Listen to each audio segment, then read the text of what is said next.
is no time. They programmed your mind, construction blind.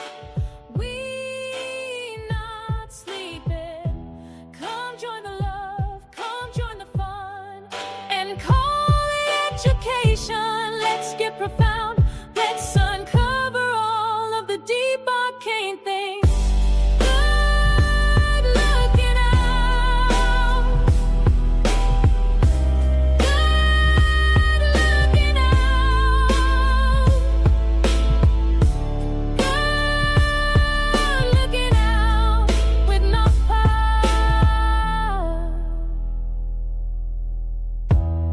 Shoot down.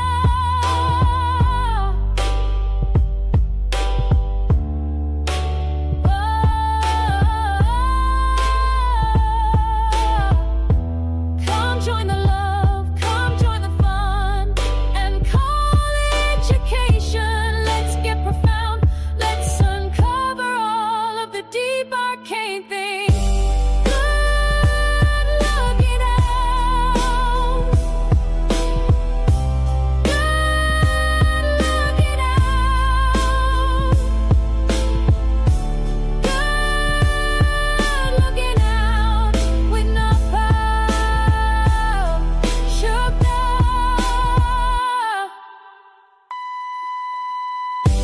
Good looking out. Good looking out. Good looking out with no power. Yeah, we gon' glow. Yeah, we gon' glow. We gon' glow. So let's go. We're going to glow with no power. So let's go. Glow, glow, glow. Let's glow.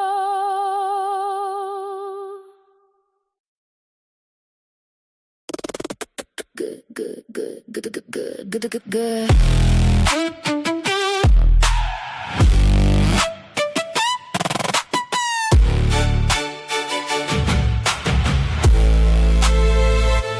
Good looking out, keep getting clout. This is what it's about. We love teaching. There is no time. They programmed your mind, construction blind. We not sleeping. Come join the love, come join the fun, and call it education. Let's get profound. Let's uncover all of the deep arcane things.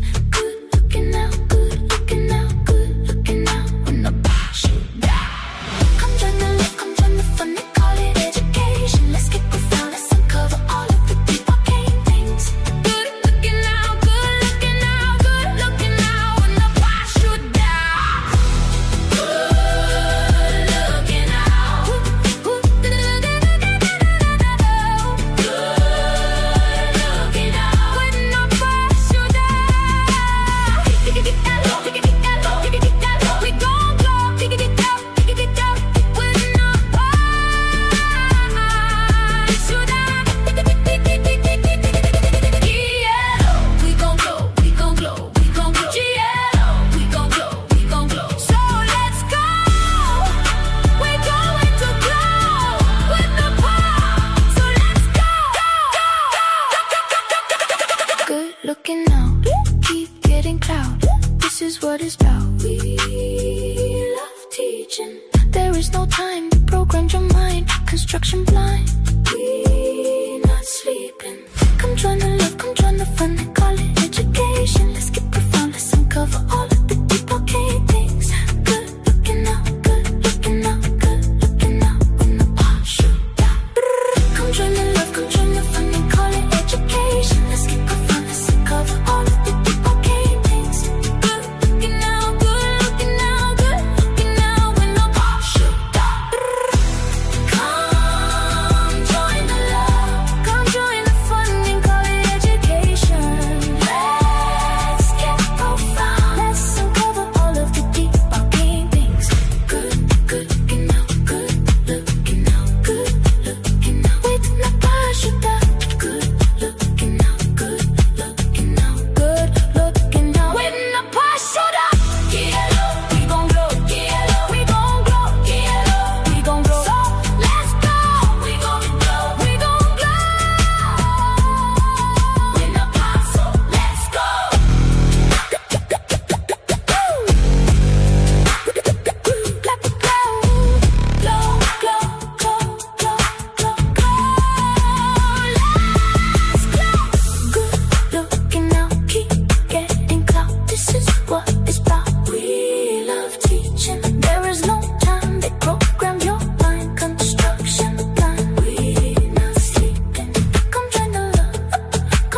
Peace.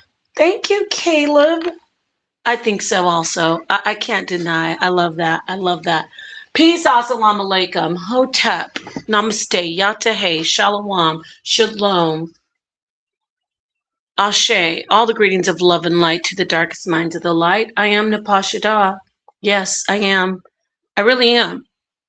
Before I even get into what we're going to talk about, and I have dropped the link, and this is going to be a good stream. This is what we should be talking. If any platform on YouTube should be talking about the Karmelo Anthony case, the HOK should. But anyway, I digress. If you haven't subscribed to the R.I.S.E channel, the Glow channel, the Rhetoric Frontier channel, HOK Coliseum, Sonnetter Studios. If you haven't subscribed to the channels in the network, please go do so. But before we get started talking about the Karmelo Anthony situation, of course, we have to talk about the debate of the year, in my opinion. Dr. Reggie is going up against Professor Jabari Osaze. They are going up against each other, and it's going to be live. Their face-to-face is going to be live. So they're going to be sitting in the same room together. They're going to be having microphones like the old school in the same room, standing on the same stage.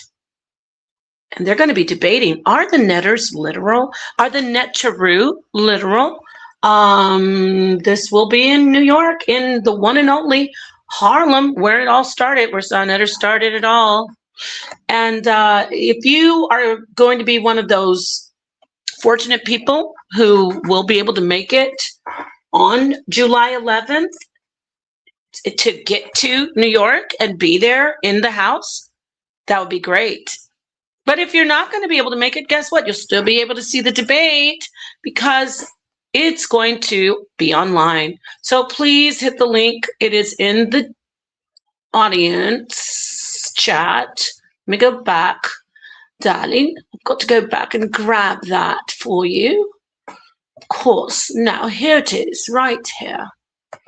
There you have it. This is the link where you can access the ticket and donate the $40.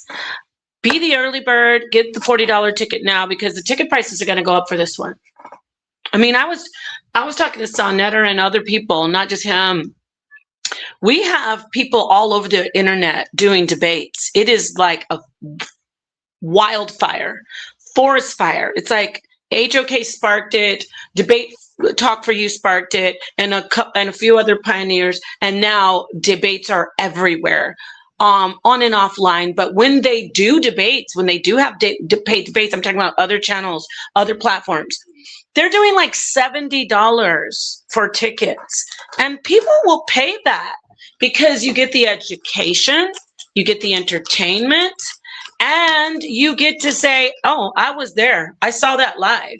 If you are someone who enjoys this particular pastime, okay, because it is a sport. It's a sport with the mind, right? So get your tickets for this debate. Do not miss it.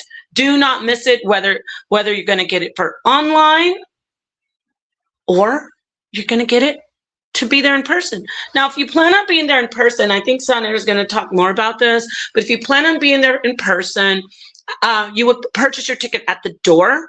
I'm not completely 100% sure about that, but that's what he had mentioned. I thought it would be great if people could just purchase their tickets the same way through the Zoom. And that way, you know, we just verify who they are on the list. So don't quote me on at the door. We're gonna suss that all out. But 100%, Jabari and Reggie will be face to face. Okay, it's gonna be one of those clásicos, you know, the clásico. So clásico. Now, with that said, let's get to what we want to talk about here. I'm going to remove this. We're going to talk about Karmelo Anthony. Yes, we have to go over, if people don't know about what happened, we're going to have to go over the details of you know, the facts of what happened in this unfortunate, very unfortunate incident where a young man took the life of another young man, very young, teenagers. This occurred at a high school track meet. Unbelievable. You send your child to school, you send your children to school, you know, they say, Mom, Dad, I'll see you later. Where are you going? Oh, I'm just, you know, going to the track meet. I'm on the track team, or I'm on the basketball team, or I'm, you know, you think, oh, that's safe. And then this happens. Something like this happens. A family's worst nightmare, right? So a school's worst nightmare. We will be talking about this. I did put a poll in the chat. Now, if you would like to come up, this is a very hot topic. This isn't an echo chamber, but what I don't appreciate is if you're in the chat and you're just like, this is wrong, you're lying, then you're going to have to hit the link and come in and show us where we're wrong.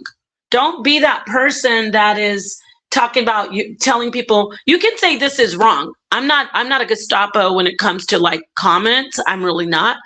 But don't be in the comments talking about that's a lie, you're lying. And listen, we're discussing the case. All right. Nobody is going to be accused of trying to lie on anybody, whether it's for or against. I do have some things to say about women, though. I know, y'all. I am a woman's advocate, but I do want to say some things about women. Like, I'm seeing a lot of women online, and we are in the HOK, so I'm going to say a lot of Black women who are really, I mean, I saw these ladies crying, breaking down, crying when they heard the verdict. And then I saw this one lady, maybe I'll share it. She was like, just super angry. For me, I'll get the ball rolling. Is race an issue in our country? Yes, of course it is, because we have not healed from things such as, number one, slavery, things that are going on throughout our country's history, right? We haven't fully healed from that. Jim Crow, lots of things are still open wounds. So I'm going to talk like it's not a theory, so I'm going to talk as a conspiracist, I should say. There are powers that be that a very small percentage of our population has power over media, power over bank systems and finance, and power over our laws. So we do have some power to make changes, of course, with our system of our democratic system of voting. However, we know about corruption and manipulation in what I said, media, and in government and in banking. So we know that there is corruption, right? These groups want us to implode as a society. They enjoy the social constructs that have kept us failing as a community that should be strong. And does that say that there is no racism? Am I coming in clear, by the way? I know I did too. Slip Wilcox. Let me know if I'm coming in clearly. And I know you guys are in the chat listening. It's interesting that, you know, a lot of people, I don't know, what I'm trying to say is, am I coming in clear?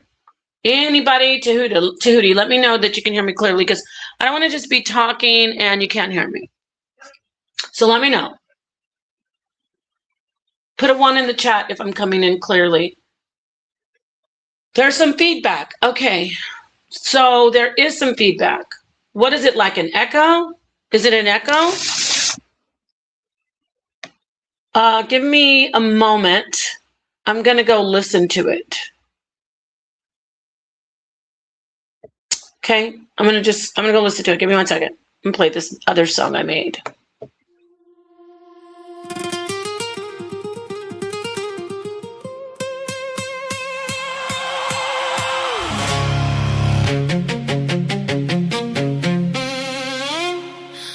Good looking out, keep getting clout. This is what it's about. We love teaching. There is no time. Okay, you can stop it. Okay, Sonetter, can you hear me okay? I want to know. Come on in. Because I don't want to, they said there's some feedback. No duras tanto. Ándale pues. Apúrate.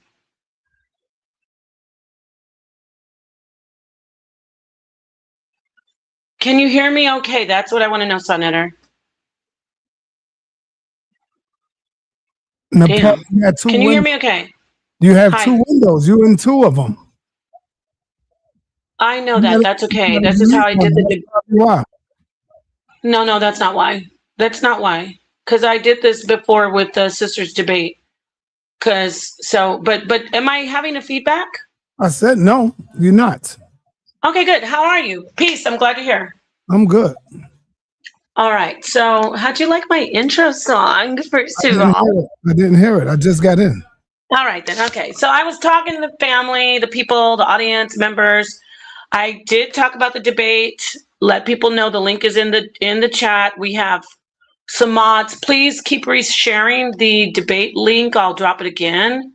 Please keep sharing the debate link. And You know where then, the link is at, right? The link is right there in the description. It's right there on the top. yeah, I know, but some people don't ever go there. So I just drop it right in the chat. You are right, though. See, everybody? So even if you don't see in the chat, you can go to the description on the video. Now, so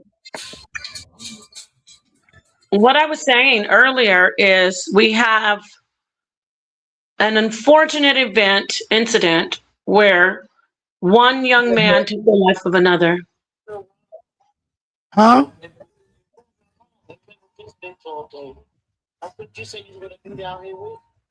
I am. Yo. Yeah. Yeah. Are Yeah. you talking? Who are you talking to? Okay, so he's muted. All right. He's on the phone. So I was just catching up to speed. The link is in the chat.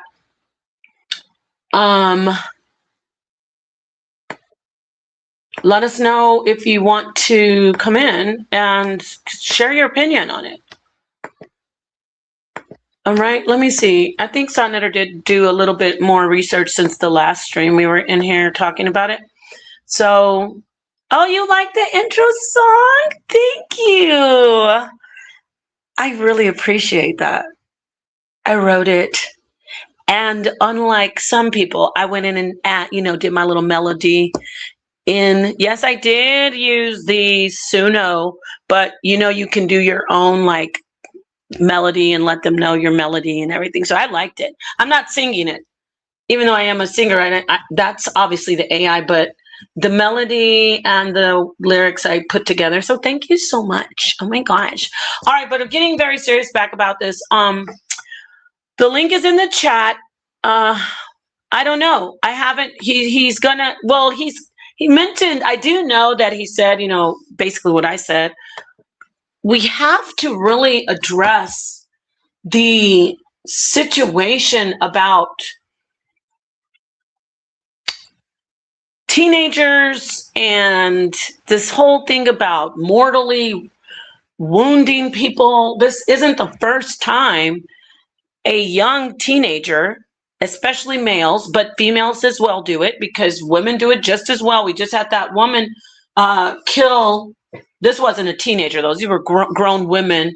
One woman unalived another woman in a fist fight with a pistol over a baby daddy situation. So we have to talk about, we'll start with teenagers, like this whole carrying lethal weapons around as teenagers is madness, right? I mean, the poll is out there. The poll is out there, so you let me know. What do you think? Hey, Nepal, take the chat off of the video, inside the video. Take that off. Yeah, I didn't do that. I thought you did. No, I don't never do that. Okay, I didn't do it either, so I'll take it off. But anyway, come on. They want you to weigh in on what you think. I'm taking it off.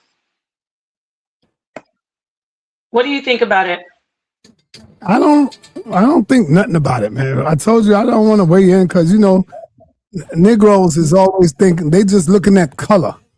But if it was their son, they wouldn't be looking at the color. They'd be looking at, wow, damn, they killed my son. So you already know what it is, man. It is. I'm not saying nothing. I just looking at this shit. I'm listening to what you got.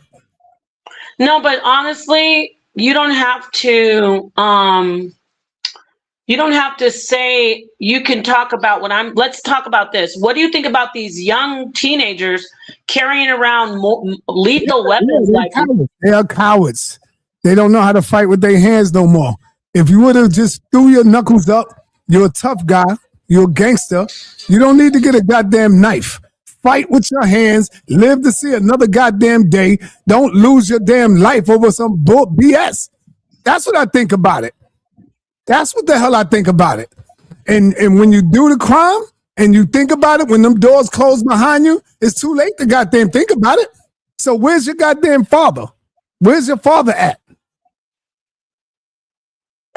Yeah, Shit, I know when my son was carrying a goddamn gun and I found out about it, that was it.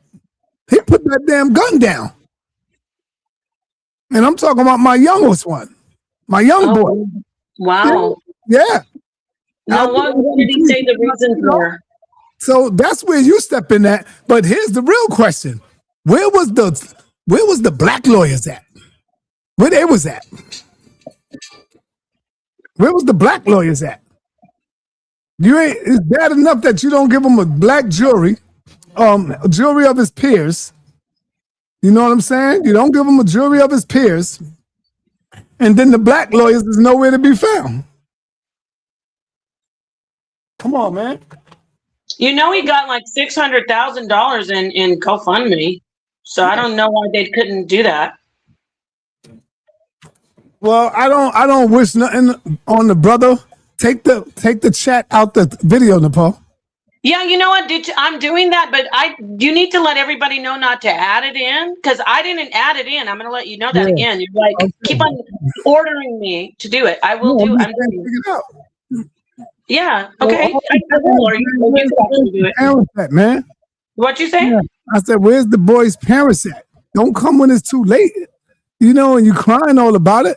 Where's the father? Teach him how to throw his hands. Live to see another day, goddammit. So what? You might lose the fight, but at least you'll be free tomorrow. You ain't got to worry about no 35 years. And I want everybody to really take a look at this. All you young brothers out there running around with guns and knives and thinking it's all good until you get caught with it. That's all. That's what the people really got to look at.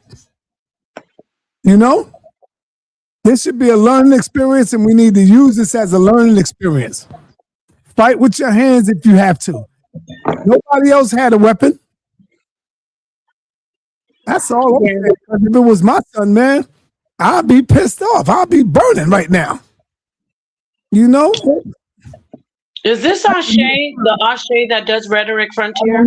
I don't know. Stabbing my son over some BS, man. Fight with your damn hands, cowards. What the hell is wrong with y'all?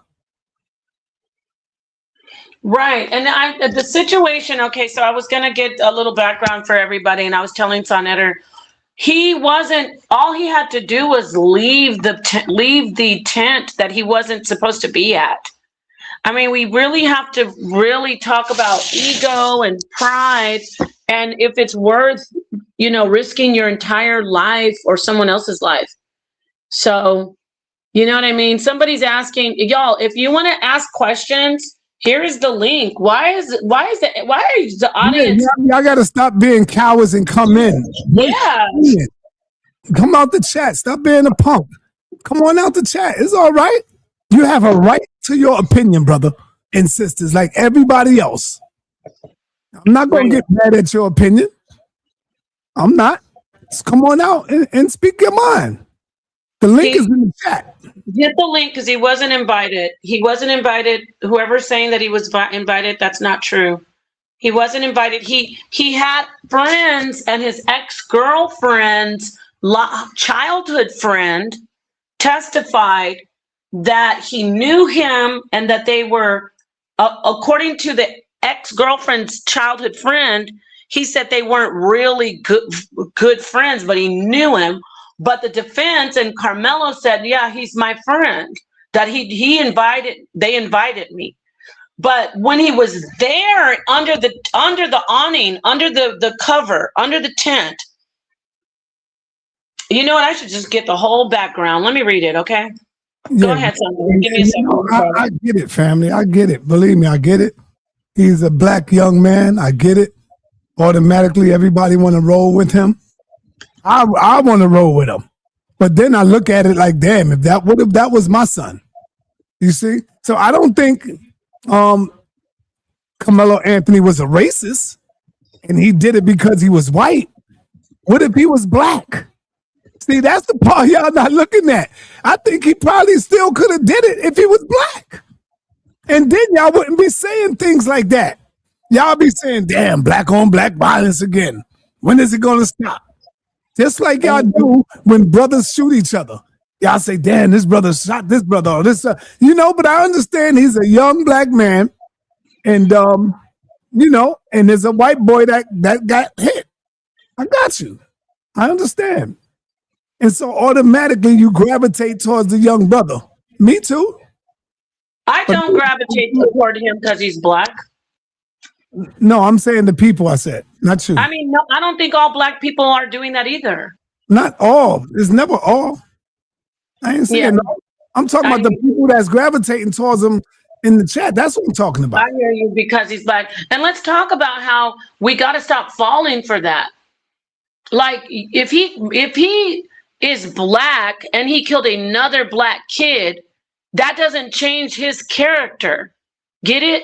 Because we know he didn't kill Austin Metcalf. It had nothing to do with race. It was about, because you know why he didn't have to do with race, everybody? Because he was hanging out with those kids. He wanted to hang out with them. And hold up, who was his girlfriend? They said he wasn't there with his girlfriend. Was she his girl or black girl? Ex-girlfriend. I don't know. Black girl. I never saw her, so I don't know. Oh. But I do know that it wasn't about him not liking white people, because he wanted to be there with them and hang out under the tent. Because nobody can say, oh, it's because of the rain. You know, teenagers don't care. If it was rain, he would have walked right out of his hair's not going to get messed up. He might get a little wet. He wanted to be there, and when they were making him leave, he felt humiliated.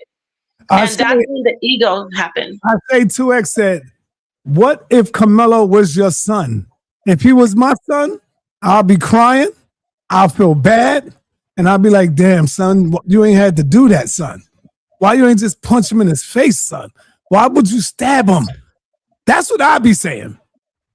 Why would you stab him? Why would you do this? You know where you at. You in the white system, in the white courthouse. You already know. So I would be crying tears for my son. And I'd be like, God damn. That's what I'd be doing if he was my son. Just like the parents was doing. But I don't know if they was like, why did you do that? Why you ain't just fight him? You know? That's what I would have done. So I hope that answers your question, Ashay. Don't be a punk. Come in, man. Come on in. Hit the link. You know what? And he knew he did the wrong thing. Because right after he did it, if it was self-defense, why would you run and hide the weapon? Because you don't. This is the thing. He should have never. This is for everybody. This is what I learned from experts like guns, people who are gun experts, firearm experts. You do not carry lethal weapons unless you know I'm carrying this to unalive someone. That's the only reason you carry a lethal weapon. The only reason you carry a knife, the only reason you carry a bang bang, that's what we're going to call those things that, that have stuff propelling little objects coming out of them, a bang bang. Only reason you carry a lethal weapon is to unalive someone. But see, people don't think like that. They just walk around with these lethal weapons thinking, oh, I'm protecting myself. You are going to unalive someone when you have that weapon. So whenever you carry it, you have to think like that. They don't think like that, Sonetter. Like how you said your son had it. They're young. They think, oh, this is just gonna keep me safe and it's gonna keep people from messing with me. No, it is for you to unalive a person. It's not to keep you safe and they're gonna see it and go, oh, I won't mess with you now.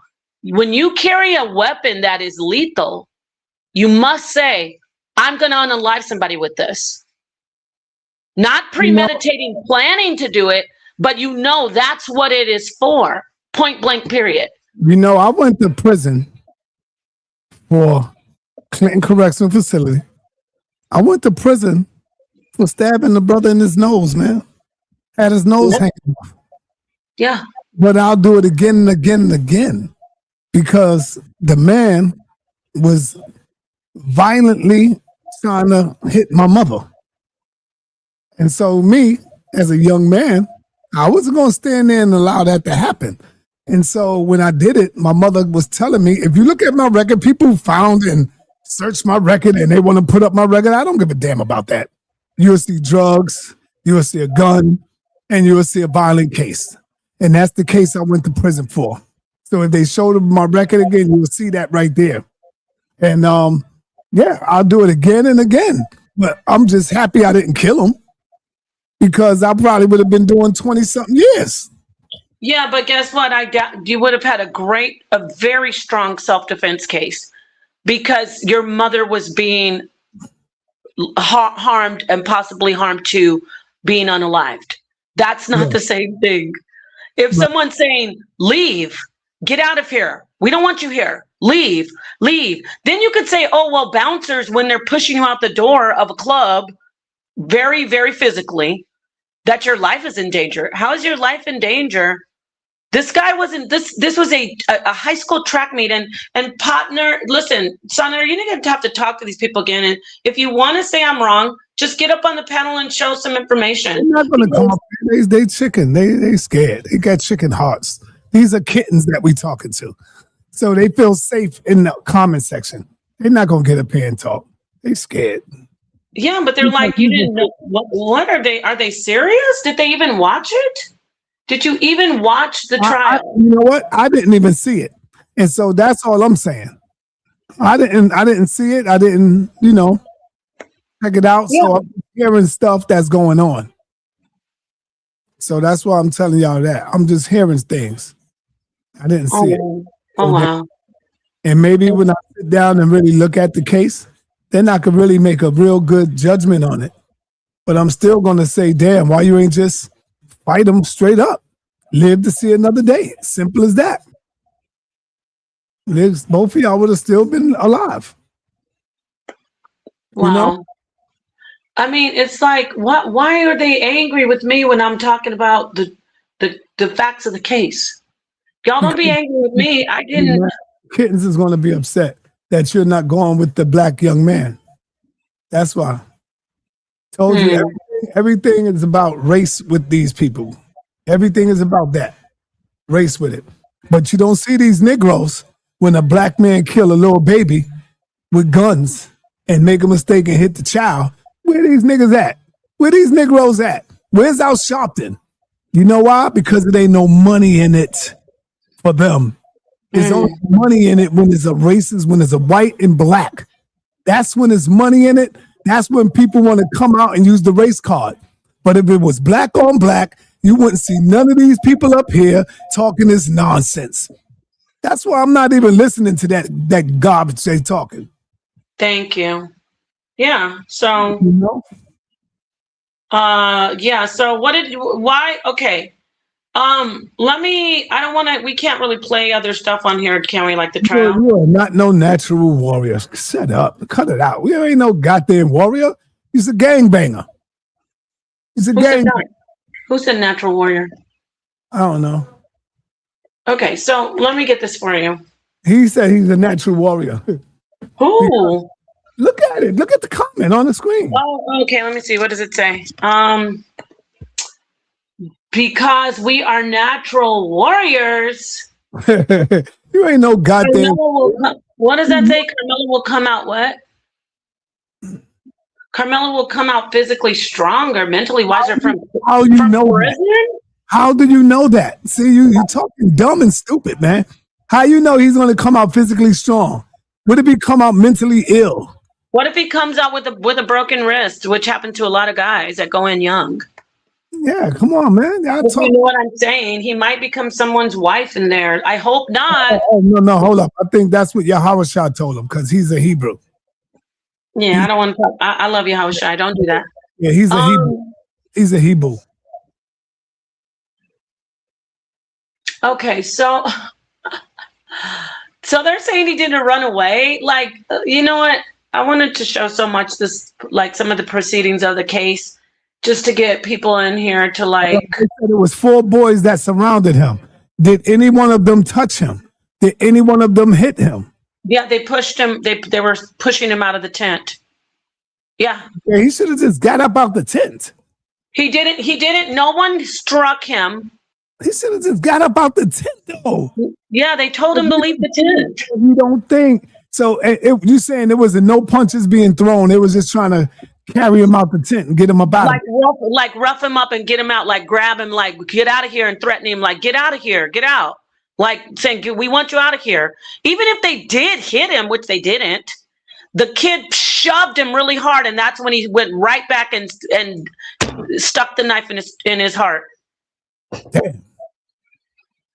And people are like, oh, with this guy, they tried to say, oh, he was a bully. He was a big kid, 200 pounds. He was a football player and he was in track. He was a bigger kid. So because he was a bigger kid, my son, my son is a giant.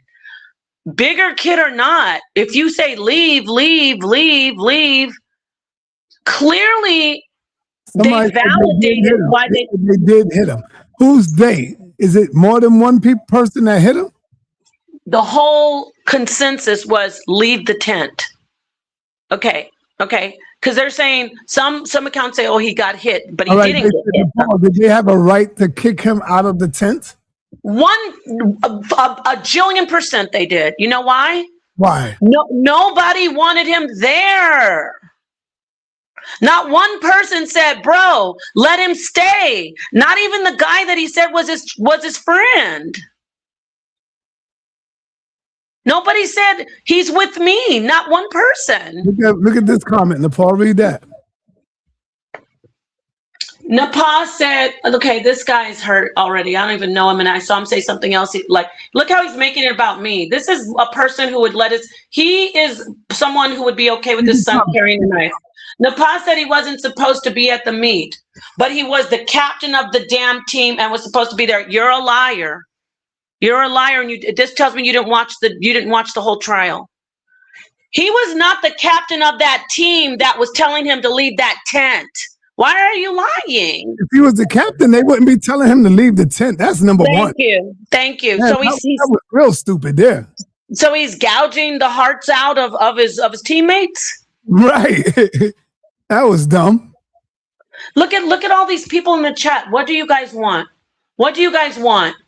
Quinn, you don't know what you're talking about? He was the captain of the look at this. Now I'm a genius, Sonnetter. He was the captain of the other team. So do you see this guy right here calling me a genius? So he was the captain of the other team. I'll acquiesce to let you have that. You know why? You just showed that you're a liar. Because didn't he say earlier on the comment, which I'm not going to go back and forth with the chat rat, but didn't this guy say, you are a damn lie? Did I say that, Sonnet, or did I say they didn't want him there?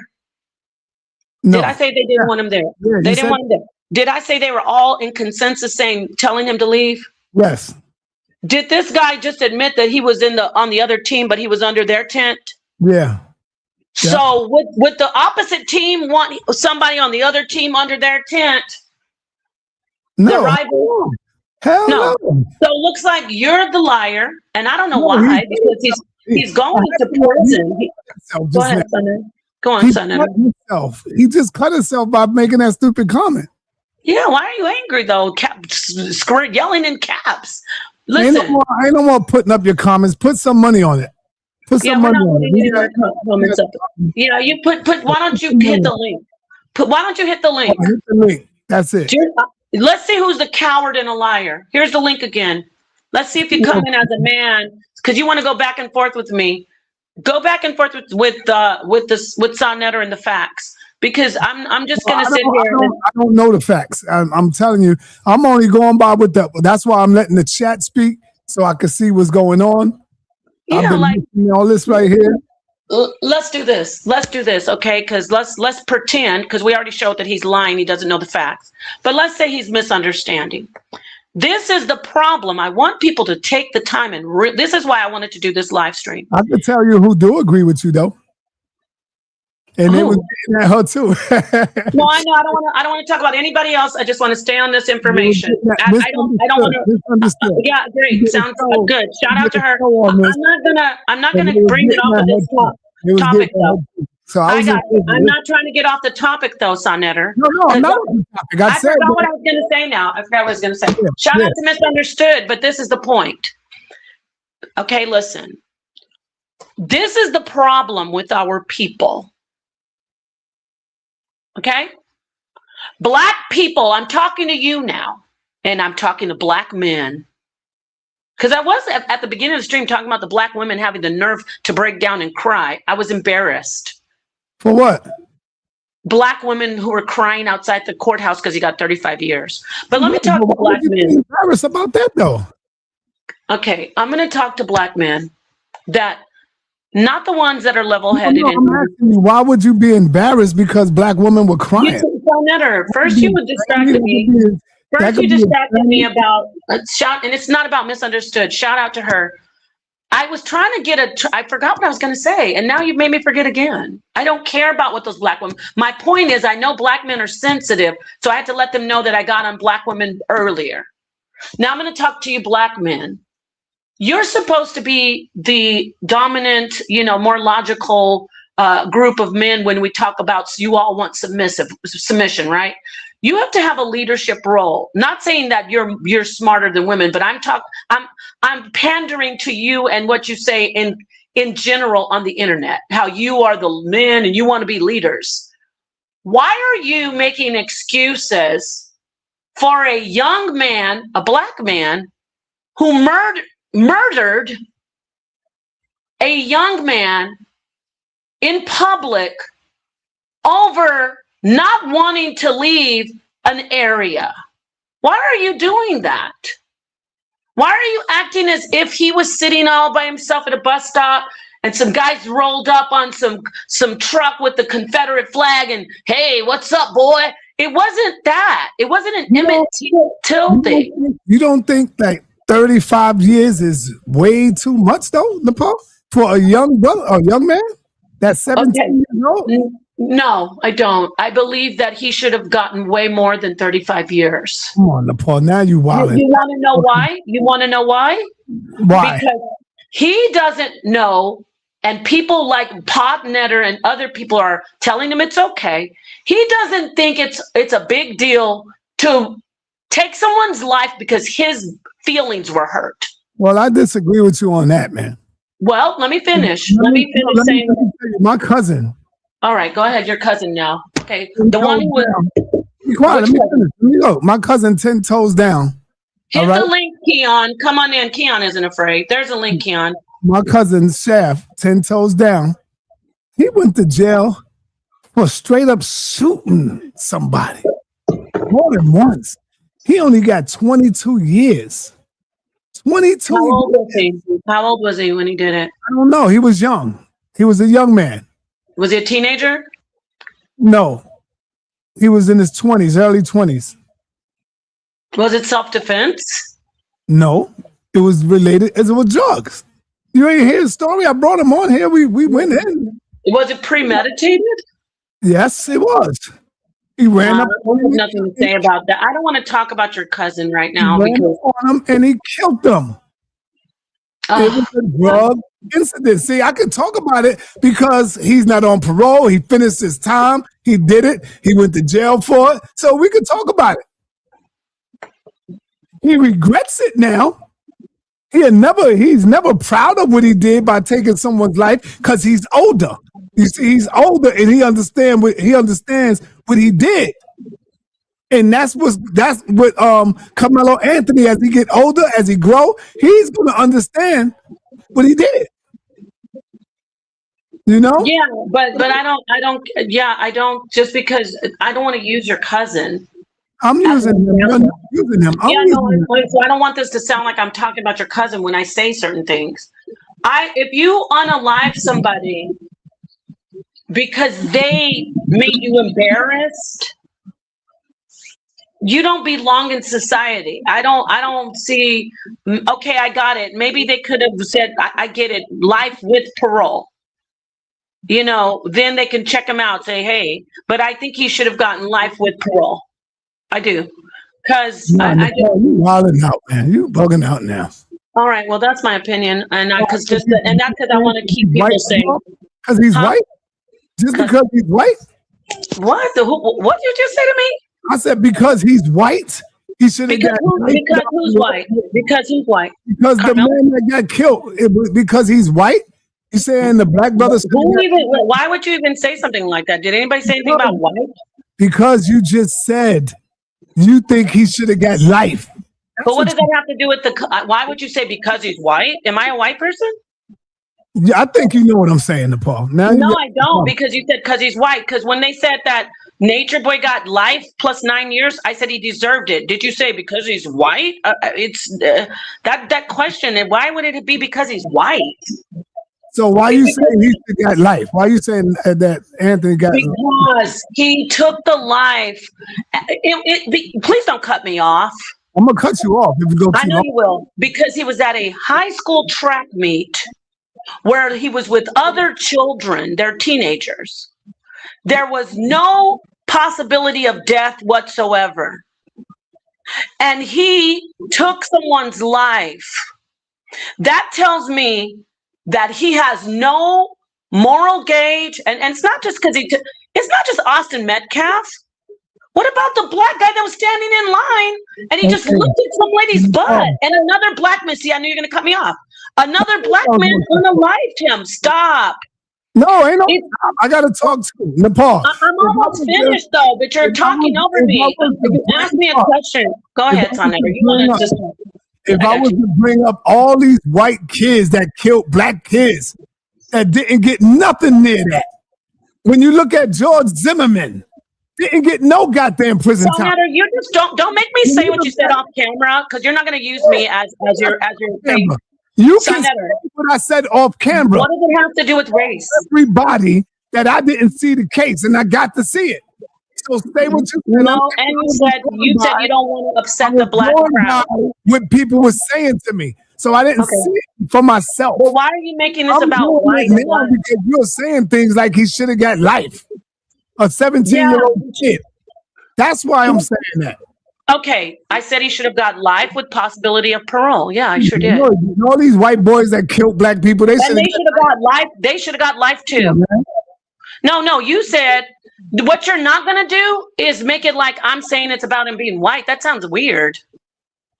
You and I are on the same page with this. You're not going to use me like I'm the bad guy. Well, I'm gonna make sure I get into it tomorrow, and I'm gonna look at the case myself. Yes, and don't come in here saying because he's white. First off, we have somebody on the panel, but it's not. Why would you even say because he's white? If he was black, the other guy should got life with possibility of parole if he's 17. Yes, it doesn't matter that he was a white child. All right, the brother said 4 people, period, jumped him, Nepal. You didn't say that part? Is that true? Okay, they jumped him how? They jumped him how? Tell get the court back. They said it's self-defense Period. Four people jumped him. His life was Oh in my danger. God. Now, Oh my God. you didn't see that. So, But I'm so gonna- four people jumped him, really?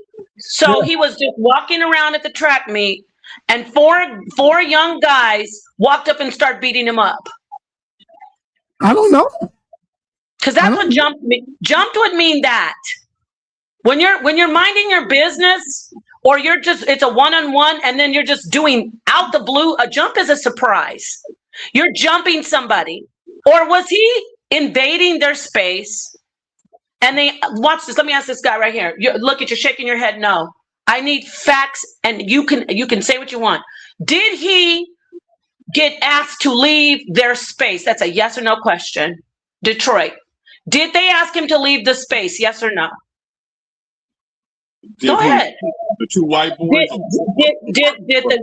Did Austin Metcalf and the other people under the tent, because you said four, did they ask Karmelo Anthony to leave the tent?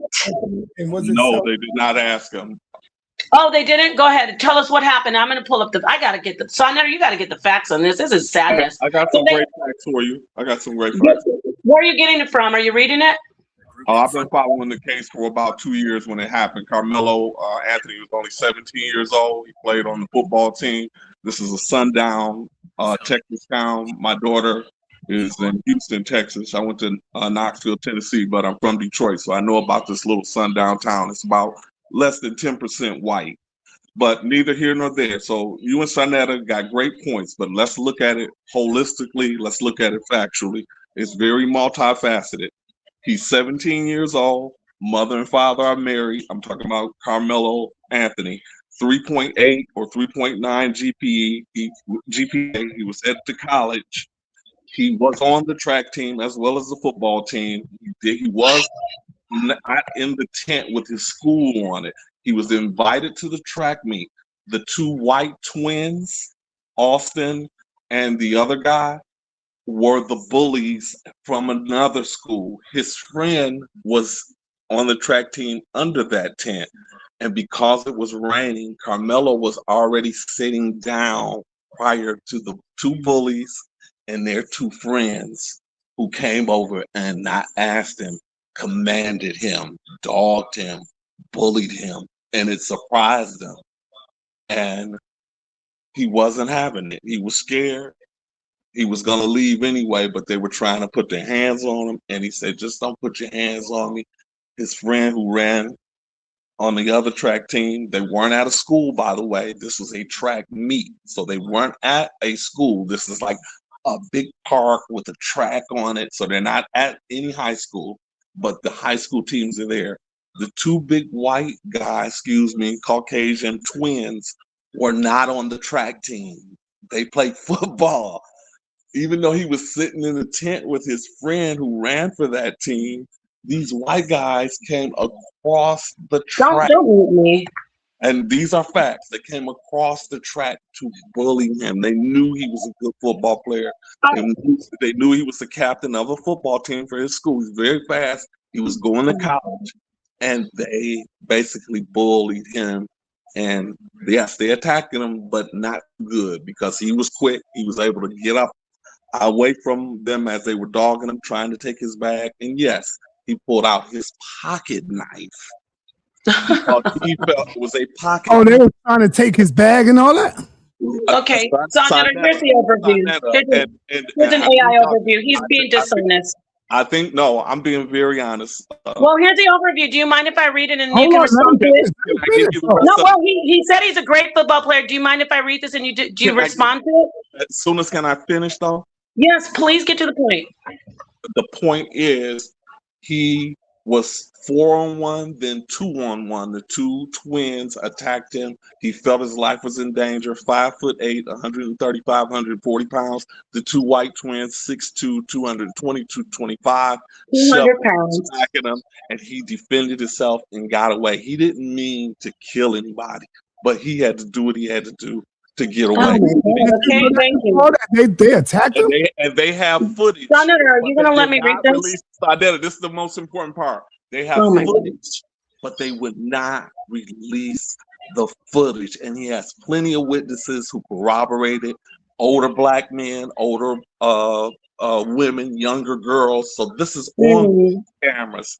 They did not allow this in. It was like almost like a misjudgment, and they ruined his life. This is a tragedy. Okay. All right. Thank you. Hey, listen, can you get some facts on that stuff that you said about people? I'm going to read this before you do talk again.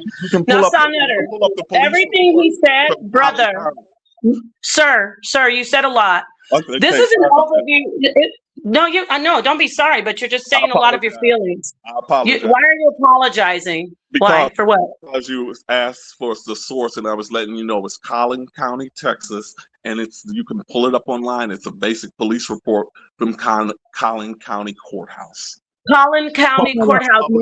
Hold on. Stop. Here are different, this is just an AI overview, but we can get the facts of each question. He didn't answer any question. Okay, right here, New York Post, people have a problem with Fox News, but it's a local news station, Dallas. Here it is. Karmelo Anthony, you said he got jumped. That was misleading, and it's sad that you're lying. Yeah, he got bullied by four. Do you mind if I read this, or no? You're just going to go back and start saying that again? Yes. High school track athlete. Yeah. Okay. Thank you. High school track athlete Karmelo Anthony was asked to leave the rivals team's tent repeatedly. Repeatedly, they asked him to get out of there. He wouldn't leave. That's not me. That's the facts. This is just an overview. He was asked to leave repeatedly. He admitted that. He was asked to leave repeatedly, but he wouldn't leave before fatally stabbing a fellow teen, Austin Metcalf. He knew who he was. You guys are calling this man, this boy, a bully. At his trial, let me finish. You said a lot. At his trial, Collin County, Texas trial, in Collin County, Texas, multiple witnesses, these are the kids under the tent, including the guy who you said was his friend, which wasn't his friend. Witnesses testified that Karmelo Anthony entered the Frisco Memorial High School team tent to get out of the rain. So far, we saw that. Remember, they were like, but he was in the rain. Witnesses stated that Metcalf, the boy that he killed, and his teammates, these are the people that you said jumped Karmelo, asked Anthony to leave around 15 times. The kids who saw him kill Metcalf said to the cops, and it's on record that you said that police report, because it's in the trial. They asked him to leave about 15 times, Sonnetter, but Karmelo Anthony cursed at them, refused to move, and remained in the tent after the rain. You can act like, oh, that's just the news. No, this is a part of the police report as well. This is just an overview, because we have to go over this with a fine-tooth comb. So no, you're making it like he was a sweet little innocent guy. He was embarrassed because they were punking him. I'm not done with the information, the facts. The confrontation ultimately escalated when Metcalf pushed, Sonnetter, listen, pushed and or shoved Anthony, who was seated with his backpack on his lap. Remember that this guy just got up here and said that he was sitting down? Yeah, he was. And the backpack, yeah, he grabbed his backpack trying to make him get up and throw it and get him out of the tent. So yes, you're right about that. You're right. But guess what? He wouldn't leave. Anthony responded by pulling out a knife, and he threatened him. He said, touch me again, or something to that matter. Don't quote me on that, but he postured like, don't touch me, and he had the knife. Anthony responded by pulling out a knife and fatally stabbing Metcalf in the chest. All right. That's enough. Real quick. So there's the facts. There's the facts. He wouldn't leave. That's not facts, Nepal. You got to understand. Hold on, okay, brother. That wasn't facts. No, hold on. No, that's not facts. How is that not facts? You got to understand what you're reading. The newspapers, the New I'm York. not talking about the news. Let me finish. You just told him don't talk over you, right? Let me finish. The newspaper. Stop muting me, first off. Talking over me. The news. Those are the facts from the trial. All right. That's from the trial. I hear you. The news. No, it's not. Hold on, brother. Hold on. The news. That's in New York City. The news that's in Philly. The news that's in every goddamn city. Automatically, we know works for the power that be. They will gotta get the trial information. They will always lie for white power. because they are part of white power. And that's What what are you talking about? you just don't know because you've never been a part of a movement. Why? I've never been a part of a movement. And you can Son never Letter. trust. I'm What the talking. hell are you talking about? You can never trust the news media. You can never trust the goddamn posts or the papers or Right. them. You can't trust that. And then Okay, say, what the fuck are you talking about? you can't trust that and say this is facts. I'm not talking about the newspaper. I'm talking about the trial. What was you reading from? You just said I said we have to show clips of the trial, but I just got that for you. I watched the trial, Sonetter. Stop. Nepal. When you first started reading, you said this was News Fox. Yes, he said. Sonetter, stop, sir. Sonetter. I pulled an overview for you because you didn't watch the trial like I did and others. In the trial, that information, which the brother right here corroborated what I said. Let me say this. Wait, hold on. Number one, Nepal, the goddamn trial is racist. There's no black people on the damn stand. And the reason talking about is because he's a black young man. Sonetter, can I speak without you doing that? Because listen to me. Hold on. Stop. Stop right there. Sonetter. Facts, man. I'm starting to hear more and more of some of the information now. Okay, Sonetter, hold on. Stop. Don't talk over me. I know you're thinking that you're doing something. Why no, you over me when I was talking? That's all. I'm not talking over you. You don't know the facts, and you're getting on this whole. First off, let me say this to everybody.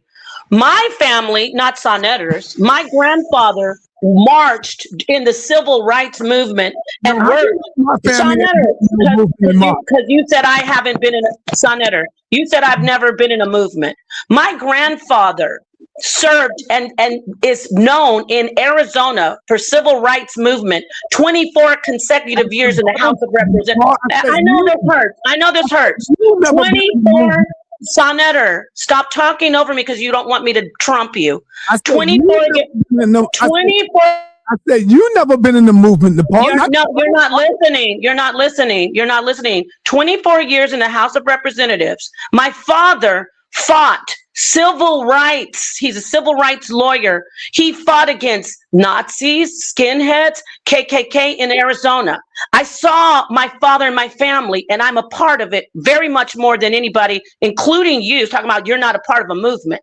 You have been in the Black Panthers. My family, my grandfather, my father, my grandmother, my family fights against people discriminating against Blacks, Latinos, Native Americans. So don't you ever tell me that I'm not a part of a movement. I marched when they didn't have legal Martin Luther King Day here in Arizona. We marched for years to get it legalized, to make it a federal holiday. So yeah, I have been part of a movement, and I still am, and so is my whole family. So let's get back to the facts. The facts are that it is not about Karmelo being black and Metcalf being white. The country made it that way. Right. The media. What it's about is teenage boys, and I'm ashamed of black men supporting this.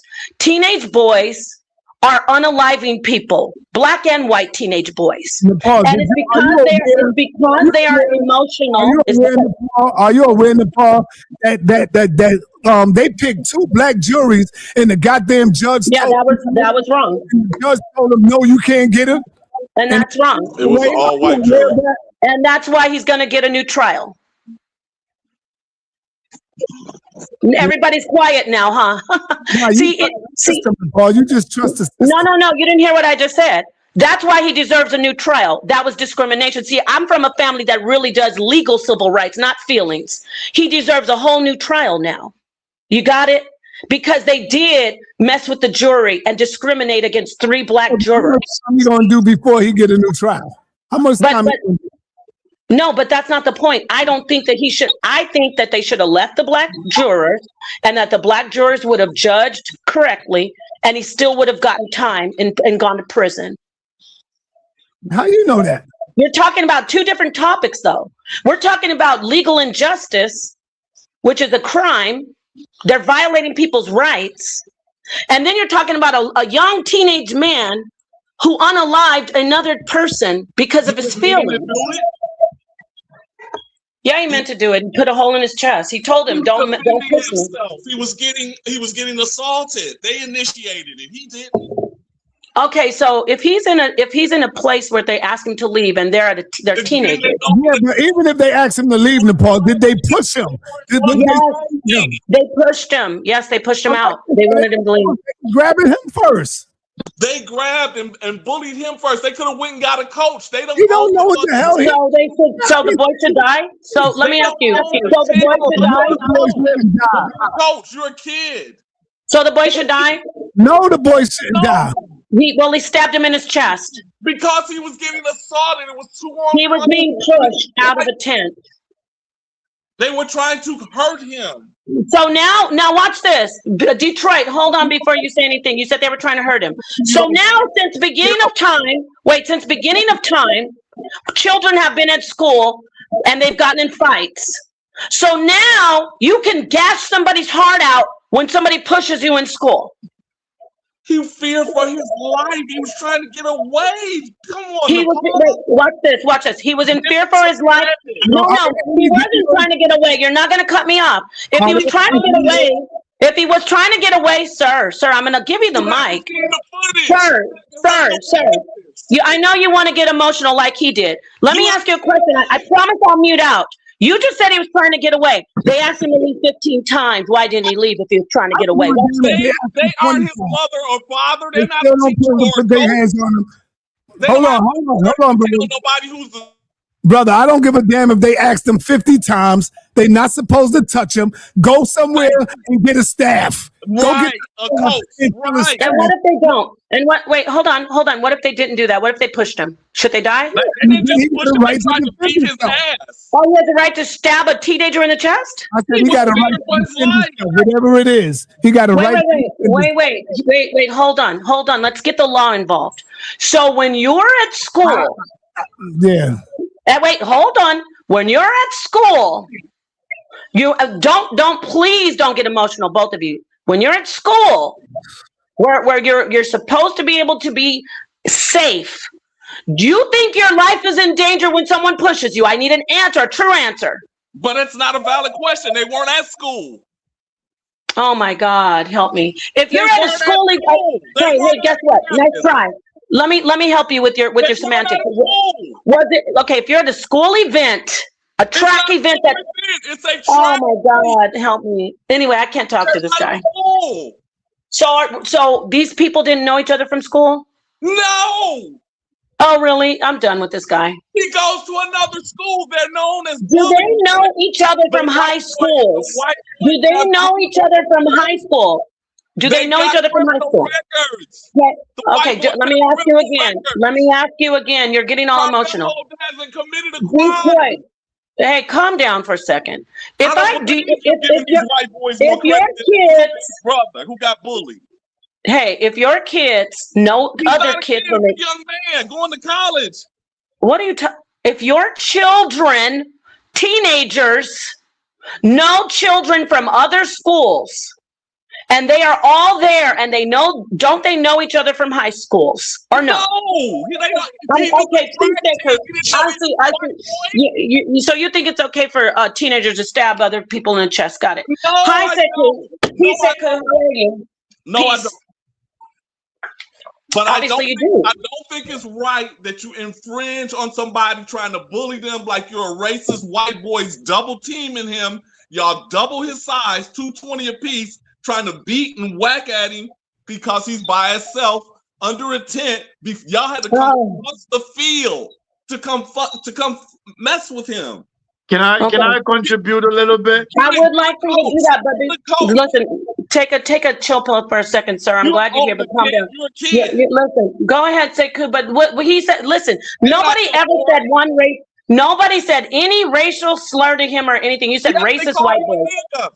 No, they didn't. You're lying. Now you're a liar. Get the facts. Get the facts. You're lying. What? This is a redneck white boy. You said he called him a nigga. Why are you lying on this dead boy? They had two lookouts, and them two came to fuck him up. Now, look now. Wait. Well, get the paperwork where it says they called him a nigger. You're a liar. You can look at it on YouTube. Yo, brother. No profanity, brother. My Please. bad. I apologize. But Anyway, please, Sekou. Let me let Sekou come on in. Yeah, Go I'm ahead. gonna send you a PayPal too, son. Please, Nepal. So initially, when I listened, I was already on Team Nepal, but when the brother came in and explained, I changed my mind because Nepal. I think you are confusing morality with legality. You are looking at the moral aspect, whether a teenager should kill someone or not. Morally, no, but legally, if 4 or 2 people put your hand on you. If someone put your hand on you, if you can shoot because your life is in danger. That's legal. That's all I can say. That's not what happened though. That's not what happened though. Did they put their hand on him or no? They were pushing him out of the tent. Why? They did it. Watch this. Sekou is talking for a second, sir. Let me talk to him. Will you just take a minute? I appreciate you being here, but you're not being honest. Watch this. Sekou. Yeah. Why are you, sir? Give me a minute. This, you said legality. No, I'm not. They never punched him. They never did anything like slapped him. They grabbed him aggressively. They were very aggressive. Yes. Did they rough him up to move him out of the tent? Yes. They shoved him. They beating him. Oh my God. Two shot boys. So that's the point. Hold on, brother, hold on. So go ahead. Napa, that's the point I want you to address. Why didn't they call police? Why didn't they why must they push him or touch him? Don't you think that's wrong? No, they're teenagers. I do think it's wrong, but it doesn't warrant lethal force. But if there's more than one person, let's say it was one-on-one with a friend, I would say he's a very aggressive person, he's dangerous. But if 1 or 2, 3 people come at you, you can panic, you can snap and do something stupid. We are all human. Psychologically, if 2, 3 people attack you, all you think about is that your life is about to be taken. Yes. No, he didn't think his life was in danger, and he regrets it. We are all we are boys. We go to school. No, hold up. More than one person attack. No, say cool. Nepal, how you know he didn't feel his life was being threatened or taken? How you know that? Because he was at an event of a high school event. He just did it out of maliciously. He just went there to murder somebody, huh, Nepal? No, I didn't say that. You don't listen, I see. I never said he went there with intent. You're not listening. I never said he went there with intent. What are you talking about? He didn't. How you know his life, he felt his life wasn't in danger? That's what I asked you. He didn't, because he was at an event where no one was threatening his life. Thank you. Now you're quiet, huh? Too good of an answer, right? He went there on the intentions of just killing somebody. I didn't. How does that equate to him? No, you said he didn't know that he didn't feel his life was in danger. How do you know that? He did not feel like his life was in danger. Now, I know you want to sensationalize. You know why? Because if you feel like your life is in danger, people asking you to leave almost 15 or over 15 times, you obviously don't feel like your life is in danger. That's one point. Second point, he was at an event that was a school event. He did not, it was a high school event. This guy is being misleading. It was a high school event. He did not think his life was in danger. He didn't. No, but I want to disagree with you a little bit on that, because I understand it was a high school event, but we all got ego. Not every time people tell me, get out of here, that I will wake up and just leave. We all have egos. I will find out, why are you driving me? Like, do you have a right to even tell me to get away? It's a public space. You will protect your ego first. But by the time 2, 3 people come at you and touch you, that's danger. No, that wasn't mortal danger. And you just said, see how you just said that right there? You're 100% right. It was his ego. It wasn't his life being in danger. You just said it. You are conflicting 2 things. We are saying that at the beginning of the situation, we are not, because here, let's be very genuine in our discussion. I was saying in the beginning, before the assault on him, he wasn't feeling danger. He was feeling that he was in an event. But by the time those people lay their hand on him, the danger begins. Your adrenaline begin to pump, your mind snap, because three people are now standing at you and they are holding you. Some people taking your load. Your life is in danger right there. You go in survival mode. No, listen, that's where you said the legal part. If I am in a situation and I go into a situation and it's brand new, I'm just walking in, and then people start to make me feel, oh my gosh, right away, I'm feeling like my life is in danger, and I cannot leave that situation, then yes, I had a right to use lethal force. I don't know, obviously in Texas, it's stand your ground. So he is saying, this is his defense. I stood my ground, like you're saying, because I felt in danger. But we know that he didn't feel in danger. We know that they asked him to leave for 15 times. They asked him to leave. Do they have the right to ask him to leave a public space? Yes. Well, it was the Memorial High School tent, and they didn't want him there, and he just didn't leave. So why can't they call authority? Is that not the legal way? They didn't do that. That was the mistake, right? Because now the guy's dead. So why don't we talk about their mistake? Because they didn't threaten his life. No, they did. Why didn't they call authority? Why did they become authority? They were teenage boys, and that is why he's dead, because he didn't call authority, because he didn't think that he'd get stabbed in the chest. So that right there tells me that they have some type of condescending behavior to have looked at him and not feel like calling authority, and they decided to become authority. That means they did not even value him as a human being. They didn't value him. You're right. They didn't value him. He was on the other team. He's from the other team. He was from the other team. I don't know about the captain, but yes, he was like one of the rival teams. It's classic team stuff for high school that goes on throughout not millennia, but for hundreds of years. People from the other team, they didn't want him there. It wasn't about, oh, there's black kids here. They didn't like him there under the tent, and for whatever reason, maybe they didn't like him, but they weren't threatening his life. He was being told to leave. If they would have been saying, we're going to KILL you if you don't leave, then he could have said, oh, I felt in danger for my life. He knew that these kids, he did know them. The guy that was on here was being dishonest. I'm reading part of the report right here. They knew who he was, because what they tried to use is saying that Austin Metcalf bullied Karmelo before and that he bullied people. So they knew each other. They knew each other as far as being rival high school teams. But this kid would not leave. 15 times they asked him from under it was a rival school's tent because of, like you said, the ego, and they were condescending, and he was being humiliated, and that's why he stabbed him, not because he felt like he was in danger. No. So the danger part, I think is where they physically started assaulting him. That's where he felt in danger. It's not when they were telling him to leave. When they were telling him to leave, that was an ego thing going on.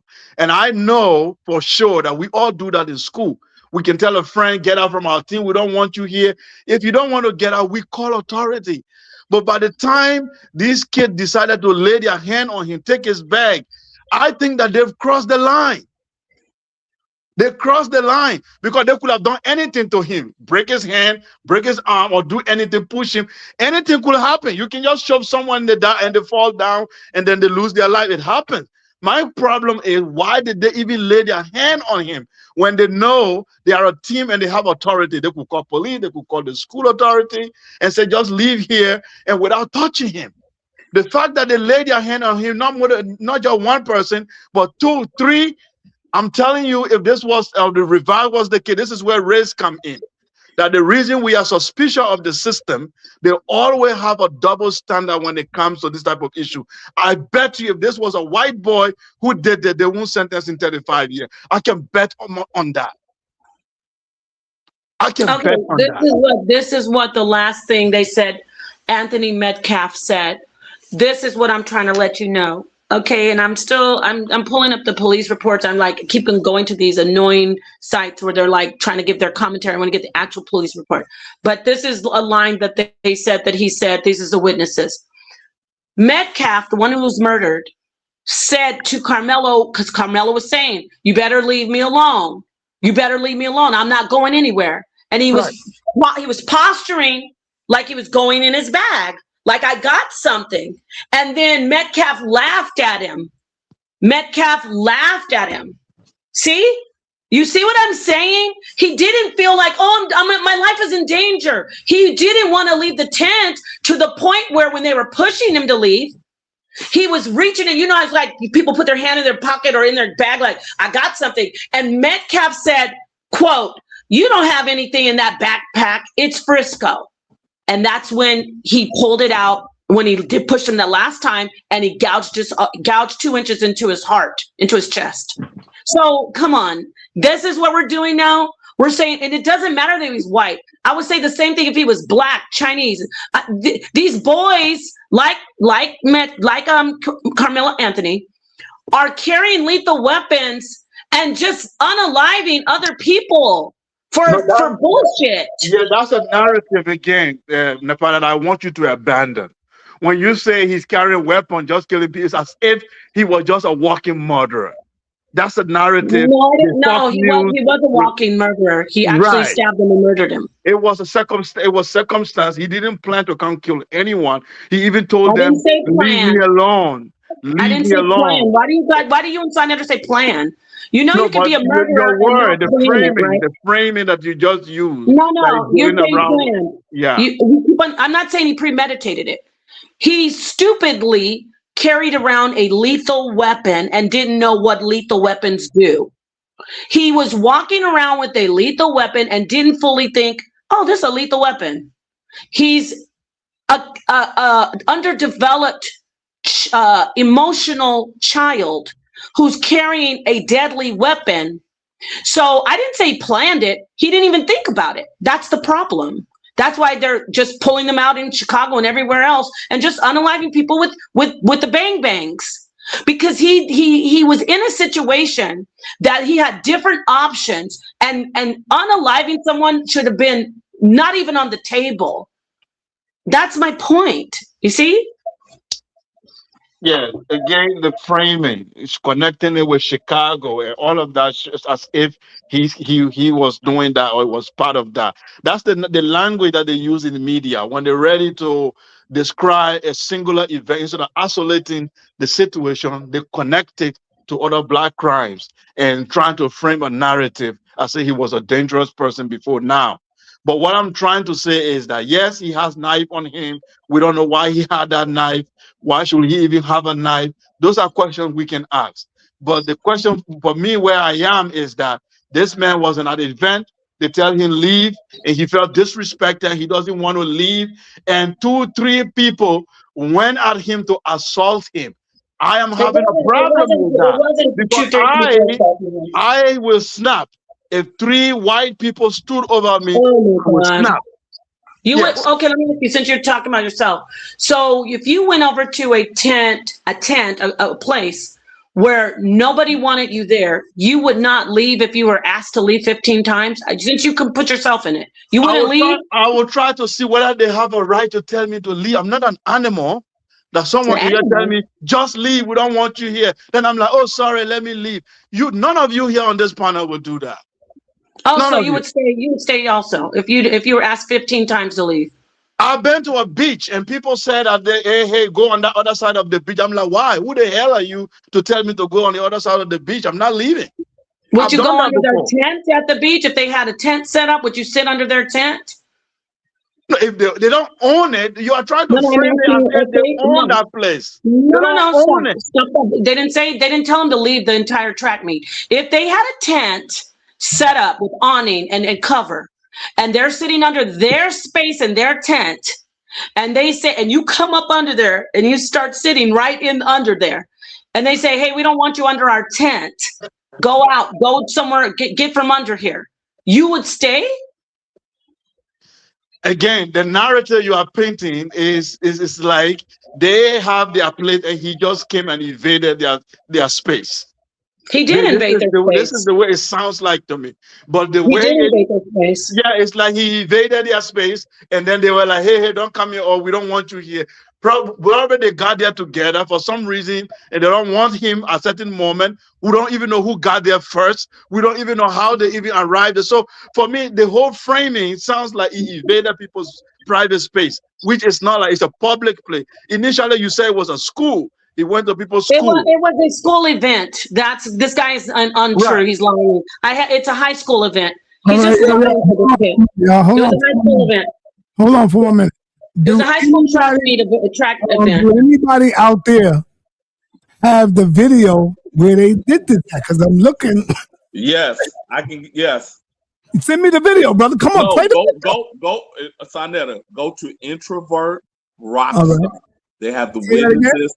They have Say the it witnesses and Introvert, INTROVERT, INTROVERT, Introvert Rockstar. He has He's telling you to go to somebody's YouTube channel. The two white Senator, boys. don't do that. The Don't two go white on boys the didn't even YouTube run channel. track. He was already under the 10. They're 220 pounds. They're running the 40. They were 200. He was 200 pounds. They He didn't was run 200 track. pounds. They didn't run track. I know he was. I didn't say he ran track. He was a football player. He was. He was a. He was 200 pounds. He was a football player for that high school. We already know that. But this is a track. Hold on.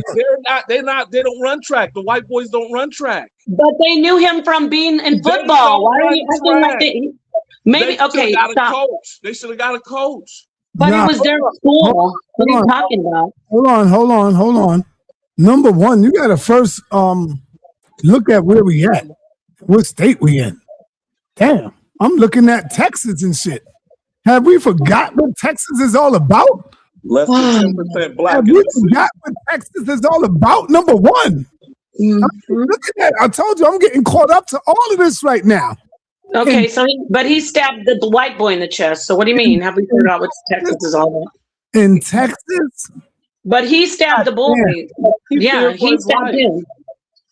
No, you keep saying, oh, he was scared for his life. Why didn't he leave then? Can you give him the benefit of the doubt? I am. Why didn't he leave if he was scared for his life? Can we just look at it holistically? I understand what you're saying. No, I'm looking at it holistically because I'm black. You're not.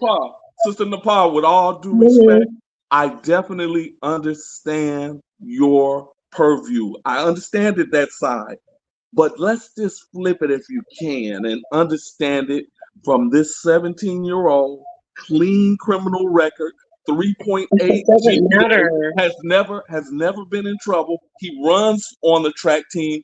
These guys were football players harassing him coming into harassing him how? Harassing him how? Did they go find out where he was? Or did he go where they were? They weren't on the track team. They shouldn't even. It doesn't matter. Did he invade their space or did they invade his space? He was there first. He was there first. Oh, he was? Then how come every kid that got on the stand, even the guy that said, listen, watch this. I want you to answer. Why the boy that he said, and I'm gonna get his name, that was his friend. Karmelo said, that's my friend. The boy who knew him said, no, he's not my friend. And we were asking him to leave. They asked him to leave. Why didn't somebody ask him anything? Wait, no, you didn't answer my question. They commanded him. They commanded him. Yes, let me ask you again. I know you don't want to answer these facts. Let's get our feel. Okay. When they did the trial, Karmelo's defense team took a person who was there under the tent and said, this is Karmelo's friend. The person who was supposed to be his friend said, he's not my friend. We know each other through his ex-girlfriend. And they asked him to leave several times and he wouldn't. Answer why he would. No, see how you want to answer? See how you want to answer? You won't allow why, if he felt his life was in danger, why did he refuse? You said that you felt like his life was in danger. Why did he refuse to leave from under the tent if he felt like his life was in danger? You finished? Why did he refuse? Because he was invited by a friend. The track teams know each other. These guys came from outside of the track tents over across the field into the You tent. keep saying that. They didn't run track. They had no authority whatsoever to command him to get out. You go get a coach. You don't command and bully him, and y'all come 4 deep all on top of me trying to take my bag, kicking, hitting me. He did his best to get up out of there. That's why I don't understand why you haven't heard. He did his best to get up out of there. You have not even heard any of the eyewitnesses. Oh, why are you lying about him though? This is frustrating me. Listen to the eyewitnesses. You just said you just lied. To the eyewitnesses. You're a liar, sir. You're lying. I wouldn't lie you about said, this. You said he did it, sir. You said, quote, you said, quote, he did his best to get up out of there. You just lied. He had to. There was 4-on-1, 2-on-1, and 4-on-1. Sir, he had do you agree? Do you agree that they asked him to leave? Witnesses. Just listen. Do you? No, I'm going to ask you. According to the witnesses. According to the eyewitnesses. Listen, according to the witnesses, the eyewitnesses, they would not let the black people be witnesses. They took the according to the eyewitnesses, they took the black jurors off of the court. This is a setup. You can't see it. Do you agree? Look at you're all over the place. Do you agree? I know you don't want to answer this question. That's why you keep talking. Do you agree? My question? Do you agree? You didn't ask a question. You made a lot. You lied. I did. I said, why he did his best to the eyewitnesses? You said he did his best to get out of there. Yes, because they were beating his ass. You're a liar. You're a liar. You say that? You have witnesses. Listen, do you agree that a person that Karmelo called a friend said that they asked him to leave? Do you agree with that or no, according to the testimony? No, ma'am. All right. All right.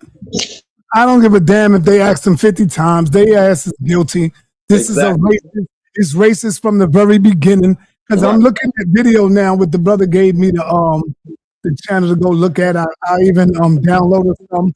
Man, they goddamn they messed up his life, man.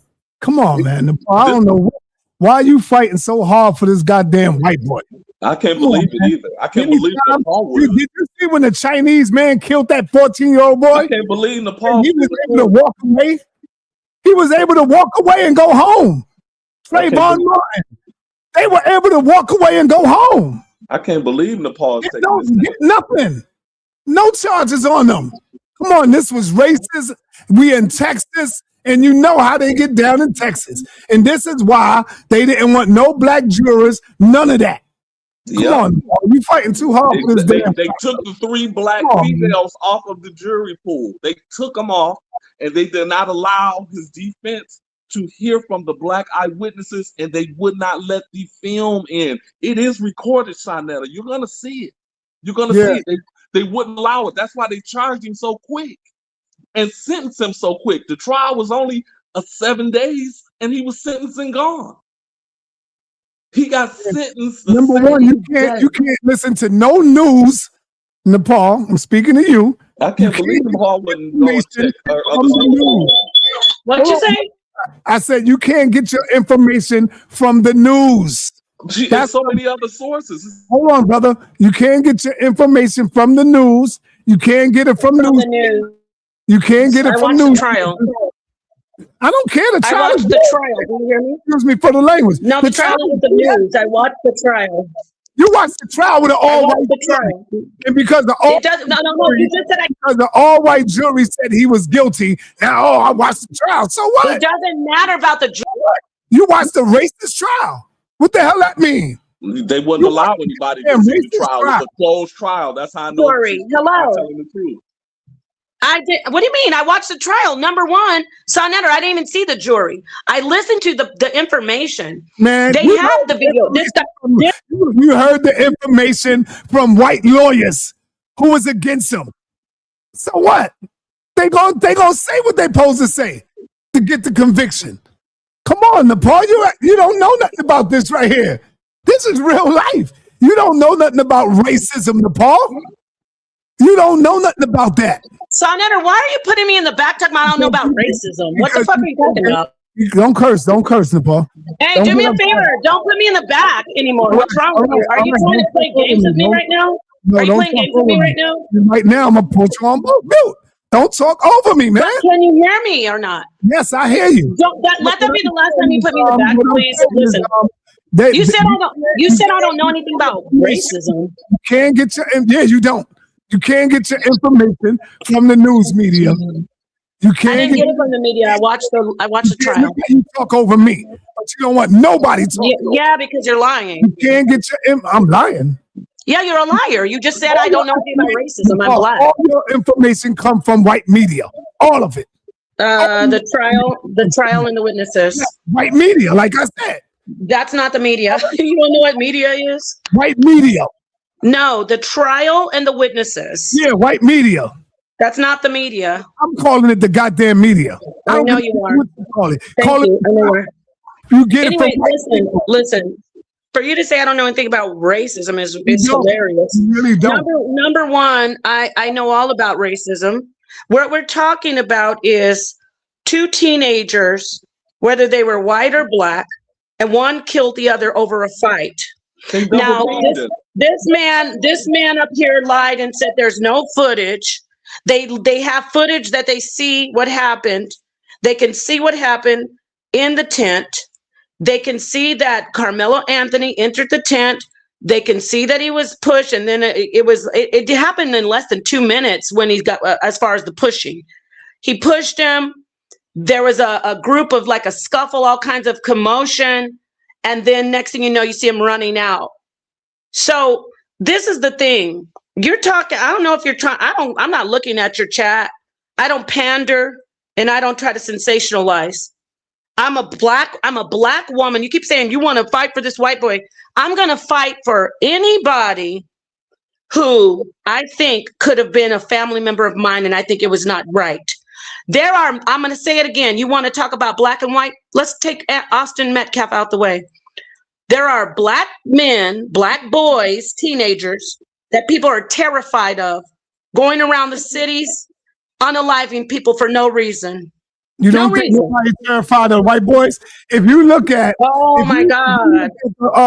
if you look at the white boy that he stabbed, because I was looking at it on the brother channel, man, them dudes was militant.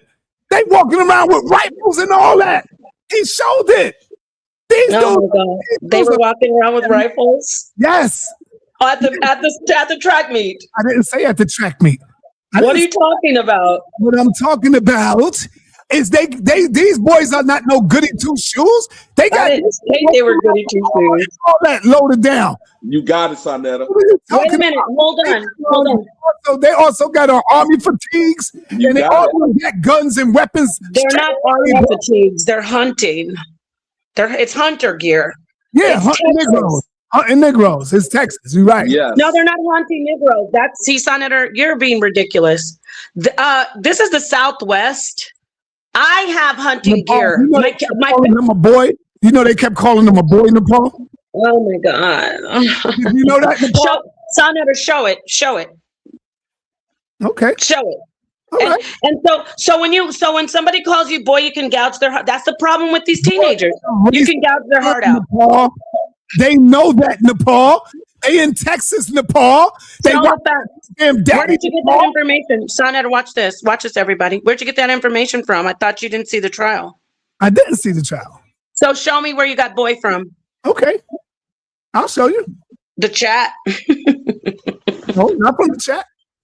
Okay. So show the transcripts, the trial transcripts where it says they were calling him boy at the time. And even if they were, which it doesn't say, I don't recall seeing that information ever being presented, even if they were, so that's why he thought he could use lethal force? Because somebody called him a boy? No, the point that I'm making is that boy is a racist term for Europeans. They see him as daddy. You don't know that, Nepal? You don't? No, so if somebody calls him a boy, he can use lethal. So if somebody called him the N-word, he can use lethal force. Racism. So if somebody look, And y'all already know on this channel we hold this racist system accountable, because if we don't, who will? And if you don't like it, that's your proof? Unjustified provoked murder, alleging he goaded Metcalf into pushing him, media, but then we're gonna listen to this molestation guy. in the courtroom. You can see someone pushing someone. Then you see the figure that is identified as Karmelo Anthony moving up into the bleachers, farther up. Yes. See, he's moving up, trying to get away from him, and they No, he's not moving up. He's staying under the tent. No, that's a lie. He's staying under the tent. So now the white girl is lying. Yes, it's not about race. Are you crazy? Wow. And besides, I have the same report, and that's a Latina. Before That's not a white running woman. down, and you can see him running away, then walking away before he is apprehended. The prosecution says the case has nothing to do with race. You're right. But the trial now sparking back. Some Metcalf's coach took the stand today? Well, Tom, that's right. We heard from Coach Robert Starr, his emotional testimony recounting the moment he found Austin Metcalf dying in his team tent. Metcalf's family weeping as they listened in. He's just one of the many, many witnesses the jury will lean on to paint a picture of what exactly happened that day. Karmelo Anthony's trial is taking place in Collin County, Texas, before a jury with no black jurors. The case has sparked controversy because McKinney, the county seat, has been linked by some historians to North Texas history of sundown towns, segregation, and racial exclusion, raising concerns about fairness and representation. Make that make sense. The case has nothing to do with race. What you talking about, Willis? I told y'all last year, bro, they was going to do whatever it takes to rig up this case. I mean, if I'm lying, in my comment section, tell me I'm lying. The witnesses, they did people on the same team, the coaches, the teachers. I keep telling y'all, all these people on the same team, they know this boy and his twin is in the wrong. But we'll talk about that later on in this video. Pick up this case. I mean, if I'm lying, in my comment section, tell me I'm lying. They know this boy and his twin was in the wrong, but we'll talk about that later on in this video. So before I spaz out, I keep telling y'all, all these people on the same team. That's right. The coaches, the teachers, the cops, the judges, the attorneys, they all on the same team. Damn right. We're in Texas. Come on, we are supposed to know that. They all on the same side. Don't forget the media. Don't forget the news. All of them is on the same side. I can go on and on, but the students, the witnesses, they did one thing, bro. They went off script and they told the truth. Everything I've been saying. See that? Run the tape. So when you say the witnesses told against him, no, Nepal, did you know that they changed their statement, Nepal? Did you know that, Nepal? That they changed their statements? Nah, you didn't know that. She didn't know. Clarice, good evening to you. The prosecution called multiple students to testify during the afternoon portion of court. Many of those students, only what they saw and heard, sit by him. They testified that 17-year-old happens. The description of the physical altercation between Metcalf and Anthony differed between witnesses. Some witnesses demonstrated to the jury they saw Metcalf use one hand. Others testified they saw Metcalf use both hands when he touched Anthony. Some used lighter terms such the white boy used both hands touching Anthony. Both hands pushing him. So he should die. So if your son shot somebody should gouge his heart out. I didn't say that. No, you said that. No, you just said so he should die. I didn't say that. I didn't say that at all. That's what you said, Nepal. So you're saying you're up here going, wow, again, two hands. Closing arguments. Let me ask the question. There's no doubt in my mind. Pause that. So you're like, two hands. We already know it's two hands. So if your son or somebody you know, a friend of your son or your son's friend, pushes a kid out of the tent because they don't want him there, they told him to leave. He's on the rival team. It's a high school teen rivalry. They don't run you track. Think I'm not sir, don't talk over me, please. They don't run track. Why do sir, you want me to kick you in the back because I'm running the show, actually. Just no, ma'am. So don't talk over me. Don't talk over me. I'm talking to Sunheader. You're saying two hands. I already said the boy pushed him. So at a high school track meet A bigger boy pushes a smaller boy. They don't like each other. You say it's justified that the smaller boy says, hey, don't push me again, reaching in his bag, pretending he has something, or the bigger kid thought so. And the bigger kid says, you ain't got nothing. And the other, so he pushes him again, and then the smaller boy gouges a 2-inch hole in his chest. That's what we're doing right now. I'm just making sure. Okay, got it. I'm gonna mute out. The prosecution will address this testimony. Comparison between Metcalf and Anthony. One witness testified Metcalf had, quote, 50 to 60 pounds on Anthony. But we don't know the other side of the story yet. Damn, he had 50 to 60 pounds on him. 200 compared to 150. Yes, we already know he was a bigger kid. That's the point. And what these jurors have agreed to do is to listen to both sides of the story. And so we may see some surprises in that testimony next when the defense opens, and we may not. Several student witnesses testified that Austin Metcalf pushed Karmelo Anthony first during the confrontation. The defense says their testimony supports Anthony's self-defense claim, while prosecutors argue his response went too far. Make sense. All Austin and his brother had to do, bro, was mind their own goddamn business and keep their hands to themselves. Wow. But no, they wanted to be bullies, bro. Why are you not an adult? You can't tell somebody you're get a to strike move anyway. from under Stop a tent, playing him so long. We have to do commentary anyway. Then I said, wait. Sonetter. If we the have to do tables were commentary. turned, You can't if just a black run the kid video. would have pushed a Caucasian kid first, and that Caucasian kid unalived him. Sonetter, we can't just run it like that. We can't run it like that. YouTube will flag it. Number one. They should have kept their goddamn hands to themselves, just like you were saying. They pushed them. It was both of them, and it was self-defense, Nepal. Okay, great. Now, listen. I got you. I know you say I got it. You say it's self-defense. I'm talking about the video. You can't just run that. We'll get a copyright claim. You have to do commentary. Delete the video. Why? Because I don't want this on my channel. I'm gonna delete it. Okay, don't delete it. Just delete it off your channel. Yeah. You keep it on yours, but I'm gonna delete it. Yeah, all you have to do is delete it off the House of Consciousness. But listen, so don't run it because the other channel will get a copyright strike. Now listen, I get it. You think that it's okay. Self-defense is where you feel like your life is in danger. If you feel your life is in danger, you wouldn't have stayed there for every time they ask you to leave. I'm not saying these guys are angels, and for him to show them in their hunting gear, that's hilarious. They're out taking hunting pictures. They're out hunting, deer hunting, bear hunting. What they doing, Nepal? Yes, I do. Actually, I do know. I do know what they do because they're hunters. Those are hunting pictures. Nepal, listen, because you're sounding crazy right now. No, you sound crazy. How you know they wasn't getting prepared to go to a goddamn shooting up to school? That's what they always do. And I'm going to tell you why. Because the family. They do, Nepal. Hold on. That's what they do. How you know they ain't gearing up and getting ready to go have a shootout at the goddamn church? Okay, I'm going to answer you why. I'm going to answer you why. You know what they doing? I'm going to answer you why. Because they grabbed that off their social media and it was them with if they posted when they went hunting. So that's it. See, wait, before you start talking again. See how I just answered your question? Wait, see how I just.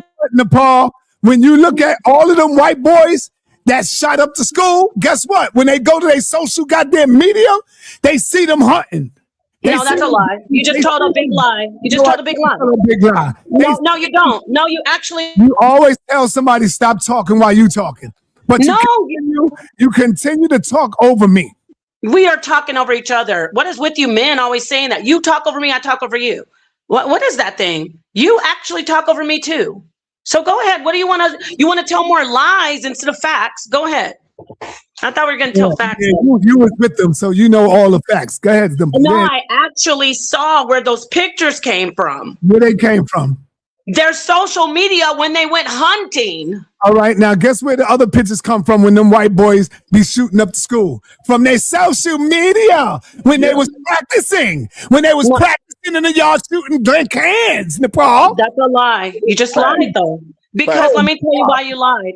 You're lying because not one of those main school shooters, the one who shot up the school, which was racist, when he shot up all those black people, he didn't show hunting pictures. So you just told a lie again. When the cops took him to Burger King, that was racist and that was sick. The other kid, the guy who just recently, a lot of them, you don't see them all. You said all of them are going hunting and showing hunting pictures. No, they're not. All right. You know it all. No, I don't know it all. I got the facts on it. You just are throwing stuff out because you know it's going to make a lot of people sensationalize. Just like the news is saying, oh, black people deserve to go, they're all this way. So you're just throwing it out to say white people are all, when they wear that stuff, they're trying to go be hunting blacks or doing some kind of school shooting, which is ridiculous. You don't live in the Southwest. I know that there's racism. I know that there's a lot of very racist. Yes. Oh, it's horrible. One of the worst. It's one of the most racist states. But you can't show the kids dressed in fatigues and say, "Oh, there you go. They were hunting." Was the trial racist, acting as racist? We're talking about a different subject, and the trial was racist. Yes, and they selected the jury. It was racist. Yes. May I interject? See how I can answer the questions truthfully, but you're saying that it was self-defense, which it wasn't. They should have, because they're racist, they ruined everything because they were racist. If they would have left the black people in the trial, we would have probably had a similar, if not a better result, because they kept the black people off the trial, and now Karmelo Anthony has an opportunity to have another trial, and he may be able to get off scot-free for unaliving another high schooler, and he was not in danger. May I? Go ahead, brother. Yo, Sarnetta, I gotta give you my new phone number. So I have a 60-slide presentation on this whole thing. I'm a lawyer. This whole thing, I have all of what they should have done in pretrial motions. I have everything down to the forensics of how it was claimed that Austin Metcalf did the tackling move, the football tackle move, the upward lift that they were discussing. If Karmelo Anthony had the knife in his hand, you know what I'm saying, and he went and tackled this man with that upward move, if the knife was even down, it would have went straight into his chest. He would have impaled himself. But so here's the thing. My argument is not trying to what I'm going to show is why the attorney did not argue the best case. It was ineffective assistance of counsel. You know what I'm saying? There was motions that should have been filed. There was a whole bunch of stuff. There's also something in the law that deals with the child development, the brain's development. Why he should not have gotten 35 years because of mitigating factors due to age and neurological development. See, I'm a lawyer this tomorrow. Sarnetta, please put me on. Oh my goodness. I will do this. But he shouldn't have been charged 35 years because he was he was a juvenile, right? Yes. Well, guess what? Because he's a juvenile, if you know about this, yes, because he's a juvenile with no priors. Then they took that into consideration, and that is why he only got 35 years. No. The minimum is 5. Why are you talking over me and Sonnet are silent as a church mouse? Because you didn't say the minimum. This is the point. This is my point, everybody. When you hear men saying, "Why are you talking over me?" We talk over each other. But when a woman does it, "Oh, you're so unruly," we talk over each other, just like this brother's talking over me, and I'm asking him not to. I'm not going to say, "We'll keep on going and banging like he's some monster." We talk over each other, don't we? So that's the point. Like I said, can you give me a minute? When Zion came in, he said because of these circumstances of him being underage, yes, that's why he only got 35 years. No, that's why, and he didn't have priors. No, yes, it is. And that is why they couldn't give him life in Texas because he was a minor. they couldn't give him life, but there was also those mitigating factors that would have actually downplayed the 35. The 35 is absolutely freaking ridiculous. Facts. Thank you. So let me ask you this, Zion. Let me ask you this, because you've been looking at the case. All right, let's be. I'm going to see if you can give us just the facts. Did they ask him? Did his friend, the person that he called Karmelo Anthony, the person that he claimed was his friend that invited him? I'm air quoting. Right. Did that child get up there and testify, and it went backwards for the defense, where he said he wasn't really a good friend of him, he was just an acquaintance? And I'm gonna hand the mic to you, because this gentleman up here, I'm not gonna call him a liar anymore, but he's skewing the information. Did the kid say that they asked him to leave several times? Yes or no? Go ahead. Yeah, that's what he said after the fact. But the reality is that Karmelo Anthony did not have any affirmative duty to leave at all. Thank you so much. Legally speaking, he had no affirmative duty to leave. And they had no authority to tell him. Hold on. I know, sir. Hold on. I know you are a little emotional. No authority to tell him. Sir, I know you're a little emotional about it. Let me ask him another question. Nepal, yes. You said that was their tent. I'm saying that was the school's tent that test the 15 witnesses. The 15 witnesses. No, Nepal. You said earlier, that's what got me. Yes. Me that was them boys' tent. The white boys came up in there. They weren't even on the track team. Tent. So they have no goddamn right telling Karmelo Anthony to leave, Nepal. Thank you. Why are you doing that? What is your mental illness that you mute, man? You got this guy cheerleading you. Yo, everybody be quiet for a minute, because I want to say this to Nepal. You said Nepal, didn't you? You said my name. It was not their tent, but you tell me like to make it look like it was their tent, and they asking him to leave. Senator. Okay, you already said that 50 times. Let me answer you now. Watch the composer. You said that already.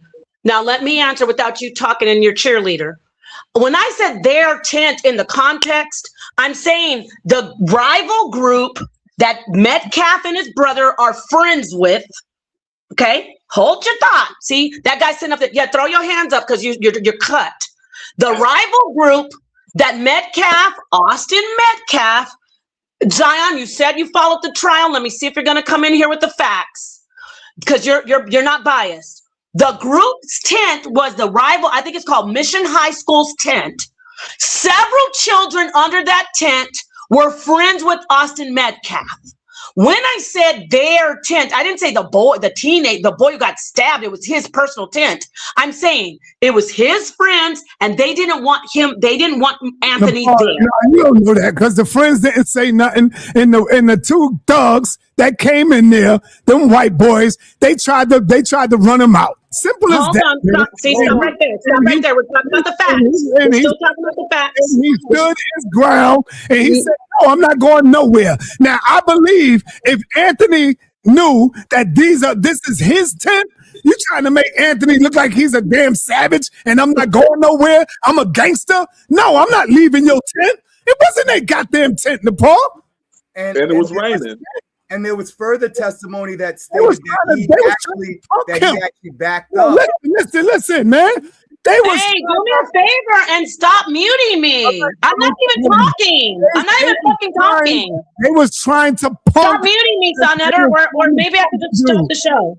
All right, I heard you. They was trying to punk him. No, you're not listening. You're not listening. I didn't say it was their tent. Listen, this guy. Why are you still talking? Because you said it was their tent, Nepal. No, you're not. It was their tent, meaning they're friends. All of them are friends. No, white boys tent that was telling them to move. Sonetter, listen. Let me put you back. Let me put you in the back for a second. Sonetter, I don't care if he comes back. What you're going to stop doing? Nepal, I want to ask you: was it their tent? Yes or no? Was it them white boys' tent? Yes or no, Nepal? It was their tent. Oh no! You still Senator, listen. Stop putting me in the back. Stop putting me in the back. It wasn't their tent, Nepal. It was not their tent. Facts. Sonetter, stop putting me in the back. Sonetter, in the context, everybody that knows the facts, anybody knows that Austin Metcalf was friends with Mission High School track team. Damn, who he was friends with. Okay, I'm gonna have to put him in. I'm gonna let you. Yo, I'm gonna cut your ass off of my stream if you keep doing that. Now, number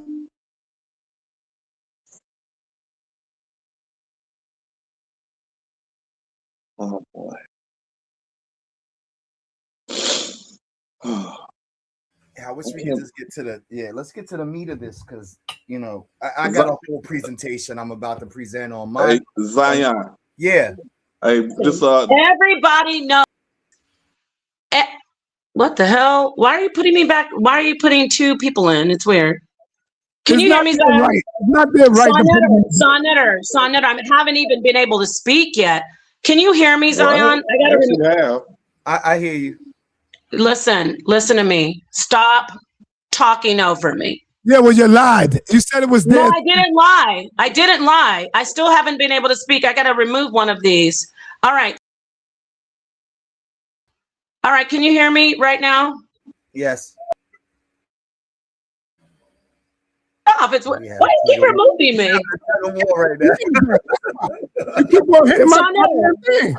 Okay, I'm trying to respond to what you said. Hold on. When you asked me about the stabbing, I said they were in their tent, meaning the friends of Austin Metcalf and Mission High School track team. Oh my God. Austin Metcalf was friends with those people over there. He was friends with some of those people. Why are you shaking your head? Why? Oh, now you're shaking your head. Yes. Why don't you just be quiet, sir? Detroit. That's what I meant when I said he came over to their tent. He did. He was not invited by Metcalf. It wasn't Metcalf's personal tent. Or he wasn't, how do I say it? Let me calm down, because it's like I have to fight to fucking talk. And yes, I am going to use profanity. Stop trying to make a show for these people. When you asked me before you knew the facts, I said the kid came over to their tent. Austin Metcalf was friends with those people in that tent. They didn't want him there. So people didn't want him there. It wasn't just Austin Metcalf. No, Austin wasn't there in the beginning when. No, he wasn't. He wasn't there. Zion. Were they friends with Austin Metcalf, the Mission High School people in the tent? He also Wait. I just want to ask Zion, because I don't need you to answer respectfully, because this got to be a little shit show, because Zion didn't even want me to talk. He's like, you loud, no, Paul. Okay, Zion. Yes. The Mission tent. Yes. Were those friends of Austin Metcalf, yes or no? Yes, and there was also a friend of Karmelo there, who actually was the first person who invited him to come over there when it started raining. It was raining. Hold that thought. Thank you. No, I'm gonna have to put you in back. If you unmute one more time, Detroit, I'm just gonna talk to Zion. Because see, Zion's not on my side, he's on your side. And guess what? He's being reasonable. He's being reasonable. He's not trying to cut me off and make people make people get sensationalized. I'm gonna talk about the facts. When the kid invited him and he got on the stand, did the kid say, no, we're not really friends? Yes or no? Well, he got on the stand, he did, but he was also proven that was false. Don't butt me. We're going to walk these people down slowly, Zion. You're going to walk people down slowly, Zion. I don't want to be pigeonholed, because no, you can elaborate later, but they said I lied. So they said I lied. I don't know if I'm going to be hold on, everybody. Oh my God. You're not being pigeonholed. Hold on, did the boy say that he did not invite him? Hold on. Oh my God. The boy said. Hold on, Zion. Hold on, Nepal. Everybody hold on. Now, I want to say this. I am not going to be dealing with this subject no more, because it turns me up. I get angry, and I just want to apologize to the people, because it just makes me angry. I'm not dealing with this topic no more. But you don't get angry when the camera goes off. I'm deleting this off my channel. I don't want to deal with it. I'm not dealing with this one. Yeah, because when we're alone and privately, he said that the boy didn't deserve to get killed. But when he's in front of the camera, he acts like he cares. But okay. That's only because you were feeding me the wrong information, Nepal. Can I do a presentation? Okay, let's see if I want. You told me that the boys kept telling them to leave, and it was their tent, and he didn't want to leave, and you gave me the wrong information. Well, you don't understand. No, you didn't understand what I meant because you don't listen and you didn't care. You were looking at the Knicks. You were looking at the Knicks basketball game, and that's okay because I didn't say it was. The Knicks wasn't on today, Nepal. You told me that today. Is your cash app in the back check, son? Yeah, that's why he's agreed so he can get a cash app from you. Go on. No, I'm doing that because that's my man. I've been watching you for over 50 years. Yeah, good job. And I'll be spending it. Go ahead, but Zion, back to you. That's up to you. Back to you, Zion. Back to you. This is my man. Back to Zion. Okay. Me and Suntan take care of something. Oh my God, sir. We love him in Detroit. Sir. Oh my goodness. You know this. You know what, Sonetter? I didn't say that was Austin Metcalf. We're going to spread the word and get him some sponsors. I'm going to have to put you in back if you say, well, I swear to God, I'm going to put you in back. I don't even want you up here. Sponsors for this channel. Bye. Okay. Don't put him back up here if he's going to interrupt me. This is my show. This is my show. I'll kick him completely. Oh, leave him alone. Just listen. No, because he's giving you a $5 cash app? No, I wasn't there. That's an insult. At least $25 to $50. Wow. Okay, great. Do yourself a favor, though. Leave out and have some respect for the show. All right. So we're going to let the sister come up, and I'm going to talk to Zion again. We got to get this walk down slowly, Zion. I'm not trying to pigeonhole you, but Sonetter actually has never looked at the case. So he's like, you told me it was the boys' tent. I didn't say. Sonetter's picturing that he went into Austin Metcalf's like tent, like a, you know what I mean, with a whole person's tent. I'm talking about his side of the story. Brother, and then you're gonna come in and interrupt me. That's why. It's in the chat, brother. It's in the chat. Yeah. All right. Anyway. I got you, man. Peace and love, bro. Stay up. Stop. Before you go, let me do my presentation tomorrow, man. Yeah, you can do it. I got fire, yo. I'm telling you. No. What do your presentation on this? Yes, it's on this. I just finished it tonight. He doesn't want to do it. He just said he doesn't want to do it on his channel anymore. I didn't know he was talking about this.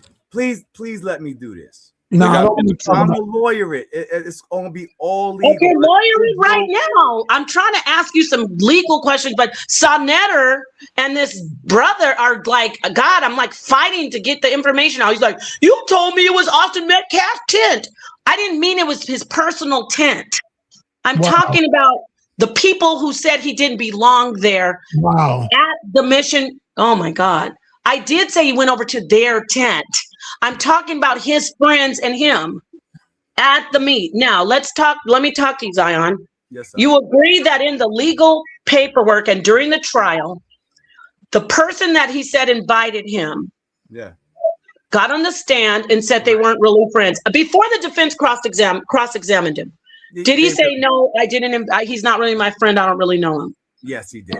Yeah, he did. Did he also testify that not just Austin Metcalf, but other people asked Anthony to leave? Yes or no? Yes, ma'am. Thank you. Oh my God. No. And would I logically have said he went over to their tent in the context of explaining what happened? Okay, go ahead. Now you can take it. All right. So here's the deal. You know what I'm saying? He was invited by his friend who then turned around. So there was so much a convoluted testimony that did not even coincide. People had differing testimonies, and that had to be also factored in. But I don't believe that that Karmelo's attorney was really fighting, very hard in his defense. Honestly, they were down together. Yeah, actually, him and the prosecutor used to have a firm together. They had their name on the same title, on the same firm. Their last names We're on the same firm. They both slapping five with each other right now. That's a conflict of interest. That in itself is a grounds for appeal. But the real grounds of appeal, you know, we start with the fact that there was no black jurists on the, and we know that legally speaking, there are rules. I think there's the Brady, and then there's another one that deals with racial bias. So in pretrial motions, they should have had filed a motion to preserve and produce all video evidence. We didn't get all of the video evidence. That's true. That's why it needs a new trial. Right? Okay, so and then there's the motion to dismiss or reduce the charges. They could have. There was no plea bargain. His own attorney didn't even try to get a plea. So that is a failure. Yeah, that is crazy. How you not? Can I ask you a question? What didn't he have $600,000 raised for attorney fees? At that I know the answer. He still. No. I want you to tell the people. I want you to answer the question. Is that correct? I'm not 100%. Okay, well, he did. The black attorney that he originally had convinced him that he needed a white attorney. And so they had accepted the court appointed attorney, not realizing. And see, I would have fired the man just on pretrial alone. You know what I'm saying? And this is why I advocate for legal literacy, because if you don't understand the law, you won't know where your attorney is failing you. All right, let me hear from R.I.S.E 2 times. R.I.S.E, you got the floor. Copy. I want to say that if they want us to believe that a 5'8", 130-pound 17-year-old went into a different territory and start boasting and bucking up his chest like, yeah, y'all pussies, y'all ain't shit, y'all can't do shit. No cursing. Oh, I'm sorry. But this is what they said Karmelo was doing. Right. On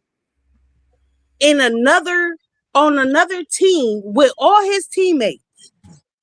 Right. By himself. They want us to believe that this is what was happening. This makes no sense.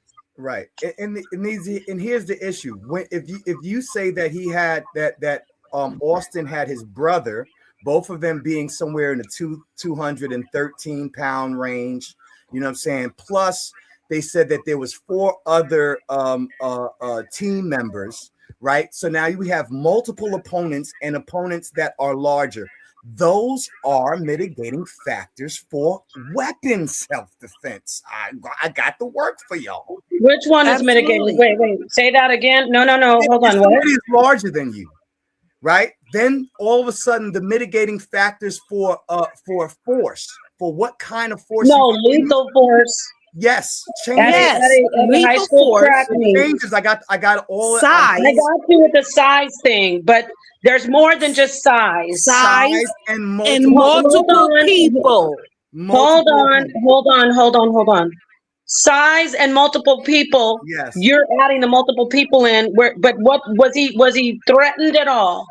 Okay. Yes. Did they tell him? Yeah. Okay. There's testimony that Austin said I'll beat your bitch ass. That's what Austin said. Okay. I don't want to cuss on your channel, but I'm saying like this is what Austin said.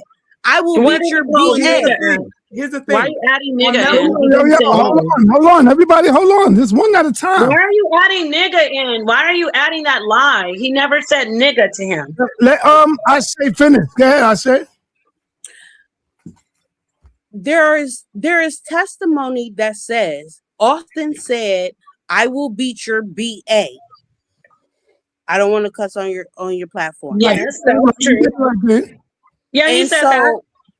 Okay, so when he says that to Karmelo, what Karmelo says back to him is not a provocation like they tried to make it in trial.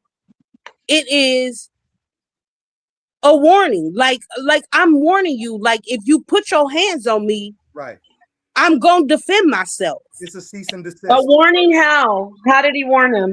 It's a cease and desist. If he tells if you touch me, right, see what the fuck happens. See what happens. That is a warning. We're talking about the court. That's a warning. We're in Texas. You guys are adding your feelings in. Let's talk about the facts of the case. I am talking about the facts. I'm talking about the testimony given. I'm talking about the testimony given. I just want you to talk about the facts of the case. When the facts of the case is the testimony, and the testimony says is that Austin said that to him. So they're making statements like Karmelo just came out the blue, like touch me and see what happens. No, we all know that is a response to something. Nobody said that. Nobody said that. He was being pushed. I mean, he was being asked to leave before they put their hands on him. No. Oh, wow. We're talking about if I say touch me and see what happens, that's a response to something you said. No, that's why I'm going to the beginning that you gave to me when You're you said I'm gonna beat your BA. I'm gonna beat your BA, and I say touch me and see what happens. Right now, can you go? I'm going to unmute you. You did that. Now go to the very top of when he first went under there, and then Metcalf went across. Was he sitting down with his backpack on his lap before anybody touched him? He was sitting with his backpack on his back. It is testified. On his lap. No, it was testified that his backpack was on his back. And once it started to escalate, he moved it to his lap. So you just said no. You see the confusion? You see how she confused us? I'm going to ask you again. Did he have the backpack on his lap eventually before he was touched? He had his backpack on his lap, Nepal. Sonia, calm down. You're not going to, I'm asking, we're walking this down slowly. Sonia, we're walking it down slowly. Okay, calm down. He put it on his lap once it started to escalate. Stop right there. When he said, wait, don't tell me why you keep stopping me. Because I want you to walk it down slowly. Say what I gotta say. Go ahead, say what you need to say. I thought you were going to tell us what happened. Go ahead. Because you're not following before they put their hands on him. That's why. No, I haven't even got to when they put their hands on him. Go to the top of before when everything first started, because you're acting like he was just okay. When they first started, Karmelo was in the tent before Austin even got there. Yes, before Austin and the twins even got there, Karmelo was already in the tent, sitting there with Eddie, his friend. The friend that he got pictures with, the friend that he been at family functions with, the friend that he been he been doing lots of things with this guy, and they got all type of pictures and testimony shows that. Did the guy say he didn't know him during the trial? Eddie lied. Hey, let me ask you a question. See how you said he lied? Did the guy get on the stand and say that he was there when Karmelo was asked to leave by several people before Austin got there? And if you don't tell the truth, I'll move on to Zion. What I'm trying to tell you is that Austin had no authority to tell him to leave. Austin had no authority to tell him anything. This is public property. Thank you. Let me move on to Zion. Zion, let me ask you the question. I'll get back to you, sister. Hold on. Zion, did the so-called friend, what you guys are saying he got caught up, did the so-called friend say that other people asked Karmelo to leave before Austin Metcalf? That is what he testified to, but his testimony was... You see, I can't let you just go to butt. I can't just let you go to butt. I need people to stay on that for a second. Incredible. So, no, hold on. So, a witness who claims to be his friend said that they were asking Karmelo to leave before Austin Metcalf even asked him. Now, I'm going to go back to her. This person that you say is so innocent and that was invited, the person who he said invited him said on the stand People were asking him to leave and he wouldn't leave. Now let's go back to you and see if you have anything to say about those facts. No, stop, Nepal, stop. Here's the question, Nepal, because you keep going to that nonsense that these two white boys asked him to leave.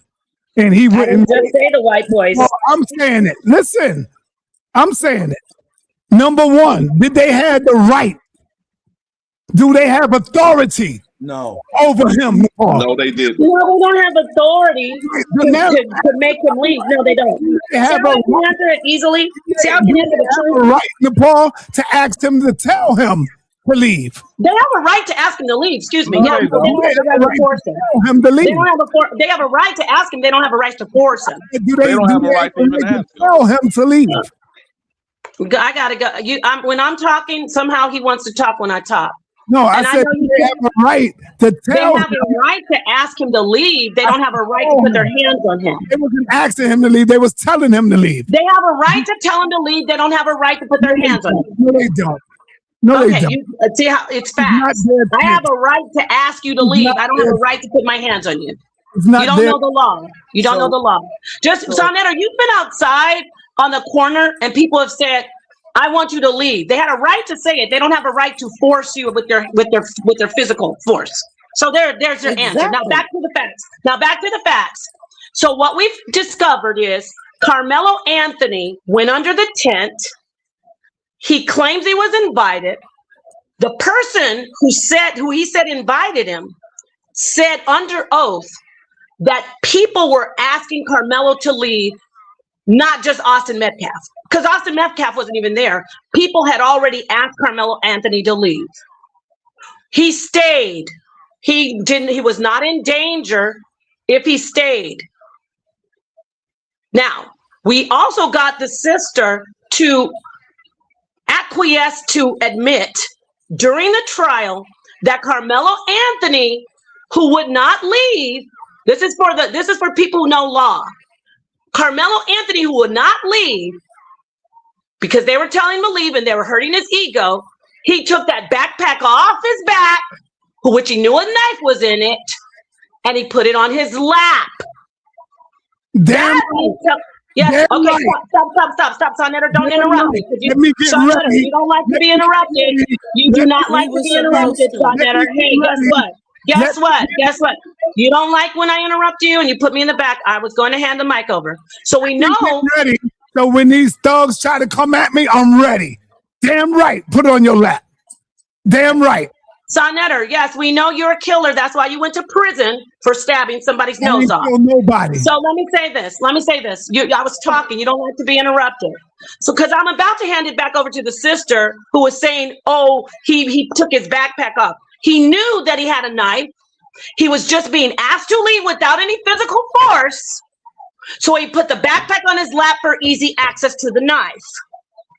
Once they asked him to leave, a few times, Austin Metcalf somehow, I'm condensing it, gets over there, and he's the big, strong guy. Get it? And it's not his tent. Hold on, let's back up again. All of you are saying it wasn't lethal force and that he felt like it was lethal force and it was justified. Why, when they were asking to leave before Austin got there, did he take the backpack off his back and put it on his lap when he knew the knife was in there? Let's see if the geniuses can answer this. If I know I have a knife in my backpack and people are asking me to leave and it's getting heated, why would I take the knife, the backpack off my back and put it on my lap? All right, let me be able to see the knife, right? Let me answer that, because I always walk around with my goddamn knife. And if somebody come up to me, hey, your granddaddy did too. There's a group of people and they telling me something that they don't have authority over me, the first thing I'm going to do is get as close as I can to my goddamn knife. Right and exact. Right. We love so you saw that plea, right? That's why he's in jail for 35 years. This is the nigga mind. This is the nigga mind. People are asking the same dumb, stupid question. Why was the backpack on his lap? It's supposed to be. It's supposed to be away from him. It's supposed to be on his back. When you got these boys coming at him, it's supposed to be on his goddamn lap. Nobody was coming at him at that time. Man, yes, they were coming at him. No, they weren't physically assaulting him. No, they weren't. Hunter on interview said that he was the first one to approach him. There's other testimonies that Paul came at him. He didn't touch him. Then there's other testimonies that Austin came at him. There's so many. Then they said, touch him. We said, come at him. On rotation, we came at him and told him he gotta go. Like, don't tell me it's not justified. Oh, okay. So basically, what you just said is when people approached him and said leave, his life is in danger. Listen, your life does not have to be in danger to defend yourself. Okay, it says bodily harm. Bodily harm is not your life in danger. Lethal force. Any bodily harm. You don't know any bodily harm. First of all, he has it says in Texas. In Texas, it says bodily harm. Okay. So when he's using lethal force. Yes. Bodily harm is somebody saying leave. That's bodily harm. Yes. I don't have to wait to get fucked up to defend myself. No, I do not have to get stumped out before I defend myself. With lethal force. With lethal force. Got it. With any fucking force, because I don't have to get fucked up before I defend myself. That's what stand your ground is. But you're gonna take it down a notch with the profanity. I got 70 slides on this. So what we figured out so far. Then you want to mute my mic? I didn't mute your mic. No. First of all, if I muted your mic, I did mute your mic, I would have admitted it. Senator, I muted your mic, sis, because you kept. And even if he did mute it, I can mute your mic, but I didn't. Okay, well, let's have a conversation. Yeah, I didn't mute your mic, but I can. I have every right to. Okay, remember that. But I didn't mute you. I understand that. Let's have a conversation. Yes, no, I didn't mute you. Sonetter muted you. All right. You said that. Yes, and I'll say it again if I want to. Now, back to what we were talking. I was saying we all agree that he did not get touched before he pulled his backpack up and got ready to get that knife out. We all agree with that, right? Or no? We don't agree? No, he did not get touched before he moved his weapon closer to himself. Right. Amongst a lot of teammates. His head and stuff and dragging him. If you look at the picture of the tent and where the blood was, where the actual stabbing was, it was way back upward on the you know what I'm saying, the bleachers. So he had to be moving backward in order for that, even the altercation to happen, and where they had all of the, you know, the evidence tape and all of that stuff. It was further back up the daggone bleachers. So in order for him to have been stabbed, he had to be. That's what she said. She said that. The white lady said that. He had to be forcing him backwards in order upwards. So you know how hard it is to run from multiple people backwards up of daggone on bleachers. On bleachers. Wow. So he was just cornered. You guys you're painting a false narrative here. I got the whole. He was cornered. I thought he refused to leave. Which one is it? Make up your minds. At first he did. He was sitting, and he was seated the whole entire time. If you're sitting, that is a non-threatening position. To be seated while somebody is walking up the bleachers towards you, when he wasn't even there when Karmelo originally sat down under the tent, because as Karmelo kept backing up, it's showing you that he's trying to avoid the confrontation. And there was Thank you. They stated he's trying to avoid the confrontation. Yes, Who taught these guys to? How is he avoiding by staying there? This is wild. He was backing up, Nepal. He was backing up. Can I share a slide? Yes, share a slide. Go ahead. Okay, I want to show y'all something really interesting that I think that the lawyer failed in even trying to use as a forensic analysis, right? So I'm going to give this here to you guys. The lawyer failed in a lot of things. This is out of my my slideshow that I prepared. Sonetta, I would appreciate it if you would let me do it on yours, but if not, then I know DMG will probably open it up for me. But this is going to be really good. This is probably going to be my best. You know what I'm saying? Because this is what I do, right? So let me bring this up here. I'm sharing, and I'm going to enlarge. So one of the things that they stated was that Austin charged him in a football style tackle move, which is a downward to upward move, right? So if Anthony had pulled his knife and didn't even go to stab him, and this man,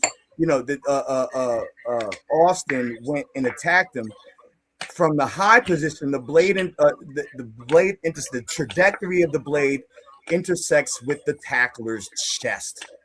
Clock that T. Okay, so if he did try to partially pin the arm, the knife may have scraped or deflected. So in this situation, this is like the tackle move, how most football players do this tackle, right here. If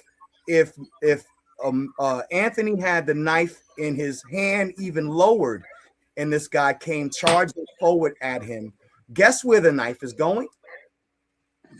But if there's multiple opponents, and one of the things I was going to control, so the initial risk is the image of the tackler's chest is driving directly forward and forward towards the upward pointing blade, and the high probability of contact. This is stuff that we didn't hear because the lawyer didn't argue it. His defense needed to argue the forensics. He needed some experts to show. Even if say Karmelo pulled the knife out to the what do you call it, to cause them to not fight him or attack him. Multiple opponents, you have the right to pull a knife. If you have two dudes that are 213 pounds, both of the Metcalfs were diesel, you know what I'm saying? Big boy, a jock, you know what I'm saying? Bully kind of white boys. I will show you something too with the gun thing that the hunting thing, sis, that Sonetta was bringing up, and he's kind of right. He's kind of right on this one. They were not hunting anybody or saying anything racist. That's not true. He's not right. There is a culture. They were hunting. This is a hunting. Southwest is a hunting culture out here. People wearing hunting gear with rifles is not racist. There is a hunting culture amongst white males, and black males too. Black males in the Southwest and in the South hunt. It's not just white. We have a different mind state, and I'll. So you're saying black men don't hunt? I'm not saying that. No, we're saying that black men don't go out looking to kill white people. That's what we're saying. I didn't say what. You're saying hunting gear. No, I just said. You said I'm talking about hunting culture. Buck hunting and hunting culture amongst white, you know what I'm saying, upper and middle class people does have a lot to do with old racial. No, it doesn't. No, you're not going to do that. You're not going to do that. You're not going to do that. You're not going to do that. You don't know any white people. You don't know any white people. That's like somebody saying black people are all drug dealers. Listen, you can't say that. It's like saying all black people are drug dealers. I'm not saying that. I'm saying that this is a mitigating factor when you consider. All right, go ahead. There's the Murdaugh family, right? The Murdaugh family, where Alex Murdaugh murdered his son and his own daughter, according to, you know what I'm saying, to the jury. You know what I'm saying? They had came to the conclusion that he had murdered his son and his wife. Yes, his wife. His sons were in trouble for previous allegations of the murder of one young transgender white kid in Walterboro, Charleston, South Carolina. Also, the other son, Paul, who his father killed, was also being charged, and there was allegations of him killing a young lady in a drinking and boating. This has nothing to do with the Karmelo case. It does, because this is not the only one where you see the photos of the father proudly standing with their children with the guns, and they are bullies in their communities. There is a history of bullying. Oh no, that would never hold up in a case in a court of law. It would, because there's people posing with guns all the time, black, white, Latino. But that doesn't mean that has nothing to do with the Carmelo Anthony case. So let me ask you this. When they posted the image of Carmelo Anthony with the daggone airsoft gun and they cut out all of the other friends who were hanging out, the 2 white boys and the 1 black kid hanging out with them, to make an image of him look negative, was that justifiable? Well, you're saying in court or you're saying social media? I'm saying because you got to remember that the court is the court of the public first. No. So you see what you just said? It was absolutely wrong that they show Carmelo Anthony with a airsoft gun. Yes, and just like it's the same that they're showing these kids hunting. Both of those pictures are misleading. That has nothing. Both of these kids were not street kids. They were not racist. Let's stop doing that. They weren't KKK Nazis, and he wasn't a gang member. So they were teenagers at high school. I'll withdraw that argument, right? Do not withdraw that, brother, because Nepal don't know a goddamn thing about these white people. He's talking on a legal level, and hold on. Nepal don't know a goddamn thing about these white boys. She acting like she You don't either. I know I don't. So that's why I'm not. You don't know anything about Carmelo Anthony. I'm not making no assumptions about who they are and what they ain't, and they not gangsters and they not thugs. We're talking about facts. You doing that? Senator, I would like to talk about the facts, though. The facts of the case. You don't know these boys. I don't have to know them. I know that those pictures are misleading. It's like that. You acting like you know them. Like they not. No, I'm not acting like I know him.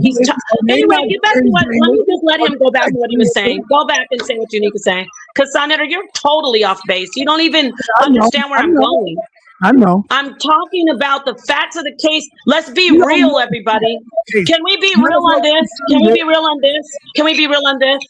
They're 2 boys that he shouldn't have gotten stabbed. He shouldn't have put his hand on him and bullied him, and he shouldn't have stabbed him. This isn't about the KKK coming after a gangbanger. Neither one of those factors are on the table.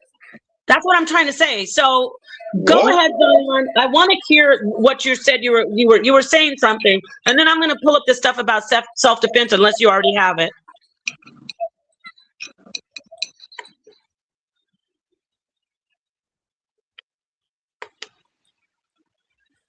We also have to take into consideration what happens when you get pushed. Do your arms go up? Especially in a football push move. Are your arms going to go up? You're going to go into a defensive mode. Yes. What if you double team? So you got 2 people. So did Austin push himself into that knife? That's what I would argue. So I'm still working on my law degree, y'all.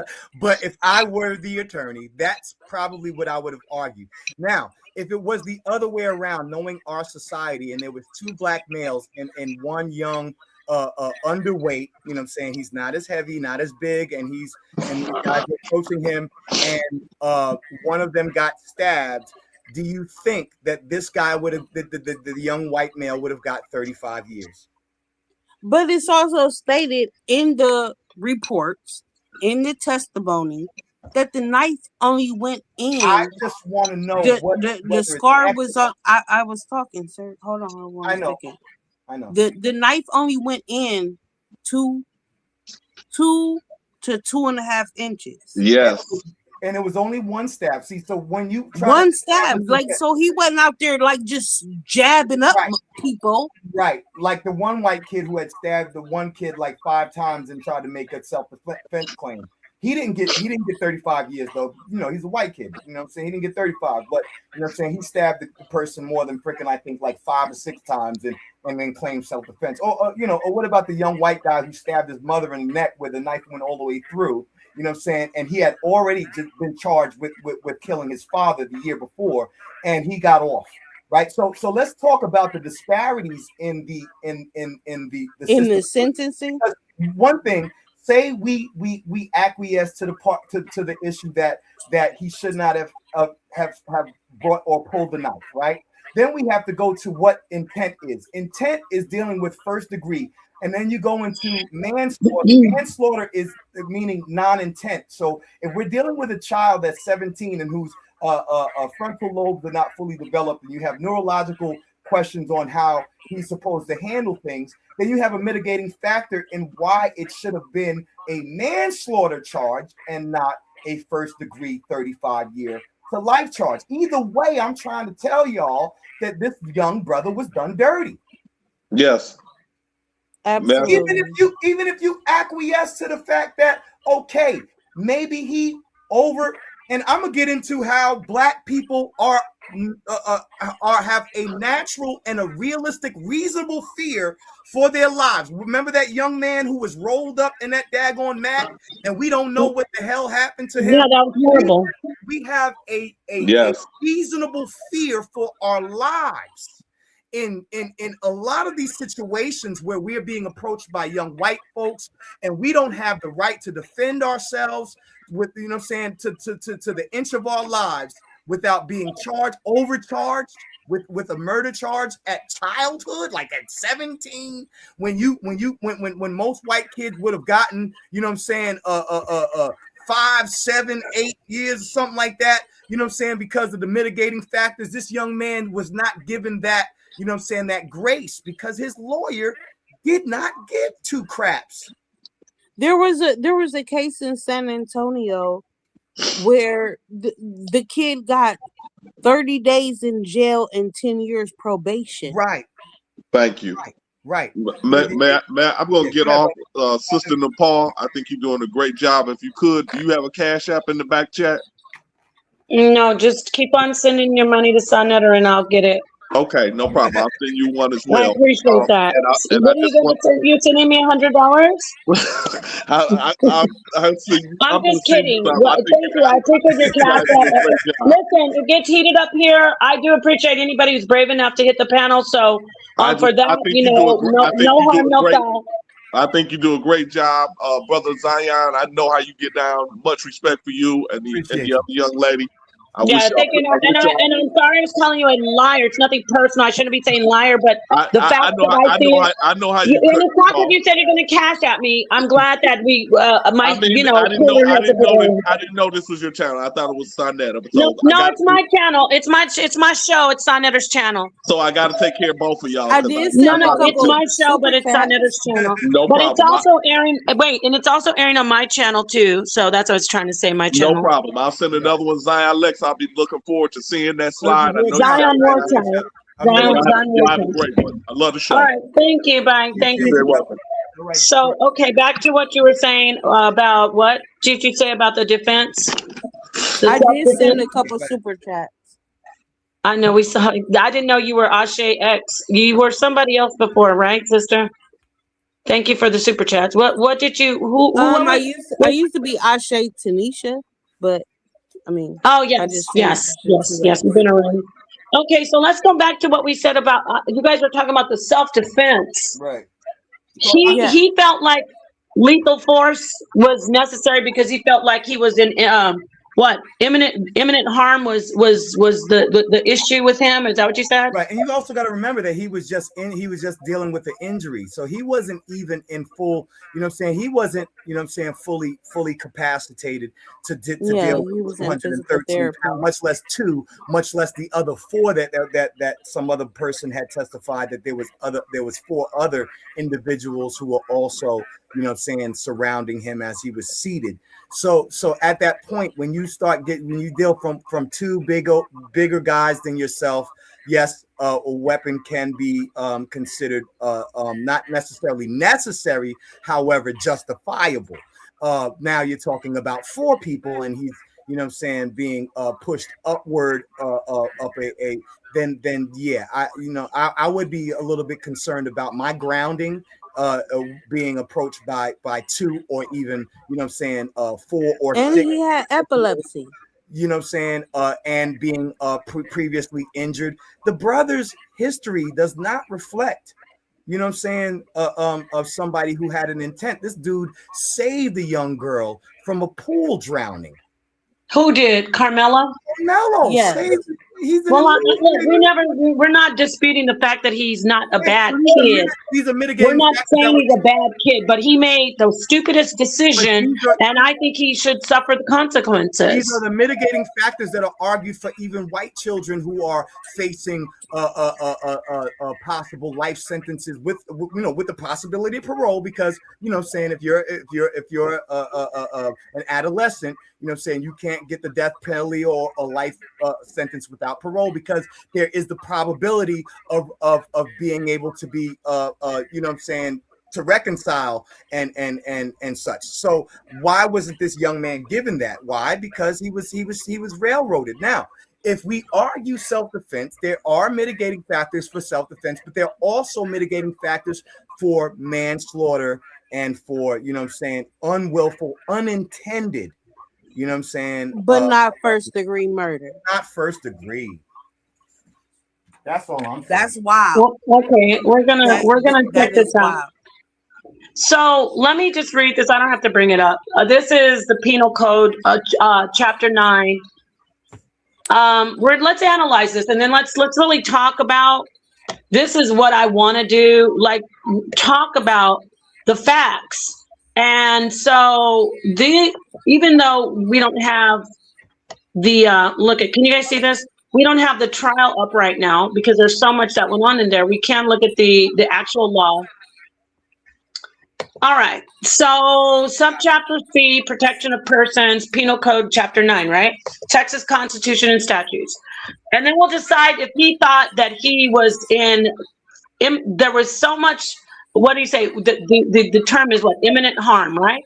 Right. So self-defense, Section 9.8. Harm doesn't mean death, though. Yes, but lethal force. We're talking about lethal force, right? Right. So, and then we'll discuss if he was. I understand. We're going to read it, and we're going to see if he was in imminent harm. You talk about knee injuries and epilepsy. Let's see. Let's read the law, and then let's discuss shoulder injury. He couldn't shoulder fight. Injury from football, right?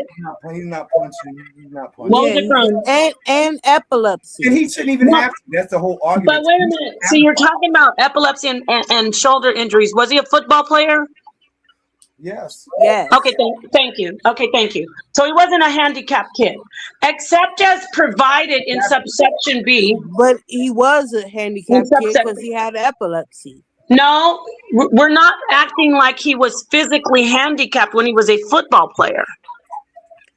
Let's not do that. Epilepsy?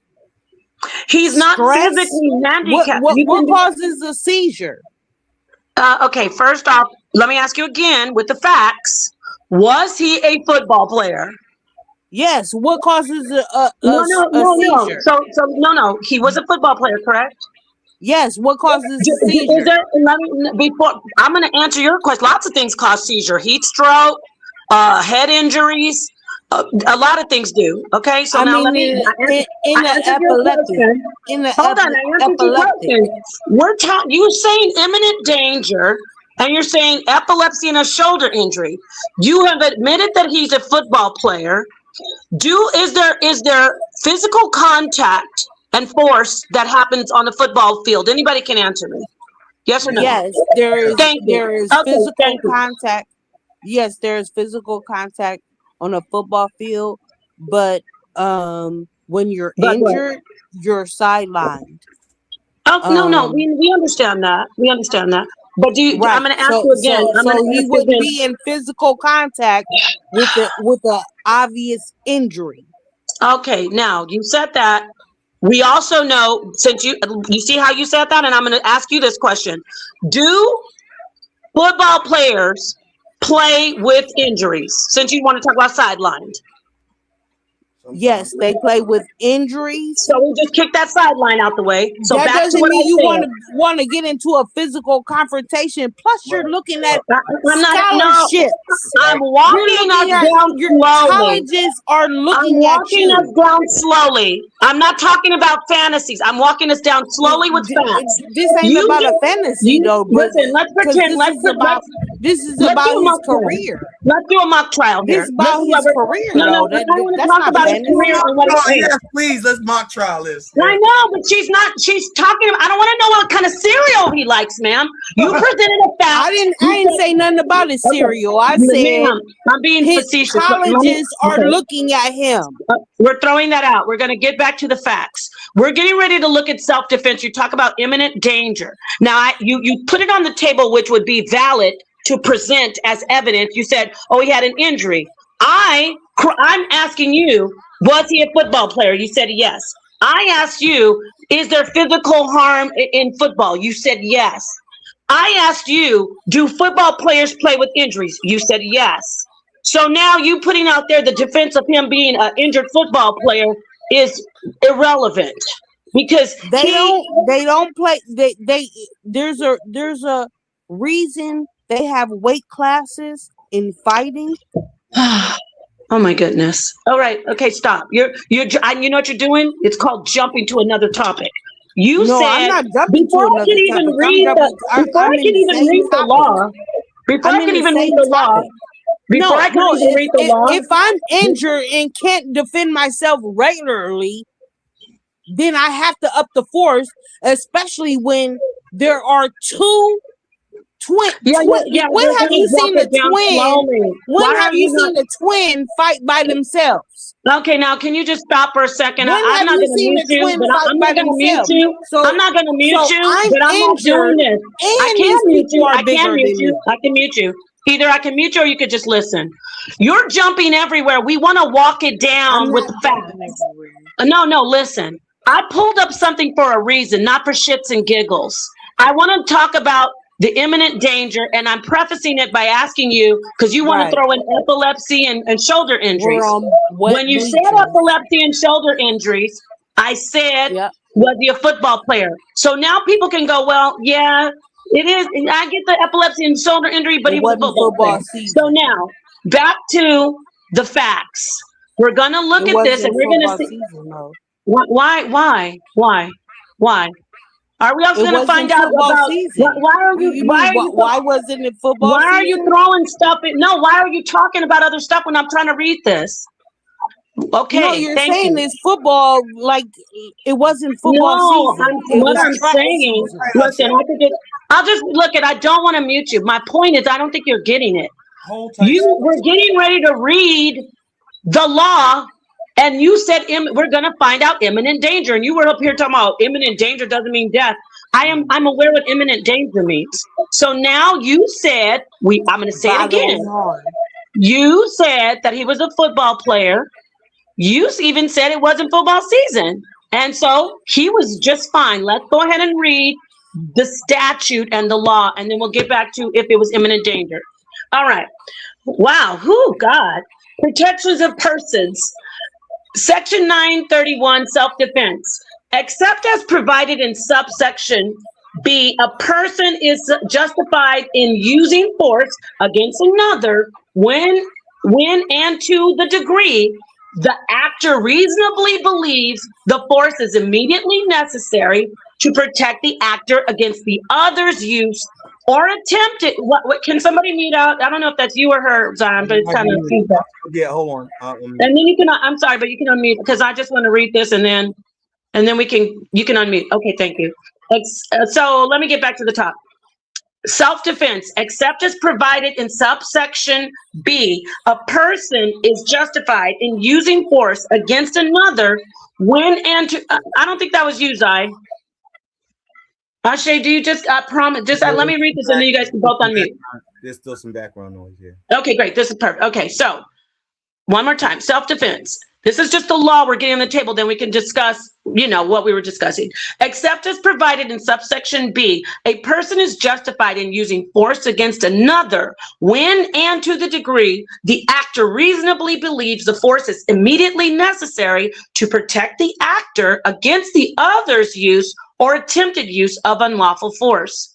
The actor's belief that the force was immediately necessary, as described by this subsection, is presumed to be reasonable if the actor, 1, let's get to the list. Okay, if the actor knew or had reason to believe that the person against whom the force was used unlawfully and with force entered, or was attempting to enter unlawfully and with force the actor's occupied habitation, vehicle, or place of business or employment. So we know that wasn't it. What about the other part? Unlawfully with the force removed, with force removed, or was attempting to remove unlawfully and with force the actor from the actor's habitation, vehicle, or place of business or employment. Okay. All right. We know that doesn't apply to it. Let's see. Was committing or attempting to commit aggravated kidnapping, murder, SA, aggravated SA, robbery, or aggravated SA. Doesn't apply. Let's keep going.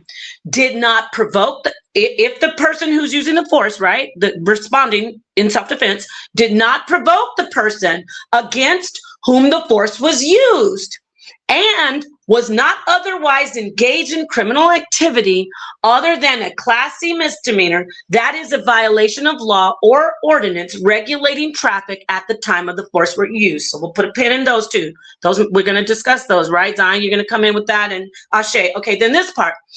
The use of force against another is not justified if it was in response to verbal provocation alone. You know I'm putting a pin in that. Y'all know I am. If it was to resist an arrest or search that the actor knows is being made by a peace officer or by a person acting in a peace officer's presence and at his direction, a peace officer's direction, even though the arrest or search, so we know it doesn't apply to that. They cannot use lethal force if the actor consented to the exact force used or attempted by the other. We know it's not that. If the actor provoked the other's use or attempted use of unlawful force. Y'all know I'm putting a pin in that. Zai, you already know I'm putting a pin in that one. A, the actor abandons the encounter or clearly communicates to the other his intent to do so reasonably, believing he cannot safely abandon the encounter. And do you see, this is, I really want you to talk about this. He does not think he can safely abandon the encounter. The other, nevertheless, continues or attempts to use unlawful force against the actor. Or if the actor sought an explanation from or discussion with the other person concerning the actor's differences with the other person while the actor was A, carrying a weapon in violation of Section 4602. B, possessing or transporting a weapon in violation of Section 4605. The use of force to resist an arrest or search is justified if before the actor offers any resistance, the peace officer, so we know it has nothing to do with the peace officer, so I'm going to get through that. When and to the degree the actor reasonably believes the force is immediately necessary to protect himself against a peace officer, not relevant. The use of deadly force is not justified under this subchapter except as provided in sections 932, 933, and 934. A person who has a right to be present at the location where the force is used, who has not provoked the person against whom the force is used, and who is not engaged in criminal activity at the time the force is used, is not required to retreat before using force as described by this section. This is one of the, the defenses. For purposes of subsection A, in determining whether an actor described by subsection E reasonably believes that the use of force was necessary, a finder of fact may not consider whether the actor failed to retreat. Finally, I want to get to 932, and then I'm just going to hand the mic over. I can keep this up, and you can tell me, scroll up and down. 932, deadly force in defense of person. A person is justified in using deadly force against another if the actor would be justified in using force against the other under section 931, which you just covered, and when and to the degree the actor reasonably believes the deadly force is immediately necessary to protect the actor against the other's use or attempted use of unlawful deadly force. B, to prevent the other's imminent commission of aggravated kidnapping, unaliving, SA, aggravated essay, robbery, aggravated robbery. The actor's belief under subsection A2 that the deadly force was immediately necessary as described by the subdivision and is presumed to be reasonable if the actor knew or had reason to believe that the person against whom the deadly force was used unlawfully and with force entered or was attempting to enter unlawfully the actor's occupied habitation. We already know, we went through all that. Let's see here. Unlawfully and with force removed or was attempting to remove unlawfully with force the actor's habitation. That doesn't apply. Was committing or attempting to commit offense described in subsection A. 2B, did not provoke the person against the force, did not provoke the person against whom the force was used, was not otherwise engaged in criminal activity. So we went through all that, right? Person has a right to be present at the location where the deadly force is used, who has not provoked the person against whom the deadly force is used, and who is not engaged in criminal activity at the time the deadly force is used, is not required to retreat from using deadly force as described by this section. For purpose of subsection A, in determining whether an actor described by subsection C reasonably believed that the use of deadly force was necessary, a finder of fact may not consider whether the actor failed to retreat. All right, now we got all that. That's a lot, but I'm gonna stop sharing or I'll leave it up. You can unmute. Now, with that understood, before I start going, because you know I could go and go, but I'm gonna hand the mic over. And I'm going to ask whoever wants to go first. Zion, if you're still there. Ashe, according to the law, that's why he was found guilty. According to the law. Yeah, I would make the objection of the mitigating factor that I was talking about earlier, which is so the manslaughter guidelines, right? And this is not what his attorney argued. He argued self-defense. However, manslaughter was put on the table by the judge for a reason, right? Right. So the statutory authority, Texas Penal Code subsection 19.04, the framework for reckless homicide, mens rea, recklessly causing death replaces intentional killing. Why am I saying that? Because when we deal with a child who is under a specific age, there is mitigating factor for their ability to discern whether they are in imminent danger or not, right? And so that's one of the reasons why I say that, you know, that this is still an unjust verdict, whether you decide that he is guilty of, you know what I'm saying, killing the person. It would be reckless homicide due to the fact that he is underage and his neural development has not the ability to make those kinds of discerning choices that we're talking about here in the penal code that you're reading, right? Right. You know what? Let me tell you something. I don't know what you're talking about. I will time people out talking about something that I don't know what you're talking about. But you know what? That's why you're a better lawyer, because you're absolutely 100% right. He shouldn't have. There was no self-defense, and I wanted to let you see that, Ashe. Self-defense, but I would have probably you wouldn't. According to the statute, he wouldn't have won. That he doesn't. If there was more than one person, if we could have established with the full record, because we're missing data, we're missing the chain of custody wasn't proper when it came to those videos that was claimed, right? We didn't see all of that, and because they also denied the public from viewing this, you know what I'm saying, on court TV or what have you, we're only getting what, you know what I'm saying, what, you know, the both sides are arguing without actually But seeing. they did show parts of the trial, though. They showed some parts, but we that is what I said when they showed the boy going up and they talked about it. Right. Yes, they did. I'm a court watcher all day. Like when I do me too. Paralegal stuff, I'm watching court TV from 8 to 5. I've been doing that since 2017, y'all. You know what I'm saying? So I am too. So can I make my statement? Copy. Yes, I. Okay, so Karmelo broke no law. Not one. He didn't break any law. Are you sure about that? Yes, I'm sure. Okay. His knife was not illegal. His knife was not even illegal in that facility. A police officer testified that that knife was not illegal in Texas or in that facility. Right. So there was no felony. Okay, but you're saying he broke no law. He broke no law. Stabbing him in the chest?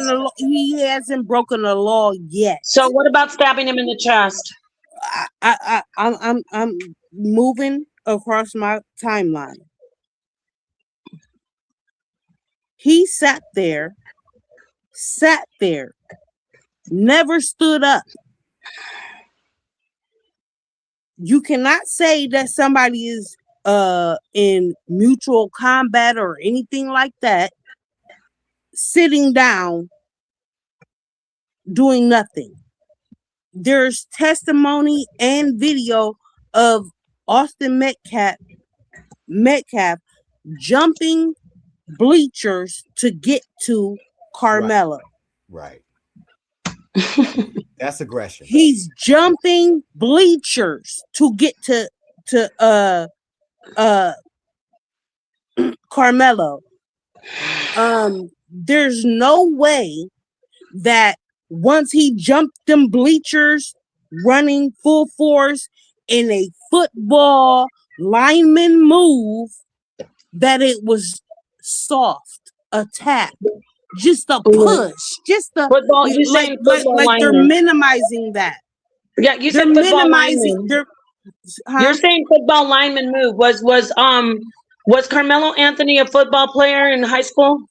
It doesn't matter. No, He's I sitting down. No, it doesn't matter. It doesn't matter. Wait a minute. Can I please finish? No, you can answer the question and then finish. Was he a football player? Yes. Wait Carmelo was a football player. So why are you sitting down? He's not playing football. Why are you talking about football lineman moves then, if it doesn't matter? Because it was testified in court that Austin Metcalf used a football lineman move on another football player. It doesn't matter. It don't matter. They're not playing football. It was another football player. They're not playing football. But he's a football player. They're not playing football. It's not like he's not used to it. See, you don't want to let me even finish. You can finish, but you're like a football player move. You don't even want to let me on finish another what football player. You can finish. Go ahead. Justify it outside of the field. No, but you're making it like he wasn't used to it. We're in the bleachers. There should be no football lineman moves. And they asked him to leave several times. It doesn't matter. He's not authority. And he was armed with a deadly weapon. Does Austin Metcalf have authority? He was armed with a deadly weapon. So I'd like to know what I said it was Austin Metcalf authority. Which is more deadly, a football player move or a knife? Was Austin Metcalf authority? Austin Metcalf was friends with those people who asked him to leave. Right. Was Austin Metcalf authority? Austin Metcalf. Was he security? Was he security? Was he a bouncer? I'm going to answer you. You know what he was? He was a kid who was cocky. Right. So no other kid got no right telling me what to do. He was a kid who was cocky and strong, who got stabbed in the chest for being so. Yeah, no kid has no business telling me what to do. And there's nowhere in 2026 I'm ever going to tell my black kids to bow their head and tuck their tail because some white boy told them that they gotta fucking go. Oh, really? First off, let me say something. Absolutely. Let's all take a deep breath. You got me You need to take a deep breath. No, I do have you fucked up, and that's why your child would be in prison right now. That this is the problem. Let me speak. Your child would be in prison right now because most black women are out here telling their boys and their girls, you better beat their ass or I'm going to beat your ass. That's why he stabbed that guy in the chest. Bingo. I know he had a mom and a dad, but this is the problem. No, if he tells me to leave, and I know what's going on in the world, that people are killing each other and then you're having to kill people, I'm going to leave. That's why the law outlined it. It said if you have a way to leave, you should leave. If you don't have a way to leave, then you have a right to unalive people. So yeah, you're right. I got you. You would tell your kid to fight and stab white boys because they not going to tell my kid. Now he's going to jail for 35 years. Go ahead. I had the mic back to you. But we see this is the problem. And then you want to talk about, I care about white people. I care about everybody, but Black children are being told, you better fight. And that's why they're out here killing a bunch of each other. Not just white people. They killed a little Black girl off the bus. A bunch of girls followed her and beat her up and killed her recently. Was she 9? If she had a knife, she would have been okay. No, she wouldn't have been okay. You know what would have happened? If she had a knife, they would have taken it because she was 9 years old. We don't do that. This is Zion. It's irresponsible to arm children with lethal weapons. I object. Well, listen, how about this? This is what should have happened. Her mom should have taken her out of that school and kept her out of that school. I don't play with my children's lives in 2026. Yeah, I don't either. So, yeah, anyway, I'm sick of us with that whole, I don't make my kids bow down. This is the problem. Well, all right. So I would say this, my objection is that, when you're surrounded by, multiple opponents, and you were sitting down, you were seated. Being seated is a non-threatening, non-aggressive position, and he was seated. The moment that person put his hands on him, if he had a tool, remember you kept saying that it's a lethal weapon. Any tool, a screwdriver could be a lethal weapon. You know what I'm saying? Even you can carry a machete because a machete is considered a gardening tool. That would be if you use it lethally with intent to use it lethally, then it's a lethal weapon. However, under the law, it's a freaking gardening tool if you're not using it illegally. In this position where he had multiple people and he was in a position where he might have had the higher ground, but he was seated and being physically attacked. The moment that the Metcalf brothers, even one Metcalf with one other one standing next to him, placed his hands on him, he was in fear of imminent bodily harm. And let me tell you why. One of the things with reasons why there should have been colored people on that jury is because Black people have what is called hypervigilance. Hypervigilance is due, our hypervigilance in our community is due to living in basically violent,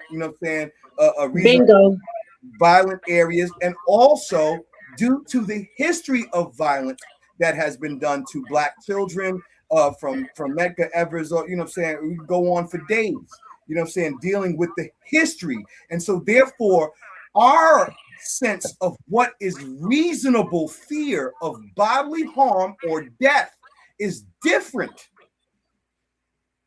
And white folks don't have, and they have that mirror effect thing. So I discussed the mirror effect where they put probes on white folks and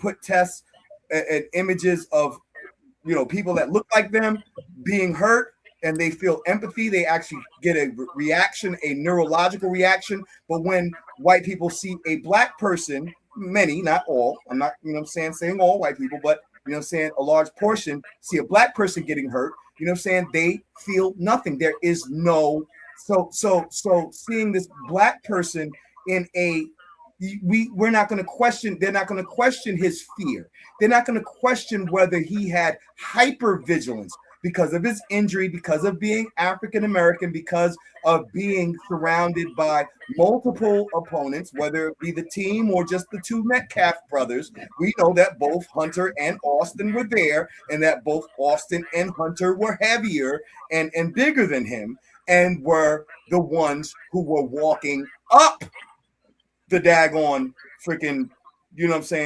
and while he's seated. If they're walking up toward him, that is an act of aggression. The fact that they felt that they had the right to tell him to leave when they did not have a right, why didn't they? See, I don't understand why we keep on trying to put it on Karmelo, like, oh yeah, we know what it is. Like, but they should know that they didn't have the authority, and so if they really wanted him to leave, they wouldn't have sent two people over there to distract the daggone coaches. They would have went to the coach and said, yo, we're uncomfortable with him being over here. Is it okay if you guys go and talk to him and ask him to remove himself? At that point, then Karmelo would have had no freaking justification in continuing to sit there. But he had no affirmative duty to leave. He had no affirmative duty to fight. Even or legal. Hold on. Even as a football, see, what we tend to think with our sons is that because, you know what I'm saying, oh, you play basketball and you play football and you wrestle, you know what I'm saying, oh, you a coward if you ain't fight that boy. No, he didn't have no affirmative duty to fight nobody. There's weight class for a reason. His whole entire football career, the boy was the captain. The boy had a pretty girlfriend. You think that man wanted to freaking go to jail when he had that pretty young thing? Come on now. That little boy's life was just beginning, and he was budding and doing that. See, I think the Anthonys, the Austins, the Metcalfs were jealous of this young black brother. We already guessed. They probably didn't like them. We get it. They didn't like them. And had a pretty looking thing on his arm, and these freaking daggone Billy Goat's gruff looking daggone slap jawed hillbillies, hillbilly rednecks They were not hillbilly rednecks. Whatever. They were. Did you see what his father No, said? actually, they weren't hillbillies. His father's comments were hillbilly-ish. When? After? You mean after the sentencing, right? But this doesn't matter if it's after. Yes, it does matter. It does matter. Hold on. So they were hillbillies before, but not after? They weren't hillbillies at all. You don't know what a hillbilly is, obviously. This is the thinking of that man prior to. He thought, oh, y'all think that we give y'all free stuff. Did you hear him say that? Y'all, why are you talking about slavery? And wait, what are you talking about? Wait, what are you talking about? I'm talking about the Metcalf's father's freaking racist after his son his chest was ripped open. Watch this though. All of the lawyers that are freaking daggone are analyzing what he said are saying that his statements are going to eat that appellate court up. Okay, well, guess what? Listen, his statements, his emotional statements were not said in court, and they have zero to do with that. You know why? Because he didn't select the jury. The appeal is going to be about the jury selection, and they probably will get the appeal because they shouldn't have taken those 3 black jurors off. It doesn't matter what the grieving father said. So back to the facts. The fact is, it wasn't self-defense according to the law. It was self-defense according to the law. No, it actually wasn't. You must have known it was self-defense according to the law. Wait, hold on. Let's hear what Zion says, and then you didn't hear what I read, Ashe, obviously. Maybe you couldn't hear over that. I didn't hear what you read, but I'm telling you, obviously you didn't, because you wouldn't have said it's not self-defense. The reason why it does matter is because I'll give my statements afterwards. Okay. Yeah, go ahead. The reason why it does matter is because their attorney failed, and this goes to the ineffective assistance of counsel argument. Their attorney failed to even subpoena the father and the son or any other school official about the behavior and the history of the child, and because that lawyer did not sequester, but subpoena, you know what I'm saying, the proper people. They were supposed to be the Metcalfs were supposed to be suspended. There was also an allegation that Austin there was allegations of a rape from Austin that had never what the hell trial because there was no what in the world. There was no so we have to understand the character. The character witness evidence is just as important. And if the character witness of the victim, the character witness, you're calling him a victim, but we're saying that he was the aggressor. We already know that he was aggressive toward him because he asked him to leave. It wasn't unprovoked. Listen, it wasn't unprovoked aggression. Oh, yes, it was. He was sitting down. Yes, he was asked to leave by more than one person, and he refused to leave the space. That's what one by people that didn't have authority over him. So wait, hold on. You're not listen. Here's the problem. They have authority over themselves, and if they ask him to leave their over space, themselves. Chet the Builder. Chet the Builder is in. What? Okay, hold on, stop. Do you know Chet the Builder is going to prison because he tried to say self-defense, and luckily. And by the way, he unalived a black man. Oh, well, I think the black man survived. He tried to unalive a black man. He went around saying, oh, I'm just going to get self-defense, because they were in his videos. He would provoke them and then they would respond. That's why it wasn't self-defense. So you can't provoke them. Yes, he did by sitting there and not leaving. That's provocation. That's not. No, it's not. No, it's not. No, it's not. He had a legal right. Yes, it is. He had a legal right to be there. That's not provocation. He had a legal right. Okay, well, the judge and jury didn't agree. That's public domain. It was public domain, and he was sitting with somebody who had before they pressed him. If the reality is, if Metcalf was being reasonable and he did not want him to sit there, if you don't go up there and try to use threatening, you're threatening now. So if he felt the only authority that Metcalf had to remove him was a physical threat. Okay, let me ask you a question. Go ahead. So the reality is Metcalf's mens rea, his intent, his actus rea was to be threatening, because he did not go to a school official and say, or a staff member or a coach to say, hey, we're uncomfortable with him being here. He's being disruptive. Can you please have him leave? That would have been Metcalf's right decision. And if he got stabbed from that, then yeah, that's intent. That's murder. But Metcalf did not do that. Zion. And he swung his nuts. Come on, you know toxic masculinity when you see it. Call it where it is. Zion. When Karmelo was under the dugout and adults came and said, y'all can't be here, did Karmelo leave with no issues? Yeah, his ego wasn't bruised. Prior to an adult came. Right. So now some kid can come tell me to move from a public place? That's the thing. We assume that Thankfully, the law protects us to where just because you don't like a kid or somebody telling you to do something that you know they don't have authority to do, you can't get. Let me finish saying this. The law, Ashe, said that you can't kill people just because they don't have authority over you and they tell you to leave. Or that's not why he killed them. That ain't why he killed them. Let me read the law here. Let me read the law. But that ain't why he killed them. Listen, he killed him because he yoked him up by his motherfucking seat.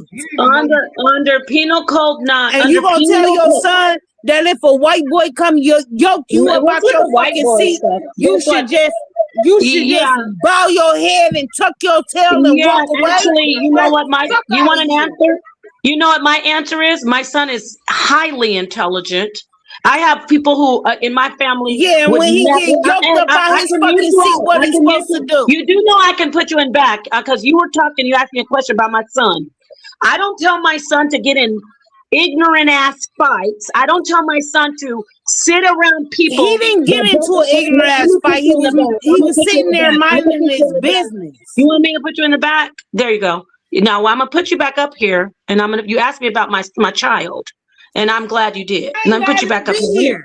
Let me tell you something about my son. You asked me about my child compared to what you're thinking about how we should raise our children. Do you want opposition or not? Why are you? Yeah, but you're talking over me. I want you to sit up here and ask me about my child. You're talking over me too. No, you said to me, would you tell your son, this is what I tell my son and what his father tells him. When you're not wanted in an area and you know it's just you and you know it's a bunch of F-S-H-I-T going on, see, we're not niggas. Get up and leave and go around people where you feel safe. I don't tell my son to sit around and be a dumbass and know that you got a bunch of people around that want to harm you. Get your ass up and leave. See, that's why my child is my child. And then Karmelo Anthony has parents that are telling him, if a white boy come to you, or it's not just white boys though. No. So if you're allowed to be there, see how you're talking have every right to be there. Guess what? I'll hand the mic to you. I don't, even with black boys, black mothers, usually black mothers, because I'm gonna be real. Because I have black men in my family. Black fathers don't typically tell their sons, you better stay there with, no, they tell your son, don't be around that bullshit, leave. But black mothers always telling their daughters and sons, you better stay there. Why? Leave. Why are you there? No, get your ass out of that situation. Is that don't get bullied. Don't stay in a situation where you think, don't stay in a situation where you think you might have to use lethal force or something might happen to you. That's called nigga mind. No, okay? no, stand up for yourself. Yeah, right. Choose. My daddy said, my father says choose your battles. My father says choose your. I was raised by a father of intelligence. He says choose your battles. That's what my dad said. Yeah, choose your battles, but stand up for yourself. You're not just gonna have some kid come tell you gotta do something. And now he's going to prison for 35 years. That's your advice to your son. But he's not. He's not gonna do 35. Well, he stabbed somebody in the chest. But he stabbed somebody in the chest. If you don't think this trial is about to get overturned, it is. Yes. Delusional. It is getting overturned. No, shit is about to get overturned. I know it's getting overturned. Now we're going back to the trial. I thought we were talking about how to raise children. The conversation on how to raise your children is not bow your head and tuck your tail because a white boy said so. See, you see it. You know what you see it as? Look. Let me have the mic and I'll hand it to you, Zion. You see it as bowing your head and tucking your tail.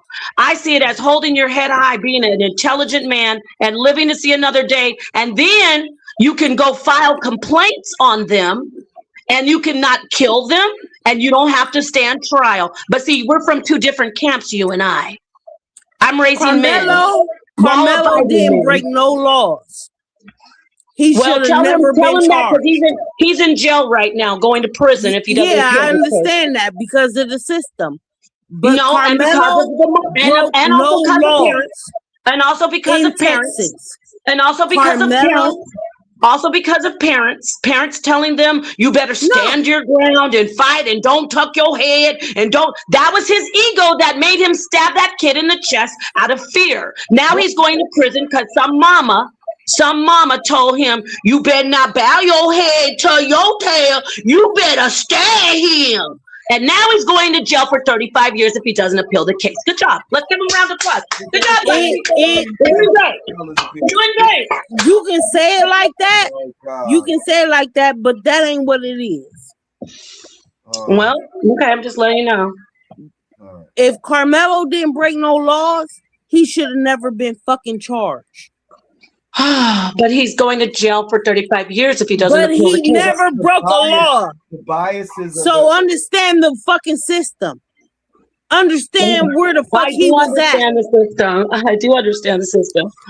So what? So you should bow your head and tuck your tail. If you think bowing your head, bitch. So you think they have future. You're calling it a bitch? You call him a bitch if he left?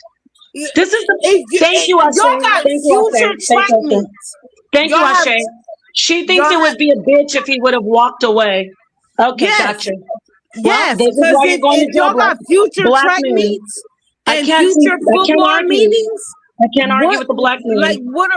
The black man says that black women are sending black men to jail. I can't argue with them. You're just calling him a bitch if he would have walked away. Cause some boy my same age told me I gotta do something. I thought you said he was bigger and he was scared for his life. Absolutely fucking right. I thought you said he was scared for his life. You cussing. I never said that. I know she's cussing a lot. I never said he was scared for his life. And you don't have to be scared for your life. John, you heard that, right? No, because you don't have to be scared for your life to defend yourself. So he wasn't scared for his life. You do not have to be scared for your life to defend yourself. You have to. Oh wow! So he wasn't scared for his life. You don't have to be scared for your life to defend yourself. Even in danger does not mean I fear for my life. Yes, ma'am. According to the law that I just read, you have to have exhausted every avenue. It says if you could not retreat, it's on the screen right there. I'm gonna hand the mic to Zion for a second. Texas has a I heard you just stand your ground law. You do not have to retreat. Ma'am. Ma'am, you can only sister. You do not have to retreat. You do. It says right here in the law, if you cannot reasonably leave. Let me read it, and then let's get back on track with the law. Here's the law, okay? You can read it, but I'm telling you, but we don't care about the law, right? You do not have to retreat. You do. I mean, to stand your ground does not mean you have to fear your life. Bodily injury is a problem. Yeah, we don't. Are you kidding? No, go ahead. Let me. This is good that we got to the bottom of it, because let me tell you something. I'm gonna let you know. I promise you. I don't know what the girl was, but perhaps he thought it would make him look like a bitch, like she said. No. Maybe he thought, I'm gonna look like a bitch. According to, we heard another one, and we've heard that about looking like. Maybe he thought it was gonna make him look like a boys. Why come and just tell you what the fuck to do? Hey, I hear the ice cubes clinking in the glass, and I'm not mad at you, but could you just take it down? Clink. Take the cursing down. Clink. I know I don't have a problem with it. I'm just saying, clink, and I still believe the motherfucking same. No, you got me fucked up. I'm not gonna tell my son that they gotta tuck tail and bow because some white boy said it. You got me fucked up. Stop using the F word on the channel. That's all I'm asking you. Okay. That's all I'm saying. Go ahead. Go ahead, Zion. Yeah, that's what I said. Go ahead, Zion. Okay. Ain't got shit to do with clinking the ice. Yes, I like ice. I'm saying I can tell where the I'm not I mad have an iron deficiency. I like ice. Thank you. You can do whatever you like. I'm just saying the cursing. Okay, that's what I said. I'm not judging you. I said I quit cussing. You're a grown woman. I'm not saying it in a bad way. I'm just saying because you cursing, I'm saying maybe it's a little bit freer. You know, when you get free on this weekend, maybe you had a I'm just saying, don't say the F word. I say the F word too, but you're kind of saying it a lot more. Just one or two sounds okay, but we need to take. This sounds crazy that you can't defend yourself. No, I appreciate you coming up here because we're seeing the other side. Anybody else speaks? Y'all said would nobody come up here? I was typing in the chat. You did great. And then I'm glad you're up here. Now I'm up here. Now that's a problem too. Girl, we did not say it's a problem, but what the problem is, as a black woman, we shouldn't be telling men that they're bitches if they walk away from something. No, I ain't say walk away from something. I'm saying that ain't no white boy gonna just come check you and stand over you and put their hands on you and you do nothing. I'm on your side, but you doing too much. Well, whatever. Let her know. It's okay. We need it. She's at least she's brave enough to hit the link. I'll say that. At least she's brave enough to hit the link. Go ahead, Vi. What did you want to talk about? You wanted to back her up. I don't even remember. All I hear is freaking ice clinking in glasses right now. And I clink some more ice. You want me to clink some more ice? We don't mind it. Clink some more. Hey, do me a sister. What does that mean? I said nothing. Nothing. That was not even a diss. That was all the shit that I said that she's this. worried about the ice clinking. I have said so much other stuff. No, y'all worried about the ice clinking. Why y'all bring it up? I want some ice to clink. Send me an ice clink, okay? I'm not mad at the ice clink. I'm saying three times, and you keep flapping. Yes, no, don't. Let's not. Okay, let's not make her feel disrespected. The point that I was making is, I promise I won't stay long, Zai, because I want you to talk. Sister Ashe, I'm more upset. You should be upset that I'm challenging you on the thing about the bitch thing. The ice thing was because you were saying the F word so much. So don't worry about that. I'm sorry, I used that. You're good. You're good. Trust me, I use the F word too. You're passionate right now. Don't worry about the ice thing. I'll try not to use that. Thank you. Bless you. Bless you. We're gonna talk to you about talking about how he's supposed to stand his ground, though. I don't like that because we got to tell people to walk away from stuff. Zion wants to talk. Go ahead. So on a legal, I get what I say. What? What is it? Just a second. What? Holy cow! Napa. You've been like this before, Zai. Don't play. Lord. Go ahead, Ashe. I've been good today, and he when keep talking. Today, I can't say nothing. Let her say what she needs to say, and then you take right after. A whole lot already. Is she gonna say the same thing? She just let her say one thing. Let her say one thing, and then we'll go ahead. All right. Ashe, say it. What did you want to say? Napa. Yes. I have sons, and I cannot imagine my son in Karmelo's position. I can't imagine that. And if my sons were in that position and he had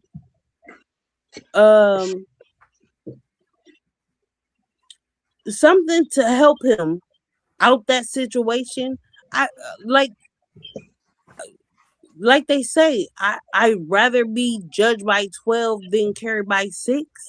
I want my son out of that. I want my son to be alive.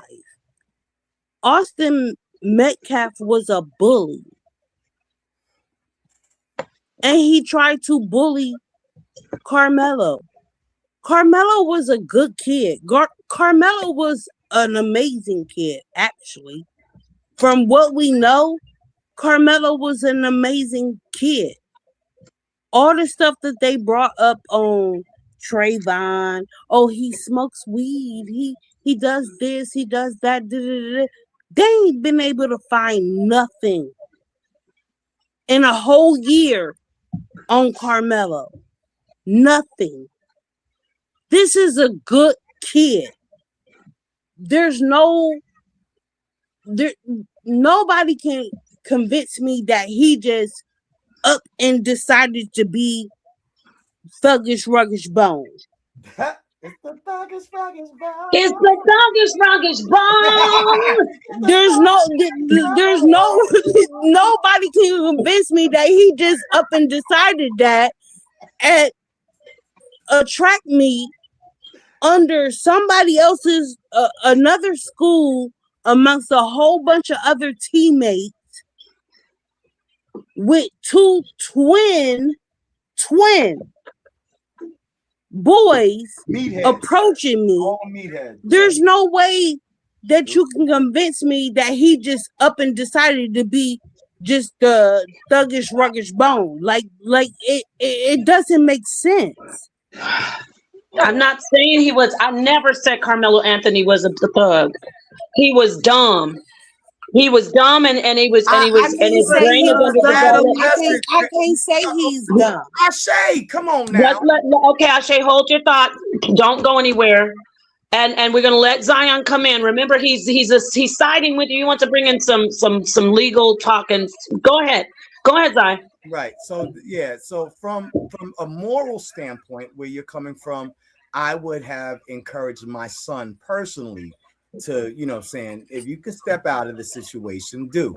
And if they continue to follow you and trail you or whatever, right. wherever you go, then then you have all the right. However, legally speaking, that stand your ground does not afford for Metcalf. See, we worried about with the black parent, and I totally understand where you're coming from. I'll be right back. Keep talking.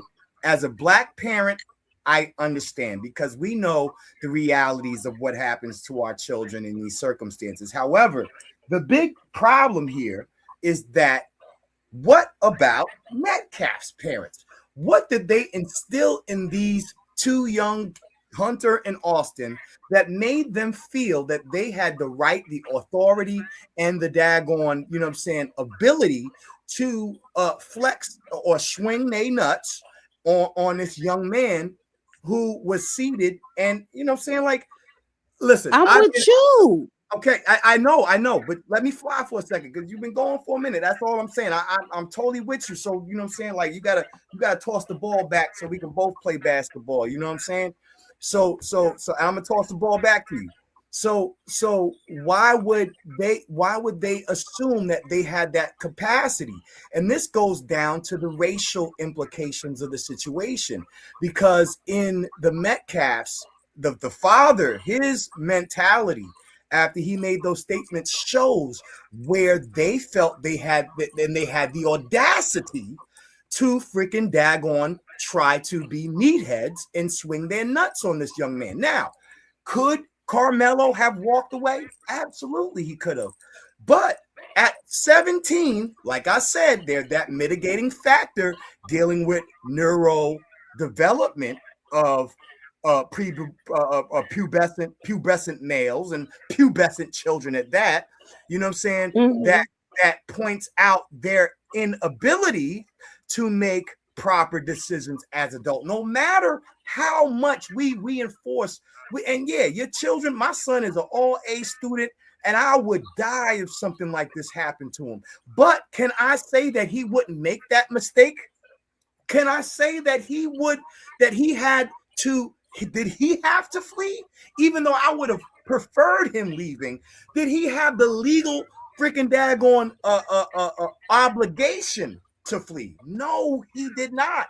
Unless a adult came and said something, like the sister said before. In the previous situation, the adults came and asked him to leave, and he left. You know what I'm saying? Okay. I said that. Yes, that's what I'm saying. I'm saying the sister. I'm sorry, Ashay. What Ashay said before, she said he had left before.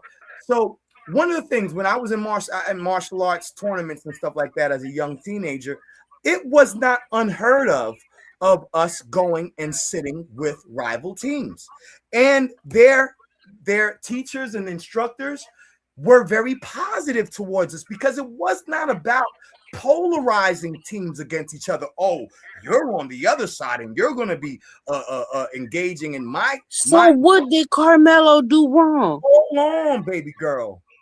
Can I control my own narrative?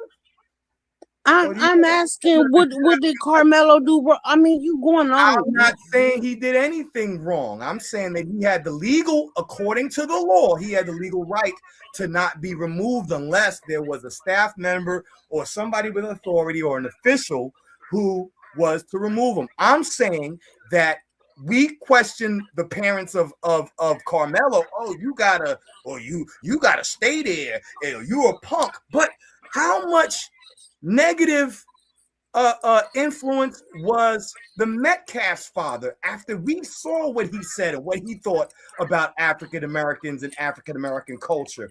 How much of that was instilled on them to feel that they had the privilege, authority, and capacity to remove this young black male with no... What that got to do with Karmelo? I'm not talking to you. I'm talking to Nepal. You need to sit down for a second, mommy. You keep telling me to sit down, and we saying the same fucking thing. You saying it slow. You saying it with inarticulation. No, we're saying the same fucking thing. See, you cussing already. You can't even control your lip. We're saying the same thing.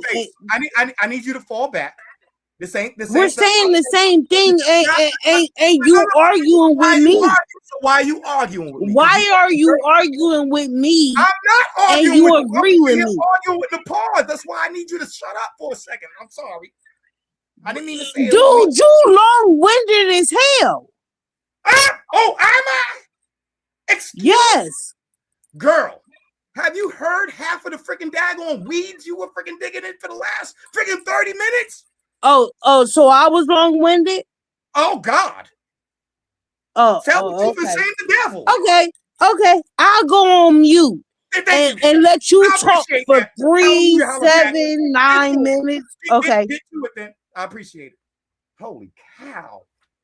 So I'm not going to quote no Bible scriptures because you're about to make me, but yeah. So legally speaking, Karmelo had no legal freaking daggone obligation, right, to leave at all. Okay, so would Austin have to use physical force to enforce his removal, right? And that's the key legal point. In order for Austin to feel that he had the authority, the only authority he could use to remove Karmelo was a physical threat, because he was not going to the daggone teachers. He wasn't going to anyone else. He felt brazen enough and entitled enough to act like he was an authority, like he had the right. He was more righteous than this man who was just sitting in when it was raining under the tent, right? So real quick, why did Karmelo leave? Why didn't? Because he didn't have to, right? So people keep saying he should have walked away. But here's the legal truth. In a stand your ground state, there is no duty to retreat. None. Zero. Not even if someone wants you to. So Sister Nepal said, oh, if you're in your residence or at your threshold or at your at your workplace, the children being in the school have no affirmative duty, or on a track team or at a track meet. That is like their job. Right? That is that's the only job they have, is to come get those grades and the daggone win those sports and daggone get, you know what I'm saying, get your accolades. So he had no affirmative duty to retreat at all. Not unless there was somebody who had authority to remove him. You know what I'm saying? Just like before, Sister said, R.I.S.E said, oh, they asked him to leave and he left when adults came. So why is it that we're blaming his parents, Karmelo's parents, and not blaming Metcalf's parents? I think everybody was wrong. However, Metcalf's were more wrong because they wanted to bully this young man, and the young man held his ground. He stood his ground in a stand your ground state. And I'll rest at that because I know a lot of people don't know how to rest. So I'll show you. Okay. Ashe, you want to say something before I read the law again? Go ahead and speak, and then I'm going to read this law. Yes, I want to say that in Texas, you have no duty to retreat. Why he had the knife is actually irrelevant, because you can go to any gas station in Texas and anybody, no matter the age, can purchase the knife that he had. It was a utility tool that an officer testified on stand that was legal in the state of Texas and in the facility that he was at. With all those people coming at him,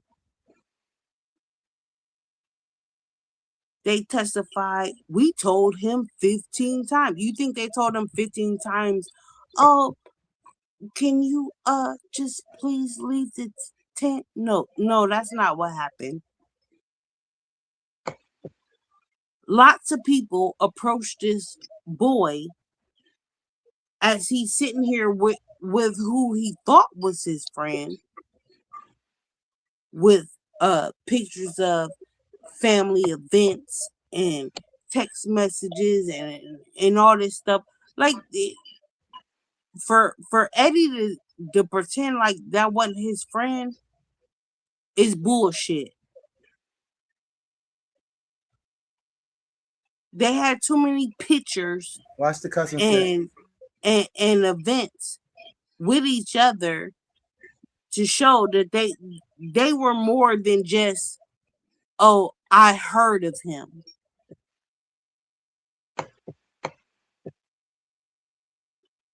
So you're sitting in this tent with a guy that the defense even came up and said, yeah, here's a picture of y'all at the last track event. Y'all laughing, smiling together, sitting next to each other. This whole tent culture is a lie. Kids went and spoke to other kids at other schools, chopped it up with other schools, because it's a lot of time. Like, while the javelin is going on, the 400 dash racers are sitting around talking to each other. Like, it's not football, it's track. They testified that the culture is not like that. It's not like territorial or something like that. I concur. And they also testified that, yeah, Karmelo's tent, his school's tent wasn't there yet. Their tent was coming, but it was 10 a.m. in the morning. Their tent hadn't got there yet. And it was raining. That's why they didn't have a tent. Okay. But even so, yeah, he sees a friend of his girlfriend, his girlfriend's cousin. Ex-girlfriend. No, they're still together. She's made a page. She's made a page supporting Karmelo. Okay, she must have gotten back with him, but go ahead. She's made a page supporting Karmelo.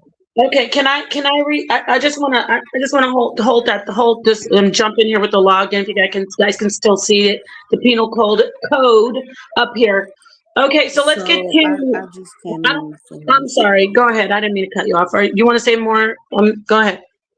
And then I want to get to this law, because it was not self-defense. It absolutely was self-defense. So do you mind if I read this part of the law? I'm going to read it, okay? All right, so it says Penal Code Chapter 9. We already know that's where we are. I believe this is let me scroll up and look so I can just say for sure. We are in Penal Code 9, Section 931.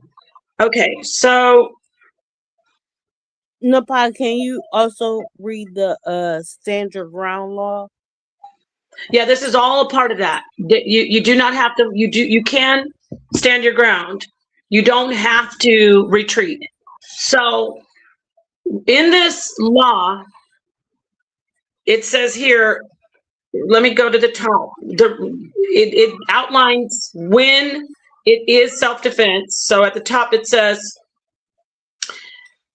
protection of persons, right? And it says section 9.31 says self-defense. So getting down to the part that I want to point out,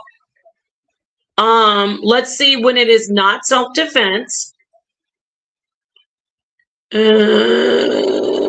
Let's see, I think I just had it. Okay, just give me a moment. Damn it. Sorry.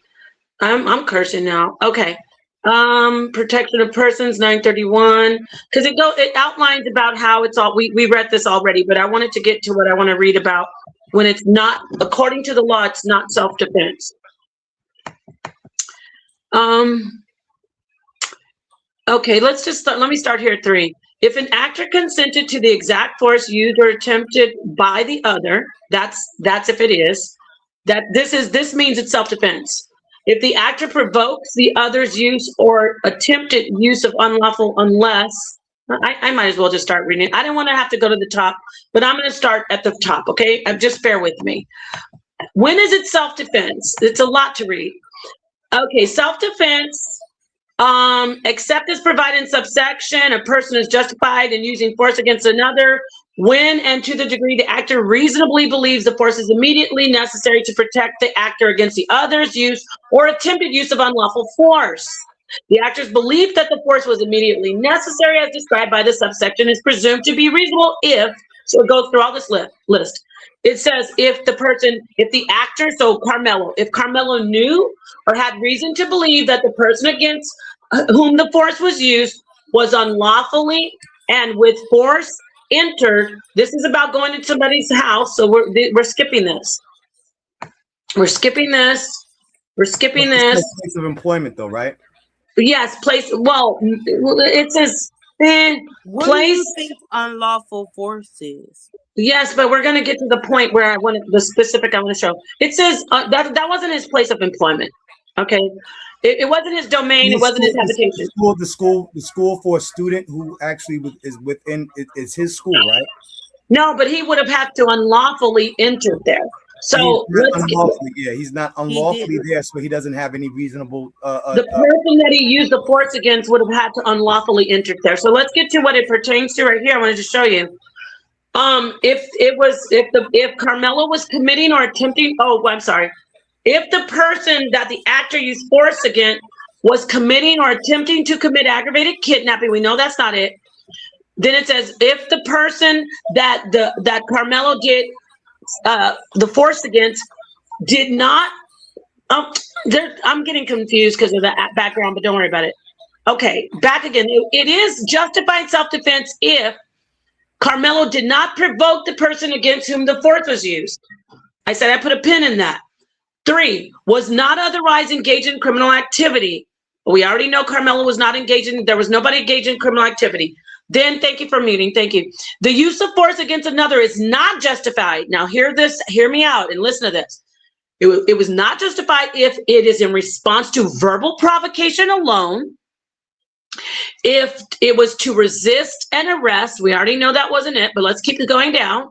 On 3, it says, if the actor, Karmelo, consented to the exact force, no, that doesn't pertain to him.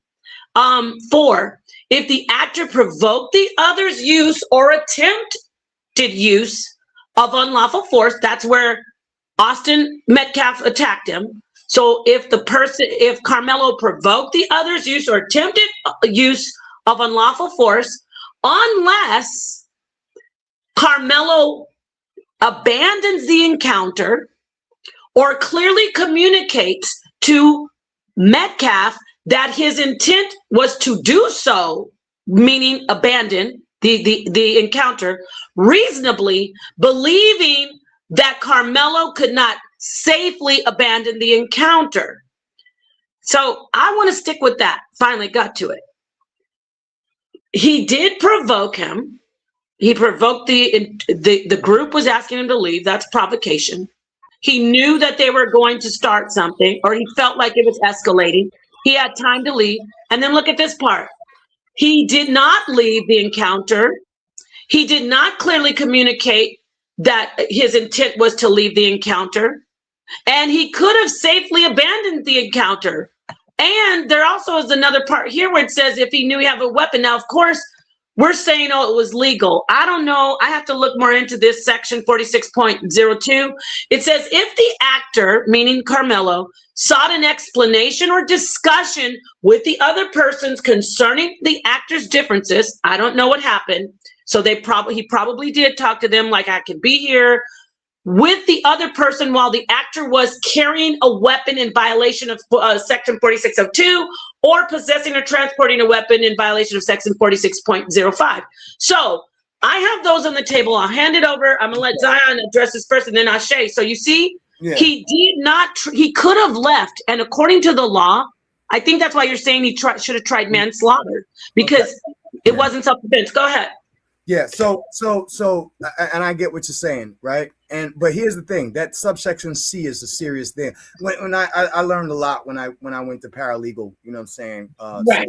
My 2 years from paralegal school about interpreting the law. One thing about interpreting the law, that sometimes you know what I'm saying, there's there's these little loopholes, right? But in this situation, there was no duty retreat. Now, you said, you know what I'm saying, that if he stated that he had, he was going to leave or what have you, he didn't necessarily say he was going to leave, but he wasn't provocative in a sense that if he was sitting down, he's not provoking physical contact or physical aggression. He's seated. So a person who has the legal right to be present has no duty to retreat before using force or deadly force. To qualify, these three things must be true. You are not engaged in a criminal activity, like you said he wasn't. You are not in a place you have no right to be. He was at a track meet, and he's like the captain of the daggone track team, captain of the football team, and it was raining. He utilized the tent, had a friend. Here's the thing: you keep on using, and I'm not, beefing, but you keep on using the dude's freaking testimony when his testimony lost credibility after he said that he was not friends with this guy, and they proved that he had actual, a lot of contact, and they hung out quite a bit. So once that was established that his testimony was incredible on that part, the other part where he said, "Oh, everyone asked you to leave," that becomes incredible because other people didn't say that. Right? There was other people who testified that no one else really asked him to leave. It was just the Metcalfs and the group of freaking thugs who walked up with him. Right? So you do not have to run. You do not have to back down. You do not have to submit. You don't have to even engage in fighting or stand up. And you know what I'm saying? But you stand your ground. He was sitting. He was seated, right? So the reasonable belief of danger, 9.31 A, right? That you were just out. Texas law says force is justified when a person reasonably believes that he is in imminent or immediately necessary to protect themselves from unlawful force. Unlawful, Metcalf did not have a right. Attempted force, Metcalf put his hands on him. Threatened force, Metcalf went and walked up those bleachers and told him he had to leave with no authority. What other authority besides physical force are you trying to claim? Oh, you are a punk because you didn't fight him with your bare hands. You don't have to fight him either, right? Especially if he has a twin brother standing next to him, 213 pounds apiece, and four other freaking daggone sports. So he doesn't have to do that. Being surrounded. This is what a lot of the other testimony and certain other mitigating factors that they stated that the Metcalfs came and that up the bleachers approaching him as he was seated, and that there was 4 others who were also with him. That is multiple opponents, right? Oh, everyone else told him to leave. At what point? And what point should we trust Eddie? I think his name is, right, Ashe? Isn't his name Eddie, who claimed that he wasn't his friend, and we know that that's a lie, right?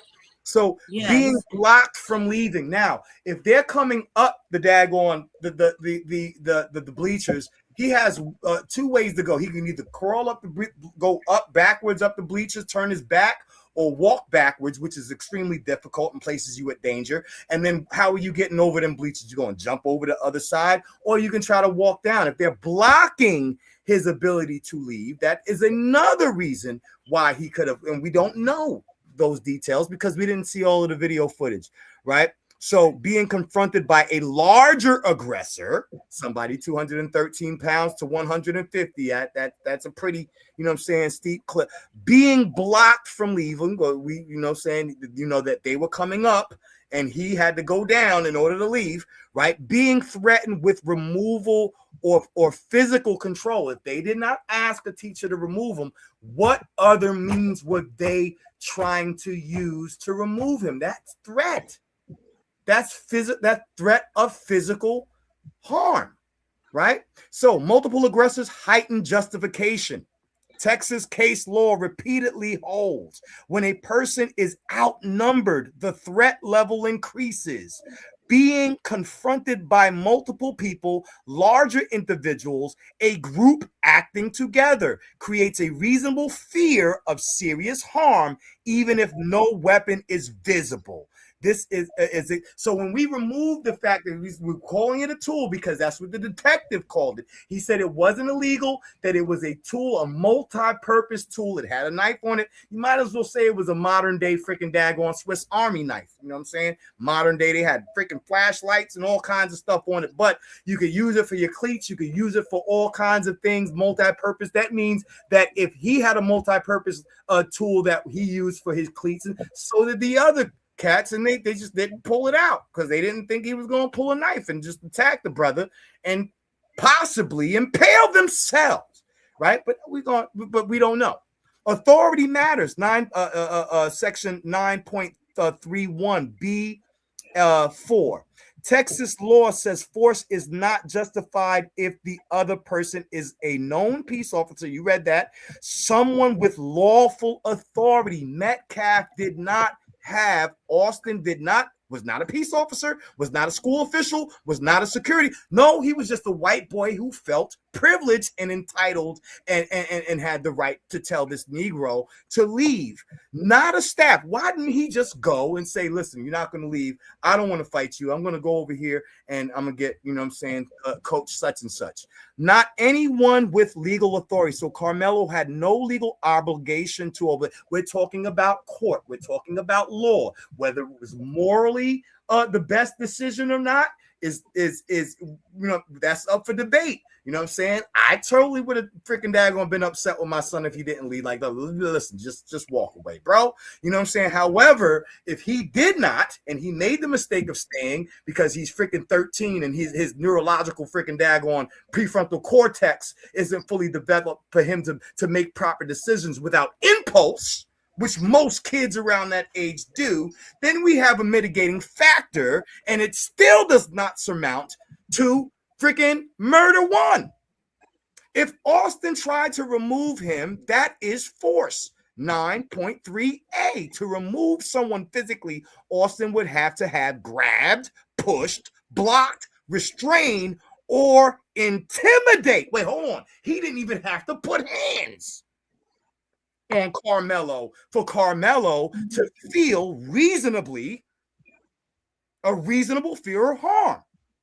So all of these unlawful uses of force under Texas law, that makes Austin the initial aggressor under section 9 penal law, section 9.31 B5.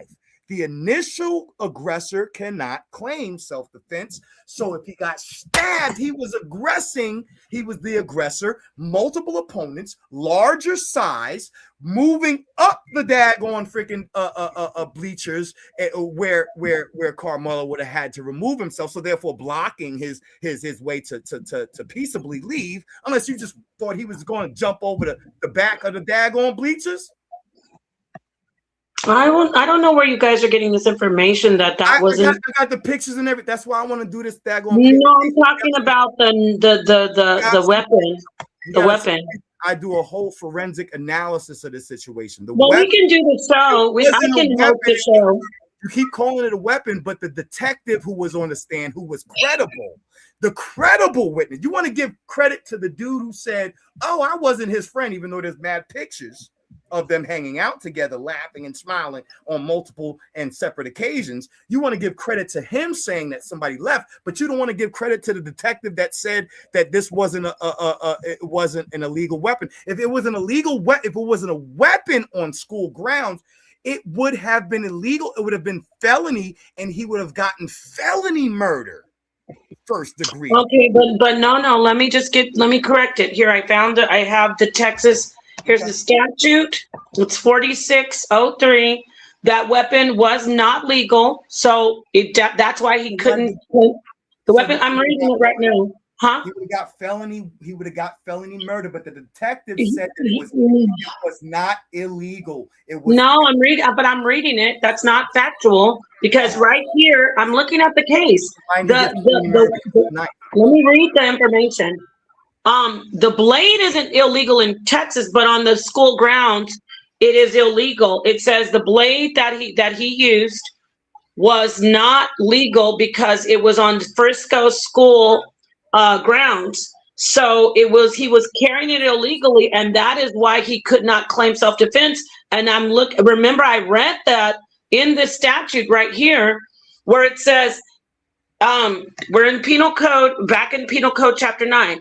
It says, if the actor sought an explanation from or discussion with the other person concerning the actor's differences with the other person while the actor was A, carrying a weapon in violation of section 46.02, or this means that it wasn't justified. So it wasn't justified if he was sought an explanation from or discussion with the other person concerning the actor's differences with the other person while the actor was carrying a weapon in violation of section 46.02, or possessing or transporting a weapon in violation of section 46.05.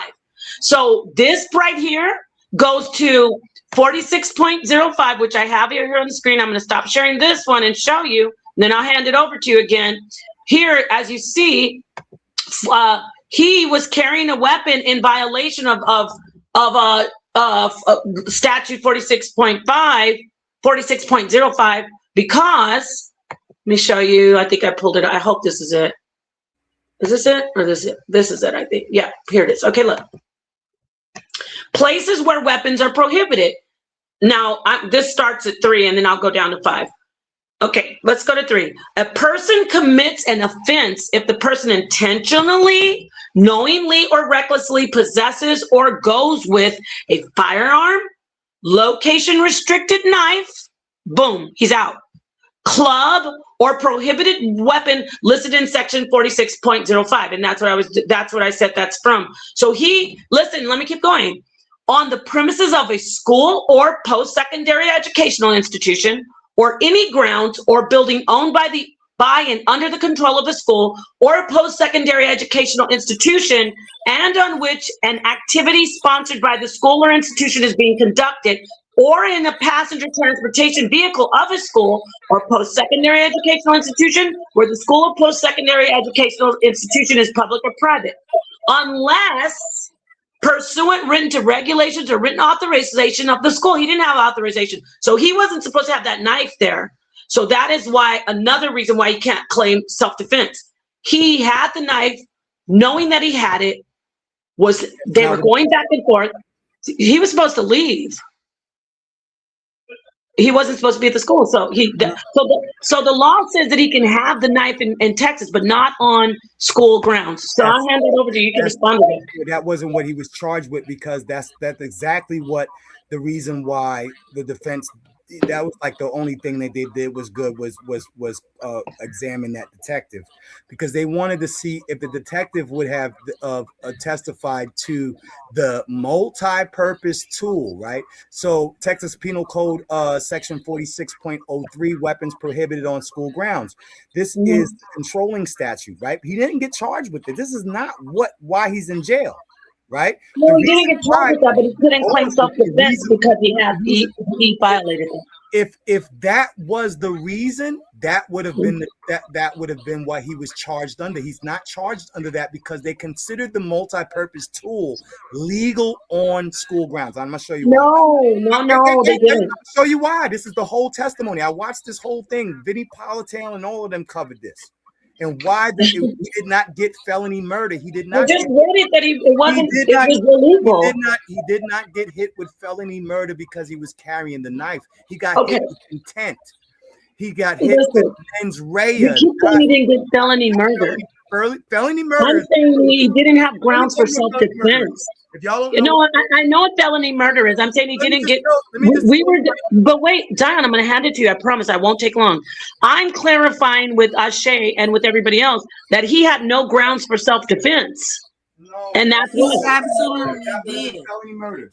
That would have been felony murder. He would have no grounds, but he still had a ground for self-defense, even though he had the multi-purpose tool, because it was not considered a weapon on school grounds, according to the law and the detective. And I'm gonna show you what. I just read it to you. I know the police officer testified. This is why you have to. This is why paralegal school is so awesome, because they actually You, tell you. listen, you can talk about. Listen, it's very great that you went to school. The knife but was. He did not catch felony murder because the knife was not the mitigating factor. The unmitigated. The police officer testified. You're saying he didn't get. Go ahead. The police officer testified that the tool was legal on school grounds in Texas and in the facility. What counts as prohibited weapons? Look, he just talks over me and then says, "No, because you're cutting me off, and I didn't finish freaking daggone what I was saying. I'm sitting over here like you never finish what you're saying. You like, ran on a rant, and I didn't cut you off. We on the same team. We on the same side, and you just keep. You ain't articulating right. You won't let nobody else. You don't have no sources. Hold on. We in HOK. You won't let nobody else You don't have no sources. You're just coming off the top of your head. And I'm not. No, I'm not. You won't let nobody else talk. Let me bring the sources. All right, so I let her say a couple things, and then you can come in. I can't say nothing. Well, you can ask that before you cut somebody off. Oh, shoot. Like you just been talking and talking and talking. We have a civil war, y'all. Civil war. Oh my Lord. All I was trying to say is the tool that he had was legal in Texas and in the facility, and the police officer testified on the stand that the tool that he had was legal in. Oh my God. I mean, you said it 5 times and you cut me off to say what you just said, and I said about 30 times to say the same thing. What's wrong with you, sir? What's wrong with you, sir? I don't like. What's wrong with you? What's wrong with you? We'll have the floor. Back it up. You'll have the floor uninterrupted. Just let her finish, and then you will have the floor as long as you like, and go over that law, so you can show us what's prohibited. Go ahead, Ashay. I was just only thing I was saying is that the tool that he had was not labeled a weapon or a knife or anything like that. It was testified on the stand that the tool that he had was legal in the state of Texas, and it was also legal in the facility. The track facility that he was in, it was legal. Is not considered a weapon or a knife, as they call it, or anything like that. That's not what they defined it as. Okay, thank you. If that was the case, he would have been charged for it. And you know what? That's exactly what your brother Zion is saying. So, Zi, you want to back her up with some information? Go ahead and just we're agreeing, and he's arguing with me. I don't know. Only because you cut me off, not because I disagree with you, sis. All right. Anyway, you guys are good. Go ahead and show us more. Elaborate on that. Show us where it isn't listed as a prohibited weapon. It says here that if there's a knife that is over 5.5 and it's not a multi-purpose tool, it's a knife, then it's illegal. However, Karmelo's knife was beneath like 4. So it was within the guidelines, and it was a multi-purpose tool that was stated. Many of the other students had for their cleats and such, you know what I'm saying? So it says that all knives are prohibited property on school ground, but blade length does matter when it comes to this 5.5 situation. So what counts as a prohibited weapon on school grounds? Texas Penal Code law incorporates definition from section 4601 and 4602, right? Any knife with a blade over 5.5 inches, illegal everywhere without exception, right? But a legal knife becomes illegal on school property. Texas Code 46.03 prohibits, right? So in this, Swiss Army knives, Leatherman tools, box cutters, if they're larger than a certain, we used to have box cutters in school when I was a kid. When I was in high school, we used to have to use box cutters. right? We use daggone freaking X-Acto knives in our art class.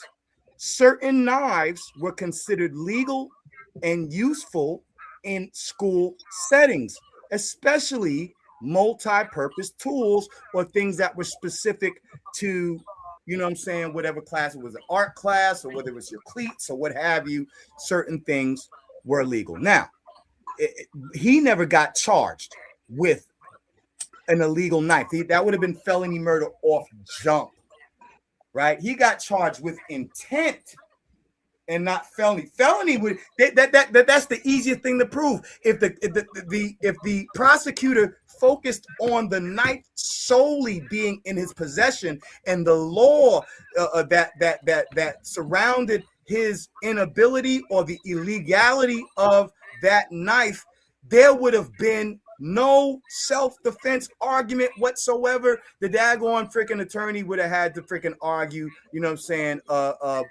manslaughter. So that would be stupid on the lawyer's part to even argue self-defense, knowing that there is the you know what I'm saying, the illegal weapon. Right? Okay. His defense was trash.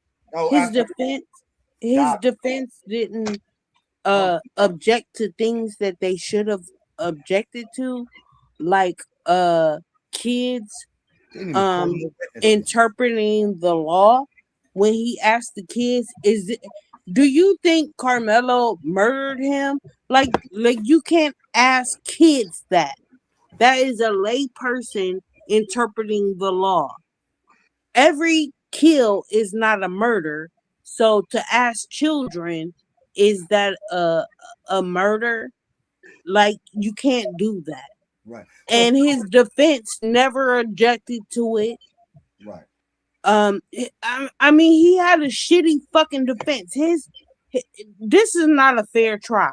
Watch the cursing, sis. I got you. I'm sorry. This is not a fair trial. They didn't have. I mean, the point that they didn't have any black jurors when they struck the last 3 black jurors for being educators, but still had a white woman on there as an educator. Right. This man deserves a new trial. He's gonna get one. Okay, but let's do this though. I get it. Not to cut. I just want to talk about the defense. Okay, I'm sorry. No, you're good. I'm jumping in. No, you didn't do anything wrong. Listen, I just want to say that I said this man, and I mean this child. Well, he's not a child. He's a teenager. He is a child. He's a child. He was 17. And he was a child at the time. And yes, so he was a teenager child at the time, but he's not a child now. So he's a very young child. The law? Listen, if we're talking on a legal sense, he's not a child, but I get what you're saying. He's a child off of the legal sense, but he's not a child in the law. Right. So I want to say this though. Why don't we talk about what didn't he raise? I'm looking, it says $625,000. Why didn't he get decent legal defense? They never got that money. Oh, really? Okay, talk to us about that. They never got that money.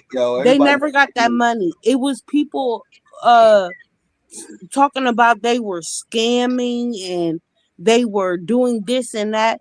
Right after the trial happened, they had bought a new house because they had to move because they were getting death threats and things like this. And people were saying that they used that money to buy a new house. You cannot buy a new house. Were dispersed over the last year.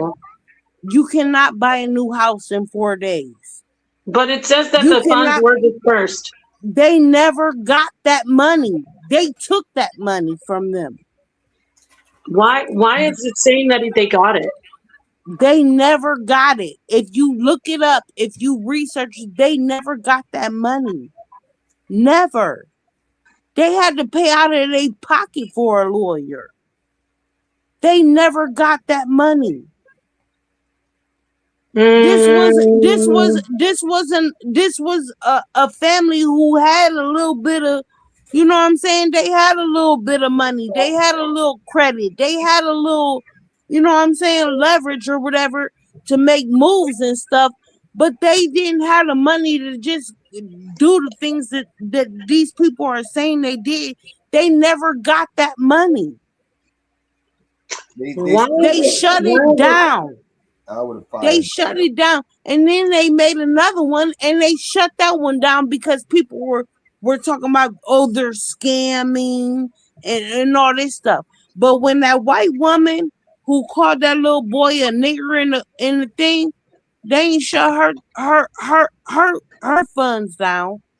It doesn't say that it got shut down. I mean, wait. Hold on. Let me stop myself because people catch me up.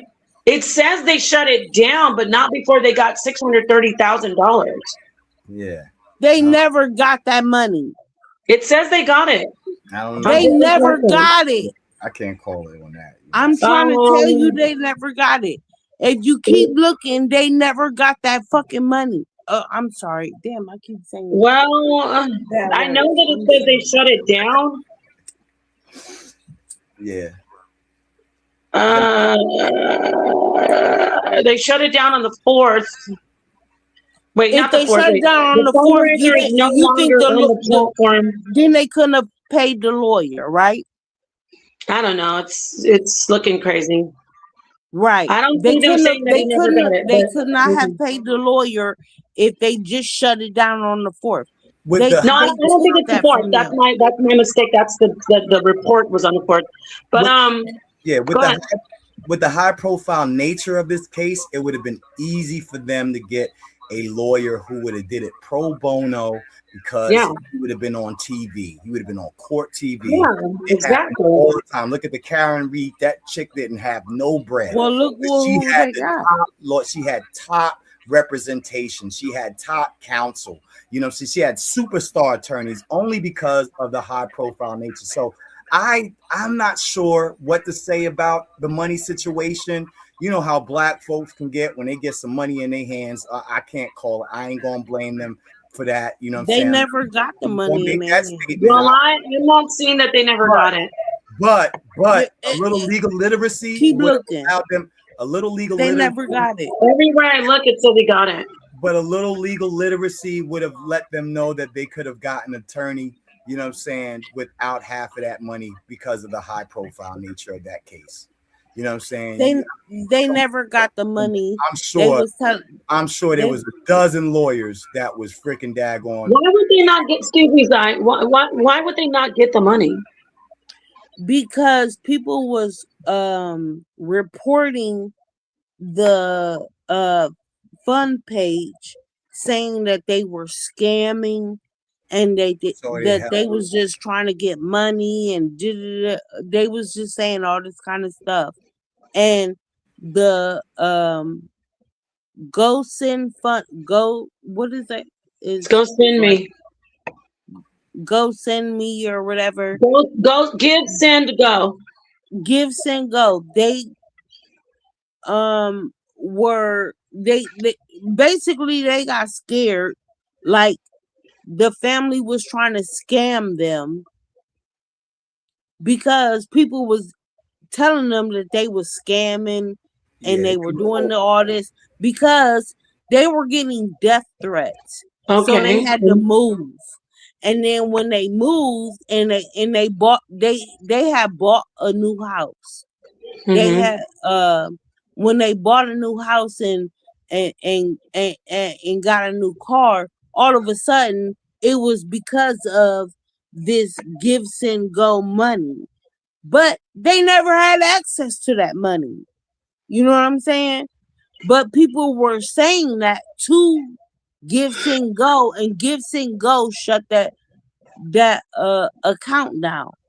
They just recently made another one, and people were reporting to that they were scamming and but they have no proof of this stuff.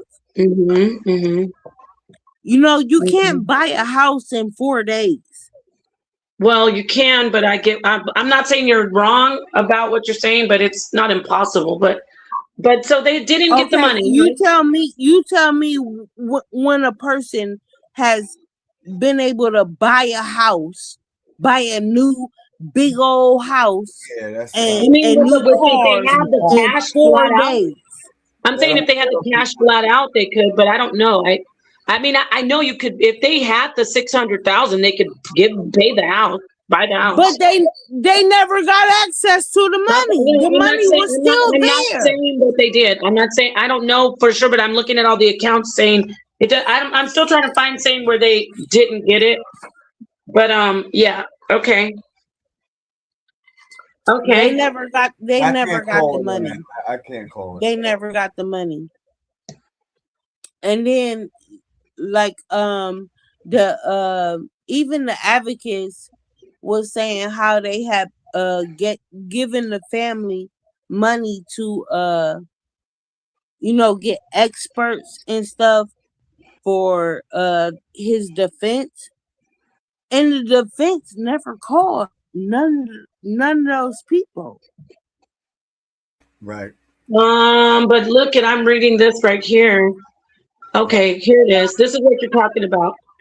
Okay, so they were saying that they bought, just like you said, that they bought a house and everything, but the Jacob Wells of Give, Send, Go, the co-founder, confirmed that the Anthony family had not withdrawn any funds from the fundraiser.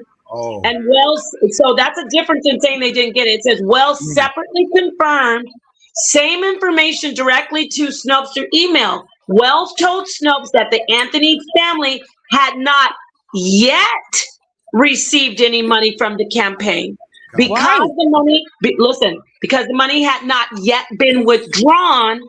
There is no evidence showing that they spent it to buy a house or a car. So it didn't say he didn't get the money. They didn't use it for the house or car. They have it. Okay, so that means when they initially, I'm sorry, I'm eating ice. They bought a house because they were getting death threats, so they gotta move.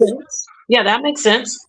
Yeah, they gotta move. They knew that they had that $600,000. Without that gives him money though. I know, but they still have the money though. Where does it say they got the money? Yeah, from what I heard, they've been blocked and they never got it. No, it was stopped after the conviction. They never got it. Oh wait, what are you saying, Zion? You found something that said they didn't withdraw it? You said that they found when he was convicted, they took the money straight from the guys, the co-founder. My friend, give me a minute. I get what you're saying, but that's not fully accurate. I'm reading it right here. They were part of what you said. It's panning out correct. They were being told, you guys are just using that money to buy a house and a car. They did not use the over $600,000 to buy a house and a car. Right.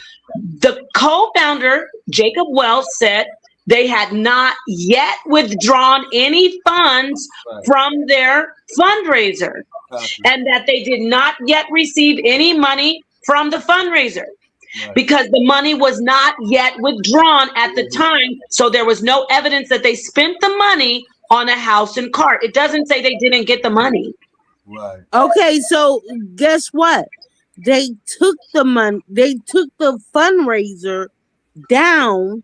Yes, they took it down because guess what? They were trying to wait. So they didn't get the money. Hold on, ma'am. Hold on, sister, my friend. Hold on, everybody. Don't run. They were trying to raise over $1 million. The guy, because of this controversy, shut it down at over 600,000. They got the whatever they raised. They had no reason not to give it to him. It wasn't invalid.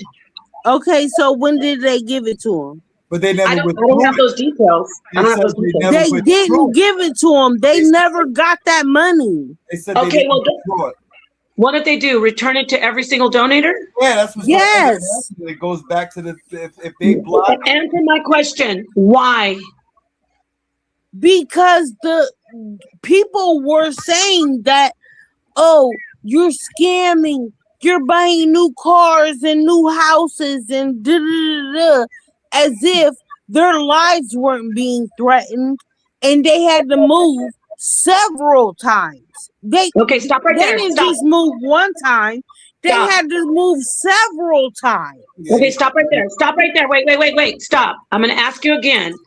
Why would they not get the 600,000? Why would that be invalid? I'm telling you, because people were reporting that they were misusing the funds. Stop right there. Please don't keep going. Who were they reporting it to? The platform. Wait, stop right there. Who is the co-founder of the platform? I don't know. I do. It says Jacob Wells. Jacob Wells confirmed that they did not use it for a car and a house. So I'm going to ask you again. Why would they not get the funds if they're valid, according to Jacob Wells? Does Jacob Wells confirm that they got the money? Jacob Wells says that they did not withdraw the money. Thank you for the house and the car. They never got it. Okay, where do you have that information that they didn't get it? That doesn't mean that they couldn't. If Jacob Wells say that they didn't. Yeah, if Jacob Wells say they didn't withdraw it, then they didn't get it. They definitely didn't get it now because they shut everything down. Because these people had money.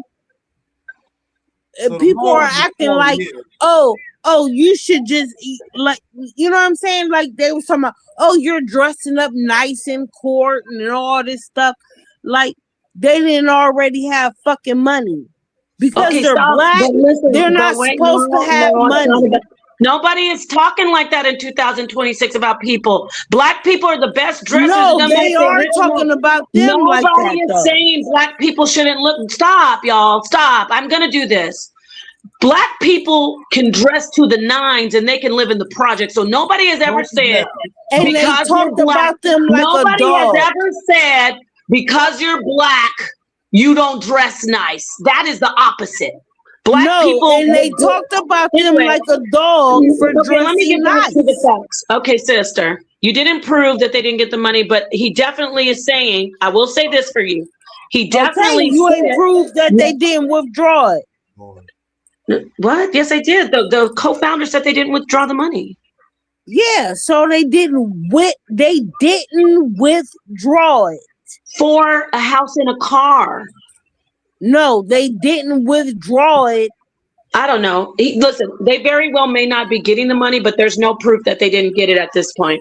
What are you talking about? And actually, to be honest, I don't know why he wouldn't have gotten good counsel. You know what I think? I think he thought, I don't know why he would take a public defender. This is wild to me. Yeah. He didn't have a public defender. That defender was paid for. I thought he was a public defender. No, he was not a public defender. Zion, wasn't he a public court appointed? No, he was not a court appointed defender. I really think he was. No, he said he was penniless. No, you can look it up. He was not a. He was a paid attorney. Oh my God, that's crazy. He was a paid defender that did nothing. So if he was paid, then they must have got the money. There you go. Yep, that makes sense. No, you know why it makes sense? Stop. Hold on, Ashe, stop. Ashe, listen to me. That makes sense to me. Let me tell you why it makes sense that they paid somebody. I thought it was a public defender, but that way they can justify, because their attorney probably can't disclose, according to their whatever, attorney client, how much they paid them. Privilege, yes. Yeah, so they do keep the money. And I'm telling you that no, they did. They paid an attorney because they had other donations and other supporters that helped them pay for an attorney. I believe it. That 600,000 was for an attorney. No. That 600,000 in that fund, they never got. Oh my God! Show us where they didn't get it, Ashe. Show me where they did get it. He had. You said he paid for an You attorney. just said that the platform told you that they didn't get it. So no, why I are didn't you say saying that. they I didn't did say get that. it? I didn't say They that at never all. got it. Oh my Lord, have mercy. They shut that site down. Okay, that doesn't matter. They didn't listen to me. You even confirmed, you were right. People were accusing them of not using the money for a lawyer, which that's what it was for. They were accusing them of buying a house and a car. The actual co-founder of the platform for the fundraiser said, no, that is not true. They have not yet, at the time that article was written, they have not yet withdrawn any of the over 600K. Right.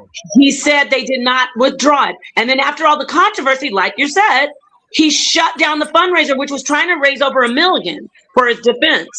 Right. So there's nothing saying they didn't get the 600,000. And then it makes sense. I thought he got a public appointed attorney, a court appointed, but you said he didn't. So that even validates of them keeping the money. That's why they paid that sorry attorney, which is madness that they didn't try to hire Mike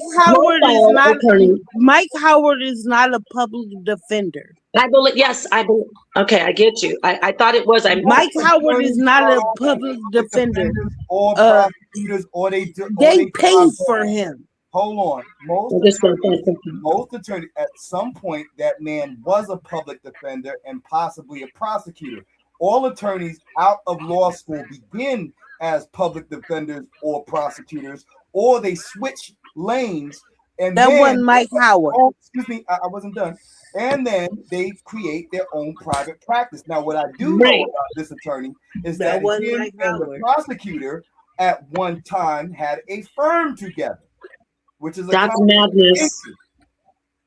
This is Mike crazy. Howard was one of the best attorneys in Texas. Oh dear. Well, let me say this. I agree with what you said, Zion, and you know what's scary? He could have gotten any high-profile attorney for that amount of money, and they didn't do it because you know what happened. Why did you want to know, ma'am? Ashay, just let me get this out. You want to know why? Because they did spend that money. What they did was I was thinking exactly who you just said. They could have gotten him, Ben Crump. Guess what? They did. They bought the house, they bought the car, and then once they got through those 2 years, they didn't have the 600K anymore. And they still could have gotten somebody to do it pro bono. I don't know what the hell. Maybe nobody wanted to take it pro bono. Did you think about that, Zion? Maybe they said it doesn't look good. Man, I don't know, yo. The way these dudes be taking cases, they be taking crazy cases. As long as they're high profile, they jump on it like it ain't, like it's not like it's the last thing on earth. So as high profile as this case was, I am so surprised that Ben Crump wasn't vocal. That some of these other black Ben Crump is an activist, not an attorney. He's a civil rights attorney. He's a civil rights attorney. Yeah. So I don't know. They never got the money. They never got that might be it. why. Excuse me, Ashay, because maybe he's not a criminal attorney. That's why, Di. Who, Ben Crump? Is he a criminal attorney, or is he just criminal cases too? I didn't know that. Okay, I didn't know that. Whenever there's even a criminal case that looks like it's going to violate somebody's civil rights, he steps in. Yeah, that is civil rights. That's civil. That's not civil rights. Criminal. Oh my God! And did you study law? Did you a paralegal?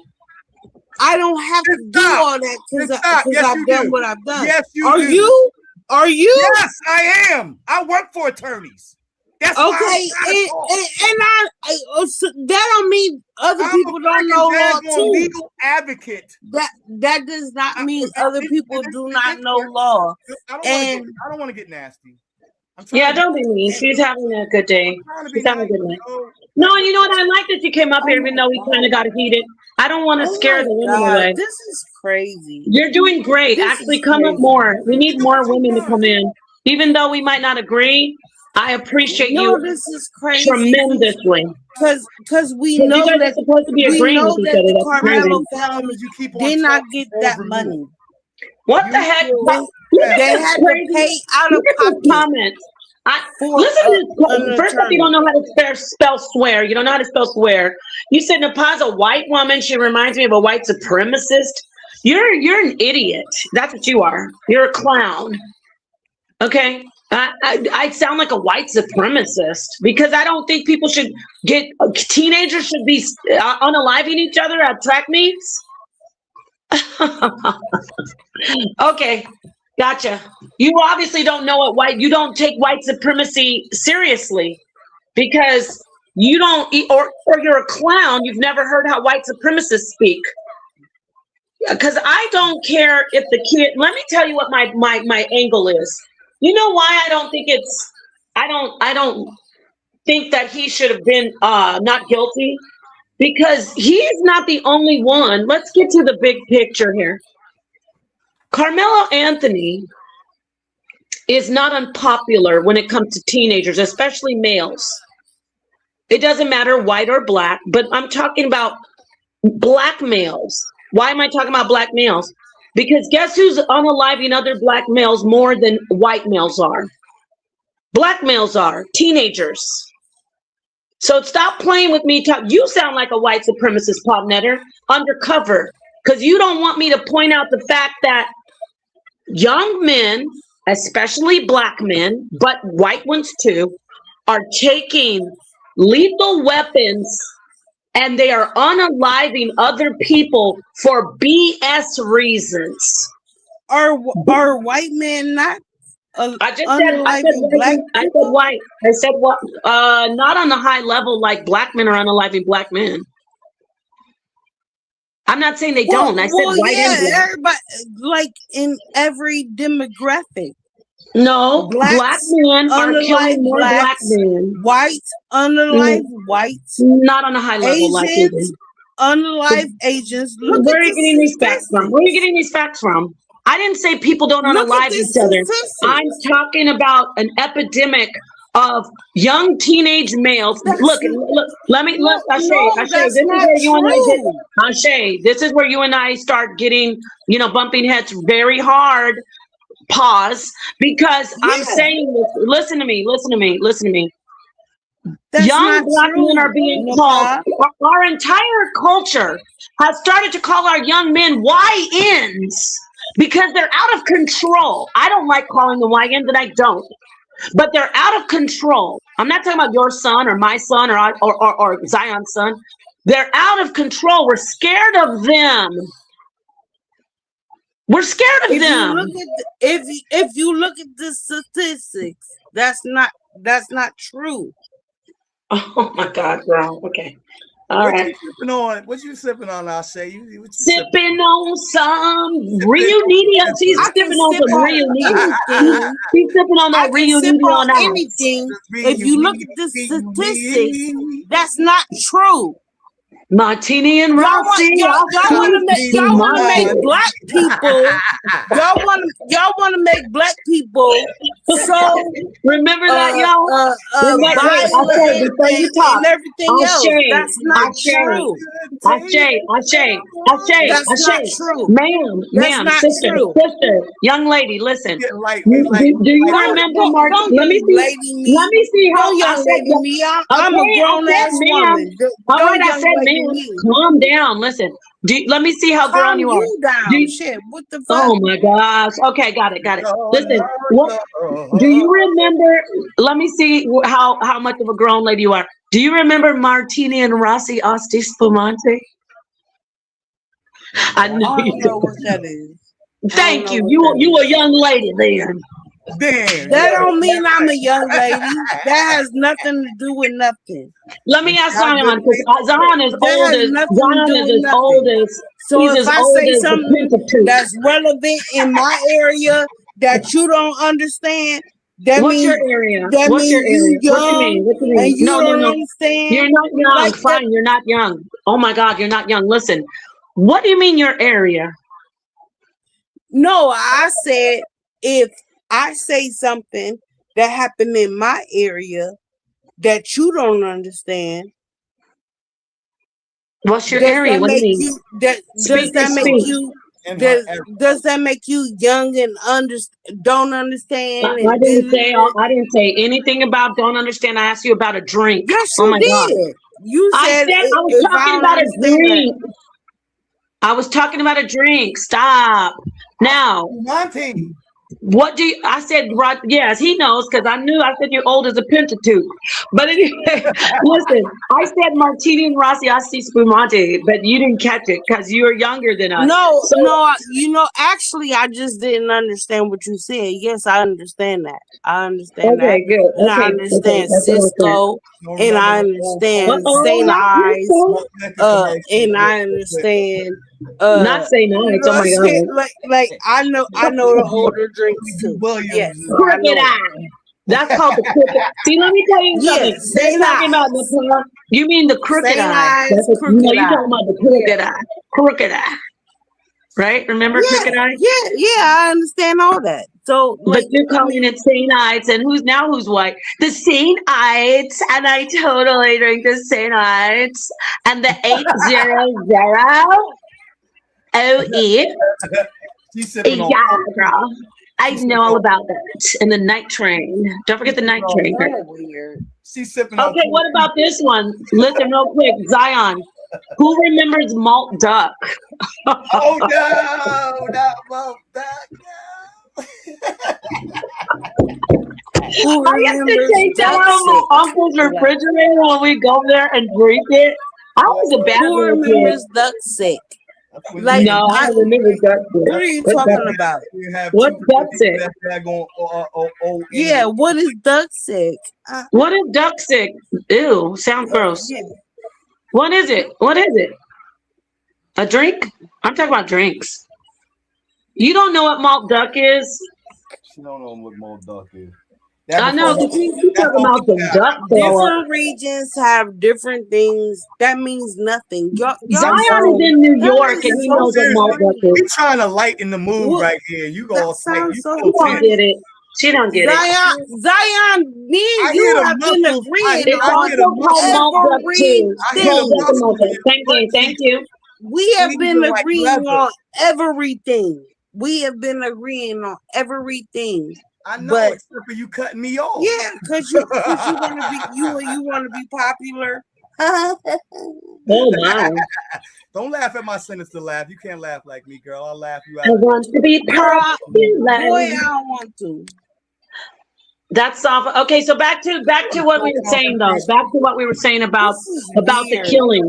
Can we talk about the killing? Weird as you this is flapping weird. gums this whole time. I have the right to defend myself. You are drunken. I have the don't right. call her that. Don't call her that. We don't know if we don't want to do that. And plus, we want to keep the scream up. I don't think I'm sorry. You know, she can drink all she wants, but she's gonna get this smoke. Yeah, no, I drink, but I'm not slurring and I'm not cutting nobody up. Can you not do that, Zion? I'm sorry. She's not slurring. Even though she's starkly opposed to me, she's not slurring. She's just not getting you're not getting the jokes that we're making. You're taking them personally. We're here trying to make it more lighthearted. Isn't that ironic? Because I was going all crazy earlier and she didn't get upset about that. But now that I'm making jokes, she's like, first of all, it's duck throw up. Okay? You ever had some duck throw up? That's what I thought. No, when y'all say that a person doesn't have the right to defend themselves, then you don't believe in this Constitution. You don't believe in the Second Amendment. Yes, I do. I definitely believe in the Second Amendment. No, you don't. No, you don't. I have a few things in my home to prove that I believe in it. Karmelo was wrong. So you cannot believe in the Second Amendment. You cannot believe in self-defense. Do you know what the Second Amendment is? Do you know what the Second Amendment is? Yes, I wouldn't say it if I didn't know what it meant. Well, okay, what is it then? Because you're saying Karmelo. What does that have to do with him? The right to bear arms, the right to protect yourself. You have the right to bear arms and protect yourself. How is he protecting himself when he was sitting there and they were telling him to leave? Because when a big motherfucker come and attack me, believe I'm gonna poke that motherfucker. You goddamn right. He don't care. That's not her talking. That's that Ati Spumante. No, that's me talking. That's me talking. When you got white people do not have the right to come Why are and you jump making up this in my about a face white and thing? put their hands on me and accost Black me. people do them, but do black and people? I don't defend my motherfucking self. I don't Okay, give a stop fuck. saying the F word so we can leave this up. Listen, but do black people have the right to put their hands on you? Nobody has the right to put their hands Thank on you. me. So it doesn't matter if they're white or black. Right. And that big ass white boy don't have the right either. First off, he wasn't that big. He was 200 pounds. Yeah, to a There's women that are bigger than 130-pound that. person, that is the size of a small woman. 130 pounds. 130 pounds Yeah, is but the you keep size saying of big, a small woman. I know, but you make it like he came in looking like no 200-pound man or boy or whatever has the right to come and put their hands on me. See, and remove me out my seat. Like you just gonna physically remove me out my motherfucking seat. No, that don't happen. Okay, let me ask you a question. Stop saying the MF word, please. What were you saying, Zion? I said we're gonna have to have a conversation. Yeah, go. We're doing the thing. We're gonna do this your show tomorrow. I want to do my show like, yo, I really got the goods on this situation, and this is a long one. Oh wait, I'm going to see Backrooms. Never mind. I'll go. Yeah. I'm going early. Oh, and I forgot to tell you some good news. I got me a little summer rain. I'm not worried about it. Whispers You got to sleep and wakes me up again. Come on, because Zion's our resident crooner. He sings. I'm a resident R&B singer, but yeah, no, I got me a lovely lady finally. You know what I'm saying? I'm back in effect. Oh, you got yourself a lady? Oh yeah. Where's she at? I want to talk to her right now. She's over here sleeping, knocked out.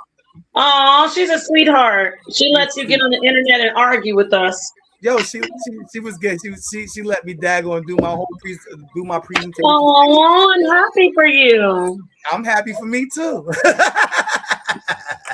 I hope she knows that you stay on the internet teaching. She knows. She actually appreciates it though. You know. Does she know you from seeing you on debates, or she met you offline? Well, no, she met me from the neighborhood. You know what I'm saying? Okay. I'm so nosy. Well, congratulations. I love that. I love that for you. We've been rocking tight for a month. You know what I'm saying? A month. That's great, especially since you had that loss. I'm going to stop sharing this because I want to lighten this up a bit, but I still want to have a serious conversation. Zion, let me ask you, are you going to be bringing her to the debate? Because you know it's going down in the city. Oh, when are we doing that? Oh, let me show you. Oh, wait, y'all, you didn't know that? We going live and in person? You didn't know? I got to stack my bread up so I can come down. Oh, you didn't know? Here it is. There it is there. Oh, okay. Copy. And this is going to be, it's going to be in Harlem on the 11th of July. Are you going, Ashe? 11th of July. That's a good time. So what? Ashe, are you going to go to the debate, Reggie against Jabari? She would definitely love to go. I'm not going to be there, guys. I'm going to be online. No doubt. I don't know about that. You don't like this topic? You in the city? I mean, are the netters literal? Yeah, is a netteru literal? Like, are they? Reggie says they are. Jabari says they're not. It's the principles that are real but not freaking tangible. I've been to so many of the debates, like in person. No, not in person. You're having this in person? Yeah. Wow. You should go.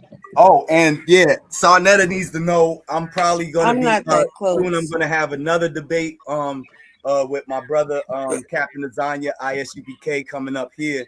You know what I'm saying? About the marijuana thing. So it's gonna be Rasta, you know what I'm saying, Far-Right Jews versus ISUBK. Once again, my brother, I love ISUBK brothers, you know what I'm saying? And we're setting that up pretty soon. So Okay, well, you know, you got to do what you got to do over here. Do it. You know it. What, You know what it. are you waiting for? Do it. I'm here. What's that And from? yeah, You don't know I'm that not song? all this smoke. I That's want to in grab it. Predator. When Arnold Schwarzenegger tried to lure the Predator into that trap, he goes, "Go ahead, kill me. Do it. I'm here. What are you waiting for?" Wait, so who's saying that the Netters Jabari are saying they're not literal? literal. Reggie's saying they're real, and Jabari's saying that they're symbolic or Literal, not real. You gotta use No, literal. They're no, I'm really saying yeah. Who's saying that the Netters are literal? Brother Reggie. Reggie is saying that the Netters are literal. Yes. He believed that they were literal deities. Whether I don't, I don't think Reggie believes in it as literal, but he's saying that the Kemetic people in their time believed that the Neteru were literal divine beings. Right. That's right. We've been up here for 5 hours. I want to say thank you. I agree with Reggie. Get the tickets, y'all. I'm putting the link in the chat. Get tickets. Here it is. Get them. Go ahead, Ashley. What are you gonna say? What you say? And this is what Dr. Reggie is debating. Yes, it's gonna be lit. Oh, Liddy, get your tickets. Better get your tickets, y'all. And you know what? You gotta hurry up and get them because the prices are gonna start going up. And the actual in-person debate is gonna be very exclusive. So first come, first serve, and then it's gonna be, if you are there, you know this is a classic. You're gonna be on the footage, like I was there I am, I was in the crowd. It's gonna be, Senator hasn't done one of these since 2000. He hasn't done an in-person debate since 2023. You know, and definitely not a big heavy hitter with Jabari. He's never, Sonetter's never done an in-person organized debate, like a ticketed debate with Jabari ever. This is Jabari's first in-person ticketed debate with Sonetter. Oh, wow. This is going to be good, guys. Interesting. This definitely will be interesting. I'm going to be watching it from afar. Literal. Is it literal? Do you think it's literal, Ashe? No, I don't think it's literal. So you're going with Jabari, but you never know. You got to see the debate to decide who wins. Zion's in New York, so that's why I was telling you, Zion.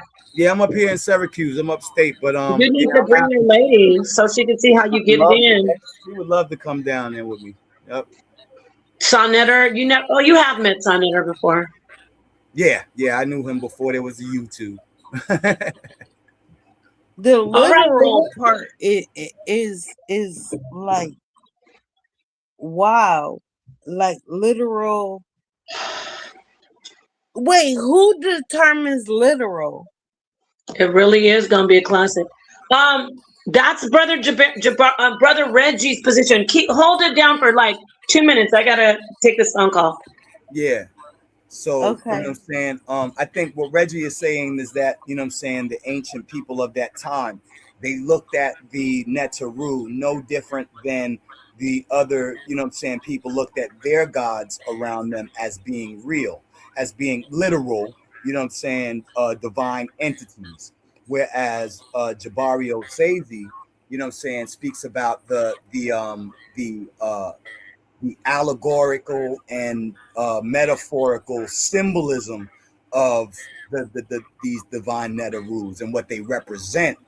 And I don't know if he denies that ancient people believed in it literally or not. That's the question. But I'm looking forward to this. This one is going to be, you know what I'm saying, official tissue. Dr. Reggie don't, you know what I'm saying, don't bang out all the time. So this is going to be a treat. You know what I'm saying? I mean, he bang out, but he don't debate like that. You know what I'm saying? So, you know what I mean? Two heavy hitters, you know what I'm saying? Live and in action. Yeah, this is going to be a classic that goes down in the books, and I'm looking forward to it. I think, damn. Yeah. That literal It's a big matters. question. Yeah, that's a big question right there. Like, how do we define that? What do you mean? You know what I'm saying? Yeah. Excuse me. God I'm bless you. sneezing. Thank you. Tight.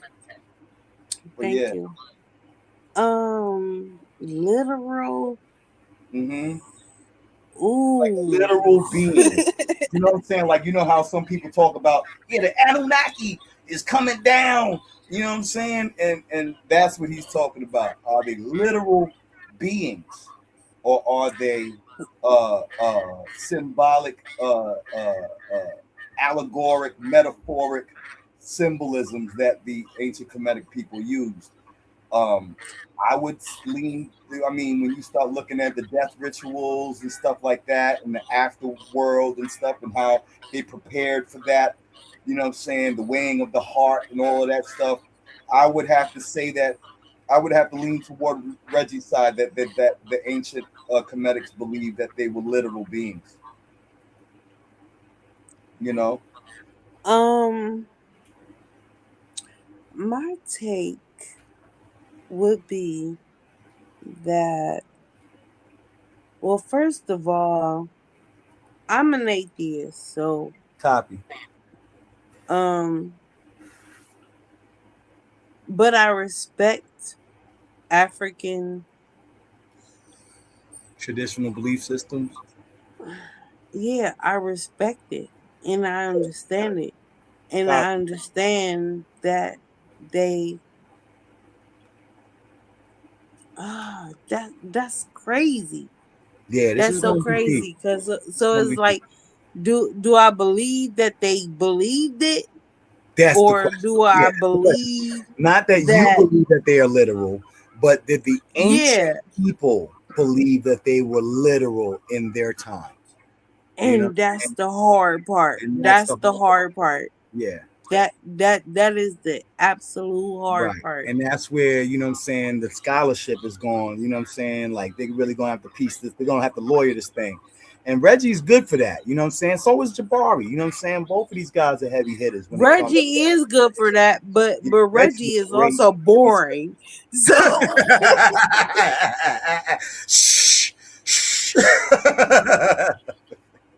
I love my brother Reggie.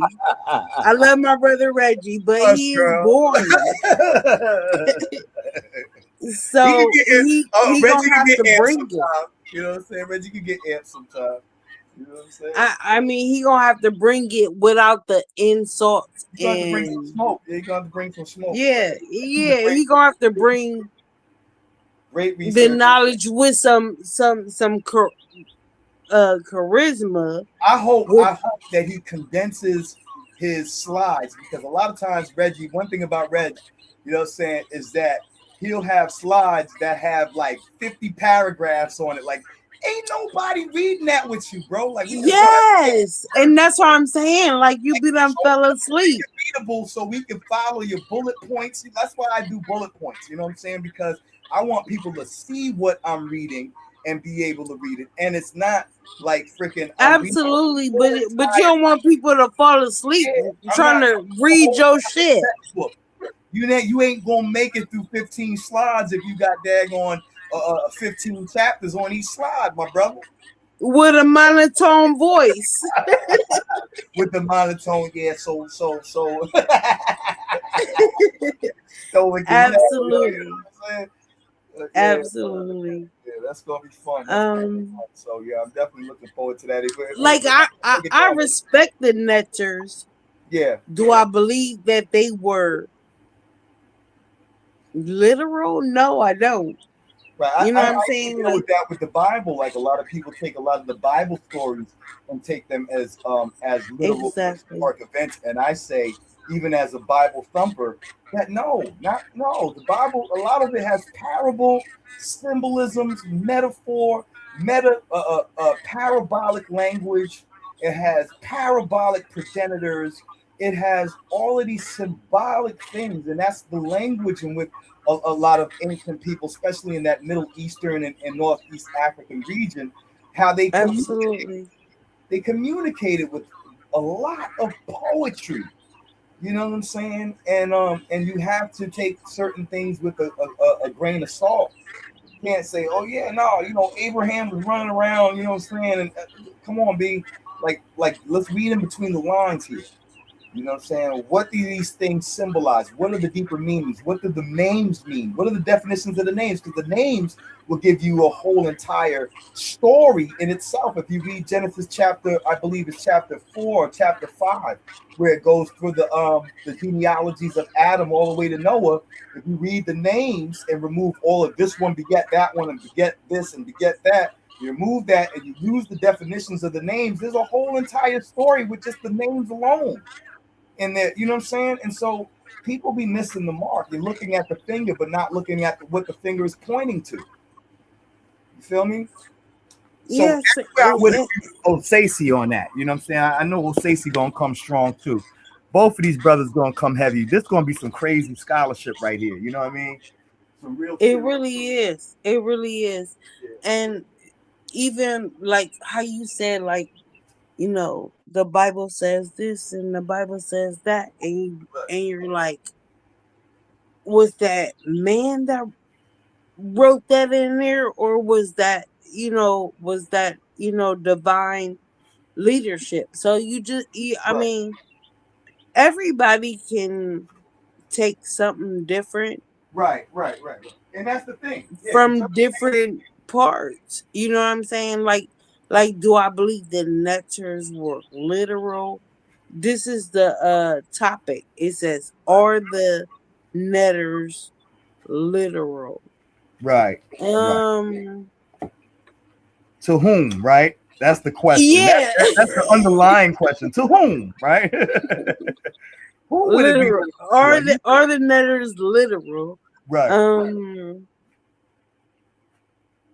I mean, I've proclaimed to be an atheist, so I don't believe in none of this. But but do I believe that they believed it, or do I believe that? Yeah, that's crazy. This a good title, and I think this is a good matchup between Reggie and Jabari. Jabari is fire for real, for real. Reggie fire for real too, but he's boring. He's just boring. Better stop talking about Reggie like that. I love my brother Reggie. He's just boring. Like, he's just so monotone. I've seen Reggie snap though, y'all. I've seen Reggie snap, y'all. But when he snap, it don't have nothing to do with the topic. Like, it just be like, yo, Reggie gonna get hot and bothered. I've seen Reggie snap too, but it don't have nothing to do with the topic. It don't be on, like, it just ain't. She talking about you, Reggie. She talking about you, Reggie. I love my Dr. Reggie, but Jabari gon' get in the ass. I just FS Drathio. We want truth and entertainment. Absolutely. I want entertainment. I want entertainment with it. And yeah, I'm not trying to fall asleep in the middle of your dissertation. Even TED Talks, they do jokes. They see that I like studying public, you know what I'm saying, speaking and stuff. Public speaking, everybody thinks it's supposed to be dry and all your slides got to be all white and black, you know what I'm saying, black letter. That's Dr. Reggie. Yeah, don't do that, man.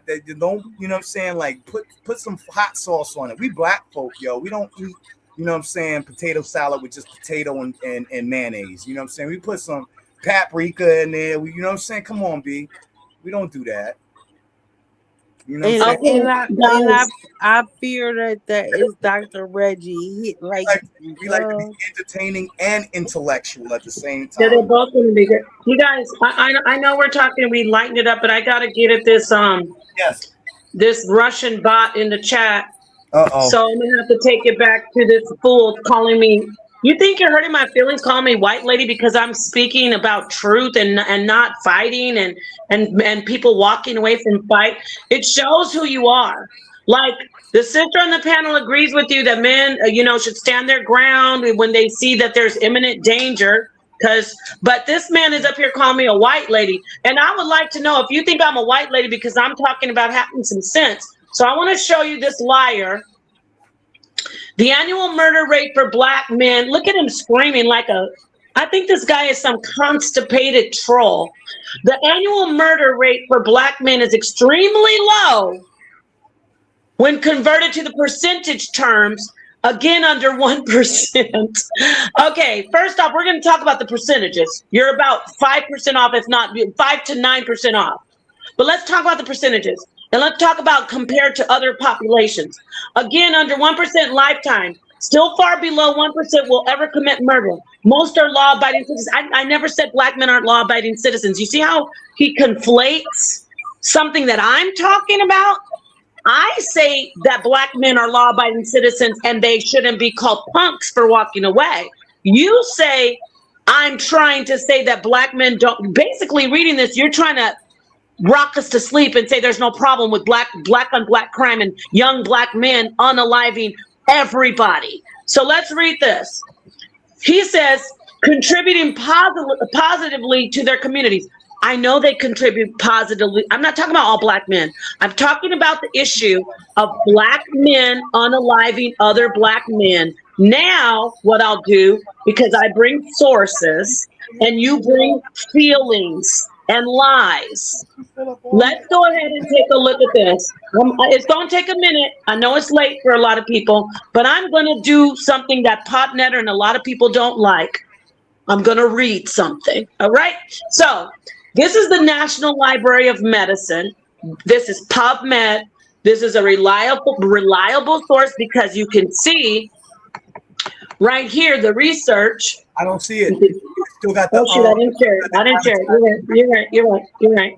So yeah, if you're calling me white lady and all that shit, it doesn't faze me because there's no color on logic and reason. Okay, there's no color on logic and reason. Now let's see this. Can you see it now? Can you see it now? Or no? Oh, I know why. Because I have that thing. Got the advertisement up. Yeah. I have this thing blocking it. Yeah, I gotta read this now. We gotta get back in this. We gotta get back to it because he's playing around with my name. My baby's calling me. She said it's time to go. Okay, yeah. Peace to you, Zai. We'll see you soon. I'm gonna read this. I'll show you. If you want to hang out, you can. But I'm gonna read this so people can see. Zai, you can tune in, and you and your lady maybe listen. But listen, Potnetter, you're a liar. This is research done not too long ago. It's February 2026. Unequal by the gun. 4 decades, Potnetter, you liar. You Russian bot. 4 decades of the black-white firearm homicide gap. Take several seats. We see you don't give a damn. You don't care. You don't care what happens to black men in America. Let's read the abstract. Now, again, I know this might be boring to some people, but this is facts. Y'all can go to sleep to this. You can tune out. It doesn't seem fun, but I'm reading this paper, and we're going to show you Potnetter is nothing but a liar. Background: firearm homicide is a leading cause of death in the United States, with substantial racial disparities documented over time. I want to stop here and I want to make it clear. When I say that there's more black men unaliving black men, it means, why are we so upset when I come out and say Karmelo Anthony made the wrong choice? We want black men and all young men, but I'm focusing on black men. We want young black men to stop killing each other over shoes, looking at your girlfriend's booty. Somebody told you to leave the tent and you didn't, you felt like you got punked. You had to save your face. We need to stop doing that. We need to stop this with this culture. We need to know what lethal force is, and we need to know when you're carrying a knife and a gun, it means you're going to unalive somebody. Got it? Got it? Why don't you men like Pot Netter talk to young men and say, you better stop. You don't unalive people. You better start taking some boxing lessons. Get up and leave. Who cares if you look like a punk? You live to see another day, or you don't go to jail. But let me get back to reading this. So I just want to let you know where I'm coming from. I am not shaming or putting down black men, but we're going to face the facts that young black men and black men overall that are in a certain age range, especially, are unaliving black people. Mostly for no damn reason. Okay, now let's get back to this. Firearm homicide is a leading cause of death in the United States, with substantial racial disparities documented over time. Black Americans experience disproportionately higher, Pot Netter, disproportionately higher rates of firearm homicide compared to white Americans. This isn't a race war. I'm showing you facts. And you're going to stop playing in my face, calling me a white lady when I point out the bullshit that's happening and that you're okay with, Pot Netter. I'm going to say it again. Black Americans experience disproportionately higher rates of firearm homicide compared to white Americans, reflecting long-standing social, economic, and structural iniquities. Exactly. It's not because their DNA, well, unless we talk about epigenetic encoding, but it's not because it's something that's biologically innate in blacks, that it's because of certain social standings. And people like Pod Netter and others that say, you better go in there and not get punked. You better fight. You better stand your ground. You better, if he do this, you better pull in and do that back. No. Be an intelligent man. Steer clear of it. You don't have to fist fight, because people are unaliving each other in 2026 and decades ago. Let's keep reading. This is my position. This study contributes to understanding the magnitude and trends of this disparity. Objective. The objective of this research was to investigate Black-white population level disparity in firearm homicide rates over 45 years in the United States, Pot Netter. This wasn't overnight. And to estimate the fraction of excess deaths in the Black population attributable to firearm homicides. Now, let's keep going. Methods. We measured racial disparities in firearm homicides at the ratio of age-adjusted rates between Black and white populations, using annual national firearm homicide and population data from the CDC Wonder from 1979 to 2023. Okay? Disaggregated by race, age, and sex, we calculate age-adjusted Black-white mortality ratio by year and sex, as well as the number of excess Black firearm homicide deaths attributable to these disparities. I'm going to read this whole paper if I can, because you're not going to keep playing with me and act like and saying white lady, which it doesn't offend me, but it's sad again that because I'm talking about a problem, an epidemic, and you want to pretend that we're not scared, you've named young Black men YNs. It's a joke to them to unalive people, to shoot up prom after parties in Airbnbs. Yeah. Those weren't any white people after the prom little get together this girl had. Her mom put it together, rented an Airbnb. It was all Blacks. And what happened? Young teenage Black men came and sprayed the entire neighborhood. It was a Black neighborhood predominantly. But let me keep reading. Results. And I have a young Black son, so don't come at me about, oh, you Black. No, we're going to look at the facts. Results. After a steady period of 1990 to 2010, The black-white disparity began increasing and peaked in 2020 when the firearm homicide rate in males was 10.38 times higher in blacks, Potnetter, than in whites. There were 31,202 excess firearm homicides of black people, Potnetter, attributed to the black-white racial disparity from 2021 to 2023. This isn't a paper to make black people look bad. This is to say we got to do something about this and stop making excuses. We have to talk to the whys of this. Why is this happening? Because we're not going to just say it's about financial situations. Yes, it is quite often about environment, but there's something else going on. We have a boy crisis across the board. It doesn't matter, white, black, Native American. We have a boy crisis across the board. We've got when we polarize young white males, they're doing the mass, pew-pewing, bang bangs. They're going in, so we've got them doing that. Stay with me, there's some emotional issues. Then on the other side, when we say polarizing, young black males are pew-pewing, bang banging anybody that makes them feel upset or makes them feel like they're not, my ego is bruised. Bang bang. There was this issue. I'm going off. I'm giving you a couple stories. You can find it on YouTube just fine in the news. I think it was 14-year-old young black male was in the car with the older black male driving. Lady, a woman, she was in her 30s, a mom, out drinking happy hour with her friend, Mexican lady. It doesn't matter what race she was. She could have been black. She could have been white. She was drinking. She was a mom. Got in her car, shouldn't have. Drunk driving. Shouldn't have.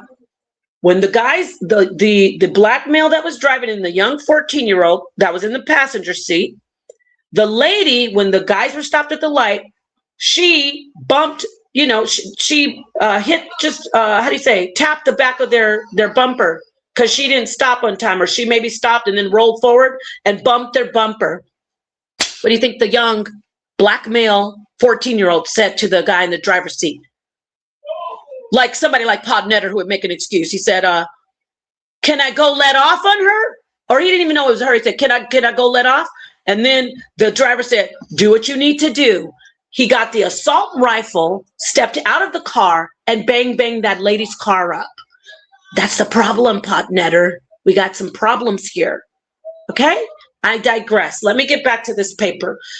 Conclusion, despite significant declines in firearm homicides during the 1990s, the relative racial gap in firearm homicides has persisted and grown, reflecting the unequal burden of violence borne by the Black population during both declines and surge of violence. Introduction. Serious crime and violence in the United States is spatially concentrated in the most socially and economically disadvantaged urban neighborhoods where many residents are Black or Hispanic. The concentration of serious crime and violence patterns is associated with long-standing racial inequalities in housing, education, finance, criminal justice, healthcare, employment, and other institutions. And don't forget, fatherless homes. They didn't add that. Fatherless homes. But that wasn't a part of the study, obviously. Scholars identify these key structural forces as the main drivers of racial gaps in mortality and life expectancy in the United States, noting that they reflect evidence of structural racism.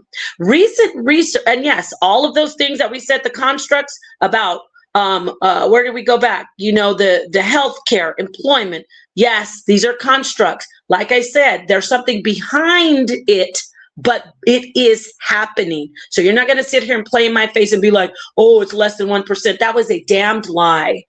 Recent research shows that the surge in gun violence during the COVID pandemic was disproportionately concentrated in high poverty neighborhoods, where the majority of residents are Black or Hispanic, communities that already had a higher share of firearm violence before the pandemic. For example, in cities such as Philadelphia, New York, Los Angeles, all of these are very urban, known to have urban, they're urban cities. between 36% and 55% of the increase in shootings between 2020 and 2021 occurred in just 10% of the city census block groups, areas where residents were overwhelmingly Black and Hispanic. The toll of gun violence is especially concentrated in the most affected communities. In the most economically disadvantaged neighborhoods of Chicago and Philadelphia, young males face an annual risk of gun injury or death greater than 5%. You're a liar saying 1%. Take several Russian bought seats. Okay? Comparable to or exceeding combat risk of the U.S. service members' deployment in Afghanistan and Iraq. Wow. Maybe that's why they're calling Chicago Chirac.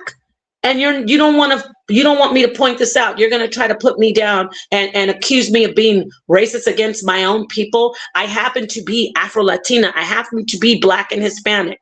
Okay?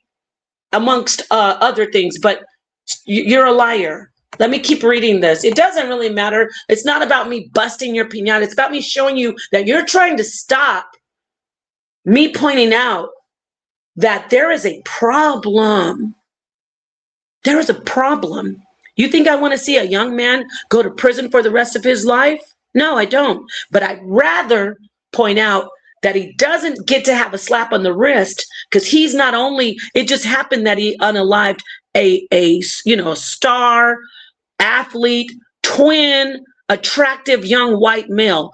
But usually there's Karmelo Anthony's unaliving other Black kids and nobody's doing anything about it. And you're a part of the problem, Podnetter, because you don't want me to talk about the truth.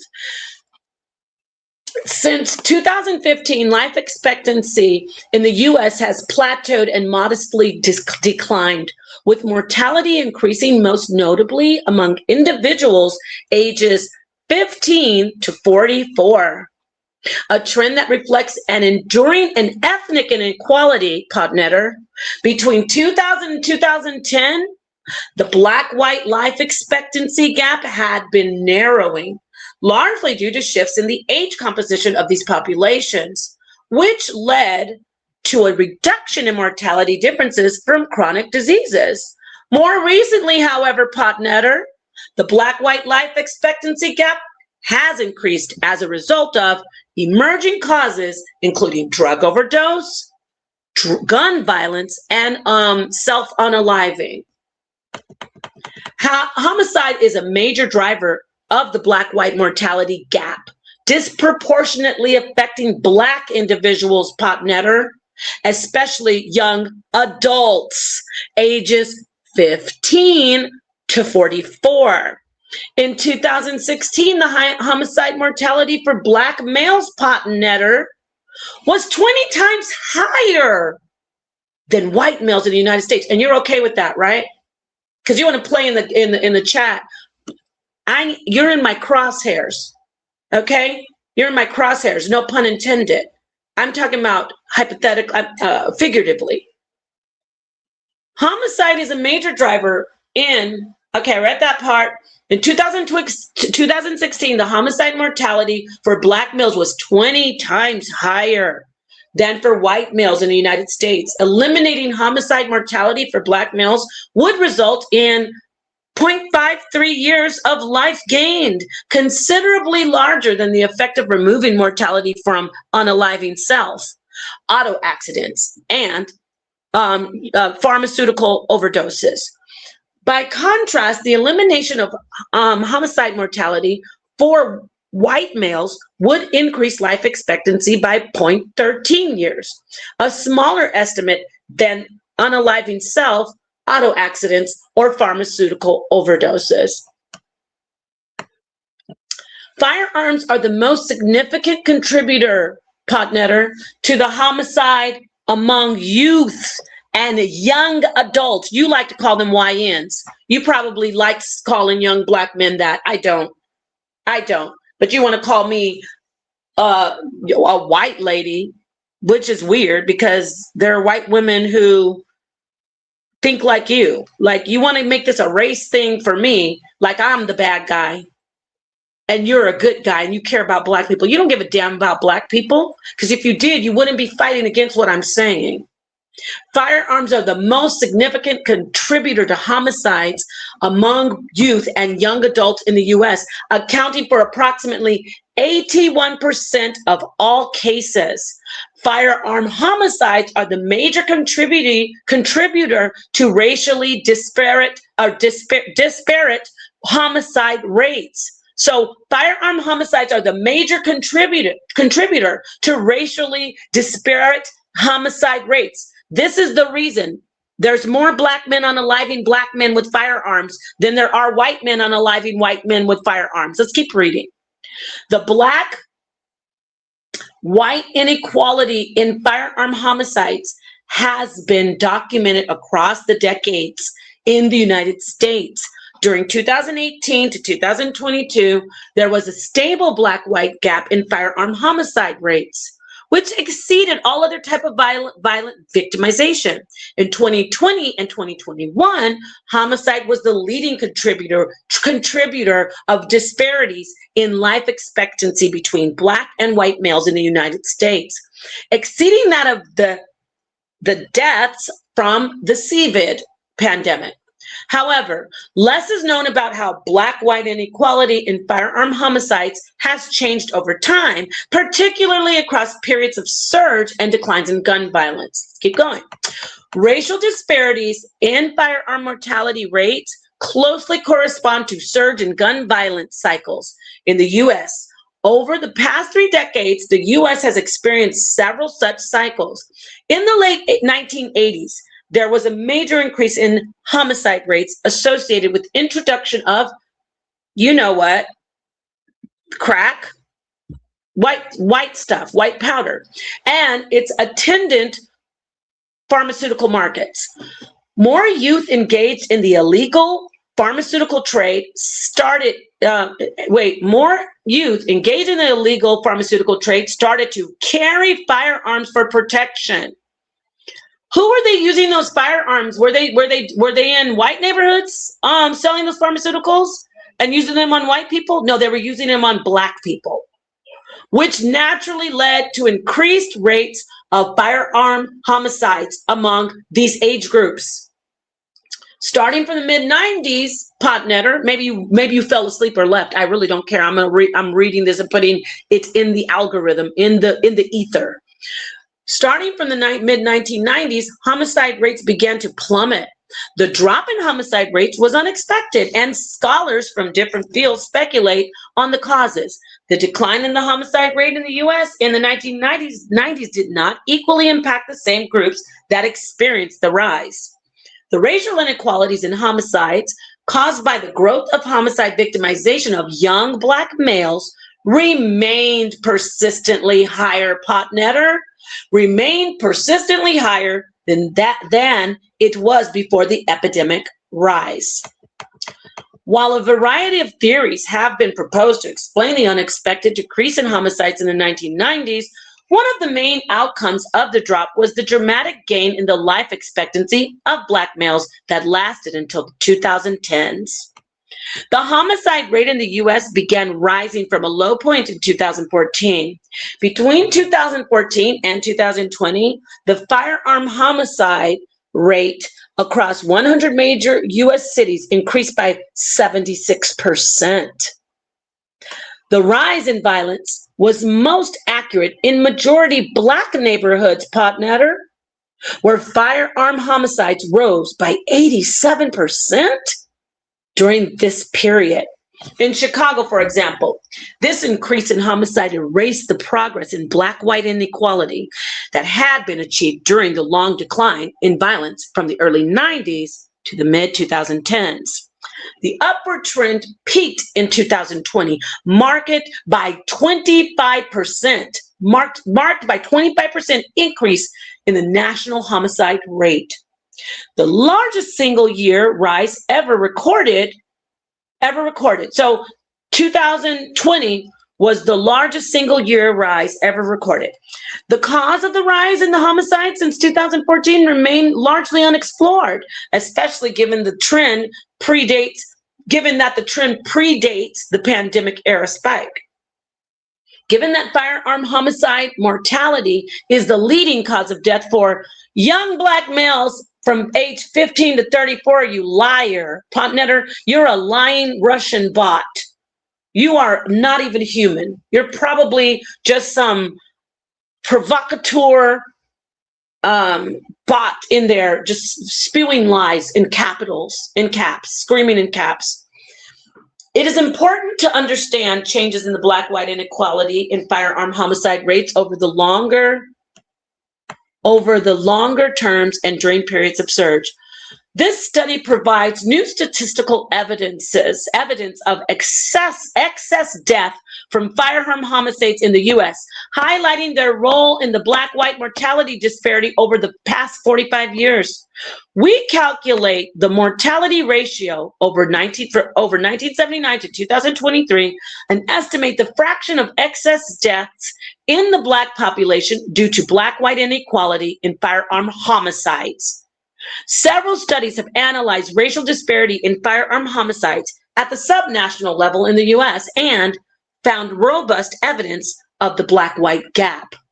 We follow an approach used by Preston and Veerboom to estimate the age-adjusted mortality in the U.S. relative to 5 European countries, which has been used in several other recent applications. Preston and Veerboom estimate that the U.S. would have had 700,000 fewer deaths between 2000 and 2017 if it had a similar mortality rate as European comparison.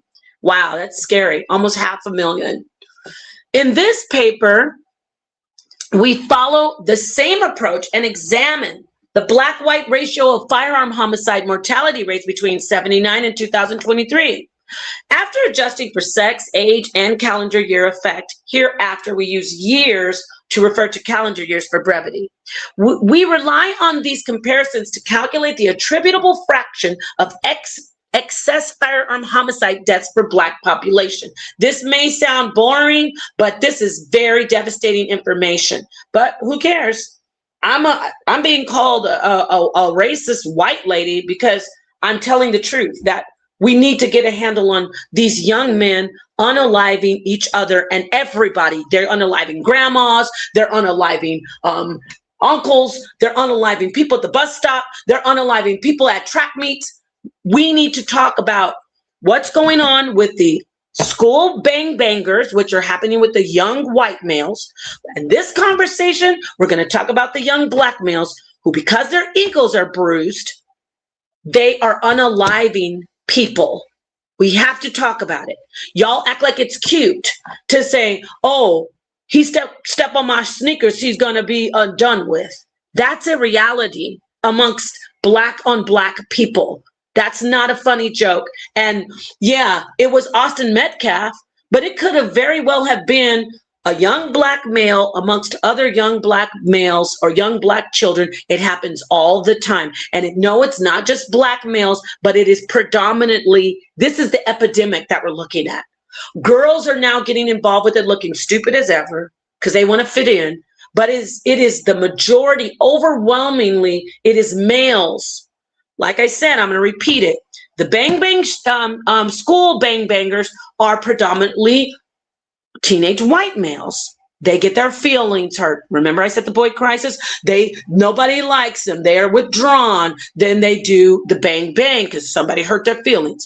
The young Black males, their ego is bruised. Somebody told them to leave. They aren't leaving. Somebody stepped on their sneakers. Somebody looked at their girlfriend's butt. Somebody didn't invite them to the after prom after party. Then they bang people. We must be honest about this.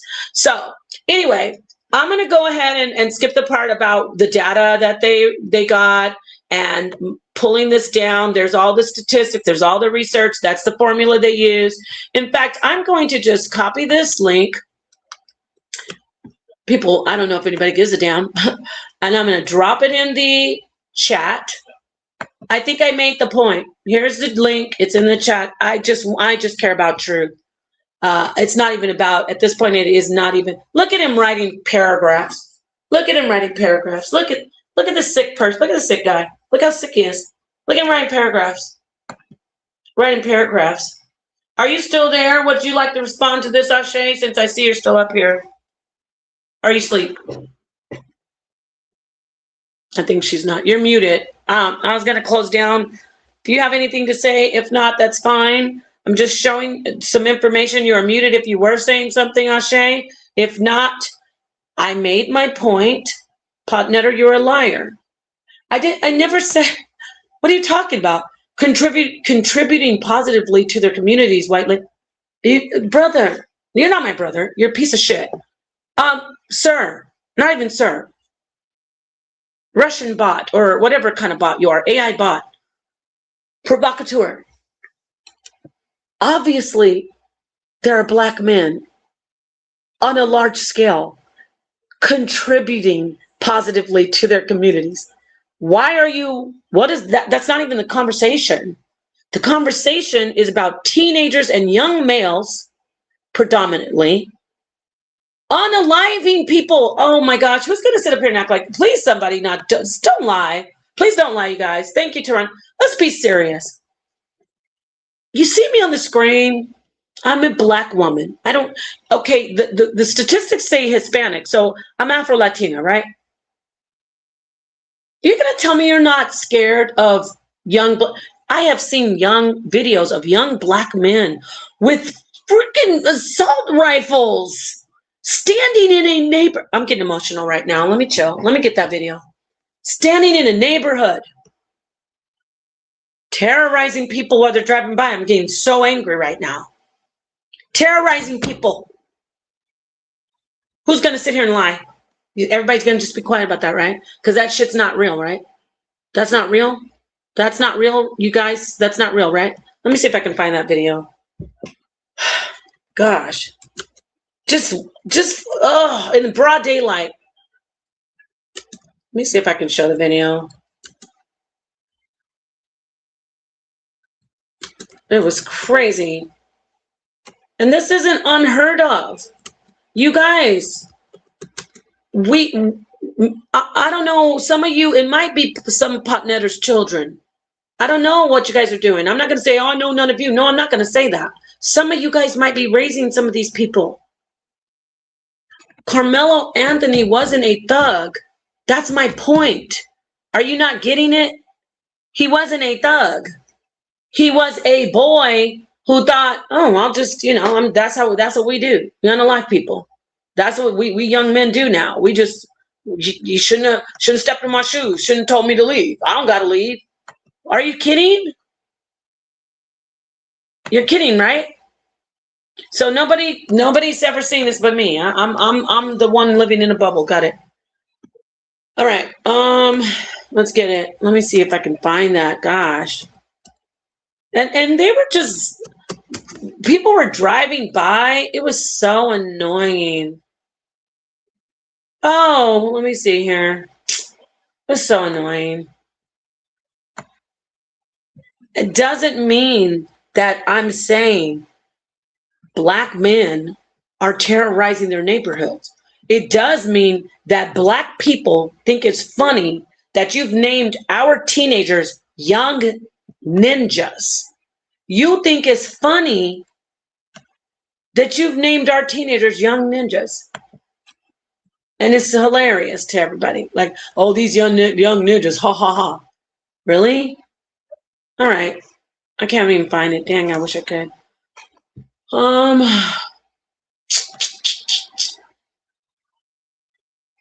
me get it. Usually I can find it all the time. You won't say anything about that, right? I don't even need to really get this. Y'all already know it's true. So, okay. We don't have any problem with that. Got you. What was that guy name? Oh God, he's finally unalived him. He was going, they were just unaliving each other. I think it was in Florida. He was, starts with an F, like, God, you guys know who I'm talking about. He was a rapper. He was on Vlad. They were like, oh, haha, I unalived your friend. Oh, I unalived your friend who caught an Uber, and I unalived the Uber driver. Haha. I had a girl fake, lead you, lure you into a honey trap. It was no big deal. So that's no big deal to you. Got it. It is a culture of especially, not only teenagers thinking that it's okay, that it's an option. Let me put it that way. They don't think it's okay. Let me say option. It's an option to use lethal force in any situation that is conflict. That's the fact. Are we forgetting this? Are we gonna just ignore it? Okay, fine. I made my point by reading that research in that paper. So you're a liar. You're a liar. Why? Listen, I'm just gonna do this. You either gonna hit the panel. You're gonna hit the panel. Or you're gonna shut up because I proved you wrong, and you're still up in there talking about. You're still up in there talking about black men are doing. I know black men do very good in their communities. Duh. One of my brothers is a physician. My nephew is a physician. My other brother he's retired from the sheriff's, a deputy sheriff, and now he's an assistant principal with 2 masters, finishing up his 2nd master's. I have family members. I have friends. I know people. Obviously, Sonetter is a good father. He takes care of his family. He had a bad history in his youth, but I'm not. Who said?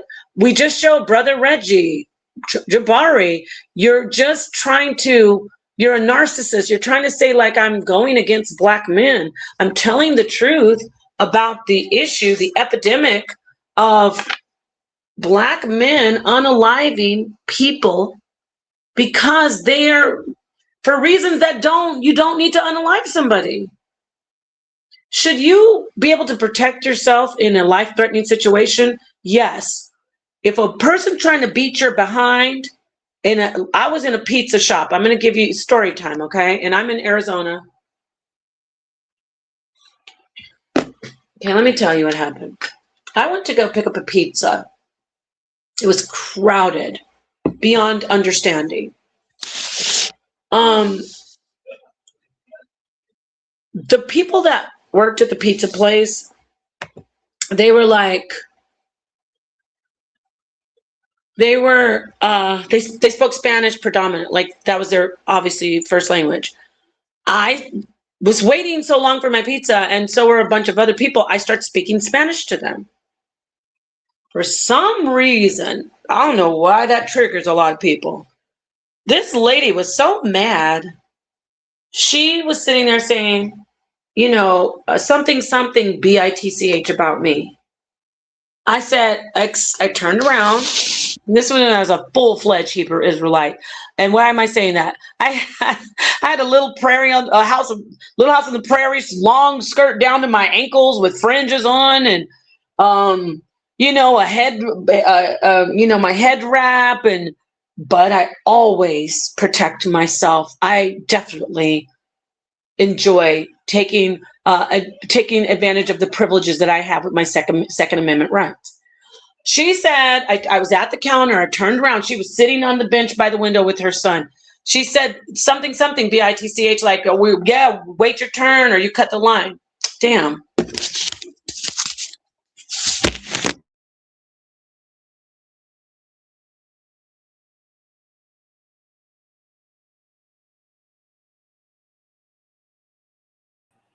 Can you hear me?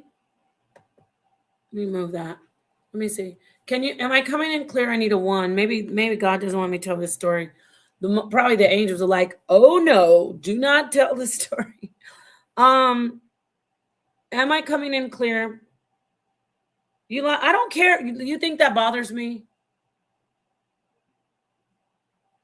Do you think a person who's a weak coward in the chat, you think I care about you having respect or not having respect for me? Because you said I lied on Karmelo Anthony? I just want you, I'm just asking you, sir, do you think I care about your respect? Huh? Yes, I don't. In fact, I'm going to show you how much I don't care. You're completely banned from all these platforms. Okay? Swim your way back up to the shore and try to find another account. I was in the chat. I'm screenshotting. I don't care if you respect me or not. I care about getting the facts out. I don't give a damn. I'm like to you, you know me, I don't know you. Got it? And don't think that's an advantage if you ever roll up somewhere in public. I don't talk to people off a rip. So that's just a warning to you. I don't give a damn about your respect. Can you guys hear me? Yes or no? I was FS Drathio. Just let me know. Can you hear me? And then I will continue. Can you hear me? No? You guys can't hear me? Okay. Maybe I shouldn't tell the story. My point is, though, I was in a public place purchasing food.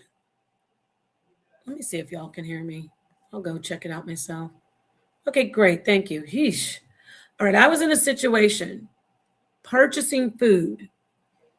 The woman said B-I-T-C-H. I turned around and said, excuse me, are you calling me a B-I-T-C-H? She got up, started to walk toward me from about, I'd say 10 feet away, seated by the window. I was at the counter. As she approached, I said, do not approach me. And I couldn't get through. She was by the door. So she was between me and the door for me leaving. I said, do not approach me. I do not feel safe. I do not feel like you are I feel like you're going to harm me. Please do not approach me. She started still coming. She kept approaching. Does that give me the right to unalive her? No, it doesn't give me the right to unalive her. But I would have a stronger argument. I'm saying personally, I don't think I have the right to unalive her because I think, I know, because I know the law, I would have to exhaust every single avenue. I'd have to close it down before I could do that. Once she kept approaching, I said to her, I am armed and I don't want to use lethal force on you. That is the only way she stopped approaching. Then the manager came and held her back and let me pass and go out the door. I'm not gonna just start going crazy, like unloading in a middle. I could go to jail for that. I know that. Why? Because I'm responsible, and I'm sure most people who are who own firearms and know they can't just because I could stand my ground. I feel like I did feel like I was in danger. All I could think of is, oh my gosh, you're wrestling with this lady and somebody's gonna pull a camera out and they're gonna have me on World Star and no telling what she's gonna do to me. Bang my head. They always want to cut your face, gouge your eyes out. Yes, I understand it's imminent harm. However, I also understood that I had to make sure that every single avenue for my own self, because I don't want to go around unaliving people. The manager, of course, got involved, moved her out of the way. Thank goodness. I let her know, do not harm me. I feel like my life is in danger. I'm armed. Let me out of here. See what I'm saying or no? You don't get it? You guys get it? You don't get it? That's not me. I lost respect for you because you lied on this boy. How about teenagers don't carry lethal weapons without understanding that you have to be responsible before you take somebody's life, whether you get away with it or not, whether you get away with, it was self-defense, but you killed someone over you not wanting to get your butt off the seat and leave. That's why he's gone. You have to sleep at night and remember that you bore an entire hole, gashed a hole into somebody's chest because your ego, you didn't want to look punked. You didn't want to look like a punk. There's so many other things you could do. Does Karmelo Anthony deserve another try? because they profiled the jury. Yes, that's not the same topic. Did Karmelo Anthony do the wrong thing by plunging a knife into that young man's chest, whether he was black or white? Because I already read that most of the time it's black on black. Yes, he did the wrong thing. Yes, he did the wrong thing. That doesn't make Austin Metcalf an angel. But he didn't deserve to get his heart ripped open for being a high school bully. Just like, I'm going to say, tens of thousands of young black males don't deserve to get unalived. Y'all think that I'm over here, you calling me white boy and all this. A white girl. Let me tell you something, okay? I know people, young black men, when I in the mid to late 80s, mostly the late 80s. No, I'm gonna say mid. Around 87, 88 in Phoenix, Arizona. Okay. We had of the Blues and the Reds, Crips and the Bloods coming into town. Boys that I knew from childhood. You don't know me, pot netter. None of you dirt rock Negroes know me that are talking shit to me. Boys that I knew from childhood. Shelby Roberson, our next door neighbor, Jerome, his brother, Jethro, Nate. I'm just naming boys I know. Kevin Mosley, Ronnie Galbraith. I could go down the list. I'm getting emotional. You don't know what the hell I know. Xavier Shivers, one of my best friends, Josephine Crispell, unalived in drive-bys and bullshit. You know where I came from when I'd be with some of my friends? We'd be outside having a good time in the summer and we see headlights coming down the street. Doug, DB, drive by. You don't know who the fuck you're dealing with over here. Why? Because I usually speak properly. You don't know me. Oh, so-and-so just got on the live. What? Oh, it was, the Crips and Bloods came here and boys and girls, mostly boys. Boys, but if your boyfriend was Larry Tarkenton, I'm talking about rest in peace and power, people that I know, talking about where I come from, where the fuck I come from. Check my resume. I'll get my friend on the phone right now. You don't know me. You really don't. And I'm not trying to flex like, oh, I'm cool. It's not cool. It's not cool to just be unaliving people. So even my own brother, one of my brothers, I have 5 brothers, they thought it was funny, oh, let's go. I heard that there are Crips over there. Haha, let's get in the car, a bunch of us, and let's just throw up some red rags. Well, my brother had the unfortunate experience of being in the car. They thought it was funny going through a neighborhood where the Crips had established themselves, and they put up a red rag, and he saw his friend's whole head get boomed all the way all over the hole inside of the car. Don't play in my face. Oh, lies? It's okay. It's okay if you say lies. I know. See, to you, this is a flex. To me, it's sad. To you. So don't tell me about, oh, Nepal, and then Sonetter get here. Sonetter doesn't know anything about this either. He's from Harlem, okay? Are they pulling knives on each other? And there's violence in the 70s and 80s? Yes. But come on. The mass unaliving that I've seen from young men before they went into gangs. Shelby Roberson was in private school with me. Ends up, when he gets older, gets in a gang. Now he can rest in peace. So this has been going on, just like the study said. This has been going on for decades. Decades.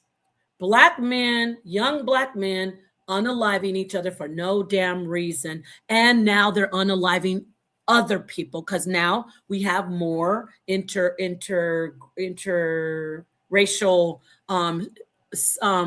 groups. Like there's interracial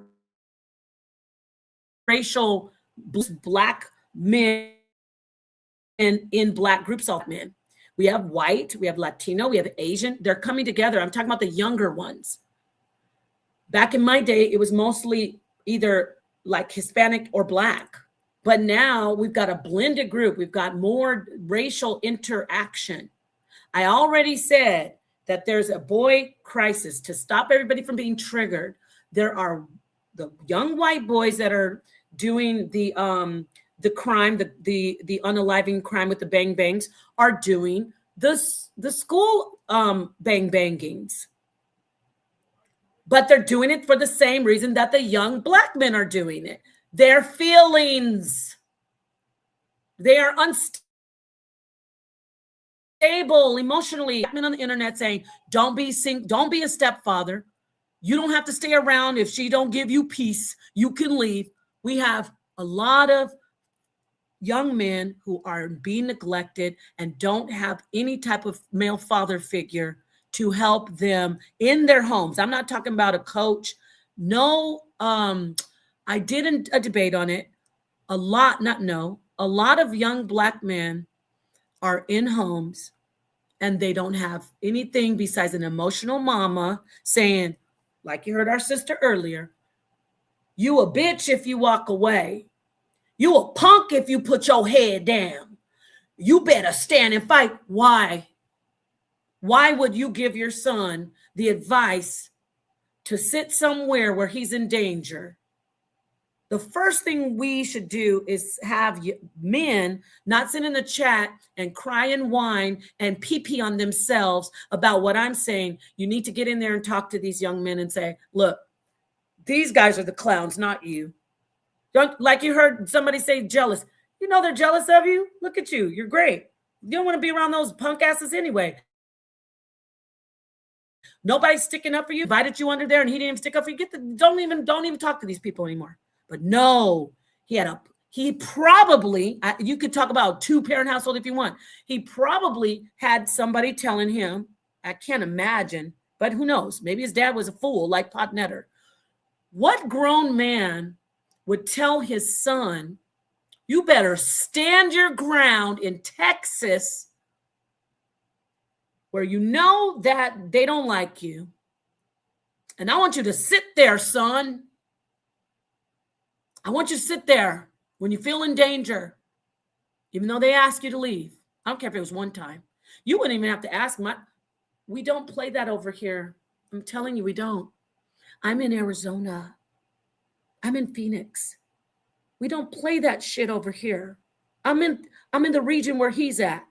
Texas and Arizona, New Mexico, okay, Las Vegas. We don't play that over here. I don't know what you guys do over there. We don't play that over here. We don't play that over here. What am I talking about? We know everybody has a weapon. I'm talking about Austin Metcalf too. He was just as dumb. I hate talking about the dead, but I got to talk about it. Just as dumb as Karmelo Anthony.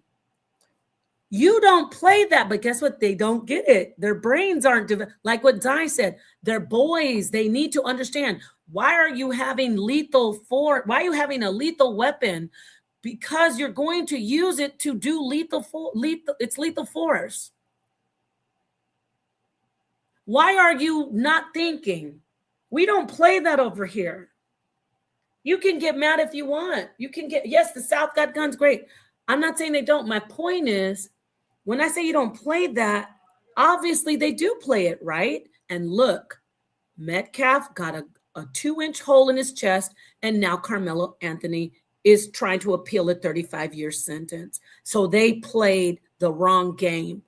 But if we can sit here and say, oh, Nepal, you racist toward, I'm not racist toward my own. That doesn't even make any sense.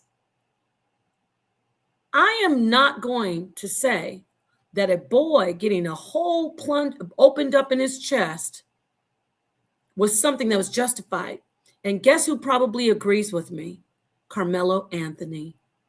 What do you think that did to him as a good kid? Y'all are just full of shit who are trying to call me against people and, oh, it's race thing. You think a good kid wants to put a hole in a person's chest? Yeah, because he was scared. Then he should have got his little behind up, his narrow ass from up off that seat and left. But he didn't. Back to what I'm saying.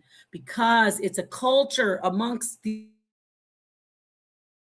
men to, I gotta have him. It's turning into the wild, wild west.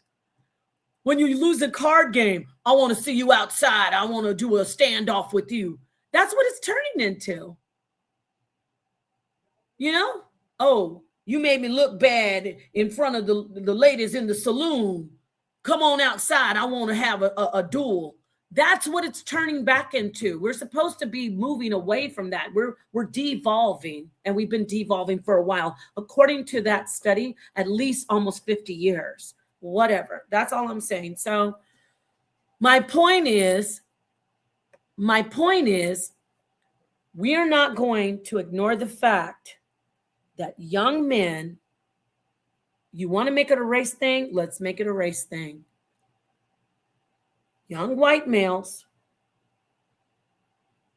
are unaliving people in mass with school bang bangings.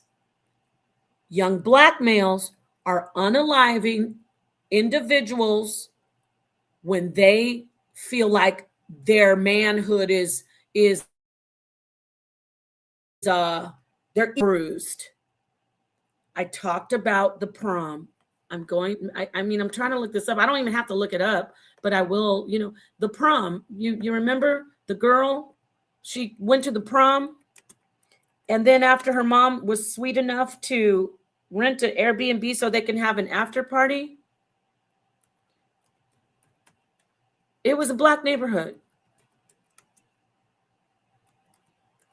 And some young guys, because I guess they weren't invited. Oh my goodness. Oh my goodness, there's more than one. Oh my goodness, this is terrible. Oh my goodness, I didn't even know there was more than one.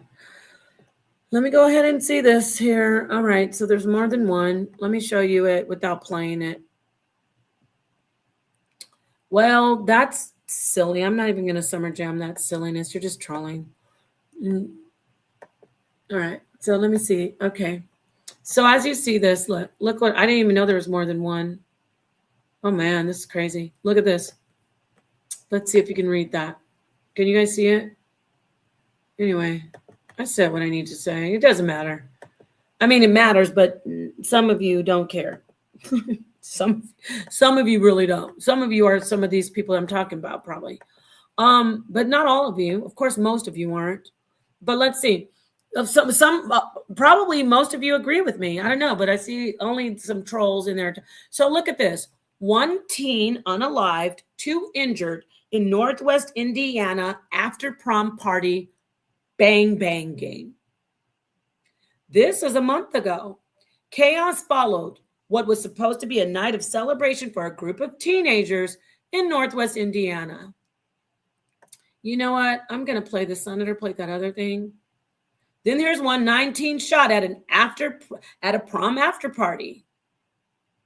A parent's worst nightmare. This might be one of the same things. So I want to show you more. Keep going down the list. Father speaks after teen run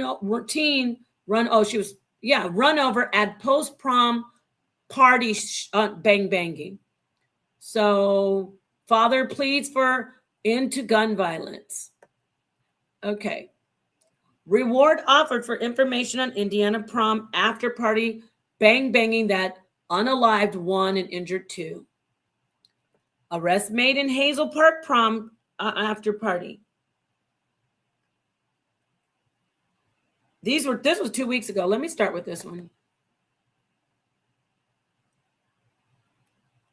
Stands out remarkably. The quality of short animations generated by Vidu is on par with. All right, now to some breaking news just into the Local 4 newsroom here. Hazel Park police say 21-year-old man is in custody in connection to a deadly shooting at a prom after party. Happened around 1 this morning at a home on Powell near 9 Mile and I-75. A 20-year-old man from Detroit died, and a 19-year-old woman from Pontiac is in the hospital. We also have learned that the shooting happened at a short-term rental property. There it is there. The city says it appears to have been in violation of occupancy restrictions, and the city is now placing a 6-month moratorium on. Okay, so we got that one, right? Let's go to another one. Now, I think this might be the same one. Oh, no, this one. Okay, let's see. One of the victims from this weekend's deadly prom party shooting in Northwest Indiana is recovering in the hospital as the investigation continues. WGN's Dana Repick is live at University of Chicago Medical Center, where that victim remains this afternoon. What do we know, Dana? This is a different one. Well, Lourdes, Jeremiah Hurd was airlifted here from Michigan City after being shot in the chest at this party. He was struggling, having trouble breathing. His mother, who has been here at his bedside since he arrived and has undergone multiple surgeries, spoke with us by phone today about how he's doing. It was one of the most horrible days of my life, because what should have been a happy day for all of these kids turned into this horrific tragedy that they're going to have to live with for the rest of their life. A night of celebration for Michigan City high school students Saturday. 17-year-old Jeremiah Hurd posed for pictures before heading to the dance with friends. He came home to change and then went to an after-prom party at a home on Liberty Avenue in Pine Township, Indiana. That's a different one. Okay, let's see. Let me keep going. So yeah, the woman on the phone is a white lady that's just racist against blacks. No, her kid was almost unalived, struggling for his life. So let me see if there's another one. I think this one's different. Let's look at this one. Yeah, it's different. I'm Olivia Yatuma, your Muskegon reporter, following up on a post-prom party shooting here at the VFW in Fruitport. I spoke with the father of a 17-year-old Muskegon high school student who says she was run over by a car as shots rang out. This weekend, Andre Williams got the call. A parent's worst nightmare. No parent wants to receive Andre's son waking him up around 12:30 a.m. Sunday saying Jordan was at an after party for the prom and that there was some gunfire and that I needed to hurry up and get to the hospital because she had been hit by a car. She had been run over by a car. Andre found his 17-year-old daughter, Jordan, intubated and on a hospital bed. I just couldn't believe that was my daughter laying there, something that is supposed to be a special night, a memorable night, and not for something like that. According to Fruitport police, a shooting broke out here during a post-prom party at the VFW off Airline Highway. 6 people were hurt, including Jordan Williams, 2 by car, 4 by gunshot. From what I understand, there was several sets of shots. She kind of ducked down from what I was told. And then when the second set of shots happened, she just darted off and tried to run away. That's when Andre says Jordan was run over. At last check, a release from Fruitport police says the department is reviewing several videos from surveillance cameras and cell phones. Investigators saying the incident stemmed from a dispute between 2 or more people and that multiple people fired guns. Picking up guns, it never ends well, and I too wonder, when will it stop? And it's not going to stop until we get involved. Ronald Jenkins. You heard that, man? That's a grown man pot netter. Okay. His daughter. Okay. That was already 3 different places. And these are proms. Now, don't play in my face talking about, oh, you just this and that. This is something wrong here. Because these aren't. Now, I'm talking about back when I was in the 80s and I saw kids that I said were regular kids turned to gang violence. These aren't even gangs. These are just teenagers thinking, oh, this is fine. I'm mad. They didn't let me in. Bang, bang. No, that's what's happening. Out of this tent. Oh, they're not going to make me leave. Oh, you don't have anything in that bag. He was posturing, saying, I got something for you. This is a problem across the board. Let's stop pretending that it's not. I think this is a different one. Creators, take these 3 apps I built to run my business made with Base 44. They're ready for you as considered And it's all life-threatening. about prom. Police are urgently on the hunt for a suspect, and they are questioning people of interest, asking anyone with any information to come forward. The school district says as a result of this weekend's events, there will be a much larger law enforcement presence this week to ensure student safety, as well as counselors on hand for any students who need their assistance. They're also trying to figure out motive, why someone would turn a joyous night into a night of violence. Michael? Yeah, that's always the question. Thank you so much, Rhiannon. That was a different incident. Oh, so, yeah, they definitely, they really are. People don't get that new mind. They're over here saying, when I'm pointing it out, that lethal force is the last resort. Okay, obviously the main thing is you don't want to go to jail. Also, you don't want to take someone's life. But a lot of these kids don't care. They don't care. A lot of them haven't been securely attached enough. And they, I'm talking about across the board. It doesn't matter, white, black. A lot of these young men who are doing these unaliving, whether it's mass school bangings or what we're looking at, people just doing this at prom parties for fun. Basically, I think they're doing it just for fun, to get a name. So I'm not saying Karmelo did it for fun. He didn't. But he didn't get his butt up and leave. And he could have. He could have left. Yeah, he probably would have been humiliated for that moment, but he can get them back in another way. Be a better athlete. Make an example. Say, yeah, why would I stay over there and be around those people? I'm never going to be around them. They're trash. The way they treat me, and have good friends. Hold his head high. Oh, he didn't have to leave. Yeah, he didn't have to leave. But now he's in jail. He's in prison for 35 years until he can appeal his case. And he took somebody's life over not wanting to leave from under a tent.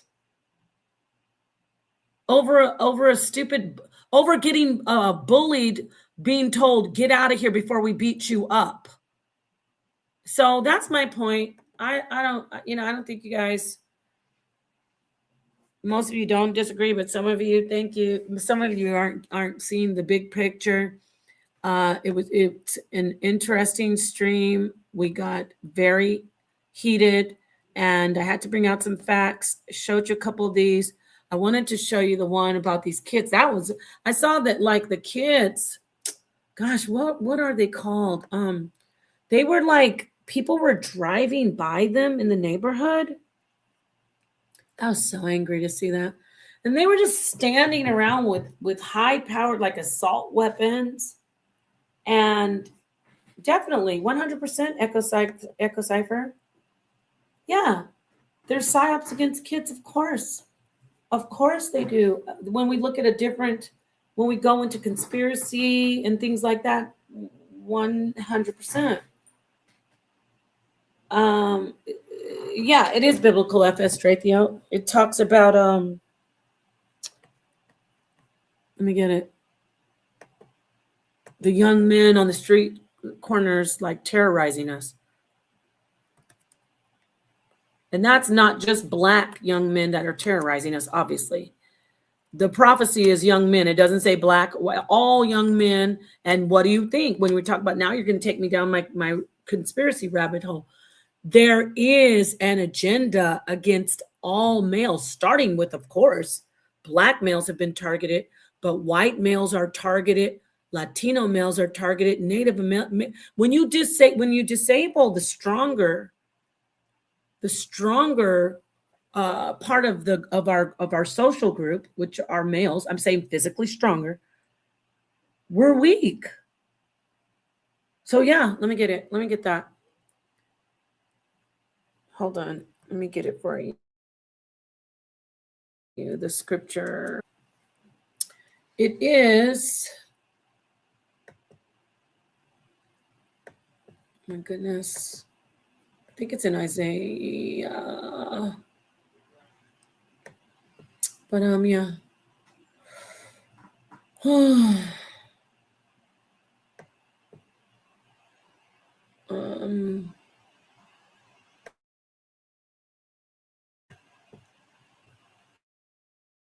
It's about them. I don't remember what prophet it was, but I'm going to get it for you because you asked for it.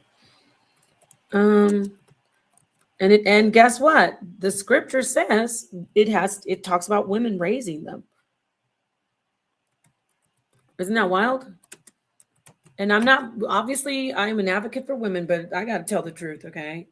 We got to tell the truth. We have to tell the truth about, you asked me about the, about what's going on. Damn. I am tired. I know you guys are tired. Okay, where's that?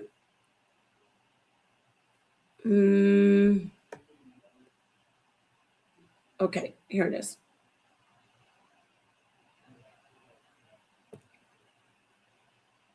Oh, yeah, it's Isaiah. Okay. Get it. Version I wanted to read, but it says, the youth oppress my people and women rule over them. My people, your leaders mislead you. They confuse the direction of your path. But the KJV gets a little bit more dramatic. So that's Isaiah. Did I say which one it was? That's Isaiah chapter 3, verse 8. And then there's another one, I think. It's not the one I want.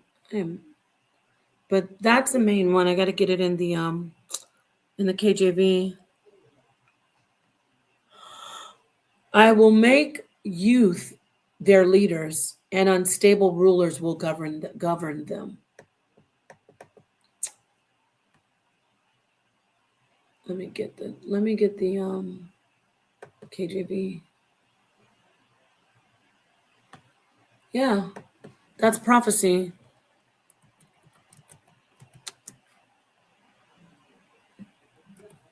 I am tired.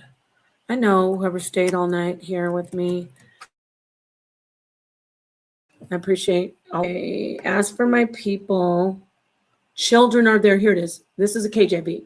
As for my people, children are their oppressors, and women rule over them. O my people, they which lead thee cause thee to err, and destroy the way of thy path. And then there's another one about the women saying,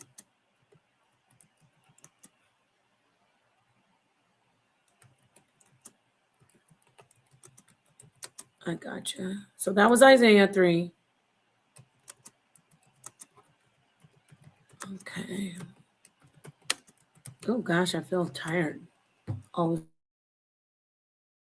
a sudden. Okay. Oh, excuse me. Okay.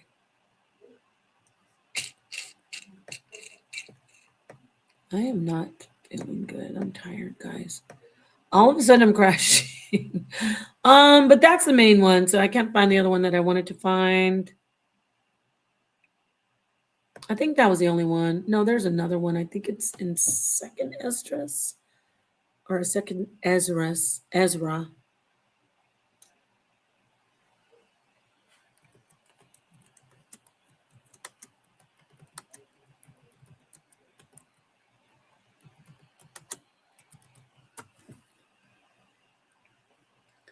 Yeah, it's Isaiah coming up again. So that's about it. Oh, so that's the answer. Yeah, it's prophecy. And prophecy is twofold. So anyone saying, oh, that already happened, you know, it happens more than once. What else I want to see? I'm just looking at some stuff. All right. So, okay, I'm done with this. I am yawning. It's 4 a.m. All right. Anyway, peace. Thank you. Thank you, the Suntan. Can't read the message on the screen? Oh. Put that in context. What do you mean? I just did. The youth are terrorizing. I don't know if you're talking about me. The youth are terrorizing the public.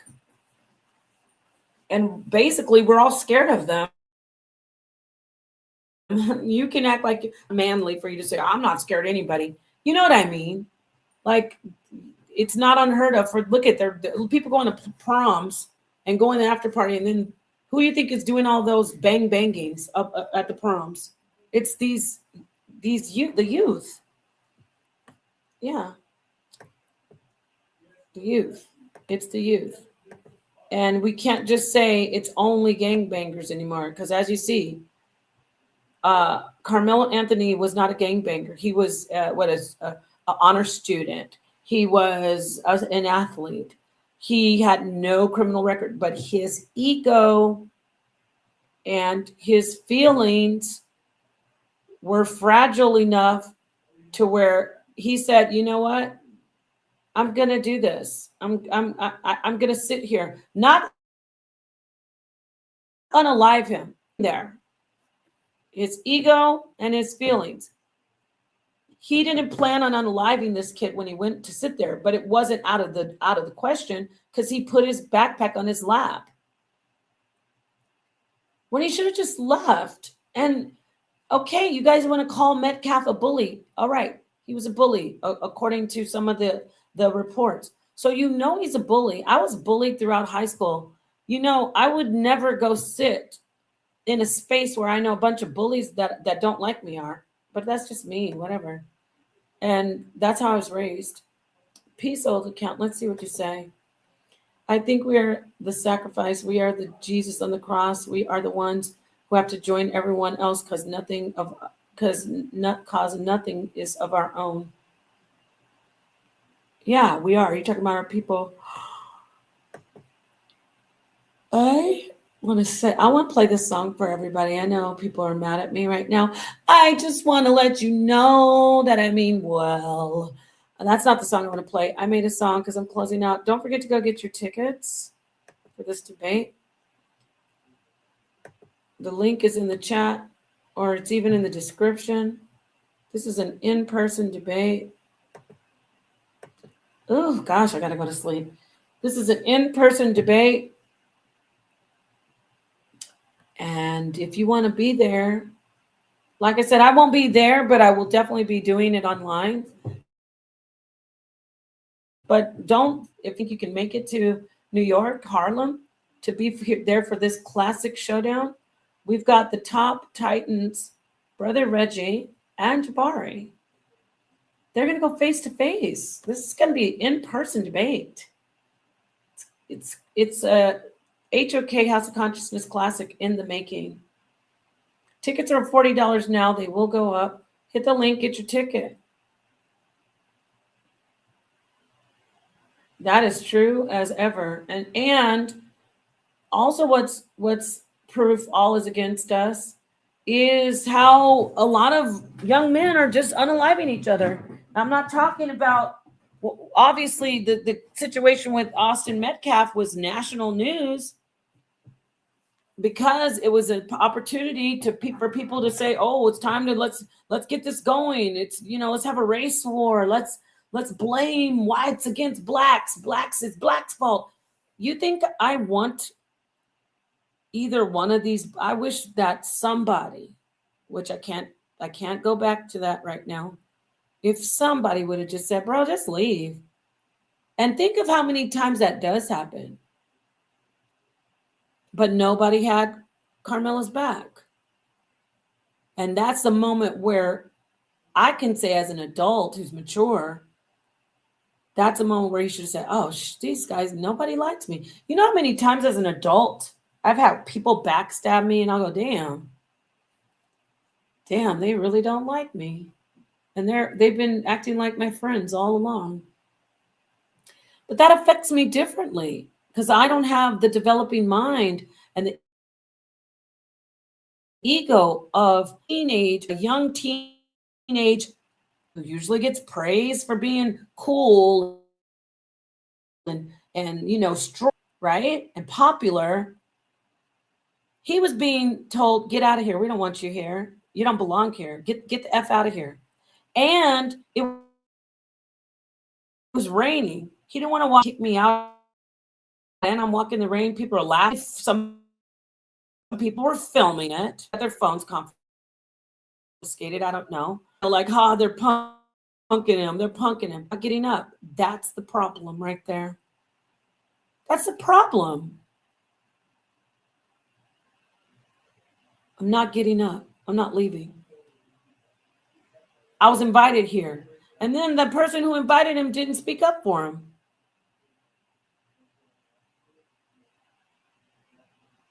Anyway, so then of course, the strong kid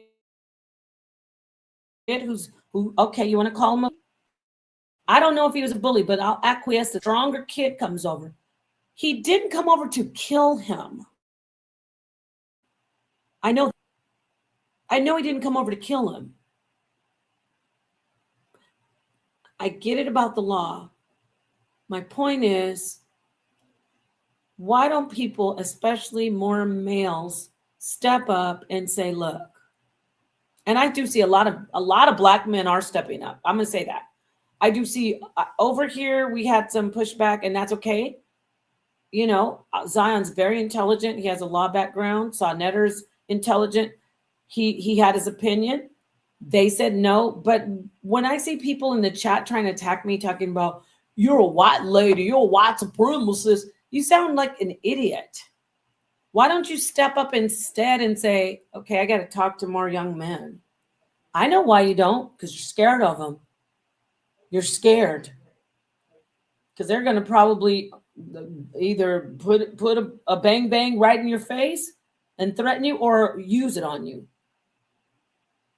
Or I saw another video, like there's so many. I was watching, y'all seen it. This older man, he must have been like 45, 50.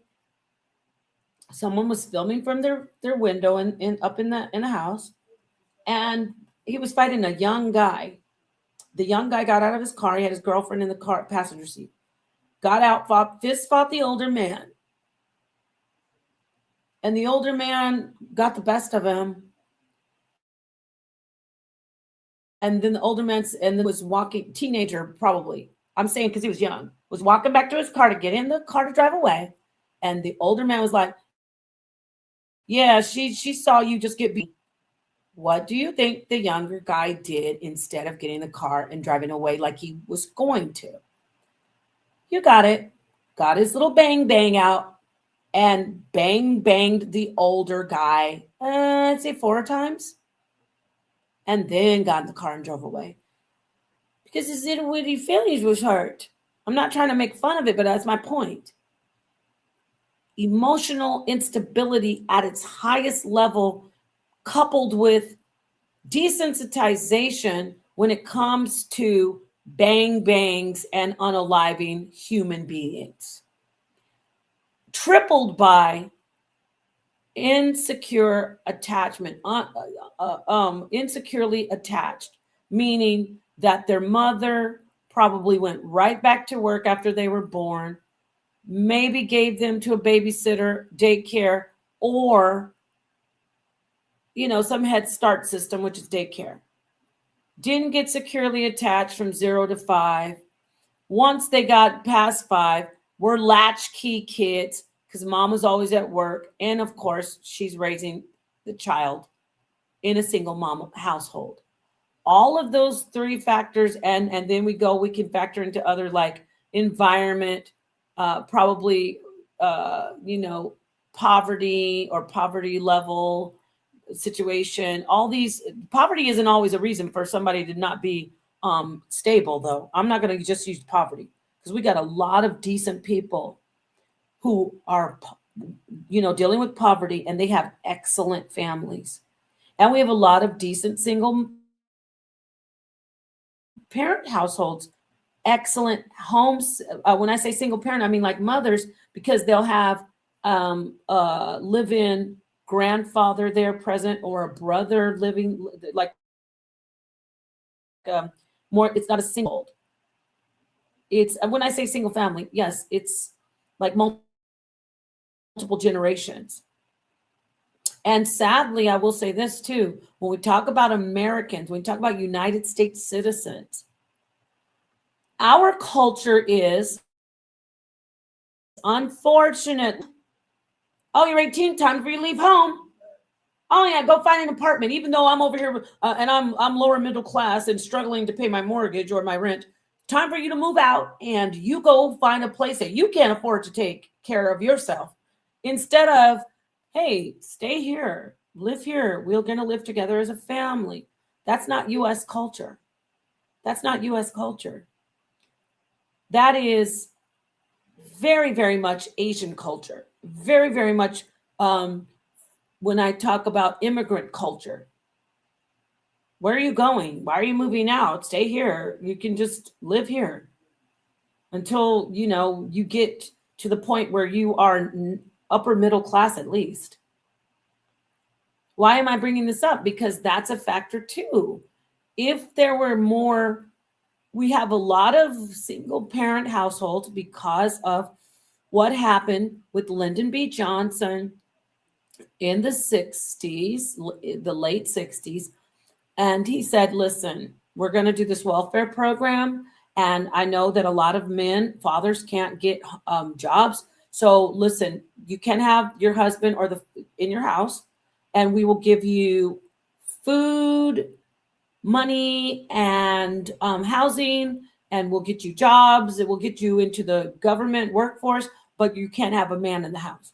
So from there up to now, we've had a culture of no, don't get married. When you want to be in a relationship, don't have a family that has a marriage, as a nuclear family. Go ahead and just have mom raising the child. That is a big deal, because remember I just said it's not U.S. culture to have multi-generational family households. So we only have a mom living there. We don't have a grandfather that's a father figure. We don't have a brother that is an uncle as a father figure. Usually, not all, because some households we do. I've heard certain people on the internet say, my dad, was horrible, but I was raised really by my grandfather. Get it? But we typically in the United States culture, we even look down on that. We look down on, this is crazy, especially with Black people. It's weird. We're not supposed to be like that. We didn't used to be like that. You still living with your mama and you think Hispanics do that to each other? You still living with your mama and daddy when they're like in their 20s and 30s? They don't do that. They're like, yeah, why? You watch all these shows and they'll be like, oh, it's a family, but they got grandma living with them. Sometimes you'll see shows though. Remember that show Rock? This is from the 80s and 90s though.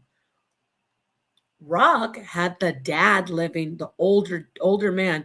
You don't see a lot of shows like that with the dad living, but that was also a nuclear family. Like there was a husband and a wife. But what I'm saying is, we gotta just get to the core of this. I could stay up here all night talking about this tangled web we have been dropped into.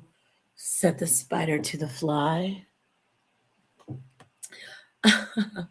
Anyway, peace. Go get the link. Did you get the link? Drop it in the chat for the. Who that? Omar. Okay, I'm gonna let you end. Can you show me yourself before I put you up here? Because I'm about to close out, but because he dropped in, I'm gonna let you say your piece. I've been up here for what? Oh my God, 7 hours. Lord, no, it's 4 o'clock in the morning. Omar, show me yourself. Is that you? Omar, is that you? Shalom. It's Shabbat for you. Omar. Just let me know when I can talk. Okay, yeah, I was asking you to go ahead. You don't have to. Okay, so it is you. I forgot that I can actually thing up. Go ahead.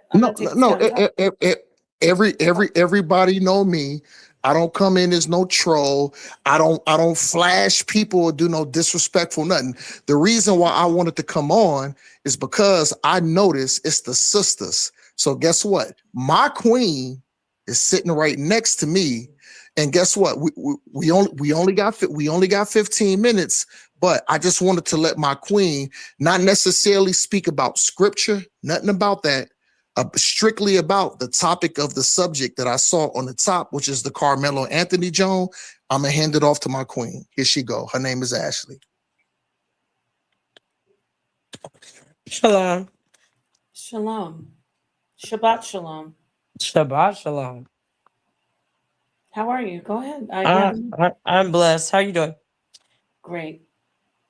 Oh, praises. No, I just wanted to comment on the whole Carmelo Anthony thing. It hurts my heart, but at the same time, this stuff happens. I don't say happens every day, but since it was so publicized and stuff, but I'm like, it doesn't matter if we're wrong and it doesn't matter if we're right. Like, it's still going to be the max. It's still going to be injustice. I can't like go and count, certain situations like this that have been, what I'm saying, came out in a good way. But I feel like we need to be more focused on coming together, because they just want this to create civil unrest. They just, we know what they want, but it's just like, I think we should be more focused on doing better, because anything that we do, we can end up with consequences like this. It wasn't fair. Mark Garrigo says it wasn't fair from the moment the jury was picked, and he's DA. No, he's a prosecutor for, I think, New York, but he even said that, and clearly he's not black.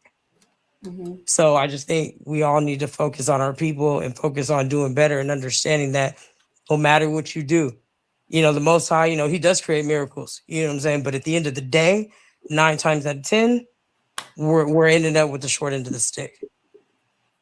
So you think, Carmelo, and thank you for adding, do you and your husband think, from your perspective, because the Sister Ashe who's on here, I think she's asleep, but let me ask you, do you think that he should have been acquitted? Do I think he should have been acquitted? Not necessarily. He still did stab him, whether it resulted in his death or not. Even if he didn't die, he still would have been charged with something, right? So at the end of the day, do I think it should have been murder? No. Manslaughter, that's I feel like that's suitable. Whether if they wanted to give him the max, because what is it, 0 to 20 for manslaughter, or 0 to 15? Yeah, that's what Zion was saying that earlier, that they should have tried to take, I don't know why they did self-defense. They didn't want to give him the option. Well, we know the initial, if you want to go, to people's, race and all that stuff like that. But they chose to take manslaughter off the table because they felt that it wasn't a, what is it called? When somebody it wasn't a act of passion. That's what they said. They usually give manslaughter to people who there was some type of deep passion or whatever. It doesn't make any sense. But they said that that's the reason why they took manslaughter off the table. Part of the reason, I think, which was a mistake, clearly, because I don't think he deserved murder. He didn't deserve the sentence of that. And I need to go back and do my research, but I have a question for you. Maybe you know. I can't recount in my head. Like I said, I need to do my research. How many times have you seen somebody convicted of a crime and be sentenced the same day right after? Convicted and sentenced? Well, it's not all. Sometimes you can get sentenced at the same time. But is that common? No, it's not uncommon. But I don't think it. I think this time, I think it was intended. Even Diddy didn't get charged. Even Diddy didn't get sentenced the same day. Yeah, I don't know what the reasoning was or how it worked, but that's even probably better for him, though. Well, I mean, but at the same, he's gonna file his appeal, right? And then how long is it gonna take? Yeah. For them to even address it? I know about that, but he I don't know what the heck. Did his parents even know he's carrying that knife? Okay, so one thing I have to say about that, I looked up the knife that he had, which is a 6-in-1 tool that has a knife, it has a corkscrew, it has a bottle opener and a flashlight. I don't know if that was 6, but that's the kind of knife that it was. And for me, I'm not gonna lie, I always carry. I have a knife and I have pepper spray. Would I be wrong if I went to a track meet or if I went anywhere and had what I have? Because I don't think it's wrong for, especially in Texas, when you can carry, even though it's a knife, it's not a pistol. But I don't think he's wrong for having a switchblade. A pop blade. You're kind of breaking up. I don't hear you. No, I just said.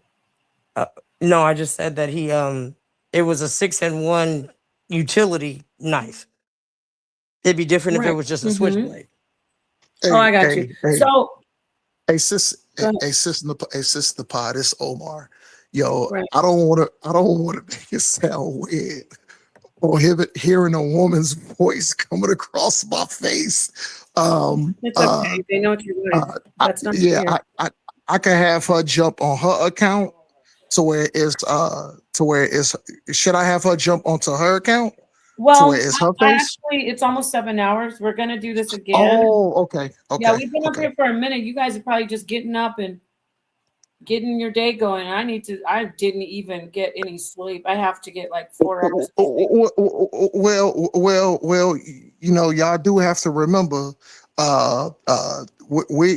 me and my wife, we in Phoenix, Arizona. So Right. So am I. our time is not but you know what? I don't want to cut away from my rib, and I don't want to be the one in the back. Like I don't coach her. Because I know it's a lot of people say, yo, the Israelite man try to tell their wives, I know I hear a lot of that. So she has which she don't have to ask for my right to speak, because if she tells me, Omar, I want to speak, that's my queen. She can speak her voice. Oh, she can? Wow, that's interesting. Come on, sister. Don't make me do this. I'm just late. You're gonna make me get started. Yeah, but I know y'all time is limited. She has a right to teach too, because you follow ISUPK. I'm really you might need her to sis Napa, sis, respectfully, I'm please listening to don't you. do. I'm listening to you. Yo, sis, please don't do that. We can talk about that another day. I know your time is limited, so I just want to let my queen finish between you and her dialogue. So I'm gonna put her back on, and I don't need to coach her. Actually, I'm finna go downstairs. and I'm finna eat some chicken. So she can dialogue. Yeah. I'm finna go. I'm finna go downstairs. So I'm gonna leave it to her. Questions about the Israelite religion. No, sis. We can respectfully, but because You don't want me to do that? Okay, I got you. I won't. So no. You're the one that started bringing up I'm a Hebrew that lets my woman talk. But the only reason I said that, because I'm looking at the topic on the screen, and I thought because, like I said, I got the alert earlier. I was talking on another channel, running my mouth, dialoguing with some brothers, and because it was a whole panel full of brothers, I didn't let my woman talk. So now that I seen this, I thought it was Sai, and I seen you on, so I thought this would be a good time to let my woman have an unbiased decision and not having me coach her. So I'm gonna put her back on. I'm finna go downstairs and y'all can dialogue real. What's wrong with her speaking if you're there? If it's a panel of men, like how does that bother you? You just said I'm not gonna stop my wife from talking. I'm not like that. Why would that take a problem? No, why would that be a problem if you're right there? Even your face is on the avatar. No, I gotta ask you, y'all. Okay. Can I answer, sis? Please. I'm gonna answer, and then I'm gonna hand my phone to my queen, to where she can speak, and I'm not gonna coach her or nothing. This is the reason. The reason being, sis. as long as I've been following this community, and from the nasty things I've seen to what people did to you and brother Sai, absolutely freaking disgusts me. And you know what? And you know what? If somebody insinuated those things on me and my queen, like Sai turns into Frankie, guess what? It's warranted. It's warranted because at that time it's blood and it's disrespect. This is my thing here. I can have a peaceful dialogue with a brother, and guess what? I would never bring up another brother's woman or his wife or his girlfriend or whatever. You know what? But guess what? Some of these brothers don't have the same respect that brothers like me and Sai got to not do that. And the thing is, once brothers do that to brothers like me and Sai, guess what? Frankie come out. Hold on. And then my alter ego come out, which is Omar the Bully. Omar the Bully come out at that point. And I don't want Omar the Bully come out, you know what I'm saying? Because, you know, I will use a lot of profanity. And guess what? If you disrespect me, guess what? I'm gonna disrespect you too. So the thing is, the same things that like I said, I've been around this community a long time. The same things I seen that happen to you and Sai, I don't want that to happen to me and my queen, because this ain't our thing. We don't have a YouTube page. So my time and her time is very important, because guess what? We may not have a lot of time to come around and defend ourselves. I just don't want to see the same thing that people did to you and Sai, criticizing y'all and then getting into y'all personal life, which is nobody's effing business as far as what I'm concerned. And that's a coward to bring your name and Sai's name up about something, about a personal dispute, which is garbage. And instead of just keeping it on an information, I just want to protect my queen, and I don't want nothing like that to happen to my queen, because I don't have ample time to come up in here and defend her and myself. Respectfully, Nepal. Okay, well, let's hear from her now. Here she go. I'm gonna put her on. Baby, come here. I'm finna go downstairs and make some chicken. Okay. Yeah, you got the open floor. Go ahead, baby. Shalom. So, anyways, so back to, like, honestly, because I didn't follow it. Like, I didn't follow the court case as much as he did.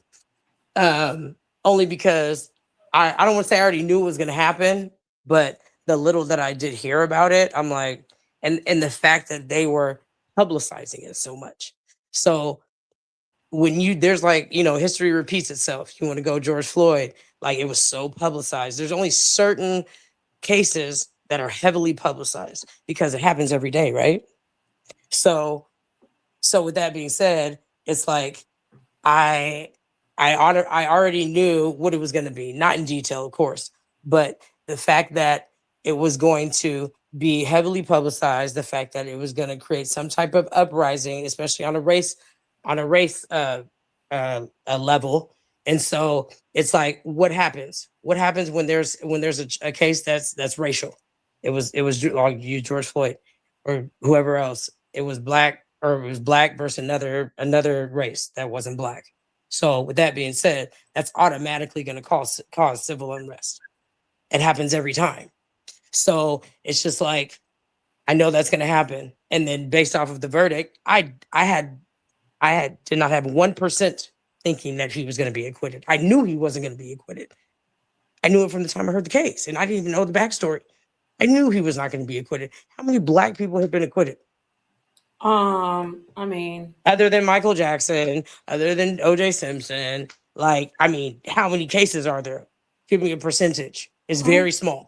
Well, O.J. That's what I said. I said O.J. I said Michael. Michael Jackson was acquitted.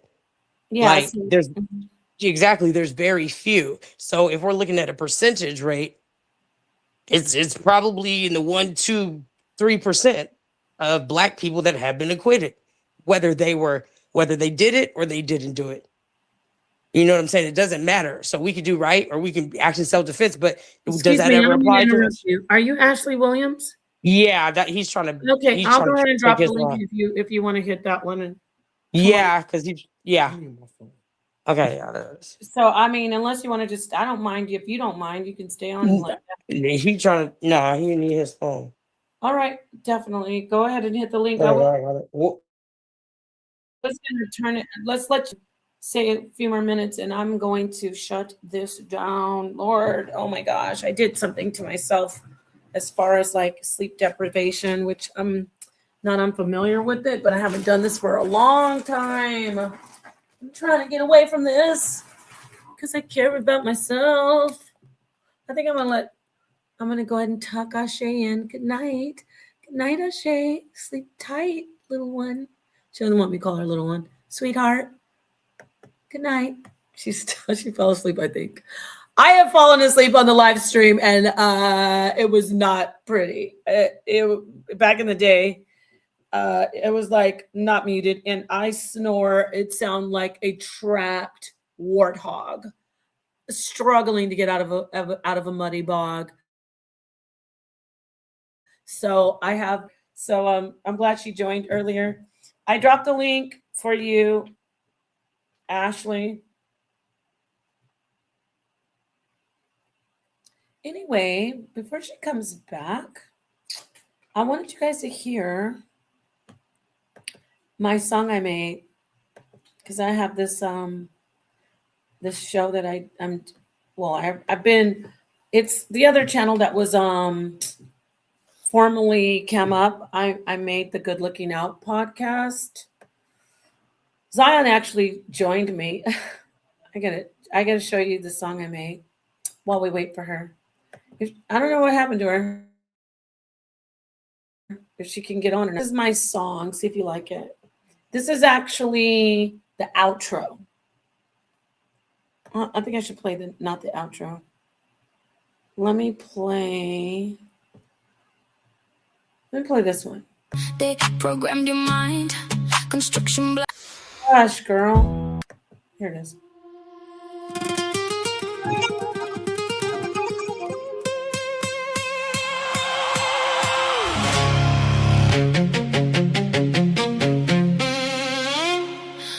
Good looking out.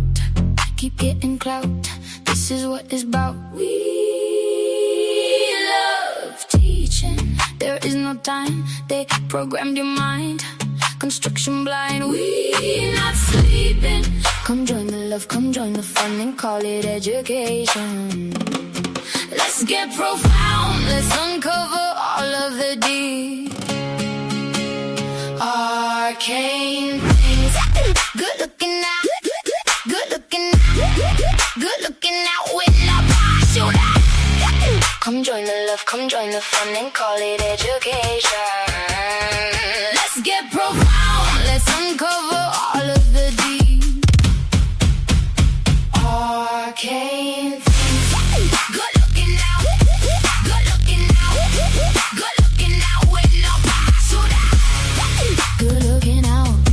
Good looking out. Good looking out with no parachute. Diego, we gon' go. Diego, we gon' go. Diego, we gon' go. With no parachute, let's go. We going to go. With no parachute, let's go. Go. Let's go.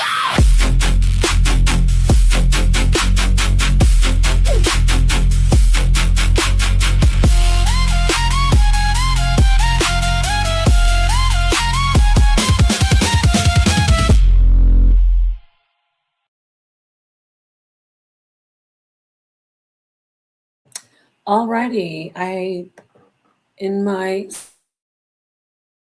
sleep deprivation, I drank. Sorry about that. I put the new one.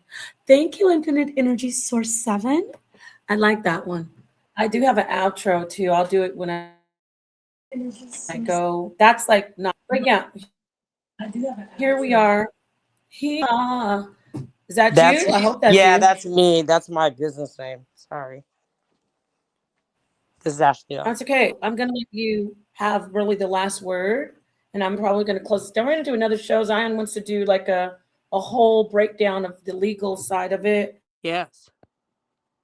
We've been Absolutely. up here 7 hours, so I wish you would have come in a lot earlier. We could have Thanks. heard more from you. But go ahead. I'm going to let you say, at least, get your piece in. Yeah, no, I don't have to say much. My thing is, I am heartfelt because that's just another one of our people, subject to, you can call it the ultimate agenda if you want to. But at the same time, I am so surprised of the reaction of something that is ultimately history repeating itself.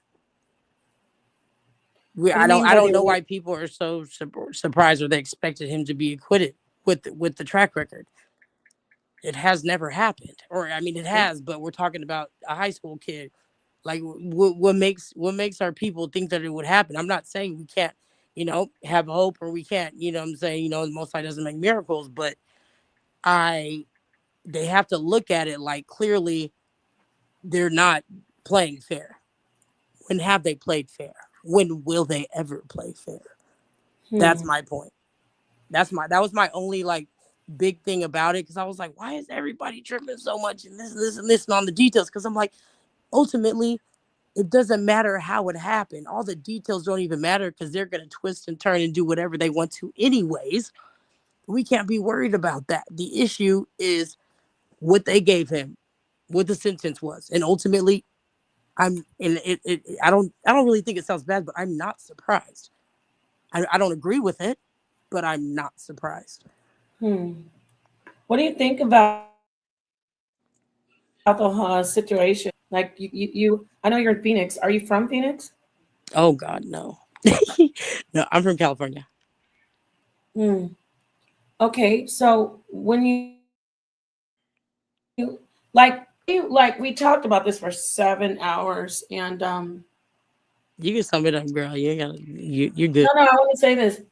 So you said you don't think he should have been acquitted. No, because ultimately he didn't intentionally try to kill him, but they're gonna give him something.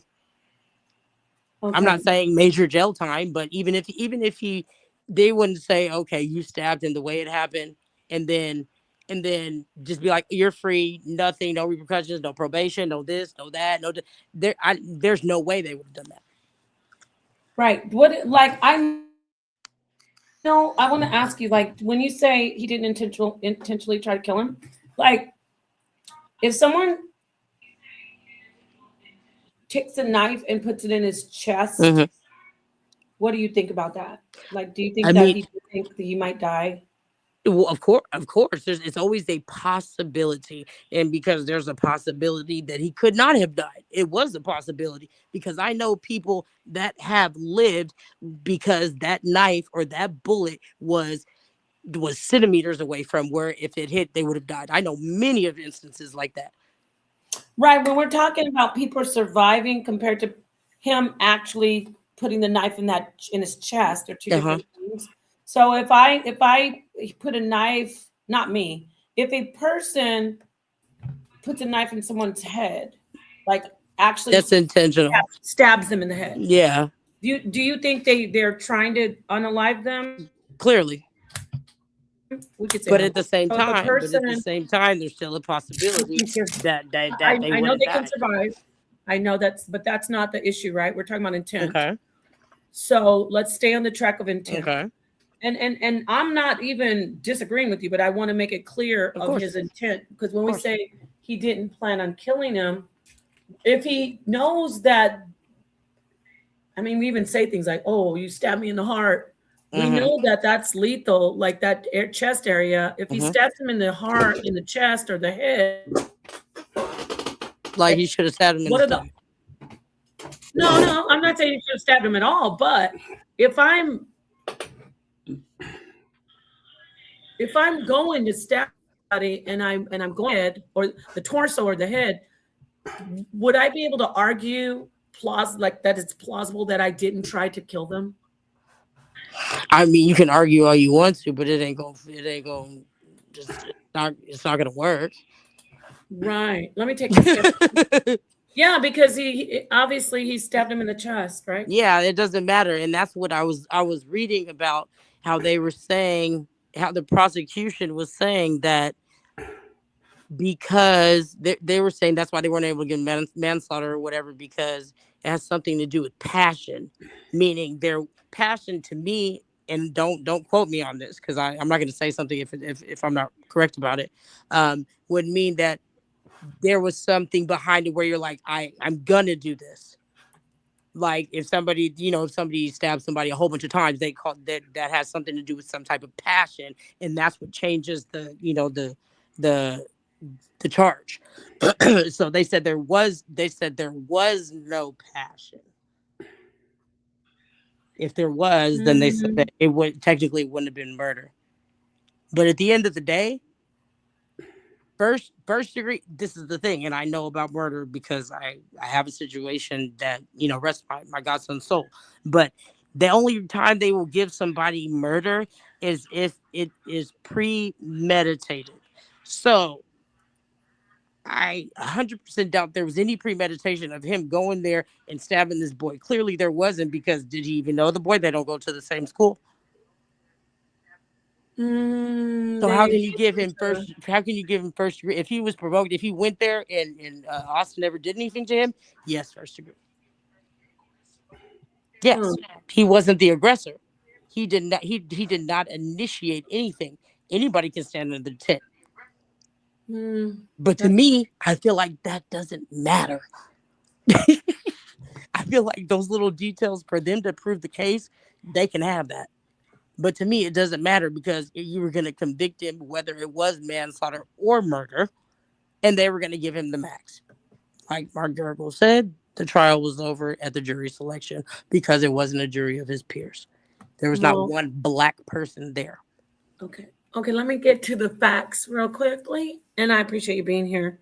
So, if he was doing, they should have tried manslaughter, and they just didn't. It was bad representation, because manslaughter is actually what he did. He didn't plan on and I'm just saying unaliving more. But we've been talking crazy on this whole stream. He didn't plan on killing him. I should just say it, but he did do it, and he really made the wrong choice. You know what I mean? It wasn't legal for him to kill him, and he didn't go in there with the idea like I'm gonna kill somebody today, but he did have the knife there, and so they could have done that, because when you're talking about the passion part, I think that would be like a different type of manslaughter. Like if they promoted him, like it's still, I think there's involuntary manslaughter or whatever, voluntary. I'm sleepy. And you know what? I wish that Zion's going to do a show on it. So I hope you come in and listen, let Omar know to bring you in. So there's voluntary manslaughter and involuntary manslaughter. One of those is about what you're saying, like a heat of passion. I can't remember which one. I'm too tired to look it up right now, but that still would have been under manslaughter. They just didn't handle his case well. Instead, intentionally. Huh? Intentionally, absolutely. Well, yeah, probably. But I will say this. Karmelo Anthony getting 35 years, it would have been less. He probably would have gotten the max. And from what people are throwing around, 20 years. I haven't looked in Texas. Yep. 2 to 20. But they didn't do it. And so he got 35 years. And is that surprising? And he could have. He's over here saying it's self-defense because he was trying to get off. He was hoping that he would get off with, no charges at all. Hold 1 second, Ashley. I want to let Suntan say something. Sure. And then I'm going to, hopefully Omar can bring you back in when Zion does a show. I got to go to sleep. It's over 7 hours I've been up here, but it's nobody's fault but mine. I really I enjoyed doing it. When is that? Huh? When is that? Oh, the show? Yes. Or when I did 7 hours? No, I'm talking about when you said you want me to come in when you go. Oh yeah, I'm gonna get in touch with Zion when I gotta now. I can probably get about 4. You know, it's 4 here. I have to get up around 8, so 8:30. I'll call Don today, and then so I think Sonetter has your husband's number. If not, Yeah, he has it. okay, and I'll let Sonetter know. I can't promise you. Sonetter's always busy. I can't No, say. I'm not. Just come check this. Just you can We check look at it out. every day. Okay. I'm gonna schedule it once I get to Zion, and then you come in. Hopefully, Okay, cool. I have one quick question before I leave. Oh yeah. I was just gonna let Suntan weigh in. No, don't you're have to leave. good. You're good. No, I just want to know: do you think was Carmelo Anthony the aggressor? Oh man, you gotta go back and listen to the 7 hours. This is a yes or no. I think that Carmelo Anthony was agitating, and I think he provoked it. Yes. Yep. But that was he the aggressor? What do you That mean? word specifically. Physically aggressive? No. The word. Okay, that's the word specifically. He was not. According to the law, if he provokes them by not leaving when he's saying that when they're saying he's not welcome, that could be seen, and that's illegal. I mean, with the result of him using lethal force, we read the Texas statute earlier. But hold that thought, because Zion agreed with you. Let's let Suntan come in, and you stay. You don't have to leave. He might want to ask you a question. All right. Peace, Nepal. Peace. And peace to Omar's wife. Bottom name line is is Ashley. it was a racial bias, man. It's bottom line, we don't, I ain't gonna even be long with it. Just it was manslaughter, act of passion. That's it. It ain't nothing else to it. It's all white jury, just racial bias thing that's been happening for the last 400 years. So black people has been stigmatized, and that's what it's all about, stigmatization. They think they're better than us and we're on a lower level. I'm not going to even go out the box. That's the bottom line. You don't make a jury of your peers, then you do a quick conviction. I don't care whether he was right or wrong. It still was manslaughter. He didn't go there intentionally. Murders when they're trying to, intentionally kill somebody. So, I think manslaughter, I know manslaughter was appropriate charge, and, through appeal, I think it's going to get broken down. And, us as black people, Nepal, we didn't see this happen so much. I'm not making no excuses for nobody. It's the act of passion, and it's whatever happens in that time, because white people provoke you just by their attitude, man. Like they're greater than, like they're gods. So, all of them not. I'm making a blanket statement. But, when it comes down to that right there, Nepal, is no justification the way they rule the system of law. It's always biased. I would say it's biased 99.9% when it comes to someone that looks like me and you. Then if you be flat out with it, you sit there and you have an all-white jury, which is biased. It's just like we don't care. He's guilty 35 years. That's unspeakable. And I'm going to say this and I'm going to get off. I'm here in Detroit, and I know you follow news, Nepal. We had a mayor, Kwame Kilpatrick, and he was, out of pocket a little bit, I would say, no more than any other politician. He gave that man 30 years for just conspiracy. He didn't kill nobody. He didn't, it was all about embezzlement, they say, all these different sorts of nuances, right? And it took another divisive person to get him out of jail, which was President Trump, which that through all the stuff Trump do, I still, he divisive, but he does things in a divisive way. So I said that to say this.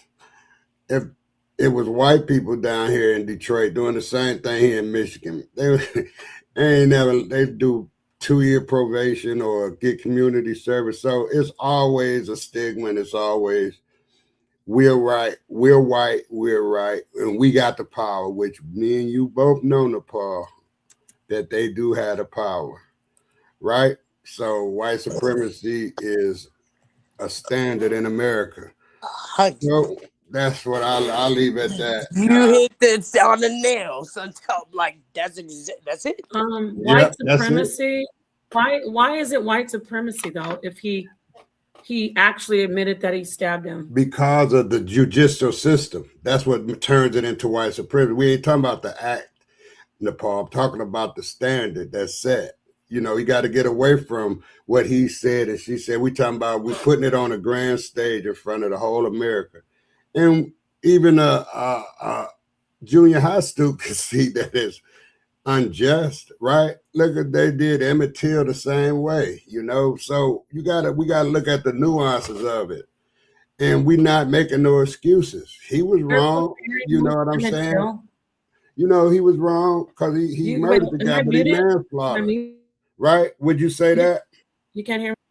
You can't hear me? No. You just compared Carmelo Anthony to what happened to Emmett Till? No, the nuances. Not the all white. Listen. They took justice. White supremacy took justice on Emmett Till. You get it? See, I'm going deeper into it and just, I'm not comparing them. I'm saying the justice of white supremacy is supreme. Do you understand that? No, not in I this. don't know. Hey, Nepal, now listen, and I'm not going to go back. No, we're going to have a conversation real quick. Yeah, because you are very understand. intelligent. Listen, Nepal, you are understand very that he's intelligent. saying Emmett Till is the same as Carmelo Anthony? No, that's not what he's talking about. He's talking about the nature of the case, what happened to him, what happened to the person, or what happened to people who beat him. Wow, this is sad because it's the judicial system we're talking about, not the nature of we talking about the hold on, stop. No. You went to my somewhere wife. else. You went somewhere else, Ashley. He wasn't saying that. Yes, I would. Hey, So Nepal, go back and repeat what you said about you're comparing him to Emmett Till. How? No, you doing that. I'm Tell not me what doing you're saying that. then. Clarify it. I just said that, and then my wife, she reading me loud and clear. It's the judicial system, not the comparison. I'm saying in the fact of Emmett Till, they made their own self-judge and jury. You get it now? Stop right there. So you're not saying what she's saying, because she's talking about how the men were judged that killed him. I'm talking about men, women, kids, anybody. No. Stop. Listen. Stop. Please stop. She said that the men who murdered Emmett Till were the people. She's talking about how the judicial system was unfair in that case. You're saying that's what I'm saying. No, you just said they exacted their own judgment on Emmett Till. That's a different subject. Listen, I'm Nepal. You muddy in the water. No, I'm not. Yes, you are. Said it. Okay, whatever. Yeah, because look, how would you now? I'm gonna say this because me and you can have a conversation. We both intelligent enough to do that. Yeah. What do you say about them electrocuting the 12-year-old boy? In the 1920s, what was it, 40s or 20s? I don't matter the time. I'm saying no. I'm just making it clear when it was, right? So what do you say? That was the judicial system that did that to him. Yes. Now you're talking about injustice with the judicial system. And it was injustice to Carmelo. That's what I'm saying. Hold on, but Emmett Till they didn't go to the justice system. They took it in their own hands. Why can't I get the whole sentence out? Why can't I get the whole sentence out? What happened to Emmett Till was a crime against Emmett Till completely. He didn't even get a judge and jury. Thank you. Yeah, so it's not the same as what happened to Carmelo Anthony. Who said it's the same? George Floyd. Didn't you? Wait, no, don't do that. It's the same thing. We're talking about the judicial system. You said it's glad the same somebody thing. Understand me. No. I don't know why She you doesn't. lost. She doesn't. She's not saying what you're saying. Stop Yes, getting she upset is. when I start talking. I want to clarify. Yes, what I you're am. saying. Let's go back to you saying Emmett Till, and it's called making a comparison. Hold on, Nepal. Let me stop. Why am I holding on you? Real quick, Nepal. Let me stop. What? Why can't I finish saying what I'm saying? Because you taking it to another. Then how about you let me just get this out here? Hold on. No, you hold on. I want you to go back to the top. Let's rewind. Forget about it. I'm going to erase everything you said. You can talk about Emmett Till, and you're comparing him to Carmelo Anthony, right or wrong? Wrong. Let's Okay, step go out. Just ahead. step outside the box. Go ahead and say what Wrong, you. No, let's hear what Nepal. he You has to say wrong. again because I'm very Okay, intelligent now and want me bright. to I straighten heard you him. out? No, I'm not saying you're not. I'm not told you No, to I'm touch on not all the saying you're problems. saying I'm not. I'm talking about the situation of the I started off, comprehension. Nepal, by What did? saying that white Why don't you tell supremacy. me again about him until? Oh my man, And let me see what you're. you making your own argument. You're not No, saying I'm what not I'm making any saying. argument. I want to hear what you have to say about Emmett Till. The judicial system was taken into. I started out. Let me get this clear. Let me just make this clear, and I don't even have to walk down no roads with this. I'm saying white supremacy. That's how I started off, with white supremacy and how they manufacture and how they rules this country. Stigmatization, when you're being stigmatized. And black people have been stigmatized. So it's nuances to what I'm saying. I'm not projecting my thoughts into Karmelo's incident, that his actions. I'm putting my thoughts into the judicial system that can be taken on by the people in charge or by normal everyday people. It's nuances to what I'm trying to tell you, that white people think they're above us. And that's throughout history. So whether that man, Karmelo, was right or wrong, he still has to face justice. Reverend Emmett Till whistled at a lady, whether he was right or wrong, he's going to get pushback from the white power structure. And they're going to handle it the way they want to, whether they do it through the courts or whether they do it through regular, just regular social social construction. They can do it themselves without the law. They make themselves the law. So that's what I'm talking about. I'm not comparing what happened to Emmett Till. They took the law in their own hands. What happened to Karmelo Anthony? The law did it to him himself. He did it to himself. Then the law was not projected right. You know that yourself, Nepal. So that's all I'm saying. We're in a no-win situation when Short it and to comes stick to every that. time. So somebody else can talk, because Yeah, I how think about I talk? Is that okay? my wife understand me perfectly. Absolutely. Yeah, he's great. I'm glad you think she Oh, she does. understands. That doesn't change that what you're I just know the saying law very about well. That's all. Am I not going to talk, right? I'm not going to say anything Go ahead. because I actually left the panel open for you guys, and I'm not going to get to speak. Let me thank you. When you come in and say white people look down on us, we're in 2026, and they still doing it. Look what you're doing. Right? Because Why are you talking? like Why are you talking while I'm talking? Why? Because you make a Well, what? No, conversation I didn't even uncomfortable. talk over you. Why are you doing this? Go ahead, Nepal. Do you mind? I'm done with the conversation. No, I yeah, just you know listen. why? Because I'm getting ready to make some sense. A lot of people are immune to that. So let me say this.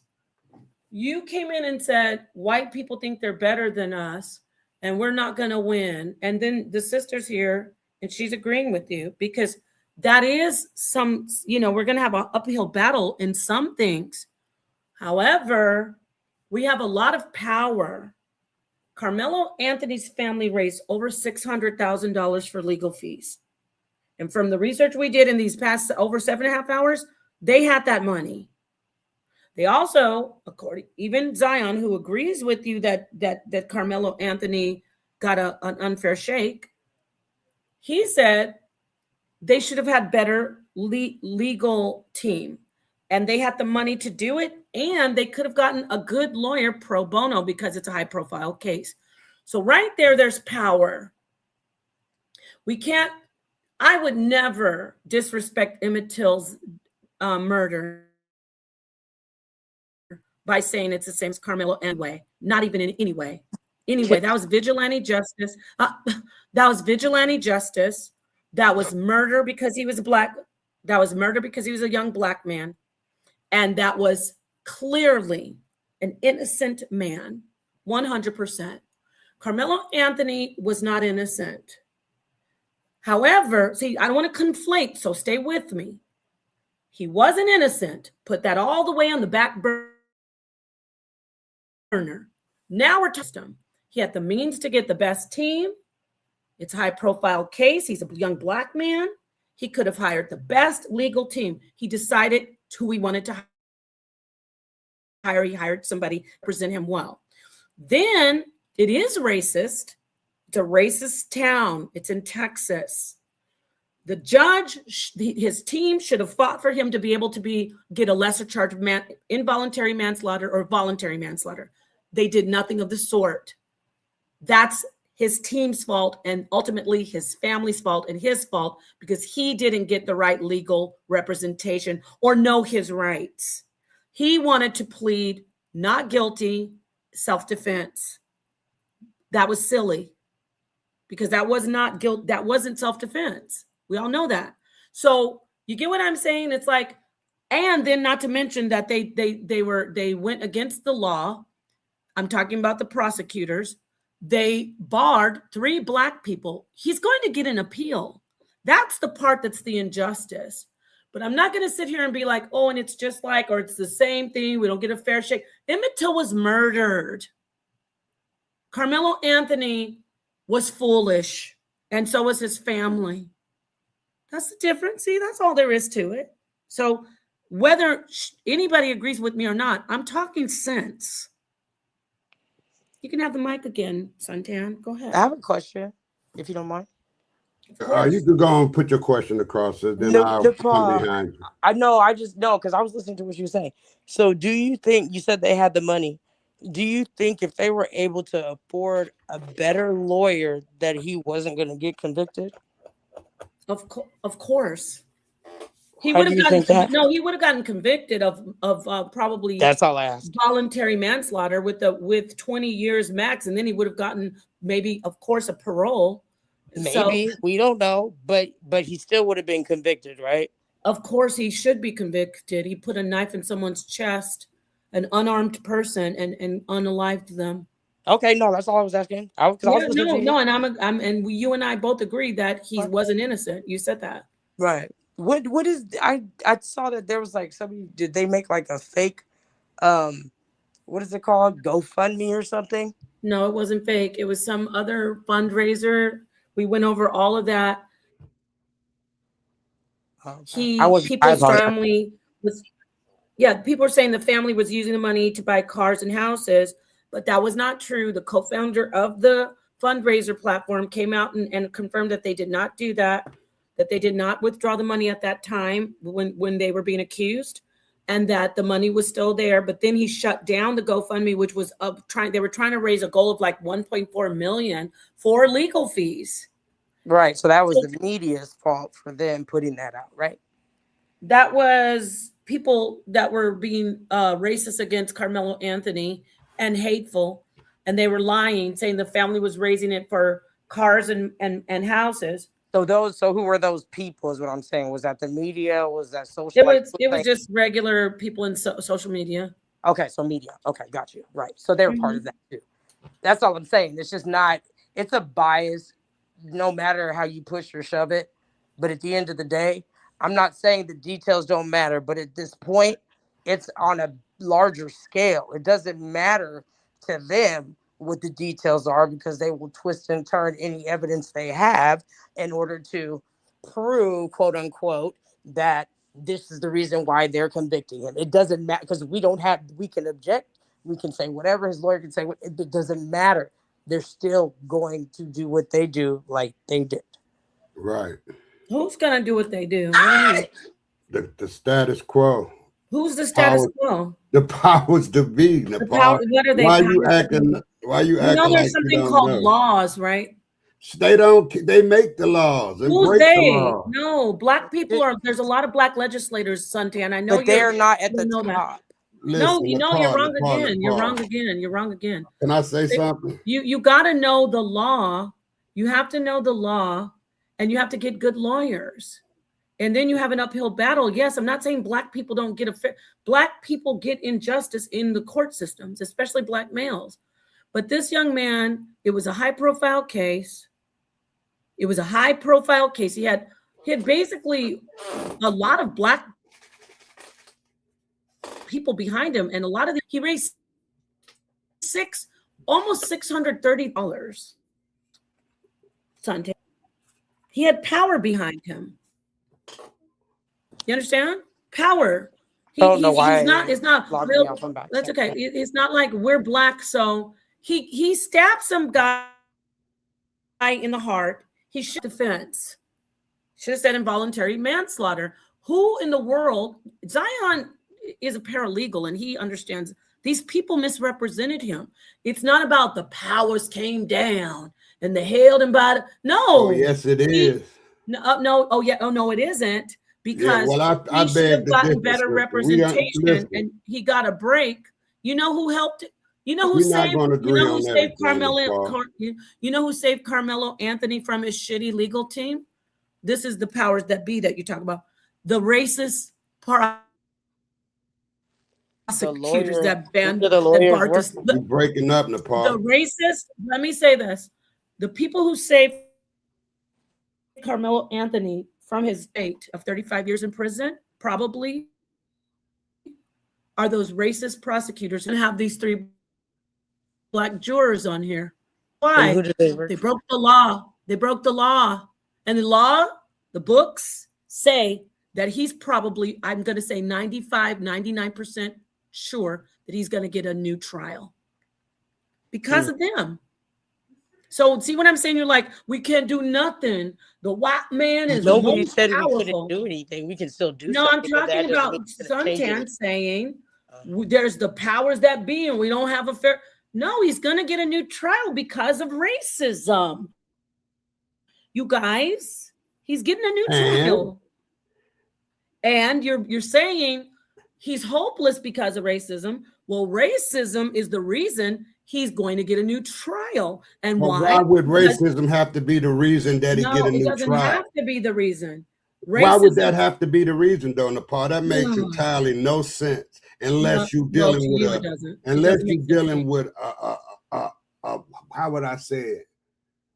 A power structure that fails to recognize you. Because why would racism help him get another trial when another person, a white person, what racism gonna help them get an appeal? Appeal is an appeal. It ain't got nothing to do with racism. Oh, wow. Appeal is an Okay. appeal. Oh, it isn't? You're wrong again, Suntan, because What's the appeal. the Paul? Suntan, let me give you some facts. I'm not just talking. Let me say this to you. No, I'm going to say some facts because you like to go on and then I'm going to miss your point that you were wrong on. It does have to do with race because 3 black jurors were barred because of their race. So now, because of the law, which is more powerful than racism at the end of the day, you just have to know your rights. And that is why we have a lot of great black legislators and white ones who are civil rights lawyers, like my father was, rest in peace. When you have good civil rights lawyers and good criminal law lawyers that know your rights, they can look at that and say, oh, they were racist on this. Guess what, Karmelo? You still have a chance. You're not going to be in jail for 17 to 35 years because they were racist. So you were wrong, Suntan. Race has something to do with it. Race has something to do with it. Can I talk now? No, wait. I want you to acknowledge race has something to do with it. You can't make me acknowledge nothing. You just wrong. Oh, I didn't know you want to talk. I got to get to bed. I've been up here for 8 hours. You dead race has wrong. Something to do with it, though. How am I dead wrong when the reason because they you seen listen. What is he appealing for? What is he appealing for? How old are you? What? It doesn't matter my age. Yes, what is it he appealing do. for? What I'm is he appealing 66 for? years old. And I have said that's seen embarrassing. way more than you have. And that's no, you don't know anything about what you're saying. I don't care how old you are. What do you? How you gonna tell? See, I'm gonna back up. Do you know the law? Do you know the law? Do you know the law? You right, and I'm wrong. There you go. This is the first right thing you said tonight. Yeah, in your book. No, in the pause world. Not in the pause world.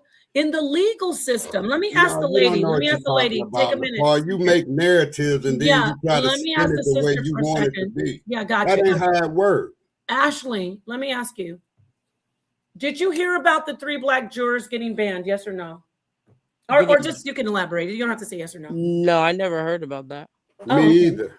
Oh, you didn't? Well, 3 black jurors, when they were selecting the jury, were interviewed, and the prosecution did not allow them to be on the jury. For what reason? Exactly. They They didn't tried to give use that. they used some lame reasons which weren't true, trying to Which one say was? what? Did you have the details of what the reasons Yeah, were? I'm telling you what the Okay. reasons were. They said, oh, it's because they're teachers and they'll be emotional, but that was a lie. It was because they were Black. Okay. Now, suntan and everybody, including you and me, we know that Karmelo Anthony was convicted and sentenced to 35 years in jail, right? In prison. We all know that. We agree, right? But the 35 years in prison, he's obviously going to appeal that conviction. He has grounds to appeal it based on, and this is his defense attorney and other legal analysts are saying this, based on the fact that they violated his civil rights and the law by barring those 3 Black jurors in the jury selection. So that's the answer to, well, why it's not, you don't know nothing. I do know that because they barred those 3 Black jurors, Karmelo Anthony has a chance. That's the basis of Otherwise, their appeal. what? That's the basis of their appeal. Most likely, of course, it'd be the best way for them to get an appeal for him. Yep. We got to figure out what it is, what the facts are, what their appeal is going to be. That's Absolutely. well, I would just love said to know. that's what their appeal will be. You think so? Okay, we're gonna wait and we're gonna They see, barred Nepal. them. I'm gonna be It's on against, this on And you. if they do, if that is the basis of it, doesn't matter what the basis of their appeal is. That does that give will him. be the Hold basis on, of let their me appeal. finish. Let me finish. Mhm. That so no matter if it's race or if it's just it was not it shouldn't have been considered first degree murder. It should have been manslaughter. Whatever their basis is, does he have a chance? Of course, there's always a chance. I can't give Right. you the percentage, but it's a slim chance. But there is a chance, like I said in the beginning. The Most High creates miracles, and most of the time we get the short end of the stick. But there's always a chance, but it's slim to none. I'm not saying don't pray or don't have hope that he will get it. I'll pray for it, absolutely. Another one of our people to get that would be great. But at the end of the day, we will see what happens. But does he have a chance? I'll give you your answer. Yes, he does have a chance. Absolutely. I think it's gonna. This, in my opinion, I think it's gonna get broke down. He's not gonna. The 30-something years ain't gonna stick because it was unjust. So we'll see. I'm not a lawyer, but like Because I we said, have to see how long it's going to take for them to even grant the appeal, and if they grant it, if they accept it, how long is it going to take for it to be brought so they can grant it or deny it? How long is that going to take? It could take years. It ain't gonna take long. The fact that this went so quick, right? Yeah, probably right. Right, and I just, like I said, it's unjust, and I sit here and ponder every day about our society, our president, our economic system, the way that we are still stigmatized, redlined, and gerrymandered. It goes on day after day after day. So when I hear somebody say that, we're wrong and that was justice did to them, then I got to have a second thought about that. That's all I got to say. Because sometimes we are wrong, but in most cases, it's just white people being white people. And I got a buddy who thinks that if you got $1 million and a white man got $1 million and y'all want to go buy a building, he thinks that whoever get there first with the $1 million is gonna get the building.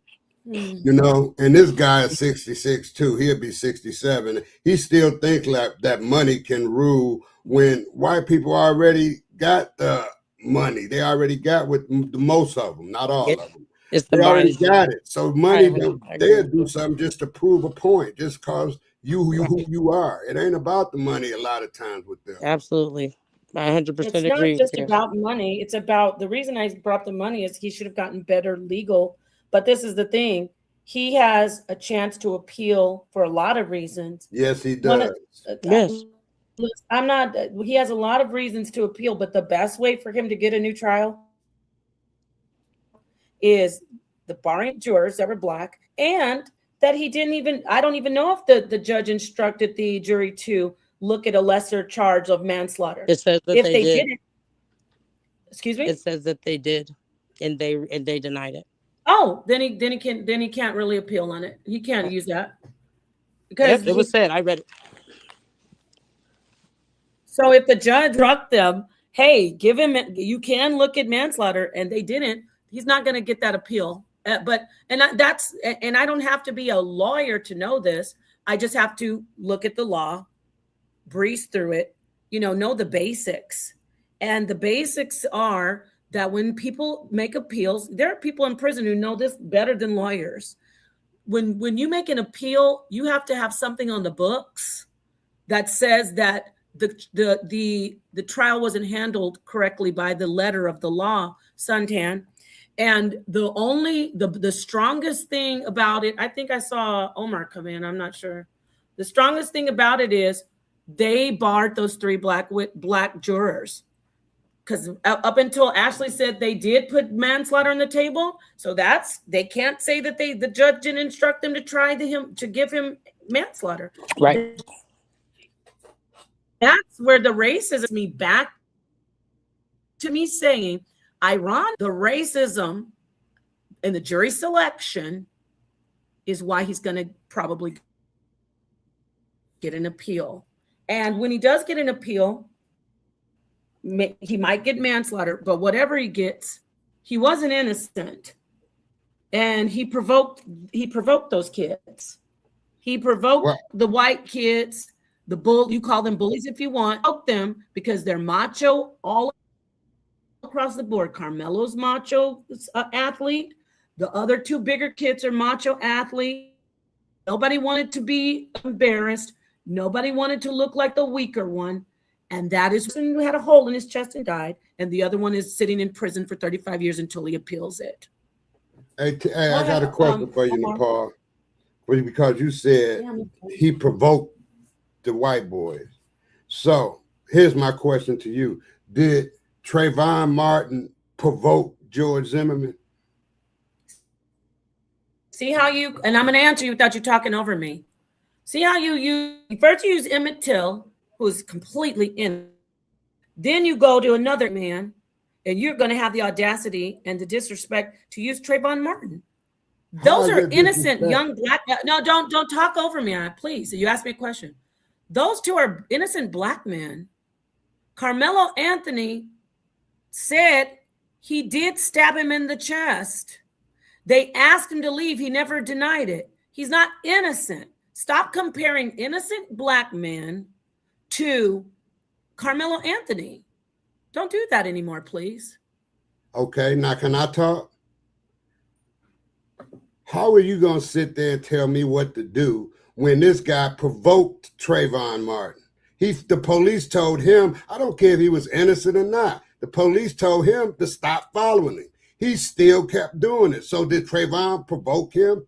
That's my question. I'm not talking about the whole issue. See, you take things and you spin it the way you want to when I'm just using an example. We ain't talking about the innocence. We talking about the fact of the situation. That's what I'm talking about. Okay, you listen, you just see what he just said. And I'm not even, I was going to close it. I'm not even trying to debate with you, but you're like, it's not a debate. No, I didn't talk over you. You have a problem with that. You talk about age. You shouldn't talk over me, sir. I let you talk. Now I came in after you stopped talking. You just said, I just came in and said, stop talking about innocent people. You just came in and said, he provoked Trayvon Martin. Duh. Trayvon Martin was innocent. That's my point. Trayvon Martin was innocent. He didn't provoke anybody. That was George Zimmerman who provoked Trayvon Martin. Karmelo Anthony was sitting under the other team's awning, their tent, their awning. And wait a minute, Austin Metcalf wasn't even there yet. He was asked to leave because he was from the other team. He said, my friend is under here. He invited me. I'm not leaving. Austin Metcalf, being one of the biggest kids, I'm going to do it, came rushing over there like the hot shot. And they all were telling him, you better leave. You better get out of here. So sitting there when they said at least when he first did, they said 15. That was the police report. But let's just say 2. When you're asked to leave and you don't, and nobody is asking you to stay, the person that you said they asked the kid, did you say that you had invited him there when it happened? He said no. He said, no, I didn't. So why would he keep sitting there when the entire group is saying leave? And I don't want to hear about it because he didn't have to. Then he's provoking them. Guess what? George Zimmerman didn't have to stop following Trayvon Martin, but he didn't. He did it anyway. He was provoking him. George Zimmerman was the security guard. He had every right to be everywhere he walked, but he was oh my God, provoking Trayvon. Yeah, you know, that hurts. He was provoking Trayvon Martin. So guess what? Guess what? Karmelo Anthony had no reason to be sitting there when they asked him to leave. That was a different team. That was a different group. And they asked him to leave and he didn't leave. That can be seen as provocation. That's all. I'm done talking. All right. So now. Yo, hold son, on, Omar. I got to respond. So. I'll mute out respectfully. Here's the thing, Nepal. Whether they asked him to leave or not, they provoked him. They don't own nothing over there. They provoked him. So I'm done, you know, and respectfully, I'm gonna bow out because I'm not hurt. We having a dialogue. No, now you're talking over me. No, you said I'm done, but now you start talking again. I'm done. All right, go ahead. Okay, great. Thank you. Guess what? I'm Omar. Everybody, Omar, let me say this. Omar, did you hear him say, I just told you guys, this is the problem. I said before you took the mic, Suntan, I don't want to hear about how he didn't have to leave. Suntan. You don't want to hear. Suntan. Hold on, sir. I just said George Zimmerman was the security guard. He had, I'm doing air quotes, every right to be walking around in that area. You just came in and said he didn't have to leave. Exactly. And guess what happened? Somebody got killed and now he's in jail for 35 years. Guess what? He didn't have to leave, but he provoked, because when they asked him to leave and it was escalating, all he had to do is get up and walk away from under there. But instead he stayed and it got more heated. It escalated more. He knew he had his knife in his back because he took the backpack off his back and put it on his lap. And then he postured when they started trying to rough him up and get him from under there.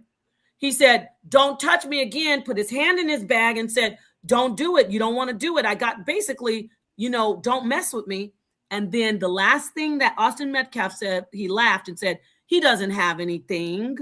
He's bluffing, basically. I'm paraphrasing. So then he goes to push him, or they start wrestling and basically fighting. And he gets stabbed in the chest. That's what happened. He didn't have to leave. He could have just stabbed the guy in the chest like he did. What do you want to say, Omar? So before I say what I got to say, I just want to make sure on what I got to say. I don't want to be cut off. And as soon as I be cut off, I'm going to shut the fuck up. No cussing, Omar. You know better than that. Salakia. Nah, the thing is why I'm taking this personal, because this is what we're not doing. We're not sitting here talking about no flat earth. We're not talking about all these different Bible scriptures upon circumcision and all this. We're talking about a young brother's life. So let me be direct. So, Sis Nepal, respectfully, because I love Sai. I've been following this whole thing from a long time. So, like I said, tread very carefully when you deal with Brother Omar. So I'm gonna get right to the point. Suntan was absolutely correct. And I stand 100% against everything Suntan said. And this is the reason, sis Napa. This is the reason, sis. Respectfully. Here's the thing here. So we're going to talk about this situation. We're going to talk about Austin Metcalf, Karmelo. Hold on. Who is he? But because sis, I heard something that you said, and you was being very disingenuous, and you cannot provide one source to back it up. How in the heck? Because I heard what you said. You said, "Oh, it was rumors that Carmelo Anthony was the aggressor." Who in the hell is going to be the aggressor at being 5'8", 5'7" and a half, 160 pounds, going up against 6 dudes, 2 twins, that's damn near pushing, if you put the 2 twins' weight together, pushing damn near close to 400 pounds. Sis, Sis Napa, I want you to really think about this situation. Here's the thing here too. I'm gonna tell you where you made multiple errors. You made multiple errors. First of all, what you gotta understand is, what is this situation? Is everything released in the court case? No. Are the tapes released? No. So the only thing we got to deal upon right now until the transcripts are released is speculation. So this is what I'm gonna do. Let's throw speculation out. Let's throw footage out, because we ain't seen footage. Only people that's in the courthouse seen it. So I'm throwing all that out. Let's start from the beginning. Karmelo is sitting there, minding his own goddamn business. 6 dudes walk up. 2 of the dudes out of the 6 is brothers. Not only that, they're twins. They're football players. They have footage of them doing MMA, putting people in chokeholds. What else? Practicing shooting guns. Very, very, very violent, and being the children of Edom works. What did Karmelo do? Okay, what did Karmelo do? Practicing track. Gotten a few disagreements here and there. But guess what? When they went to Karmelo Pierce, what did they say? Oh, you know what? The majority of times, Karmelo wasn't he wasn't outspoken like that. He just sat in the back and did his thing. He was quiet. Oh, hold on. Karmelo, what? A straight A student with accolades, very articulate, very, very articulate. But guess what?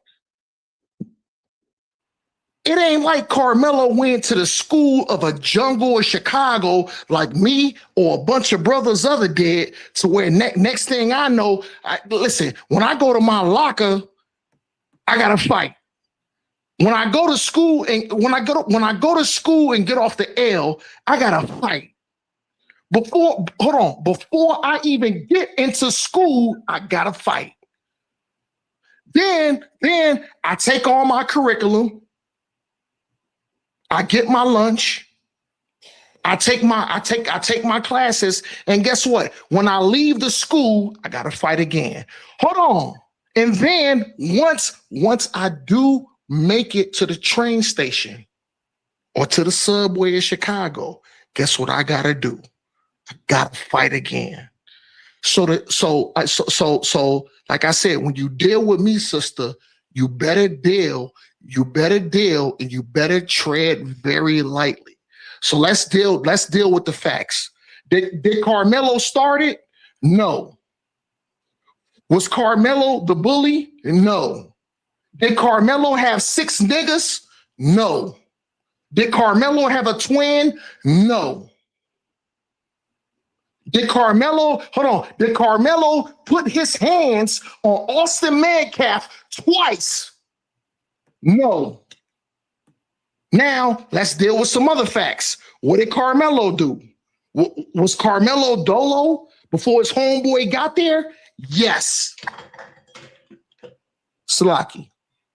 Let me drop my thing over. Let's continue, though. Did Karmelo initiate? No. And you know what, sis? A lot of times I'll be rocking with you, sis, but sometimes I can't. Hold on, respectfully, sis. You're gonna have Sometimes to wrap it up at a certain time. okay, 30 seconds, and I'll wrap it up in 30 seconds.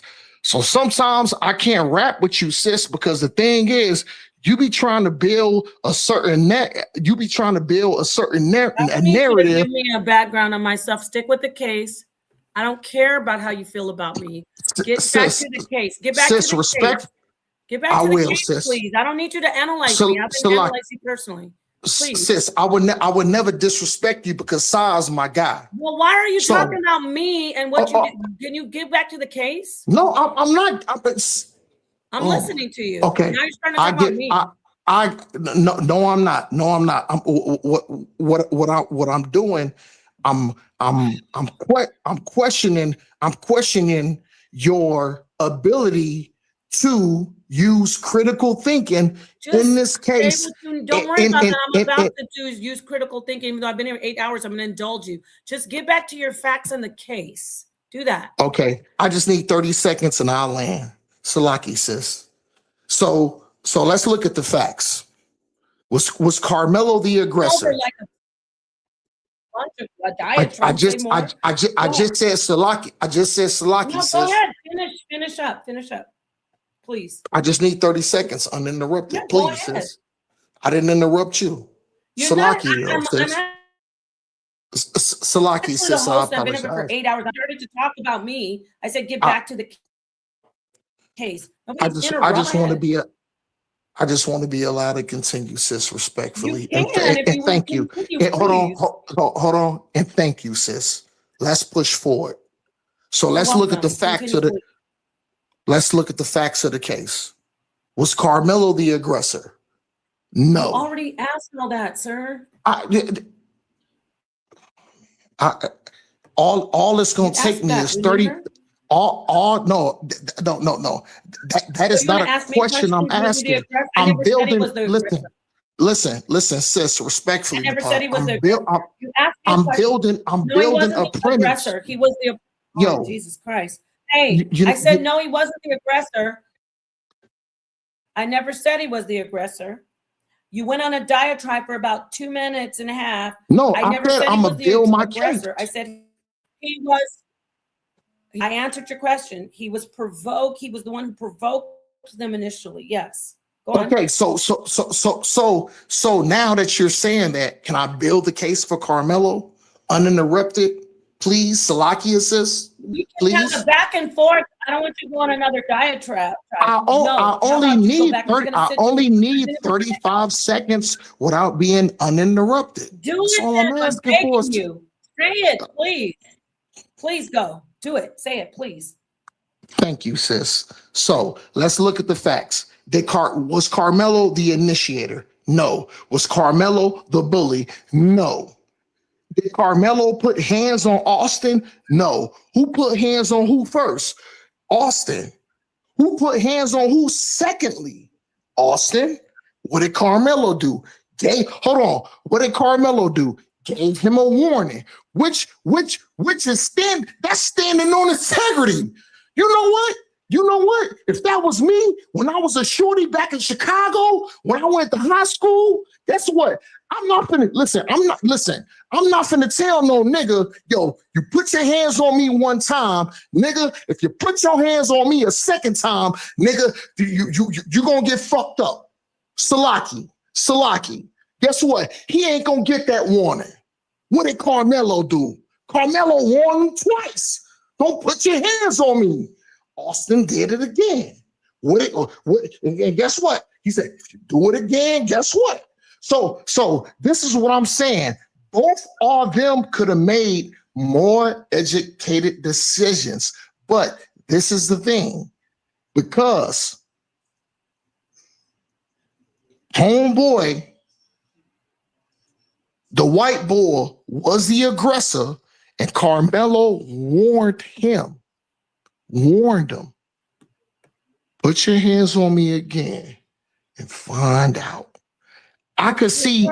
Listen. Hold on, sis.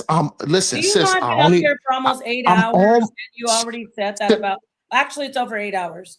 You said that already. I didn't blot you out, sis. No, Y'all, but you hold on. said it Y'all get my already. point. I ain't gotta talk no more. I'm gonna mute out. I ain't gotta Guess talk what? no more. You don't have to repeat yourself over, because I gotta finish, because you said a lot, and I'm going to. Well, what is it? What is it now?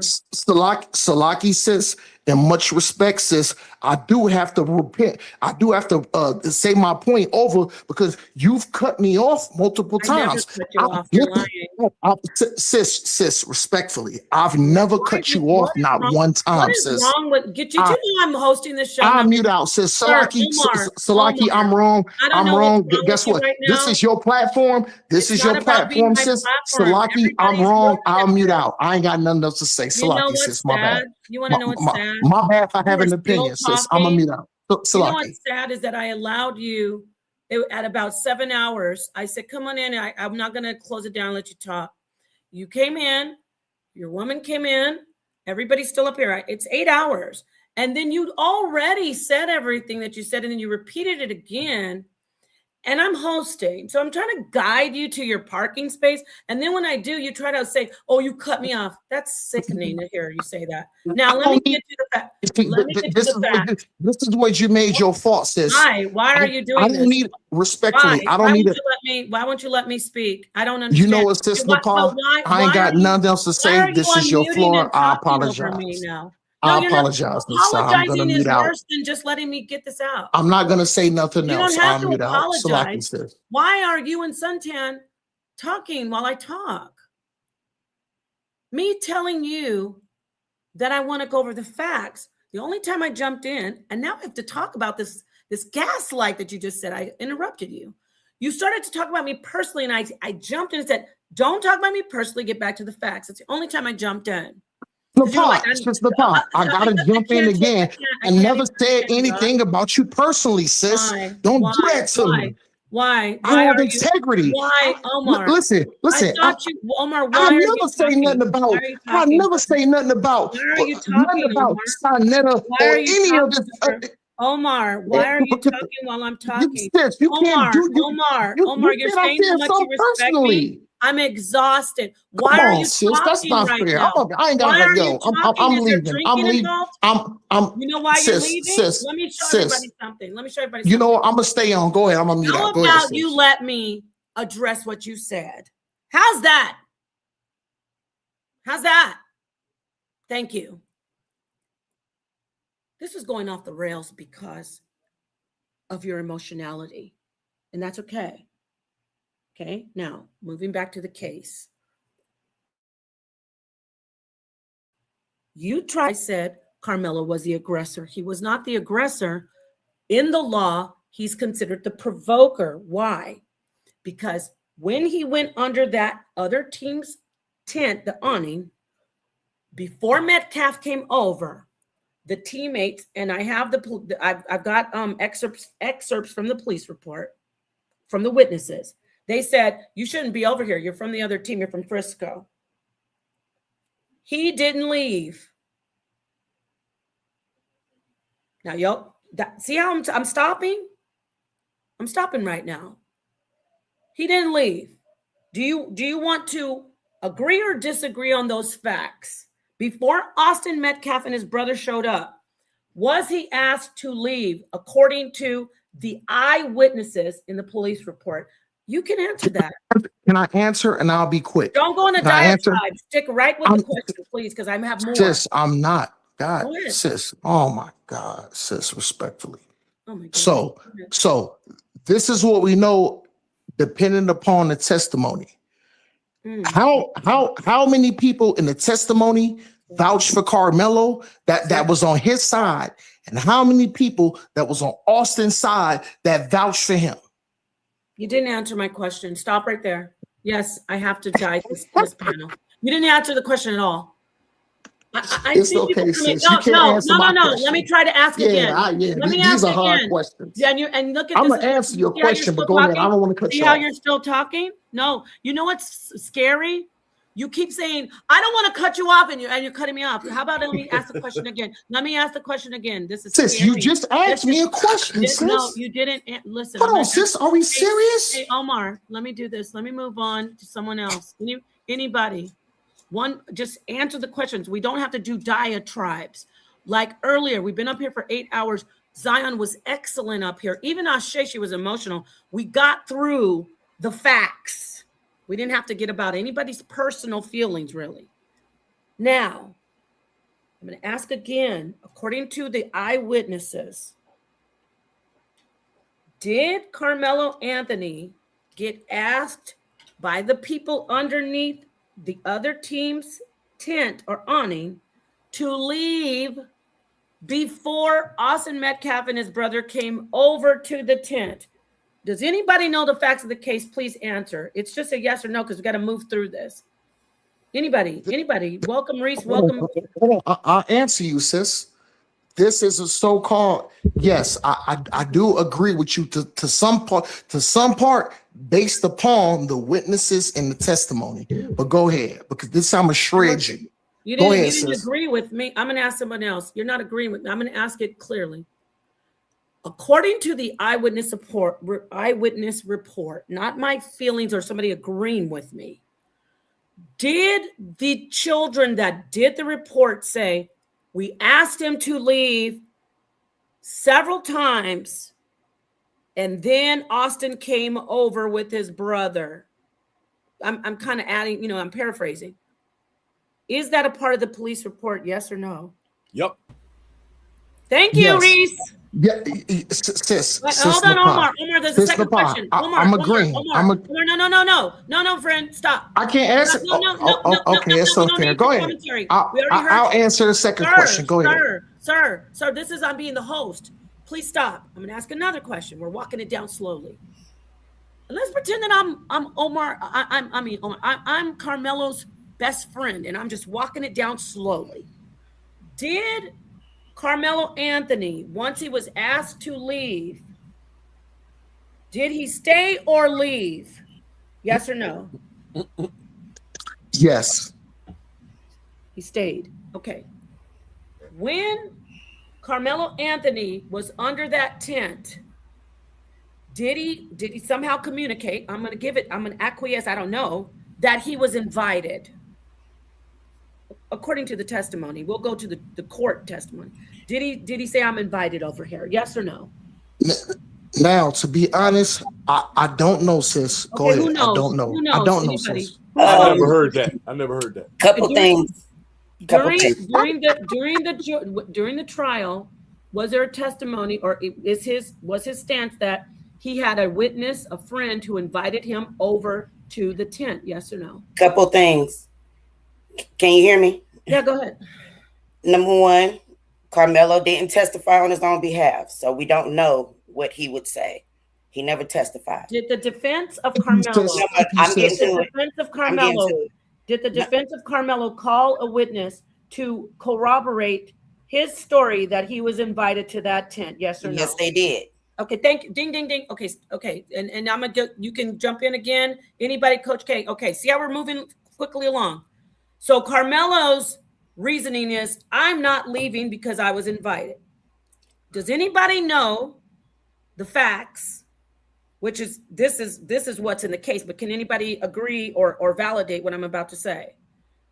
Did the person that Karmelo claims invited him say, I'm not friends with him, I didn't invite him? Whether the defense took it apart or not, did the eyewitnesses, the boy that Karmelo said was his friend and invited him, and everybody else who was underneath the awning that where Metcalf got stabbed, did they say, did the boy say, I didn't invite? We don't know for 100% because the transcripts are not out, Sister. The boy, No, sis. actually, the boy. The transcripts are not out. Boy, it has been released that during the trial, the boy said, "I'm not friends with him, and I did not invite him." Basically, I didn't speak up. He didn't say I didn't invite him. He said, "I did not speak up and say anything. Exactly. I did not say I invited him or not." Does anybody know that information? No.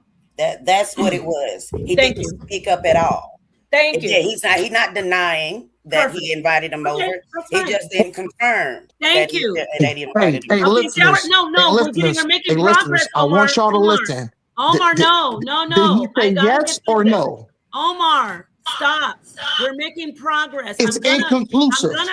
That's not inconclusive going to, evidence. Sir, you want to do this, and it's sad.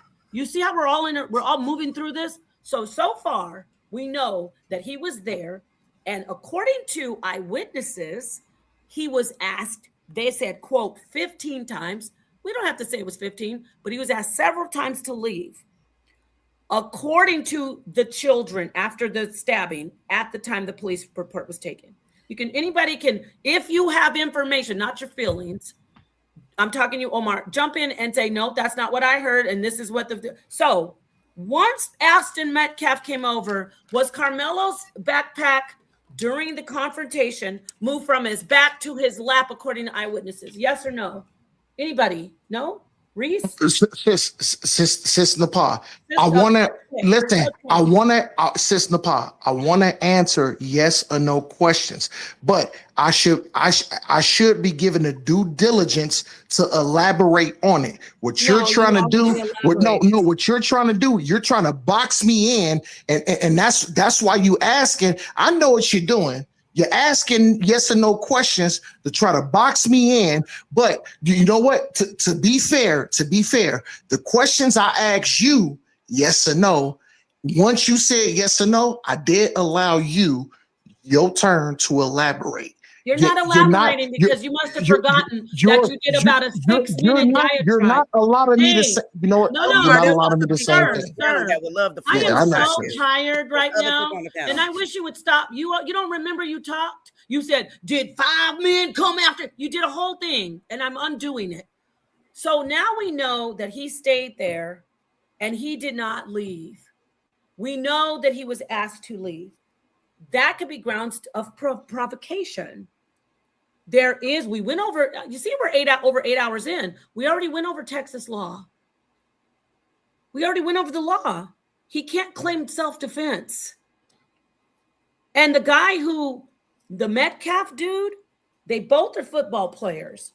He did some, and it makes me sad. I know you want to hate on him because he's white.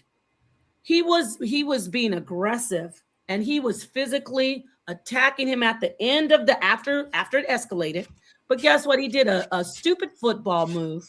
He did a lineman football move to push him up out of his seat or whatever he's standing. He did one of those charging football moves. And that's when he got stabbed in the chest. Okay. So I'm going to hand the mic over to Sister Lady Kier, and then I can go to Reese, and then we can get Omar's final words. But what you're over here acting like he was just minding his business. He came in and didn't leave when they asked him to leave, and it escalated. And according to Texas law, you cannot be seated somewhere provoking somebody, and then they put their hands on you and you can claim self-defense. No, you're not innocent. He didn't plan on killing him, but he definitely was not innocent, and he was the provoker. Go ahead, Coach K. You don't have to agree with me, but I'm talking about the facts. Go ahead. So, as the facts stand, are we going to just ignore that Texas is a stand-your-ground state? Yeah. Are we going to ignore the fact that technically majority of the stand-your-ground, actually all of it, actually applies to the Karmelo Anthony case? You have no duty legally. There's no duty to retreat. Legally, you're not required to run and turn or attempt to escape before using force to protect yourself, providing that you're within legal grounds to do so. It's a stand your ground state. Now, the reality is the limitations that come with that. The only way you cannot use stand your ground in Texas, if it doesn't apply, if one, you provoked the altercation or were the initial aggressor, which Karmelo was not. You were engaged in a crime or other minor traffic violation at the time, which Karmelo was not. The threat was just verbal and did not involve immediate physical danger. Karmelo felt like he was in immediate physical danger. And you attempted to use deadly force after the threat had ended or the suspect is fleeing. That's the only time stand your ground does not work in a state where stand your ground law is applied. So it makes no sense, number one, that he would be charged with murder and given 35 years. If anything, maybe manslaughter, if they want to slide that in, maybe. But based on the fact of it being a stand your ground state alone, which is why Zimmerman got off, which is why I believe that Suntan brung it up, it's because it was a stand your ground state. So he got off while following Trayvon Martin, because there was no law legally. He wasn't required to turn away and run and leave. So they used stand your ground in order for him to win that case. Now here we are in Texas, another stand your ground state, where we have clear evidence that this young boy, smaller than the others, was walked up on. Granted, yes, he was underneath their tent. Whoop-de-doo. They don't own the tent. They don't own the field. It wasn't even their school. This is a championship track meet where all the schools are coming, and that was the only tent that was up, number one. Number two, if they wanted him to leave, there was a couple of ways it could have been handled. Could have got the coach to come and remove him. They could have went and told security that was out there that somebody was under their tent to come and remove him. There's a lot of things that they could have done before they escalated the situation and decided to come at him directly, putting their hands on him and all these things. So I don't really, yes, he killed him, and it's sad turn of events. I wouldn't want anybody to lose a child because I have children myself. But at the end of the day, if we're going to base this off a law, we're not going to ignore that they just totally took away his right to defend himself. We're not going to ignore the fact that he's not allowed to stand his own ground when somebody approaches him aggressively. And number two, we're not going to add to the story because Austin Metcalf and his brother were under the tent. Those kids were all under the tent. They were all already there when Karmelo got there. Carmelo Anthony's teammates were not there yet. He was the first of his teammates because it was on a 2-hour delay due to the rain. So everything was starting late for that track meet. So we're not going to change the story. All those kids were already there. They were all together. Yeah, that's even irrelevant. if you go based off of the court case. That's irrelevant. Anyway, that's irrelevant. That's not helping Carmelo Anthony. But let me read this law here. Yeah. Oh, all right. Go ahead, Reese. I was gonna read the law, but go ahead. He could have left. Everybody agrees, right? They don't agree for some reason. They think Carmelo could have left, yes, but they also could have got somebody. Stop right quick. I'll wait, Salakia, brother. I will wait, but yeah, I did so you want gotta to wait till respond. after he I'll wait. goes, I'm gonna read the law. Go ahead, Reese. Sis, it's not a problem. I'll wait. Not a big deal. Go ahead, Reese. He could have just left, correct? And would have been none of this. Yep.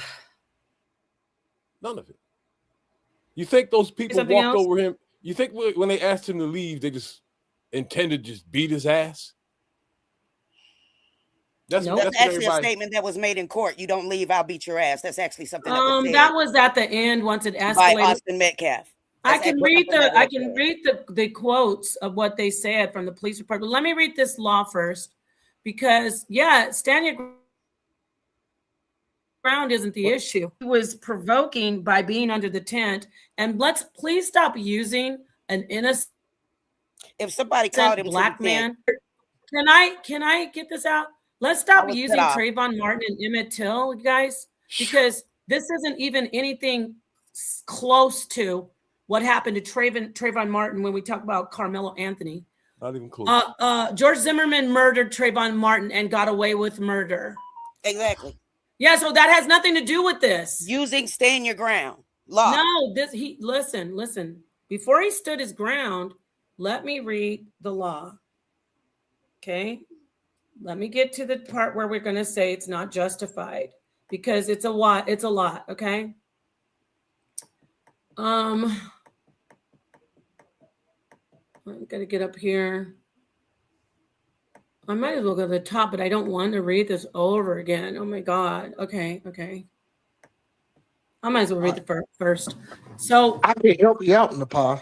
No, I got can this. actually help you out. Trust me, I don't need go your ahead. help. I think you do. Self-defense.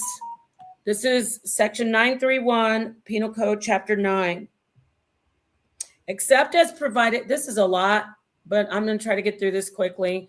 Except as provided in subsection B, a person is justified in using force against another when and to the degree the actor reasonably believes the force is immediately necessary to protect the actor against the other's use or attempted use of unlawful force. Remember that phrase.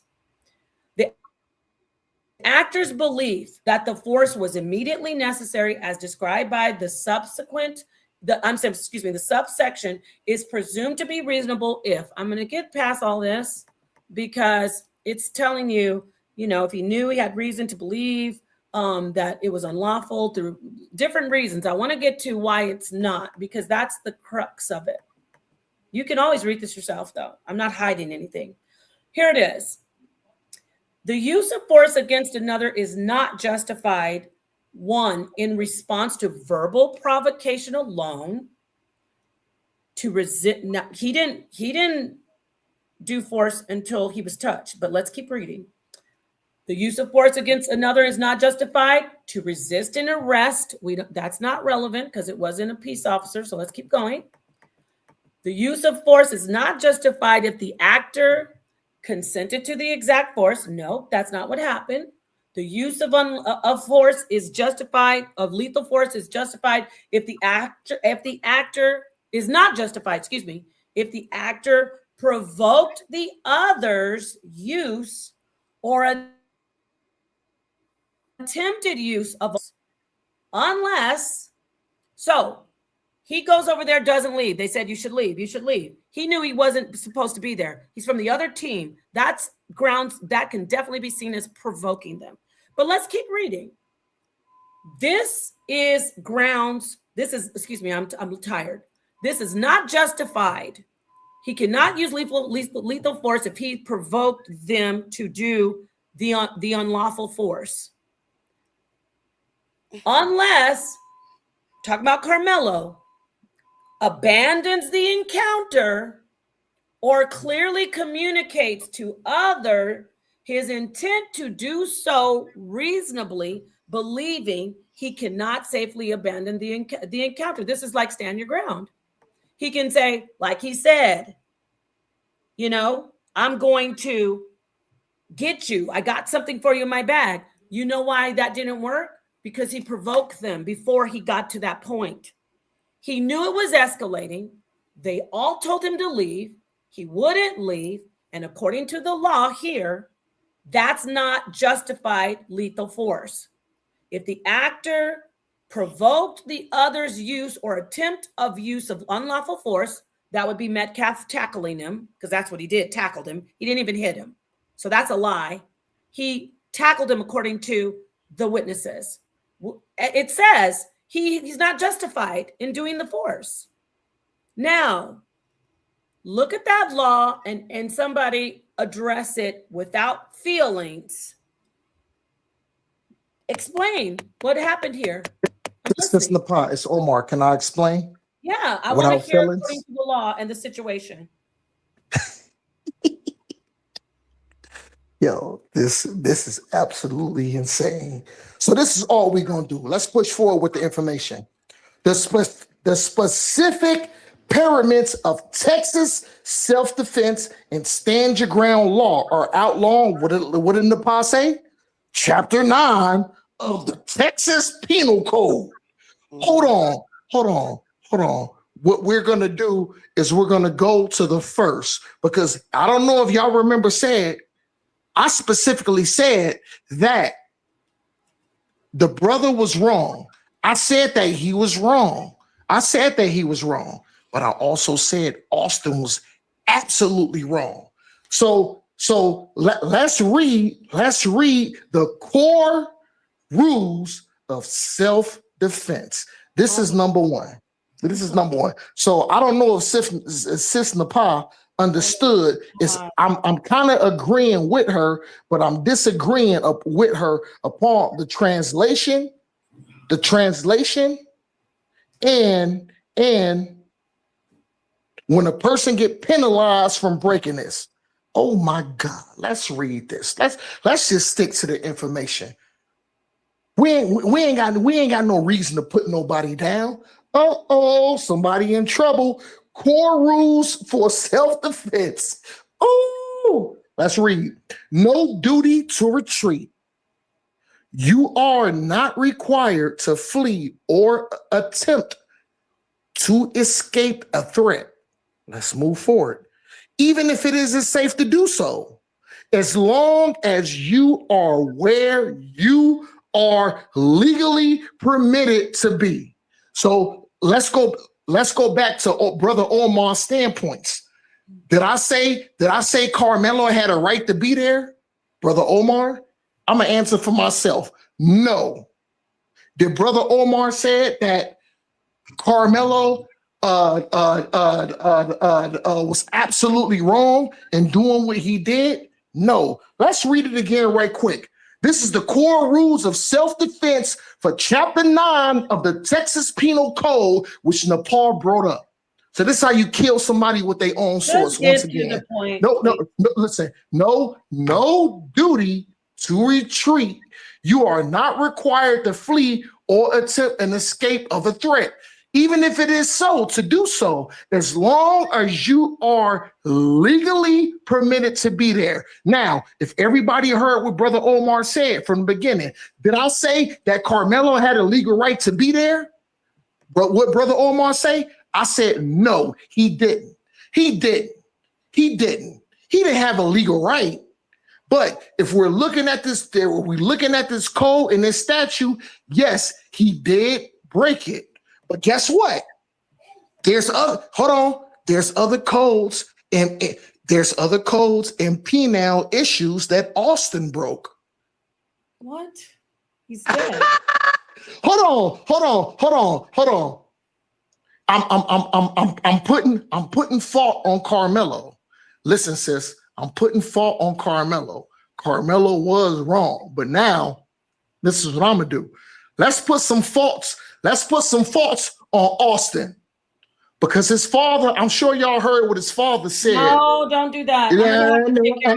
Sis, I didn't cut you off. I waited, sis. You off. I've been up here 8:30 for 8 hours and 30. I'm cutting you off. I'm not ashamed to say so. Do you want, because you're getting ready to start going off the base. If he said Karmelo was wrong, it's a shut case then. He's locked up. He was wrong. I know. Like, he's starting to talk about. No, Austin was wrong too. No, it don't matter though. Nobody don't matter said right was now. right then. Did you, Reese?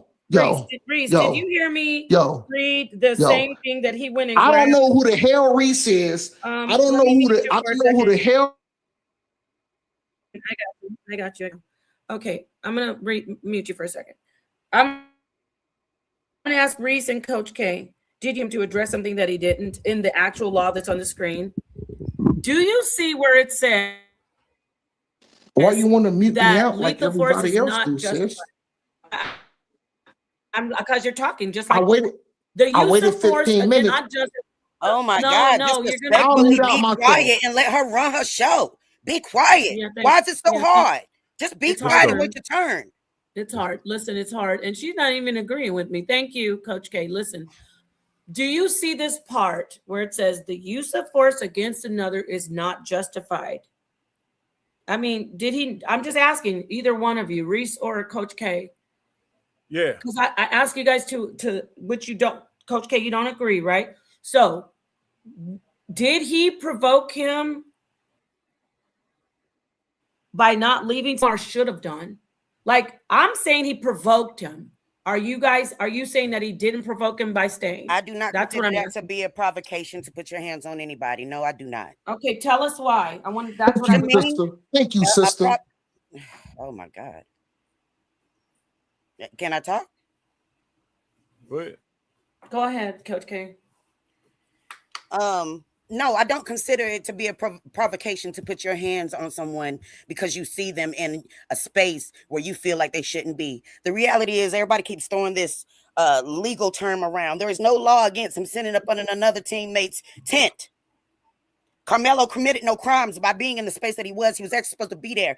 And quiet as it's kept, if people were doing a real research, they would already know that who wasn't supposed to be there were the Metcalf brothers. Both of them were suspended. Okay? Because they have a reputation with their bad behavior. Both of them were suspended. They wasn't even going to be in the track meet. They were just there. Okay? So the reality was, if they wasn't there, this probably never would have happened. But since they were there and they were throwing their weight around, provoking people because they felt like he shouldn't be under the tent, even though somebody else called him, whether that guy stood up for him and said, yes, I called him over here or not, it doesn't change the fact that he was called over there. And he sat down and talked to the dude. This is what was said in the court. These are the statements that were released, that they were talking in conversation. Him and the boy sat down next to each other. That's true. Yes. And then the brothers came up saying something. They say nobody had any issue with Karmelo being there until Austin Metcalf and his brother came up saying something. That's when everybody rallied around the brothers because they're the leaders of the team, the leaders of the bullying and all that other stuff they do. I get you. So you're saying what you're saying. I get what you're saying. I thought so. You're saying once the Metcalfs got there, according to what your take on it is, or what you've seen, that everybody starts saying leave, because before the different, it was said that nobody had an issue with them being there until Austin said something, and then everybody was like, "I think you should leave." Exactly. Not because Karmelo was an issue, but because they know how Austin is known to escalate. You can also go check out later information that's been released about cheerleaders from their team, their own cheerleaders, what they have to say about the Metcalf brothers. But you know what? Okay, go ahead, Reese, and then so. No, what did the cheerleaders say? The cheerleaders talked about how they bully, how they provoke them, and how they're known to put their hands on people, how they were terrified of the Metcalf brothers. I don't know about the terrified part, but I did hear the take about them bullying others. Now, I'm not saying that they weren't bullies. That's why he's dead. But, I got another question too. But was he, go ahead, Reese. Go ahead, Reese. Well, are the cheerleaders on video saying it? No, they sent out a letter. She released a letter. She released her email that she sent to the school imploring them to do something about the brothers. Okay, yes. This happened before the this is before this happened. He got murdered. Right. Now, this is the thing. This is in their history, their record. They're known. They're known. Did you see where I wrote? You said, okay, so you said you don't see it as provocation. No, I don't see Karmelo as being the person that provoked it. No, right. So that let's was totally the Metcalf. Well, you could say that he provoked because he didn't get up and leave like a good boy, but I don't consider that provoking. What would you have done if they asked you to leave? Yeah, it all I'm depends sitting on there the and everybody's asking me to leave. We can all speculate. You did what? I'm gonna tell you one thing. I'm gonna give y'all a prime example. Okay, that's not really an answer though. What would you have done? Like everybody, I'm trying to tell you what I would have done by life experience. I don't want to. We're talking about a 17-year-old boy, right? Because we all grown. We in our 40s. What would you have done? So we're talking about at 17. What would I have done? You're Karmelo Anthony. You're under someone else. At 17, I would have stood my ground. I'm not saying I would have stabbed him, but I would have stood my ground for sure. You would have challenged a group of people by yourself? I probably would have, just like in my life experience. I'm 4'11". This is my height as a grown woman. I was 4'8" all the way through middle school till I got to high school, got my extra crazy. So I done had some of the tallest, big body chicks trying to come at me. You think I'm really finna go toe to toe with them? No, I mean, I get that, but I'm talking about like a whole group of people. And knock all they block off. Because that's what I'm gonna do at 4'8". I'm asking a simple question. Everybody block off. I'm asking a simple question. Considering the circumstances, you know that's someone else's tent. It's a rival team, and a group comes over to you. You're gonna stand there and challenge all of them and not move after they ask you 15 times? You're not gonna move out of none of those 15 times? And look, It's not like they just hopped but I on may it. not. If they asked That him may be, it 50, depends on how it go, because maybe hold on, I look, did look. the move. Let me Are give you a thinking about disclaimer how real long quick it because you took? keep cutting me We're off. talking about a First 4 of all, minute I'm not incident. against Karmelo. I'm not against Karmelo. I know he's guilty, but I don't want him to do Are you 35 looking at the years. time frame, or are you just talking in general? I just want Because to this talk. all happened in about 4 to 11 minutes. So we're talking about something that happened quick. Whatever happened, they asked him to leave 15 times, man. That's what they say. He could have left on the 6th time, the 7th time. He could have left on the 10th time. You don't have to. And they also could have went and got a coach. They could have went and got somebody else and told them that he was there. They should never had to. And that's why the kid is dead, because he didn't do that. I'm sure he wishes he did. It don't matter what they shouldn't have never had to do. Look, these The are point just is dumb what they kids. could have done. Look, They at the are end of not the the day- police. They're not the Listen, police. These are I'm just They dumb not the kids. police. I'm gonna. Hey, go ahead. ahead, Reese, Apostle. say what you need to This say. brother and then- Omar, No, I can appreciate I you guys. close? Can I close out after everybody's done? I'm going to let Reese talk, and then I'm going to read this article, and then I'm going to close out, and everybody else we'll do another one because Zion's going to do Respect. I You're just good. want a chance to close out. Respect. Yes, you can close out after he goes. He wants to say something, and then I'm going to read this article. Go ahead, Reese. Yeah, at the end of the day, these are just some dumb kids that were trying to be tough guys, and things went south. Everybody's trying to pick a side and attack the opposing side, but nobody is concerned about these two mothers that are taking this horrible loss and how this young boy is feeling right now. His life is ruined. You know what I'm saying? And he has to hear, and the three of them, him and those two mothers, mourning, both of them, have to hear all bunch of dickheads up and down in social media on every app saying all this dumb shit about their kids and making their own narratives, and none of them were there. It's all unfortunate.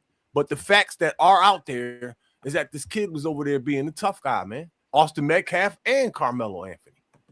Yeah. We're not going to act like Carmelo Anthony is like he didn't play a part in this, man. He could have saved all of these people, all of this trauma.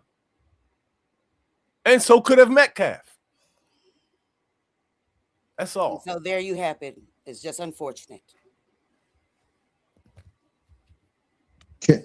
This brother Omar, can I shoot right quick? And I'll be done. I'm gonna hop off the panel. Yo, this brother who was just talking.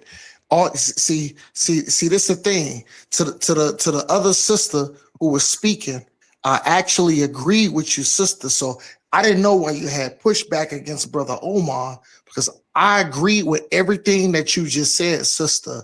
Well, let's keep it moving forward to close out. Now, this brother who just ran his mouth and said what he said. You notice what he said? He said, Karmelo this, Karmelo this, Karmelo that, Karmelo that. And Austin. No, nigga, I didn't cut you off. My name isn't nigga, my name is sir. I'm 55. Your name is. Nigga, I don't care what your name is. I didn't cut you off. I let you. But you called me a nigga, dog. No, nigga, you know what? I got a right to call you a nigga. You did it again.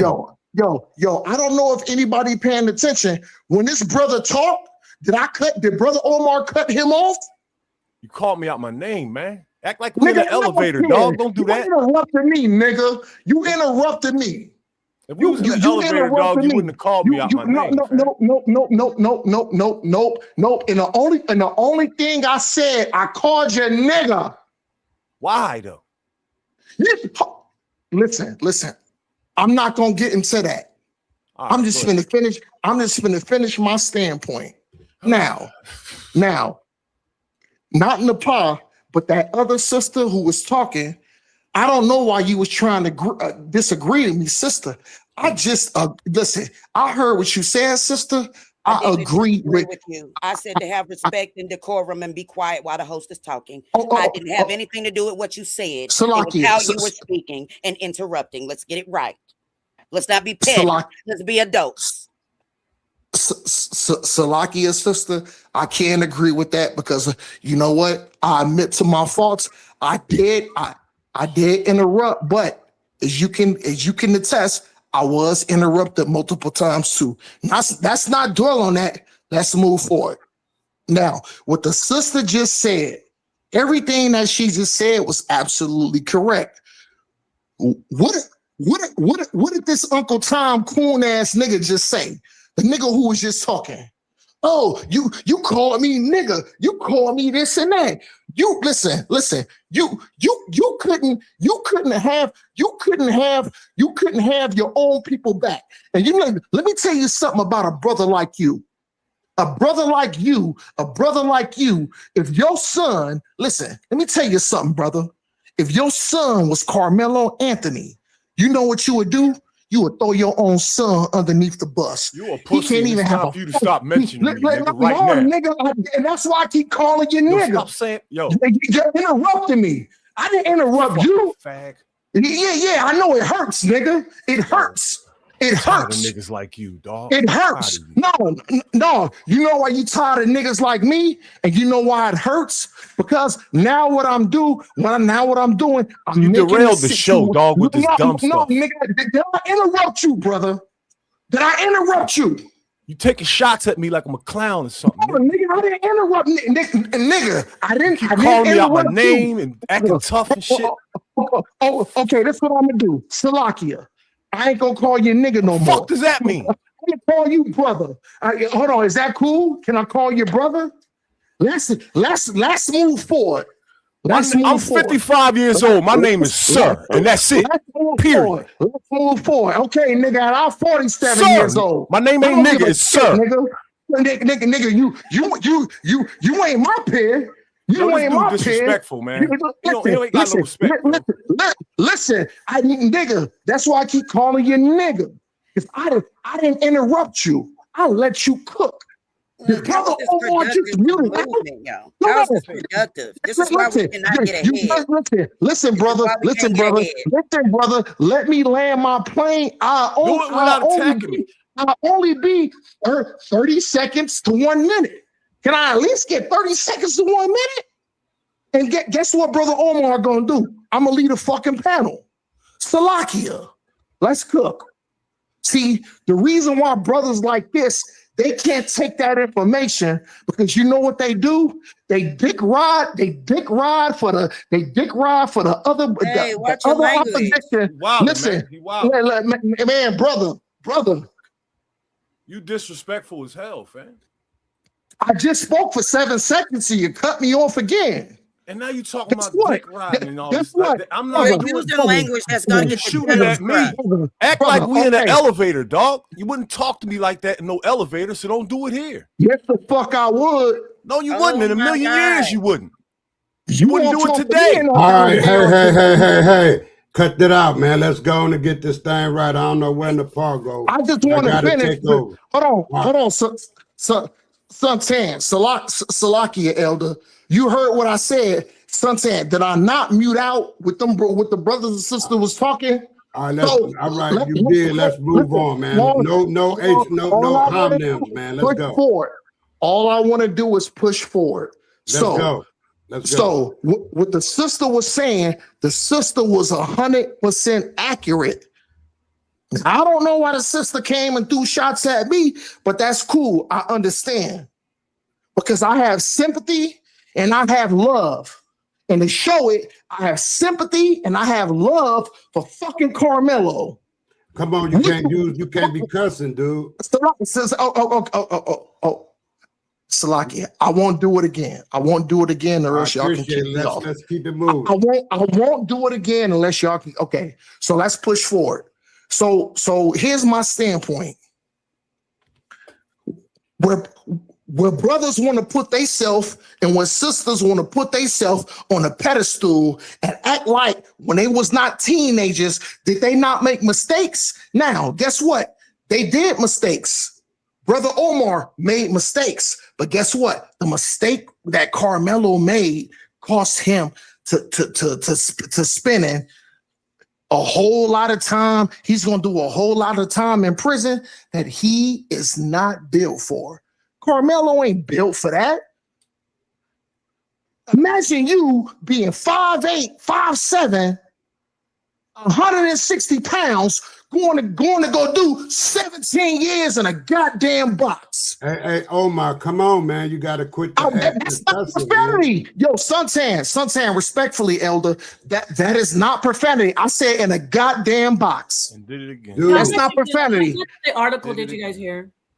Hold on, So I'm there goes the on. Paul. You know The what? Paul, I'm you I'm can not have almost this holding one done. on. now. I'm not holding on. I asked a question. Oh my If you God, don't, man. The know, host is Well, back. use the Have word. respect. The host is back. Have respect. Everybody how went much? off while she was Thank you. How gone. She's much of back. the? So let Yeah, her how take much? back over her show. I know it's weird. Thank you. Thank you very much, Queen. I appreciate that. How much of the article did you hear at all? Anything? We didn't hear anything. You just end up dropping off the screen. So we didn't hear anything. No, because I got Oh my muted. I got muted out. I got muted out. All I had was 20 more seconds. No, And I, No, I gotta mute you, and I'm done reading this. We're gonna do it again. I'm sorry. I'm gonna read this again, and you don't have to worry about is happening. Can you guys hear me? Yeah. All right. I'll stop so I'll see I didn't drop off. Okay, let me see because I was reading it from the actual Sis article. Nepal, I'm I was gonna reading it from the leave actual with respect. article. I'm gonna No, leave with all right. respect, sis. Okay, listen. I'm I just gonna love read. y'all. You know what? A lot of the stuff I read was against what Omar told us. So let me read this again. Karmelo Anthony was asked to leave the opposing team 15 times before fatally stabbing witness. High school track star Karmelo Anthony was asked 15 times to leave the tent for the opposing team, allegedly stabbing of Austin Metcalf. Testified Friday. The witness, a Cisco Memorial High School student, explained that he and at least 6 others were Bulls team tent when he saw Anthony in their area wearing the opposing Frisco Centennial High. So he came. That's provoking. Who disagrees that that's provoking? Definitely disagree. You could, if you ask 100 people, 50 of them would say it would. It is. Okay, great. So he comes in wearing the high school gear. Memorial students started telling Anthony, "You probably shouldn't be here. You need to leave our tent." Now he's wearing the opposing team's shirt. They're telling him to leave. That is witness recount. That is a witness testimony. This witness's name is held back because they're underage. So far, so good, right? Several teammates asked Anthony, who was then 17, to leave around 15 times, including Metcalf, right? So nobody put their hands on him. They keep asking him to leave. He's got on the shirt. He's provoking them. He's under their tent with the opposing team shirt on. Leading up to the fatal moment, Anthony had his hand in his open backpack on his lap. But the students all thought he was bluffing. I mean, why would this guy why would he have a weapon? Let's keep going. That's provoking. Can I say something real quick? Yes, please jump in. I'm going to keep going after that. All right, look. This is how things should have went. I'm Austin Metcalf, and I see Karmelo, right? Me, I'm talking about in my mind. I'm Austin Metcalf. I see Karmelo. I'm go over and hey man, I'm Austin. You running for the other team or whatever? And whatever his response was, I would just engage in conversation. It wouldn't have been no tough guy stuff, and I probably would have ended up, yeah, you can chill out here and stay dry. Okay, yeah, I'll put myself in Karmelo's shoes. Yeah. Austin comes over and says whatever he says. I'd be like, oh man, I don't want no trouble. I'm just trying to stay dry. You know what I mean? Until it stops raining and I get out of here. You know what I'm saying? Either way, either one of those kids could have neutralized that situation into nothing in no period of time at all. Yeah. But, you know, young athletes are hotheads. They're both athletes. It's kind of ingrained in them. You know what I'm saying? Bingo. So it went south. How many of y'all actually ran track or went I to did. I track played meet? every sport could be played. I'm Okay. an athlete right now, and I'm Okay. old. And okay, and how many students were you friends with from other schools? Hundreds. Exactly. So you're telling me we see our friends out at track meets and we ain't gonna go talk to them? I didn't say nothing about that. They don't call us over to have conversations. I didn't say nothing about that. I'm just making a point. I'm just making a point. Yeah, but there are 15 of them saying that's not what Yeah, happened. you're reading New York Post. I don't care about No, that. I'm not reading. I'm not just reading the New York Post. At the end of the day, Coach K, if you look at the testimonies of the statements that were witnesses. really made in that courtroom, It is pretty obvious. It's very obvious who the aggressors were. It's very obvious that that boy just came over there to get out the rain because his friend called him, who saw him walking in, called him over, and they sat down together and had a conversation. At the end of the day, yeah, other people may have came up and asked him to leave, but that was all after the situation started with Austin, not before. Nobody came up beforehand or nothing. It started with Austin and his brother. Okay, let's read now. Wait a minute, hold on, because I'm closing If it out. was such an issue, the whole team would have told him that. Since y'all say Austin and Hunter wasn't even there at first, you would think the rest of the team would have already been beefing. They just would have walked up on the scene. But no, that's not how it went. Well, we're reading how it went, and it doesn't matter. You're reading live. It doesn't matter in if the it's court New York statement. Post. That's not what was said in court. No, this is what's said in court. Actually, if you let me finish, That is not what was said in court. Yes, it is what's said in court. Yes, these are accounts from the eyewitness reports and what was said in court. So let me finish reading this, please. Leading up to the fatal moment, Anthony and by the way, it's not just what's said in court; it's what the eyewitnesses said with the police. Anthony had his hand which a lot of that changed in court. Anthony had, let me finish reading this. Anthony had his hand in his backpack, bluffing. The witness said, not my feelings, not New York Post, the witness. Anthony ditched the knife and bolted down the stands and onto the track.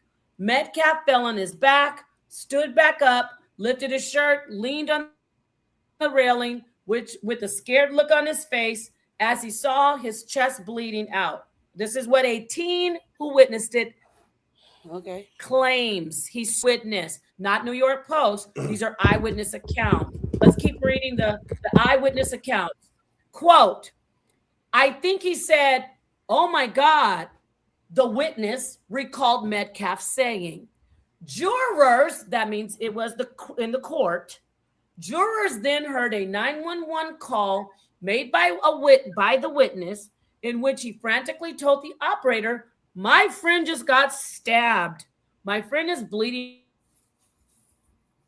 everywhere. He denied that the quote ganged up on Anthony. I know this hurts a lot of people, but this is a witness. The teen witness who was there and saw it happen denied that the memorial students, quote, ganged up on Anthony. Instead, the witness is claiming that Anthony, quote, created a problem. Let's keep reading. Jalen Matthews, a second teammate of Metcalf, who is 18 and has since graduated, testified, that means this is from court, testified during the entire exchange, Metcalf saying, this is what he said. So during the court, he testified that Metcalf's twin, Hunter, was on his phone, believing that his brother, the sibling, would handle the situation. Omar told them both were trying to pick the guy up. But the witness says that the brother was on the phone thinking my brother's going to handle this on his own. And that's what happened. He's the one who got stabbed, who tackled him.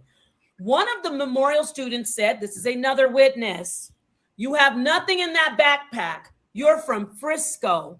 Matthews, the other witness in court, recalled. Anthony was looking off into the distance and he, quote, clearly knew what he had his mind set on. Matthews said, that's a witness who testified in court. So they can speak for Anthony's. No. I'm just telling you what the witness in court said and the person who saw the murder. Irrelevant. He recalled that Metcalf. What you think I'm thinking is irrelevant. Let's keep listening to the witnesses. That's all we can do. The witness recalled that Austin Metcalf, watch this, pushed Anthony upward, look at quote, in a lineman drills. Get it? He did that stupid football thing, showing off, thinking he's tough. Pushing his shoulders. Yes. And at the same time, Anthony moved to stand, stabbing Metcalf. Matthew, the witness who testified in court, said it didn't look like the knifing was in self-defense because Metcalf wasn't threatening Anthony.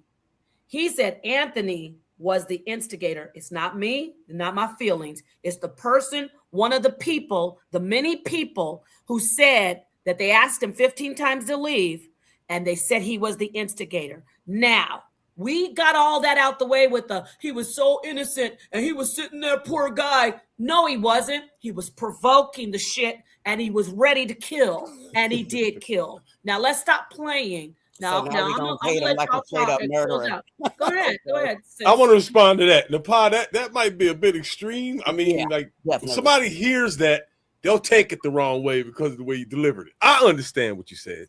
You know what I mean? He said to him, touch me and find out. He had his hand in the bag. Yeah, I don't think he went to that tent to cause any trouble, though. No, I no, really I didn't. think. No, no, no, no, no, Exactly. no, no, He no, didn't no, go no, there no, to be a no, no. I murderer. didn't say that. I know you didn't, but I'm just telling you how dickheads think. I'm almost 9 hours in, and people know I'm not saying he went there to kill. But when he sat there and he wouldn't leave, and he put that bag on his lap and put his hand in, he knew he had his hand on a lethal weapon. And instead, and that is why it is not innocent. It's not self-defense. That's a little crazy to me too. He should have left. He got tackled. He was standing his ground. Guess what? Standing his ground got him in prison for 35 years. That's because horrible. he should have left. And when you provoke, you go over there with the other team's t-shirt on. We're talking about sports. People are crazy. A man killed his wife over his team losing. Damn, People are crazy about sports. You don't go under the other. I know the guy we're saying he asked him to come. But once he got there, they said, you better leave. Yeah. He didn't leave. Yeah, they didn't. Hunter Metcalf and his brother did, not they. Yeah. That's No, what the that's court not what the case witnesses said, said. not they. Well, let's The go rest back of them gathered round after Hunter and his brother approached Austin. It was not before that. It was after that the rest of them got involved. He still should And they be asked, dead. wait, before he was touched, Mr. Charles in the chat, before he was touched, I'm gonna say it 50 times because I'm tired as hell. This is 9 hours of me dedicating to this particular serious situation. Before anybody touched him, he came over there with the other, whether he thought he was getting out of the rain or not. They looked at him and said, you really shouldn't be here. And he knew what time it was. He stayed anyway. Now he's provoking. They said, why don't you leave? Why don't you leave? Yeah, tensions got high. They weren't asking him nicely. Yeah, they probably said, you need to leave. You know, what's up? Let's get this. Let's get it going. You better leave. Nobody's scared of you. Yeah, they probably said that to him. But guess what? You can't stab over that. And you can't kill over provoking people. When you wear the other teams under the opposite team's awning, you're provoking That them. is kind of wild. Yeah, He went over there with his jersey on. I mean, it was a track meet, and it was the only 10 up, and it was in the rain, and his friend called him over. I went over there to stay dry. I'd be like, look, y'all, I'm just trying to stay dry, then I'll get the fuck out of here as soon as it stops For raining. all we know, he said that because there's no audio. We don't know Bullshit. what No was one's said. ever said it. We don't know what was said. He ain't said nothing because he didn't get to stand on his own defense. Look, so I the got a reality question was for you. speculating based off what everybody else said, not off what Anthony said. I'm going by the witnesses. Yes, they're witnesses. They're all witnesses. Yeah, but witnesses can't testify to his state of mind. I They got a can't question for testify to him if he was terrified or not, or what he felt. They can't testify to that. I got a question for you because you sound like you got a lot of passion and anger rolling around. Do you care about how this mother feels? He wasn't trapped. I care about every mother. I am a mother. But I also care about proper justice. Yes, Karmelo Anthony may have stabbed that boy, but no, he does not deserve to be gone for 35 years. I got all that. I'm talking about the mother of the dead kid. It's a kid dead. Okay, and I feel for her. Lots of kids die every day. What's your point? Wow. Did we talking about this case? Oh, did he? Karmelo, Let me Austin Metcalf is already gone. Ain't nothing we could do for that. We can't take that back. He ain't coming back. Ain't nothing we let can me do. ask you a question. Let me ask you a question. But we got to ruin Karmelo's life too. Do you think that that Austin Metcalf and those other kids thought that Karmelo was going to stab him in the chest? We don't know what they were going to do. Yeah, we do, because they said he's bluffing. We don't know what they were going to do. And did he have to wait to see what they were going to do? Do you think that them saying, you better leave, you're on from another team, you're not supposed to be here, get out of here, and then them saying, you don't have anything, you're bluffing? Do you think that it was a lot that they thought it's on him or me? This is life or death? Of course not. Because they didn't assume that he really had something. Right there. Stop right there. That's Okay, what they so get for listen. assuming. No. Stop. Listen. They laughed it off. They didn't think, if somebody's saying you're bluffing, obviously, and they're laughing it off, they don't think it's life or death. Of course they didn't. They would all haul ass. Why would they? They were all there as a group. People have bigger balls when they have a bunch of people standing behind them. but life or death? That's because they called his bluff. They called his bluff, or he called, which one is it? No, they called his bluff. He told them, touch me and find out. He wasn't bluffing, though. And he wasn't bluffing. I said they called it. I didn't say he was bluffing, but they called it. They thought he was. They thought he was bluffing. He wasn't bluffing. Exactly. And that's what they get for assuming and deciding to still mess with somebody at that point. Even at that point, they could have stopped and said, well, he making I got a question for you. So look, if you're holding a knife, he making threats. I got a they question. They could have easily stopped even at that point and said they pursued. I got a question for Nepal. Nepal, I want you to translate this. All right. I'm holding a knife in my bag. I got it covert. It wasn't I know a knife, I got it was a tool, by the way. It was a knife. It was a pocket knife. It was a little tool that had multiple other tools on it. All right, I'll switch it up. I'll switch it up. It was hold up, Nepal. I'll switch it up. I'm holding a sharpened popsicle stick in my bag. I know I got it. Y'all don't. Right? And I say, touch me and see what happens. Translate that into nigga for me real quick and what it really means. You do something, I'm gonna stab you. I'm gonna do what I gotta do. Try me and find out. That's what it means. This is the problem. He was in a group of people who would never imagine that he would kill them, because they said he's from Frisco. He's from like a suburban school. Yeah. And they didn't. So that kills the argument that they thought he was just a hoodlum ninja. They thought he was a preppy little guy. Ooh. They're like, he's not doing anything. I never heard that. No, yeah. So this is a dagger for people saying, oh, they were racist. They didn't even look at him as some thug murderer. They said, he's not doing anything. Now, if they thought he was some thug and some ninja and they're lying on him, people are saying, oh, that guy was calling the N-word. That's a lie. He was like, this is just a little nerdy, Frisco, preppy guy, and I'm going to show off, and I'm going to show how strong I am, and I'm going to do a line. That's why he did that's what makes me sad, because I think of my son. Not my son wouldn't do bullying, but my son was like doing football, and they like to show their little moves, and even around wrestling with their friends. And he did that move, and that's when he got stabbed in the heart. He wasn't in there. He was provoking them. Nobody put their hands on him and beat him up like Omar lied and said. That when he did that tackle, it was chaos. You're right. It was about 2 minutes. And then he was gone. And then the boy's heart was totally, a whole 2-inch hole was ripped in his chest. Yo, 2 inches. Yeah. That is vicious as hell. I mean, you know, the family wants blood, but do you think 35 years is a bit extreme? Oh, I don't, because he's getting parole in 17 years. 17.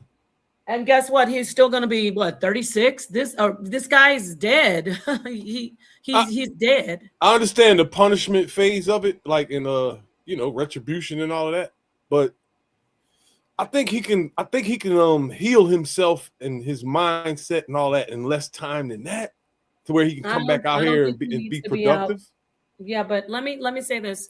We got to do this again, y'all. It's 9 hours. I am not feeling well. I appreciate Coach K. You got to get back on it when we do it again. Listen, like I said, no echo chamber. Omar was off the chain. I am so depressed that I did not go to sleep. No, I'm just kidding. I'm not depressed. Peace, everybody. We'll do this next time. I'm going to schedule it. You know, I love you guys. I love you, Coach K. We don't have to agree on this. But at the end of the day, I will say that my point also was this. This isn't just happening to high profile Austin Metcalf preppy Right. puppy white kids. This is a lot of this is happening usually to other Black young males. Okay. And we need to talk about how these young boys, young men, young teenagers. I showed 3-4 different stories of prom where they're just coming shooting the prom up. Whew. Come on, we got to talk about this murderous, like, ain't no thing, I'm just gonna do it. Why? Why Nepal, is I'm that? an old man. I saw basketball courts get shot up in the 80s. You know what I was talking about?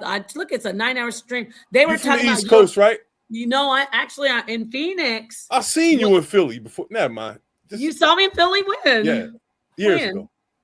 How long ago? I'm part of this whole dashiki circle and shit. My homie owned the bookstore over there.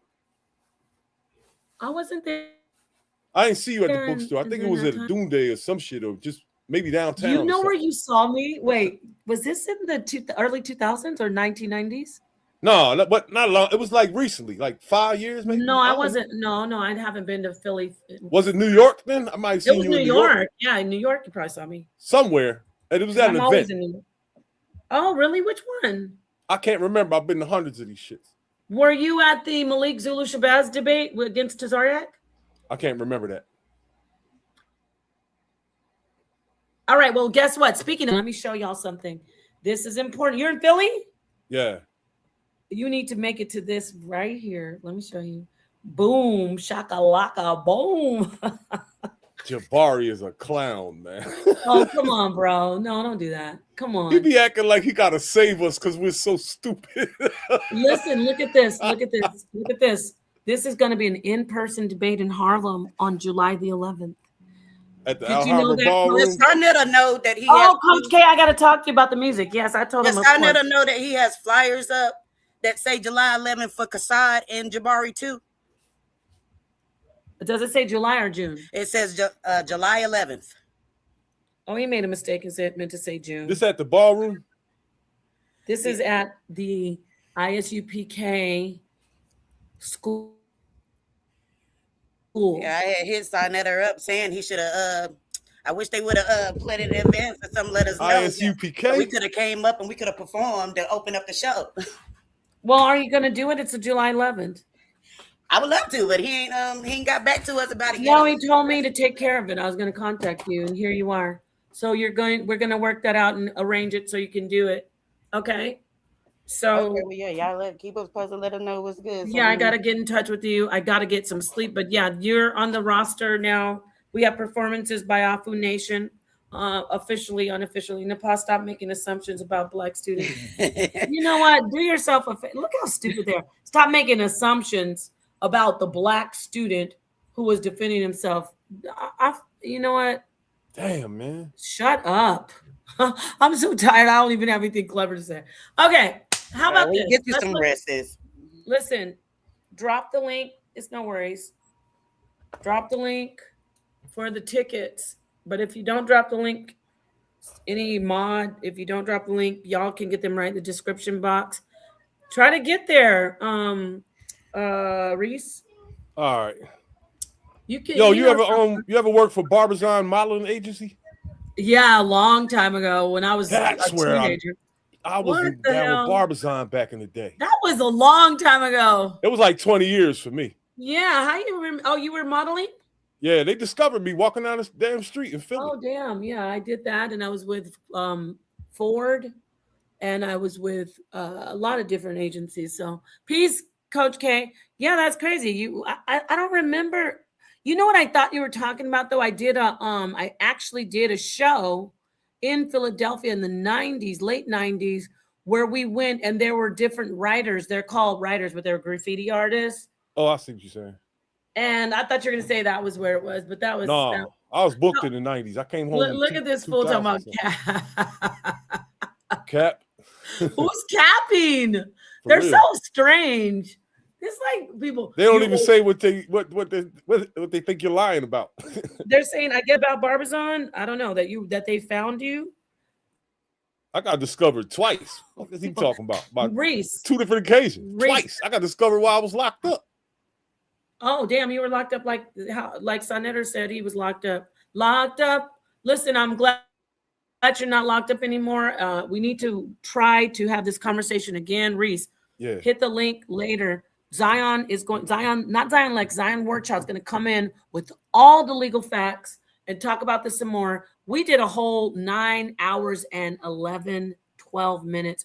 Peace. I'm going to close with the song I made. And y'all get your tickets. Here is the ticket link that Suntan is dropping. This is a song I made. I wrote it and put the melody into Suno, and they came up with this. It's kind of, funky. Here's the outro. Okay, peace, Reese. There it is. Peace, everybody. Thanks for being here.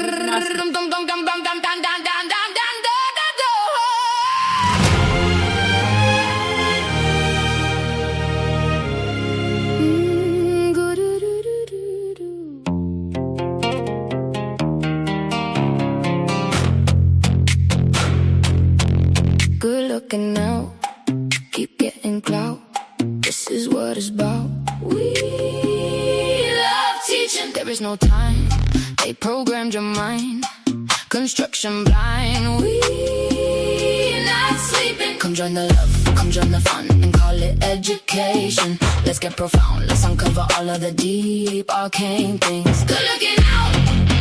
Good looking out. Good looking out. Come join the love, come join the fun, and call it education. Let's get profound, let's uncover all of the deep arcane things. Good looking